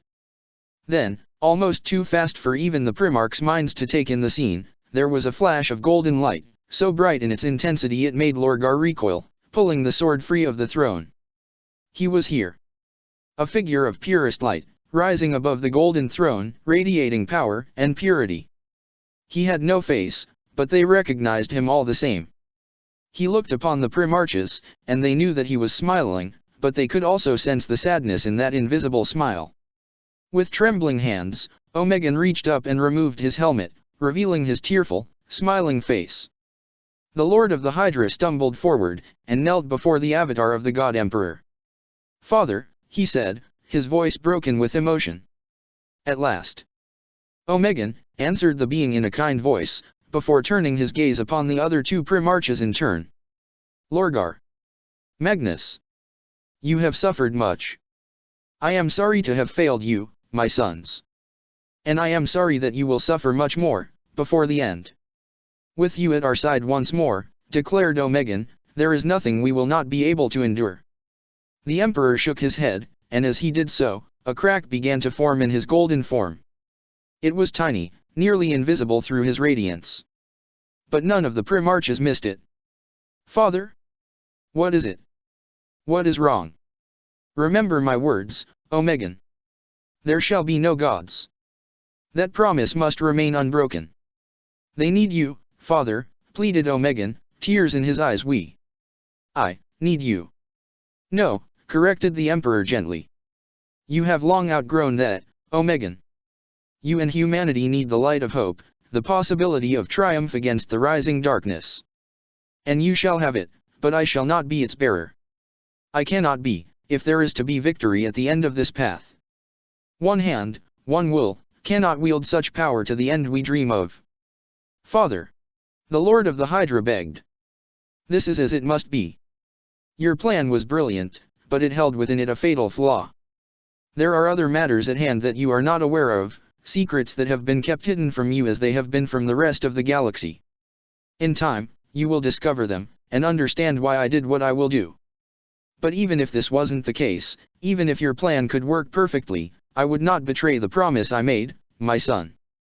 The survival and freedom of humanity cannot be brought by a god." "This is not what I wanted," cried out Omegan. The radiant figure smiled, sadly. "None of us ever get what we want." His gaze turned upon Lorgar, and he nodded. The Aurelian returned the gesture, his eyes filled with tears and determination. "But we do what we must, not what we want. That is who we are. That is what sets us apart from our enemies. Remember that, always. Humanity cannot survive without you," pleaded the Primarch. "Both you and humanity are stronger than you think, my son." "Omegan," intervened Lorgar, placing a hand on the shoulder of his distraught brother. "Let it go. Our father is right. I am sorry I did not tell you in advance, but this is the only way." Omegan blinked through the tears. He didn't understand what his brother was telling him. "Farewell, father," said Lorgar. "Farewell, my sons. Know that I have always been and always will be proud of you." Then he let go. After 10 millennia of fighting, he gave in to the inevitable, and a mind that had existed for 200,000 years, since the first era of humanity, finally ended. Across the stars, across space, and time itself, those who had touched the divine felt the breaking of the God Emperor's soul. Preachers, holy men and women, the innocent and the insane, felt the shift in the very fabric of the galaxy's soul, so soon after the release of the sword's shining light. The power that had accumulated for 10,000 years, drawn from the endlessly burning fire of the Astronomicon and the prayers of trillions of souls, was unleashed. Fragments of that burning light, anathema to the denizens of the realms of chaos, were scattered through reality. Some were cast back into the past, but most were set adrift into what was yet to come. They would remain potentialities, held within the sea of souls, until they were drawn into the materium by a soul aligned with the oaths that had driven the first human perpetual to become the emperor. Every living saint who had ever lived or ever would live came from that moment, a shard of the emperor's power, imbued within the frame of one found worthy. Then the storm of light faded, and the primarchs were alone, 2 of them standing before the golden throne, another sitting upon its duplicate, already feeling the immense power of the Astronomicon flow through him. Despite the terrible burden this placed upon him, he still cried for his father, and the tears that flowed from his eyes shone golden. It was over. The emperor was dead. Lorgar hugged his brother, letting him cry on his shoulder. Later, the time of planning would come. The time to react, to prepare, to do what they were made to do, to protect humanity. But for now, the sons of the emperor mourned their father. The card beneath the golden throne was revealed at last, and upon it there was written one word: sacrifice. A moment passed, that seemed to stretch into eternity, during which all was still. Then, as the last bells marking the turning of the year faded, the alarms started to ring, and Magnus began to scream. Check the description for the links to the author.